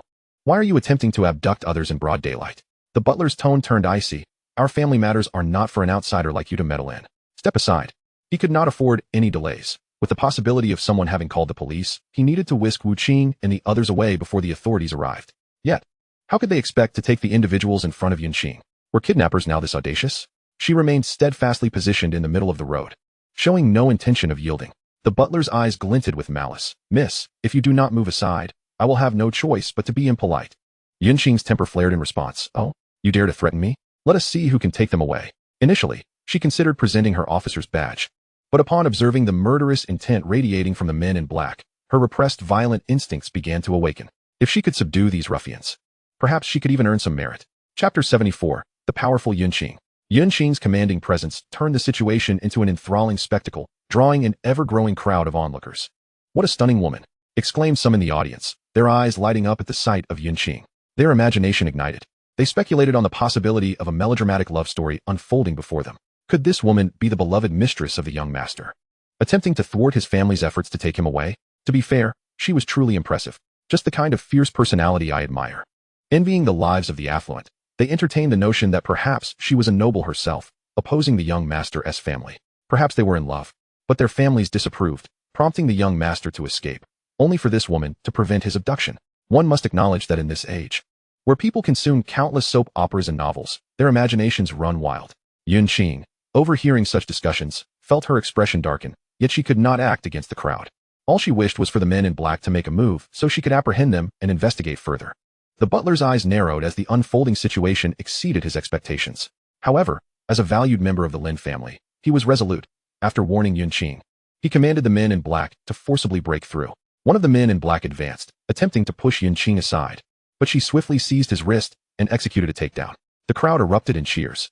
"Bravo! Impressive!" Initially, Yun Qing felt a sense of pride at the crowd's acclaim. Though not a vain person, who wouldn't appreciate compliments? Yet, upon hearing the last remark, her expression hardened, her eyes narrowing dangerously at the speaker.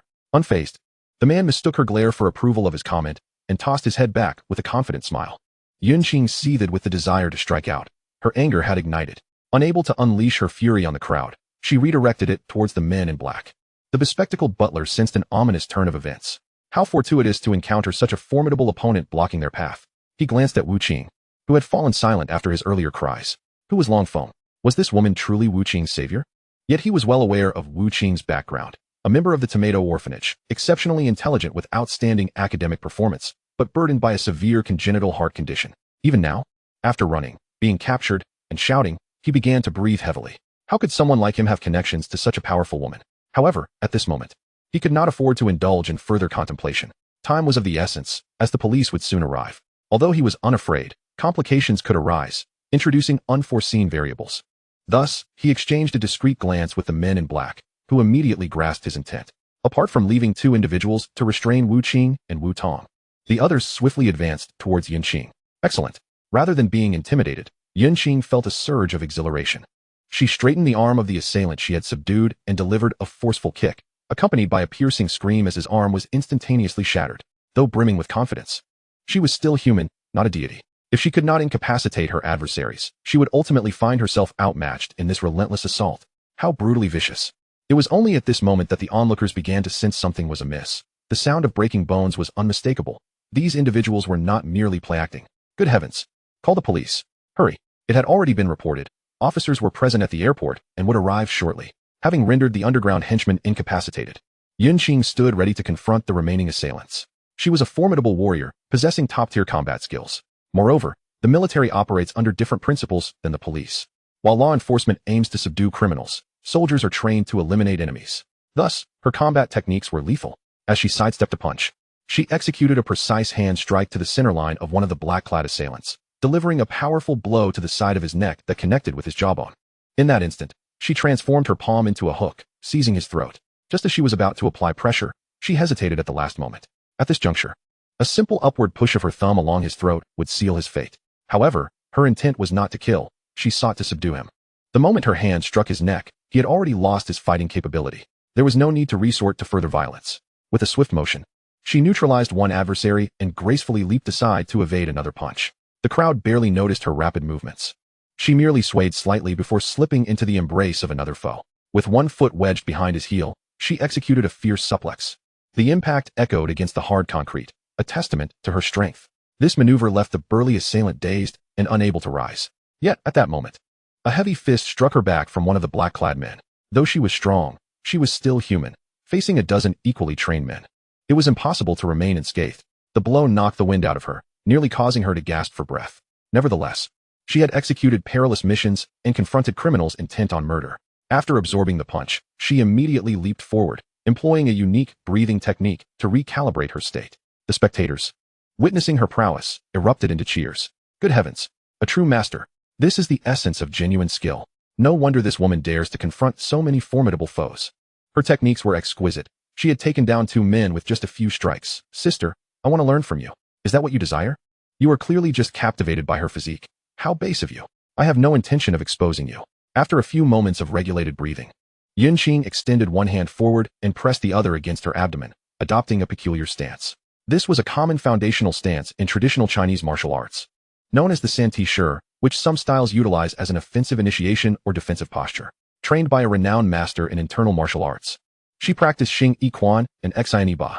As she faced the onslaught of several men in black, she unleashed a devastating punch that struck one assailant squarely in the chest, causing him to gasp for air, his vision fading to black as he collapsed. With swift, precise, and ruthless strikes, she dispatched yet another adversary. Wu Tong, who was being restrained by one of the black-clad men, did not scream in fear. Instead, she watched in awe at Qing's fierce movements, her eyes sparkling with admiration. Chapter 75, Together to the Police Station. How impressive. This was Wu Tong's current thought. Observing Qing subduing powerful muscle-bound men with a few punches and kicks, she dreamed of the day she could also protect herself and Wu Qing. If only I could become as strong as this sister, perhaps we wouldn't have to hide anymore. And Qing wouldn't suffer from repeated fainting spells due to his frail constitution. At that moment, she was unaware that Qing was one of the reinforcements Wu Qing had summoned. While admiring Qing's combat prowess, she occasionally looked up, attempting to locate the dragon phone that Wu Qing had mentioned.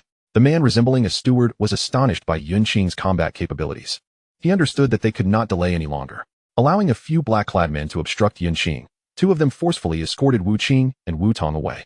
Although Qing relished the battle, she was not reckless. She had been keeping a close watch on Wu Qing and the others. Seeing them being forcibly taken away, she attempted to intervene. However, there were still 8 black-clad men surrounding her.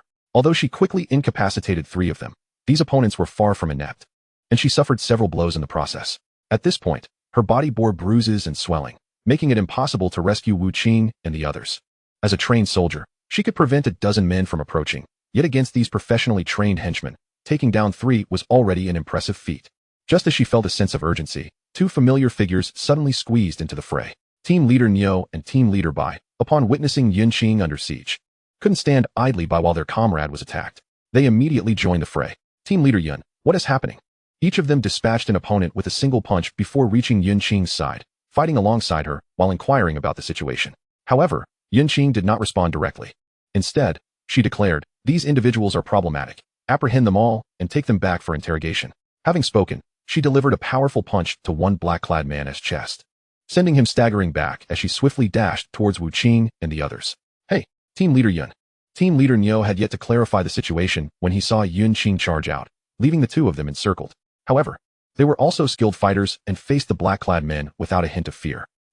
Who dares to act as a criminal under the bright daylight? Some of the black-clad men, realizing the woman had allies, felt a sinking sensation in their hearts, knowing the situation had escalated. Though Yunqing's entire body ached, she paid no heed to it, hastening to catch up with Wu Qing and the others. Just as she was about to strike, a young man rushed towards her from the front, delivering a flying kick that knocked one assailant to the ground. She focused intently and recognized it was Long Feng. Together, they quickly dislocated the arms of the remaining two assailants, rendering them powerless. "What brings you here?" Yunqing asked, panting slightly. Long Feng replied, "I heard commotion over here and rushed over when I saw you in a fight." He then turned to Wu Qing, uncertain as he asked, "I'm Long Feng. You must be Wu Qing?" He had not altered his appearance in the game, but Wu Qing had made adjustments. Nevertheless, the general outline was similar, leading Long Feng to believe he was Wu Qing, albeit uncertainly. "Yes, that's me," Wu Qing replied, pulling Wu Tong closer to introduce her. "This is my girlfriend, Wu Tong, who applied alongside me." Just as he finished speaking, the police at the airport finally arrived. At this moment, Team Leader Neo and Team Leader Bai had successfully subdued all the individuals clad in black. The police, upon encountering a row of incapacitated figures on the ground, found themselves somewhat bewildered. They first inquired as to who had made the emergency call. Subsequently, they listened to the surrounding crowd, who were animatedly recounting the events that had unfolded. A wealthy scion? Kidnapping? The two officers exchanged astonished glances. The man resembling a butler, witnessing the situation escalate to this point, reluctantly approached the police, asserting, "Comrades, it is as follows. We were merely escorting our young master and young lady home when we were maliciously assaulted by these individuals. We are innocent." However, he understood that mere words would not suffice to resolve the matter, and it was imperative to handle this situation discreetly. Thus, he stated, "Comrades, we are willing to cooperate with the investigation, but we require an explanation from them as well. I must first report this incident to my master." With that, he retrieved his phone, dialed a number, and quietly began to explain the incident. He did not conceal the identities of those involved.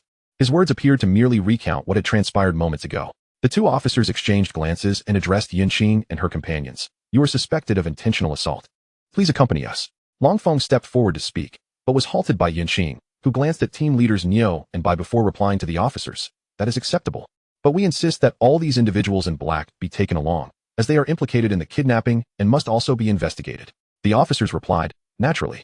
Yet, given the multitude of suspects involved, it was evident that handling the situation would not be straightforward. Thus, one officer began to call for reinforcements. Before long, 5 police vehicles arrived. After a brief examination of the injuries sustained by the incapacitated figures, they proceeded to apprehend Wu Qing, Wu Tong, Yunqing, Long Feng, team leaders Neo and Bai, the butler, and the group of black-clad individuals, all of whom were escorted into the police vehicles.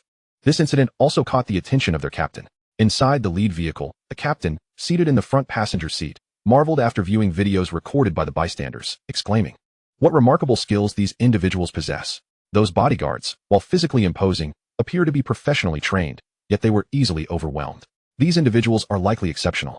Ordinary people do not possess such prowess, and each of these individuals seems like the most elite warriors, honed through countless trials. Although the bodyguards are formidable, akin to wild wolves, they are no match for these individuals, who resemble ferocious tigers, no matter how strong the wolves may be. They cannot stir up waves in the presence of a tiger. At this moment, the butler-like man continued to make calls from within the police vehicle, his demeanor remaining composed. Upon their arrival at the police station, the officers were taken aback when they began to inquire about the identities of Yunqing and her companions. To their astonishment, the group produced 4 military officer identification cards, 3 colonels, and 1 major. The 2 officers responsible for the interrogation were stunned and promptly escalated the matter. Soon, even their chief was alerted. After personally verifying the military credentials of Yunqing and her companions, he politely asked, "Comrades, what transpired here?" He had recently received a report about a brawl at the airport, which he had initially dismissed as a routine matter. However, the fact that the brawlers were high-ranking military officers transformed this into an extraordinary case, prompting his personal inquiry. Yunqing explained, "We were at the airport to pick up new team members when we witnessed them being kidnapped. I demanded their release, but they insisted on taking my team members away. In an effort to rescue them, I engaged in combat with these individuals. Moreover, there was a murderous intent in their eyes. Please investigate, as they may be involved in serious crimes." Chapter 76. The enthusiastic invitation from the 2 team leaders. The chief could not afford to overlook Yunqing's statement. He immediately instructed his officers to commence interrogations and investigations into the black-clad individuals. The once self-assured butler-like man suddenly found himself being escorted to the interrogation room by two officers with serious expressions. Meanwhile, the chief, addressing Wu Qing, wore a forced smile, stating, "Comrade, you must remain here until the investigation yields results." He then arranged for officers to take statements from the group and began reviewing surveillance footage from the scene, as well as videos uploaded online by bystanders. Furthermore, he reported the incident to higher authorities and contacted the Cyber Warfare Department to inform them of the situation. The deputy director of the Cyber Warfare Department, Liu Zhenjuan, was roused from slumber by his secretary. "What? 3 team leaders have been detained?" he exclaimed, sitting up abruptly. "This Yinqing is causing trouble again. What exactly is going on?" The secretary relayed the chief's account of the situation, and Liu Zhenjuan pondered. "Does this involve the 2 new recruits? Retrieve their files for me. I want to see them. Additionally, how far along is the political review and background check process for them?" The secretary replied, "Based on the information from their identification cards, they are indeed orphans. However, we have dispatched personnel to conduct an investigation in their hometown, which will not yield preliminary results until tomorrow morning at the earliest." Liu Zhenjuan nodded. The secretary opened his computer and retrieved information about Wu Qing and her companion. The records, based on their identification, detailed their upbringing in an orphanage, as well as their elementary, middle, high school, and university education, including examination scores and even medical records and vaccination history. Extremely thorough. Their files were indeed spotless, with no issues whatsoever. So what was the situation at the airport? If Wu Qing and her companion were truthful, then the ones lying were the so-called wealthy butler and his group of bodyguards that appeared at the airport. Additionally, Yinqing specifically mentioned that these bodyguards exhibited a murderous intent, likely indicating prior involvement in violent acts. Although Liu Zhenjuan often criticized Yinqing for being restless, he acknowledged her capabilities. Given that Yinqing made such a determination, it was certain that these individuals posed a problem. After some contemplation, he called the chief of the Beijing Public Security Bureau, rousing him from his sleep. This was not to protect Yinqing and her companions, as it was unnecessary to involve a high-ranking official like himself. Rather, it was to ensure that the matter concerning the black-clad individuals and their murderous intent was taken seriously, as there might be significant ramifications behind it. The following morning, Wu Qing and her companions were released, while the butler-like man and his group of black-clad individuals were detained. After Liu Zhenjuan had awakened the chief in the middle of the night, the chief's attention led to the discovery of some remarkable information about these individuals. However, these revelations had no bearing on Wu Qing. Outside the police station, team leader Niu warmly invited Wu Qing and Wu Tong, saying, "Young brothers, allow me to treat you to breakfast." After spending the night together, Long Feng had already introduced Wu Qing and Wu Tong to the 3 team leaders: Team Leader Long, Yinqing; Team Leader Niu, Niu Pai; Team Leader Bai Juanru. Indeed, astute readers may have already deduced that the 12 teams within the Cyber Warfare Department are named after the 12 zodiac animals. The minister of the Cyber Warfare Department, Zhang Weigua, holds the rank of Major General, while the 2 deputy ministers hold the rank of Colonel. Team leaders are colonels, and deputy team leaders are lieutenant colonels. Although many teams do not have deputy leaders, each group is further divided into 5 battle teams distinguished by the colors blue, red, yellow, white, and black, with each team led by a major. For instance, Long Feng serves as the captain of the Azure Dragon team within the Dragon Group. The vice captain holds the rank of captain, although the vice leaders are not fully appointed, thus providing opportunities for the members to advance. All regular team members are of the rank of lieutenant. One evening, with leisure time on their hands, Yinqing and others took the opportunity to introduce the organizational structure of the Cyber Warfare Department to the 2 newcomers, Wu Qing and Wu Tong, ensuring they had a grasp of the department they were about to join. Moreover, Yinqing, with curiosity, inquired why they had come under scrutiny. Wu Qing merely responded that he was unaware, as he had been inexplicably targeted for abduction. He refrained from disclosing the sinister dealings of the Lin Group regarding murder and organ harvesting for several reasons. First, he lacked evidence. Second, the manner in which he acquired this information was difficult to articulate. Third, the Lin Group conducted its illicit activities with utmost secrecy, making it nearly impossible for any investigation to uncover the truth. And fourth, there were influential figures backing the Lin Group. Thus, discussing these matters was not only futile, but could also incite further danger, prompting the Lin Group to eliminate both him and Wu Tong. Although they were about to join the Cyber Warfare Department, abducting them from the office building would be challenging, yet assassination remained a feasible threat. Therefore, the matter of vengeance would need to await the integration of in-game data into reality, thereby allowing him to take action personally. For now, their singular focus was survival. In the face of Niu Bai's enthusiastic invitation, before Wu Qing and Wu Tong could utter a word, Yinqing intervened, asserting, "Old Niu, these are my team members, and they will, of course, join me for breakfast." Niu Bai, upon hearing this, expressed his discontent, saying, "Team Leader Yun, we have assisted you.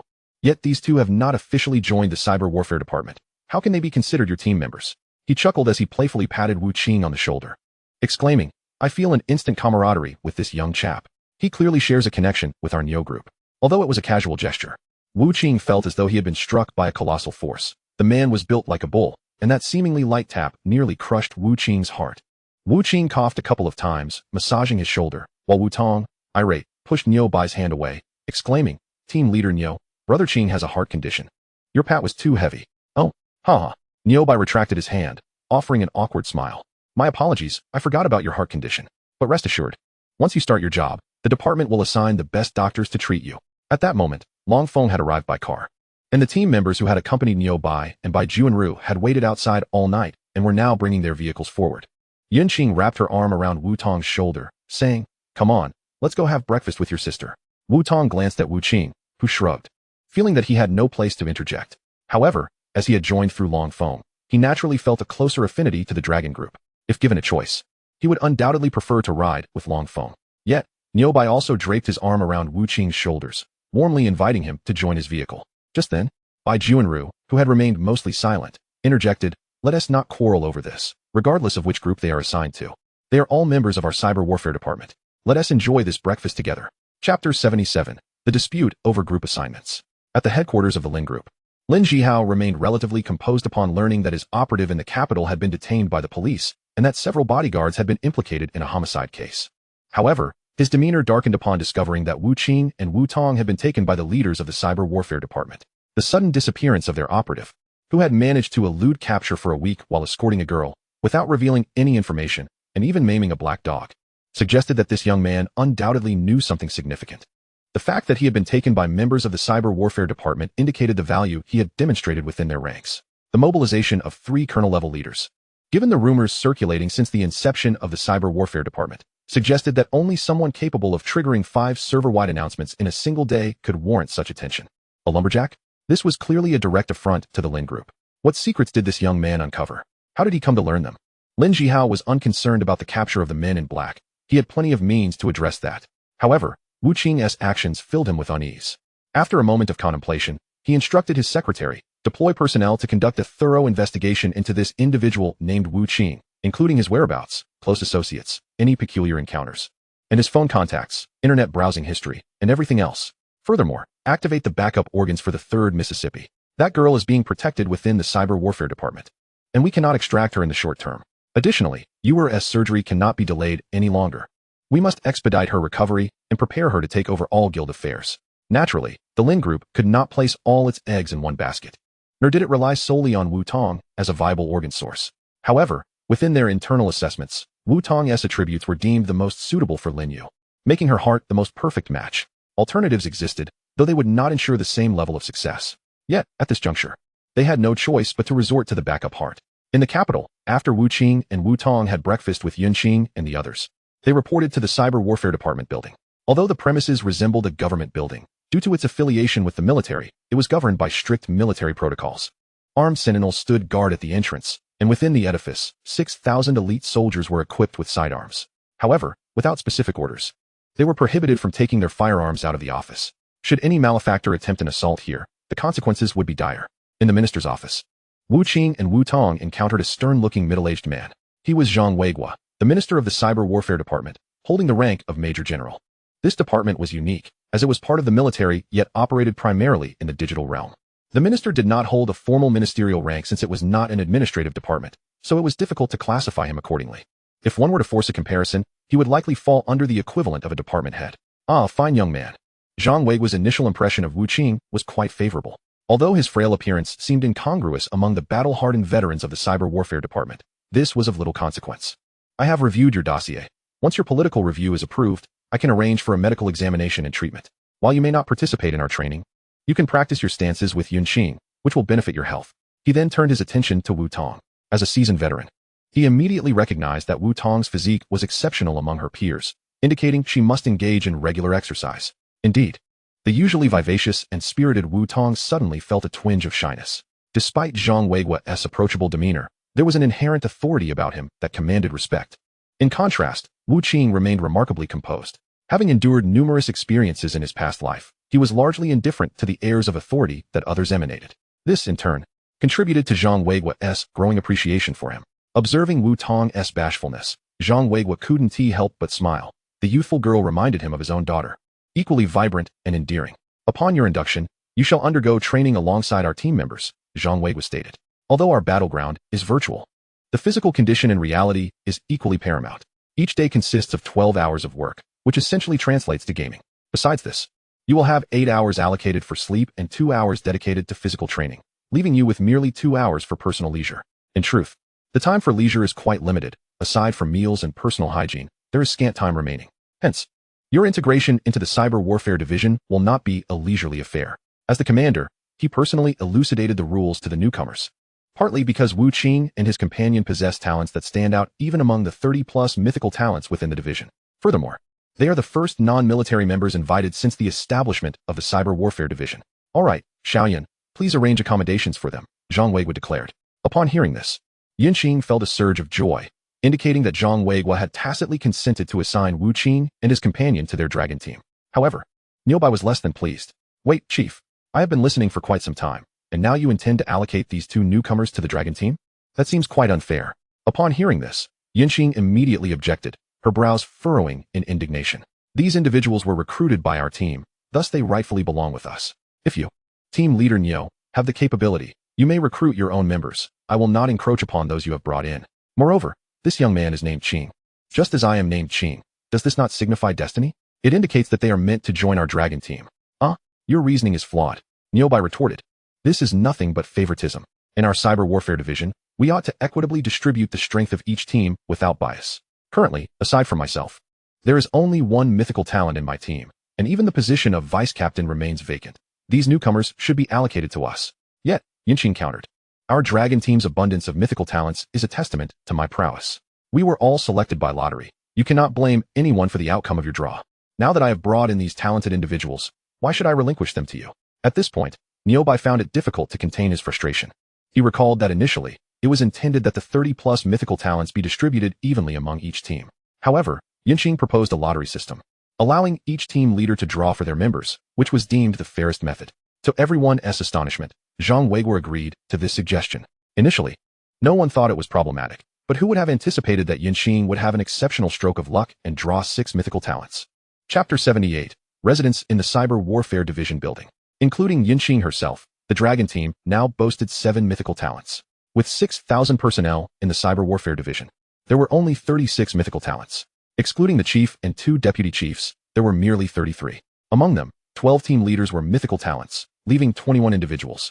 These 21 would be distributed across 12 teams, with the dragon team occupying 7 slots, much to the dissatisfaction of the remaining teams. However, since the lottery was undeniably fair, they could only grumble without recourse. Now that new mythical talents had finally joined, Niubai perceived an opportunity. Aware that Yinxing would not concede easily, he attempted a compromise.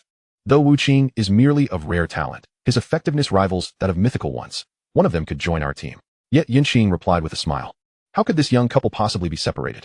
As long as a teleportation array or similar means is established, they will certainly undertake missions together. Are you, old Niu, attempting to drive a wedge between them?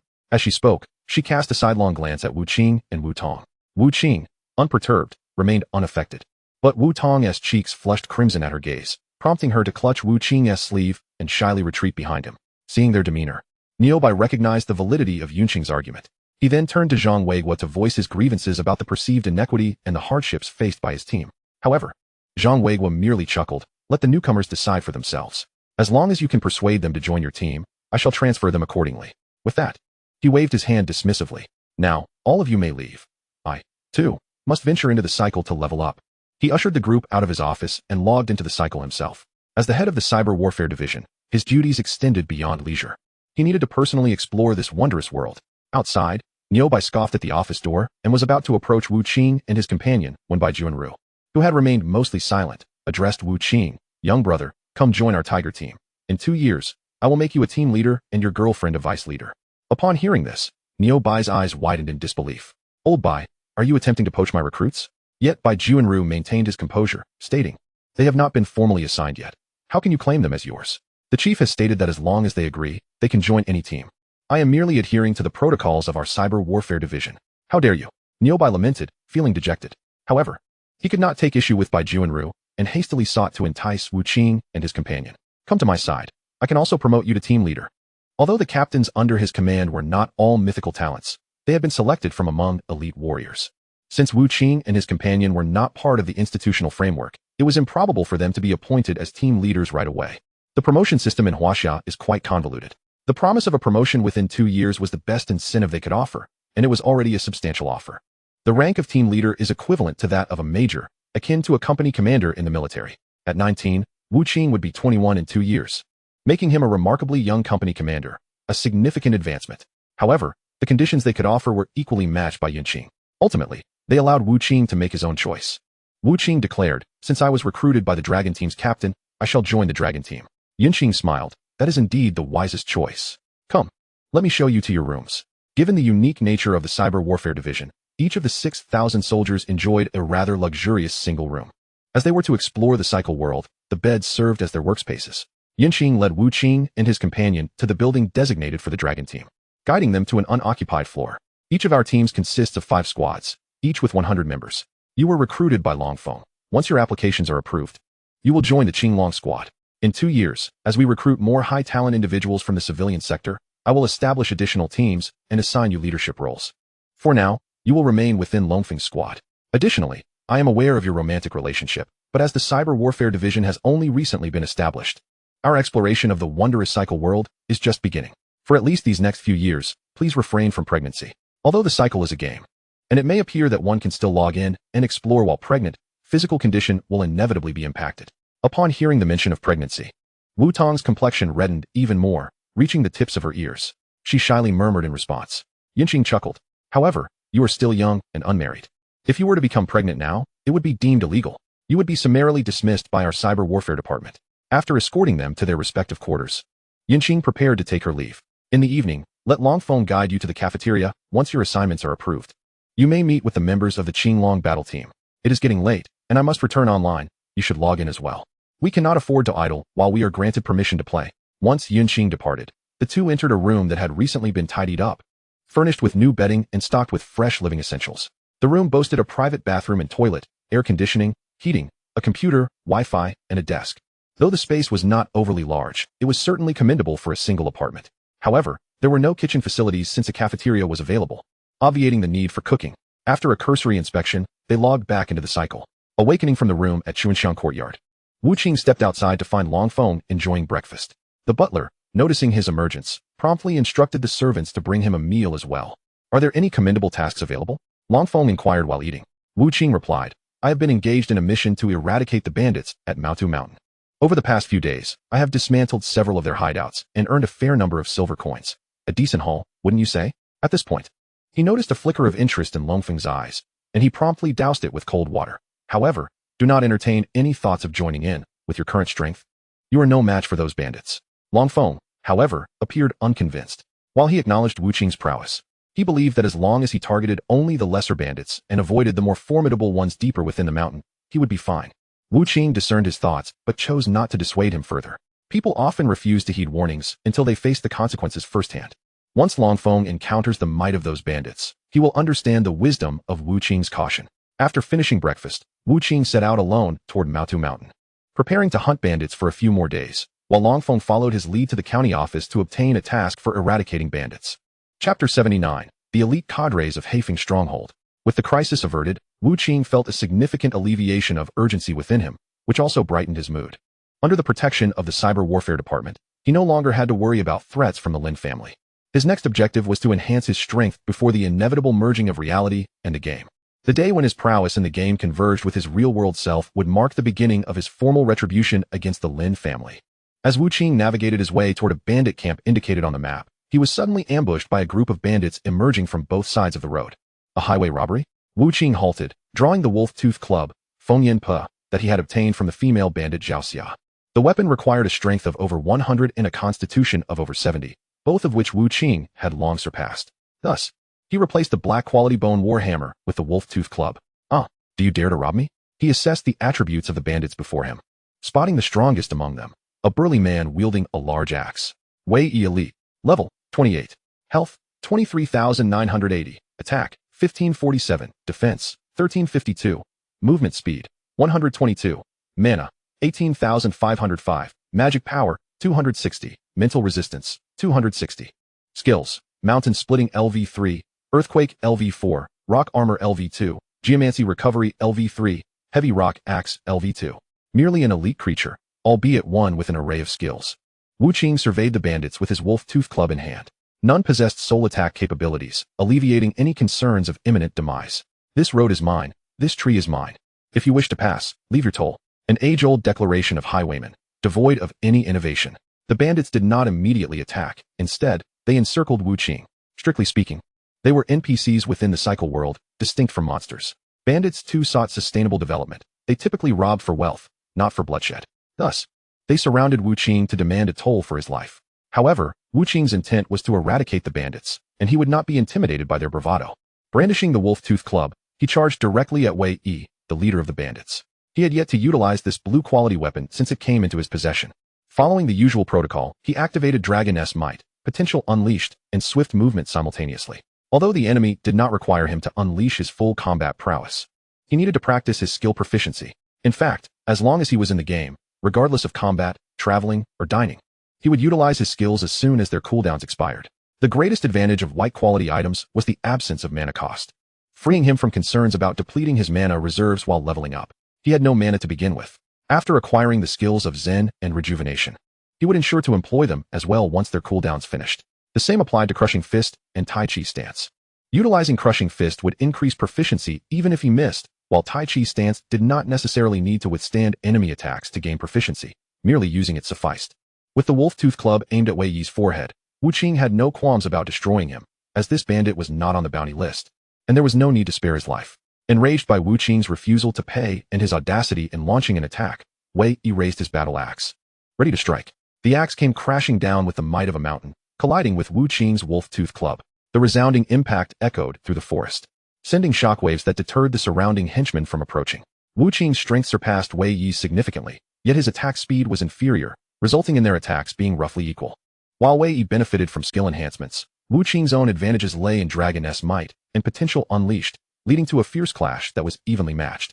Such tremendous strength, Wei Yi exclaimed in astonishment. Just as players could gauge the levels of NPCs and monsters, he could roughly assess Wu Qing's level. However, he could not discern the specific attributes or skills of a player. He recognized Wu Qing was merely at level 16, a rank he regarded as insignificant. Yet, this insignificant creature had managed to withstand his mountain-splitting strike. After commending him, Wei Yi did not immediately attack again, but instead extended an invitation. You possess commendable skills. Young man, would you be interested in joining my Haifeng stronghold? He had audaciously invited Wu Qing to join the bandit camp. Even Wu Qing was taken aback by this turn of events. Before he could respond, one of the bandits shouted, Wei Gu, how can you extend an invitation to him? He may very well be the one who decimated several of our camps at Maotu Mountain. Indeed, Wei Gu, look at the wolf-tooth club in his hand. It resembles the weapon of Zhao Xia from Maoyan stronghold. He must be the one who killed Zhao Xia. Upon hearing this, Wei narrowed his eyes, scrutinizing Wu Qing and observing the wolf-tooth club in his grasp. Indeed, it bears a striking resemblance to that old hag Zhao Xia's weapon. However, I doubt his strength matches hers. His strength is indeed formidable, capable of matching me in a contest of equal might. However, such prowess falls woefully short of the ability required to slay Zhao Xia. He is acquainted with Zhao Xia, and the Ma Yin Zhai can be considered a second-rate stronghold on Maotu Mountain. Apart from the Haifeng Zhai and a few other camps, Zhao Xia is undeniably a notable figure. Though reluctant to concede, he is certainly no match for Zhao Xia. How could this young man possibly kill her? Yet, one of the bandits interjected, Wei Gu, have you forgotten? Zhao Xia of Ma Yin Zhai was killed by an arrow. If this individual possesses sufficient strength, armed with a fine bow, he could indeed ambush and eliminate Zhao Xia. Wei Yi found this line of reasoning compelling and promptly inquired, did you slay the leaders of the various camps on Maotu Mountain? Wu Qing vehemently denied, I do not know, it was not me. It seemed that the demise of many bandit camps had caught the attention of the leading figures on Maotu Mountain. Should they ascertain that he was responsible, they might mobilize forces to hunt him down. That would be disastrous. He had yet to reap sufficient benefits from Maotu Mountain. As for whether denial would be effective, that was inconsequential. Regardless of its efficacy, he could not admit to it. Wei Yi, somewhat naive, ceased his inquiries upon hearing the denial and instead asked, so, do you wish to join Haifeng Zhai? You are a talented individual, and I can recommend you to the boss.